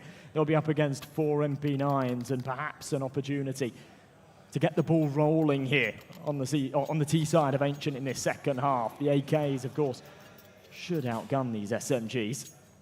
Yeah, but Ancient is a very favorable map for those MP9s. A lot of close corners you can play off, and I'm sure that Esports will take that into consideration. Steak, already an aggressive approach from him. Decides to smoke it up as well. 3 people put down on mid, but it's Andu once more being the most proactive player for Toby. Manages to find the first entry, but Filiba gets lucky. Spray down through the smoke. Sikta so close on killing HS there. He still peaks Sikta. Well, that was brave. Once again, it's Andu hit. Being the catalyst, will be traded, and P9 keeps things interesting. We go back into a 3-on-3. Filiba, if he wins this fight, all of a sudden, we've got a round on our hands. HS has just missed his shot, so information gained on him. They know that High is on the site. If they can catch a timing as he fades away, HS could have caught a stray MP9 bullet to the back of the head, but a 2v2 swaps out to the rifle. This is winnable for both sides. And at the moment, they have info on 1, but they have no clue where their second man is. Yeah, HI is mollied off here. He saw his first opponent, HS. Good reactions, first frag found. All down to Steak, 1v2, he knows where one of his opponents is. Knows where the second one might be. Not a lot of times. Deke finds the first one. 2 bullets left. A kit in hand, but the bomb is placed very favorably there for HI, and he's done just enough surviving in this scenario. And Toby Korad, they stay alive. Well, well, well. HY hasn't had a great map, but yeah, he's played that situation well. And the second the clock goes down to about 7 or 8 seconds, it's unlosable, right? Even when that bomb's tapped, it's just count to 3, then you peek. It's nice and easy. A better round there, though. Of course, comes desperately close when you consider the fact that it was the AKs against the MP9s. I'd love to see Andu's actually sort of first contact stats, because he's always the man trying to open that space, trying to find those opening jewels. He doesn't always win them, but he's always the man trying to take that initiative. 10-5 though, esports still with a major advantage and enough money in the bank to go for another buy here. 3 and 4s this time. Good nade damage, that's brilliant. And HI spam through the smoke. Lyro and Fades both die through the smoke in mid. It's so unfortunate for Team Toby Korad. Sicked up. Well, just passed by his opponent. Andu created a lot of space, the sneaky fellow. He might do a lot of damage here. There we go. Philippa goes down. But sicked up. Wasn't checked as well, and he might grab that kill, that cheeky backstab. HS planting the bomb on B. Andu gets another important frag. A 2-on-3 now, very doable for Toby Korad. Watts with a quick rotation, and through the wall, Andu goes down. So it's all down to HS. 1v3, the bomb is already being defused. It's so difficult now for HS to play, and there we go. Watts will close things out. Esports on round 11. Yeah, such an awkward ordeal. Realistically, HS doesn't want to fall back to cave, but he has to. It's just a safe place for him to hide. Meant that the bomb wasn't planted for him, and there was no chance for him there in the 1v3. Even if he finds that second kill, just didn't have enough time to push out.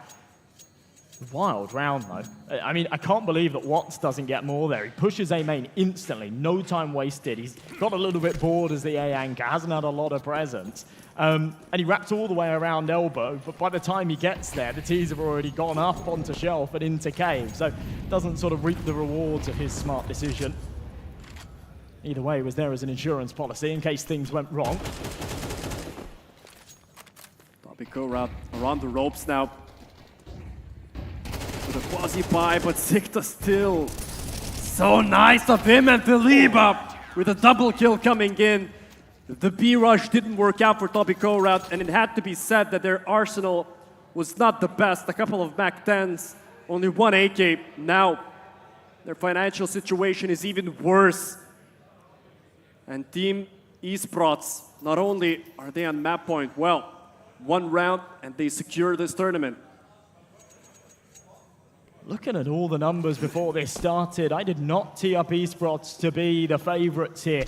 After that super contentious first map this morning, I thought we were going to be in for a long day, but Esports have just dominated. They took their semi-final by the reins, they've taken this grand final by the reins, and they've now got 7 championship points to lift that trophy. This is going to be the easiest. 3 Mac 10s, a Tech 9 and a rifle here on this T side. And again, look how much space Watts has taken. He's behind them.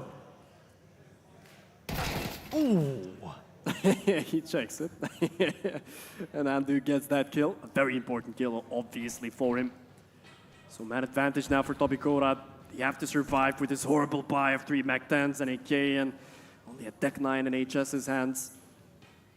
Esports don't have any nades left, but it's Sir again probing for that map control. He gets the first, the second as well. He goes down, but it's a nice trade-off for Esports. Sikta pushing further, he goes down, and it's all down to Philippa. He's been such a great defender on that B side. Remember the previous round where he managed to get a double. And Philippa now, he can close things out in this tournament for his team. Nobody coined Esports as the favorites in this tournament. But Philippa can prove all the doubters wrong now. He knows that both enemies are in the cave, but it's HS clutching the round out. And Toby Korad survive. That would have been a cool way to end it. He has a good stab at that 2v1, that's for sure. But they'll live another day. As I say, 7 championship points here, now become 6. They've got plenty of cash in the bank to go for the rebuy. But this will be the last buy. If they can't get it over the line before, they will have to eat an eco and allow Toby to close that gap a little bit further. I wouldn't be opposed to it if we had a little bit more of a contentious, more exciting final map here, potentially. Either way, Util in middle, Zatik trying to take first contact. It's Zer to fall first, but Zatik on the trade. Again, it's Andu taking that entry, but it's another 1-for-1. Wow, had a wonderful opportunity there. Well, he left his opponents with not a lot of health. Stick! He picks up the crumbs, gets the double. Man advantage for esports. Bomb is dropped. Players in Donut are aware of it. A nice molly from Fate, but it goes down and it's Team Esports closing things out. And they are officially your OLYBOOST Sports Bar Counter-Strike 2 Baltic Tournament champions. And you can see, still cold as ice. All right, a little bit of showmanship, but some of the boys are still there, signing out of steam. That is such a huge result, such a huge day for them, and honestly, they've played exceptionally well. Exactly, nobody expected that Team Esports would come into this event, into Lithuania, as underdogs, basically, right? I mean, nobody coined them to be the favorites of this whole tournament, right? And they've managed to just stomp their opponents, not only in the semifinals, but in the finals as well.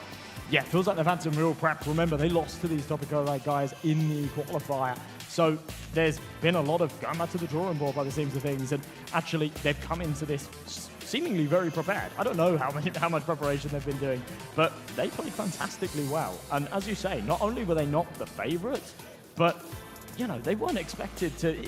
I wouldn't be super surprised if they came in and sort of caused a bit of an upset, but it was close games and things like that. They dominated today. And I think that sets a really exciting precedent for Baltic and Estonian Counter-Strike. Absolutely, because it is the younger generation that prevailed after all in this matchup, right? I mean, Team Toby had the likes of Fates, they had the likes of HS, but they were pretty blank in this grand final. It is the younger generation that prevailed, so it was very interesting to see how they progressed in this final, really stomping their opponents. Now, if we were to talk about individuals, we've mentioned that Zer was so great on map 1, Sikta, it was wonderful here on Ancient. Yeah, he absolutely was. And the fact that, when you're calling the shots as well, to have that kind of impact, individually, actually on the rifle is pretty nuts. And that's exactly what he was doing. He called 4 brilliant maps of Counter-Strike today and also played exceptionally well, which I think is quite a rarity. And we're seeing it more and more. I think in modern Counter-Strike, it used to be the excuse to say, oh yeah, you're the IGL. You can be at the bottom of the scoreboard. You can be a Pronax if Sean cares, someone like that. But nowadays, that's not so accepted, and Sikta is a brilliant exception to the rule there, right? He is just fantastically mechanically able, and we saw that today. He called great Counter-Strike, he played brilliantly well, and these guys absolutely deserve this win. They were the best team here, definitely today. Tactically wise, what do you think? What were those tactics that allowed Team Esports to dominate here on Ancient? I don't think that there was anything too structured.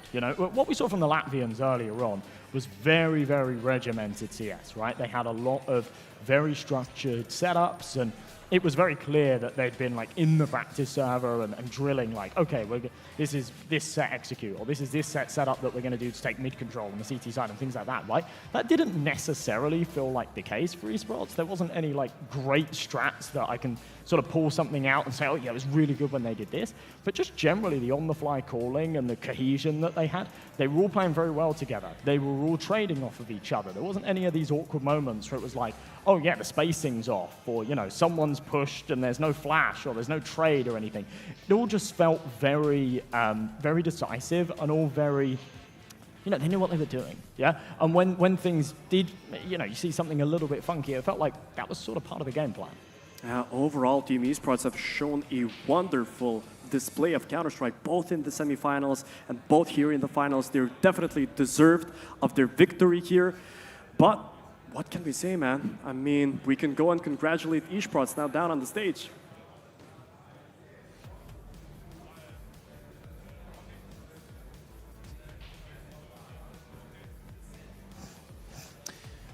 And this is it. That was the final of OLYBOOST Sports Bar Baltic's Counter-Strike 2 tournament. This is it. This is it. We already know who won this tournament. Are you guys happy?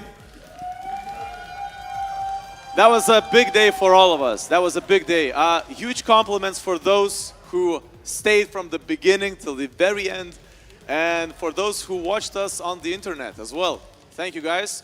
But right now, I will not hold you up for any longer. So, this is the moment, this is the time when we will pass on the trophies to the teams that deserve the most.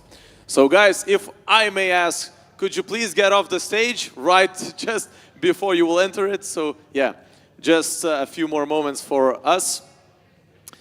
I really hope that you guys enjoy this time. Of course, it's not the finish. By the way, after the awards ceremony, guys, I'm inviting you to take more pictures together with our photographers right next to the graffiti wall. As you can see, it has changed.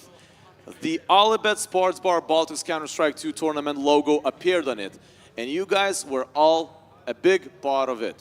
So, let's move on to the award ceremony. Ladies and gents, today we don't have a 4th place, we have 2 3rd places. So I would like to loudly announce the winners of today's tournament 3rd place. EC Banga and Granny's Knockers! Come on over to the stage.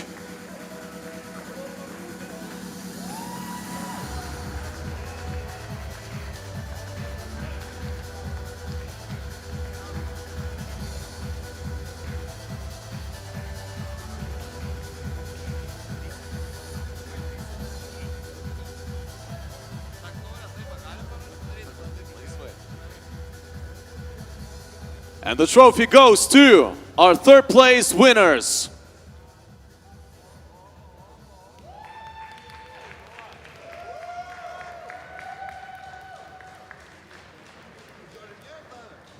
Not only they received the trophy, but they also got some OLYBOOST and a check for 500 euros. Once again, guys, give a round of applause to EC Banga and Granny's Knockers.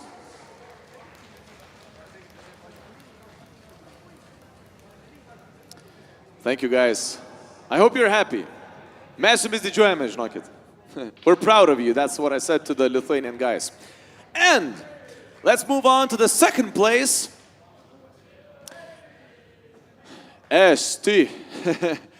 Estonian friends, ladies and gents, I would like to invite team Toby Koerad.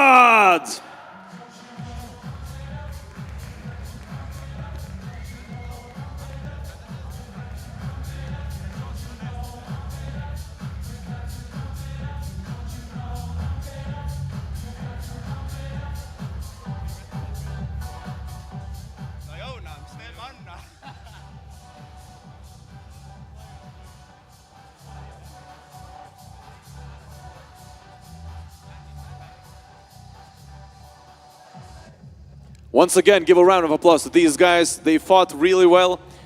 You're also receiving the trophy, the check for 1,500 euros, some more OLYBOOST cans, and a few gifts from the organizers. Thank you, guys. And now is the biggest moment of tonight. Your colleagues, your friends will be announced as the 1st place winners. Thank you, guys, by the way. Yeah, thank you guys. Thank you guys for being here today. You came a long way to Lithuania. But now, without further ado, let's invite our winners of OLYBOOST Sports Bar Baltics Counter-Strike 2 tournament. Esports!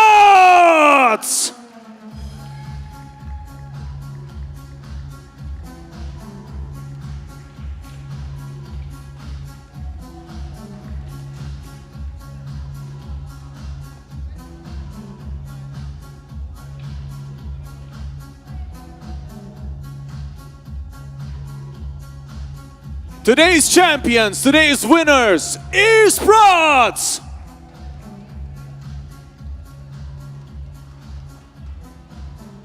Congratulations to all of you. Your final words, maybe you have something to say to the fans, to the people who watched you, who vouched for you, who wanted you to win. Is there anything you guys want to say? Thank you to Twitch chat. What did they do? I looked, they did some pretty good jokes sometimes, so it was pretty nice. All right. Thank you, Twitch chat. Congratulations, guys. Really, that was a fantastic job. Really well played. Thank you guys for being here in Lithuania. Once again, esports.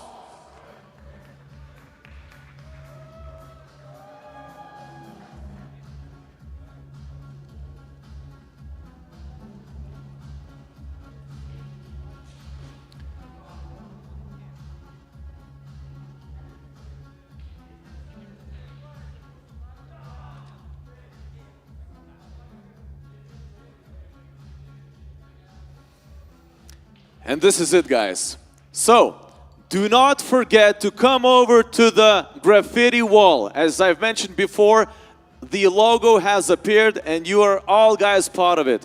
Once again, thank you all guys for being here. Please keep in mind that whoever is right here in Kablys in Vilnius, right here, right now, you're all invited to the after party, which is going to happen in Ollie Sports Bar. All right, so OLYBOOST Sports Bar awaits for you. And keep in mind that you are invited also to use the Ollie Sports Bar application, with which you will get 10% discount. Also, if you use the app, you will get chicken wings plus OLYBOOST energy drink free of charge. Ollie Sports Bar application is free on App Store and Google Play apps. So, I hope you guys had a fun evening today. My name is Rokas. I hope I will see you sometime, maybe someday next. So, have a nice evening and goodbye!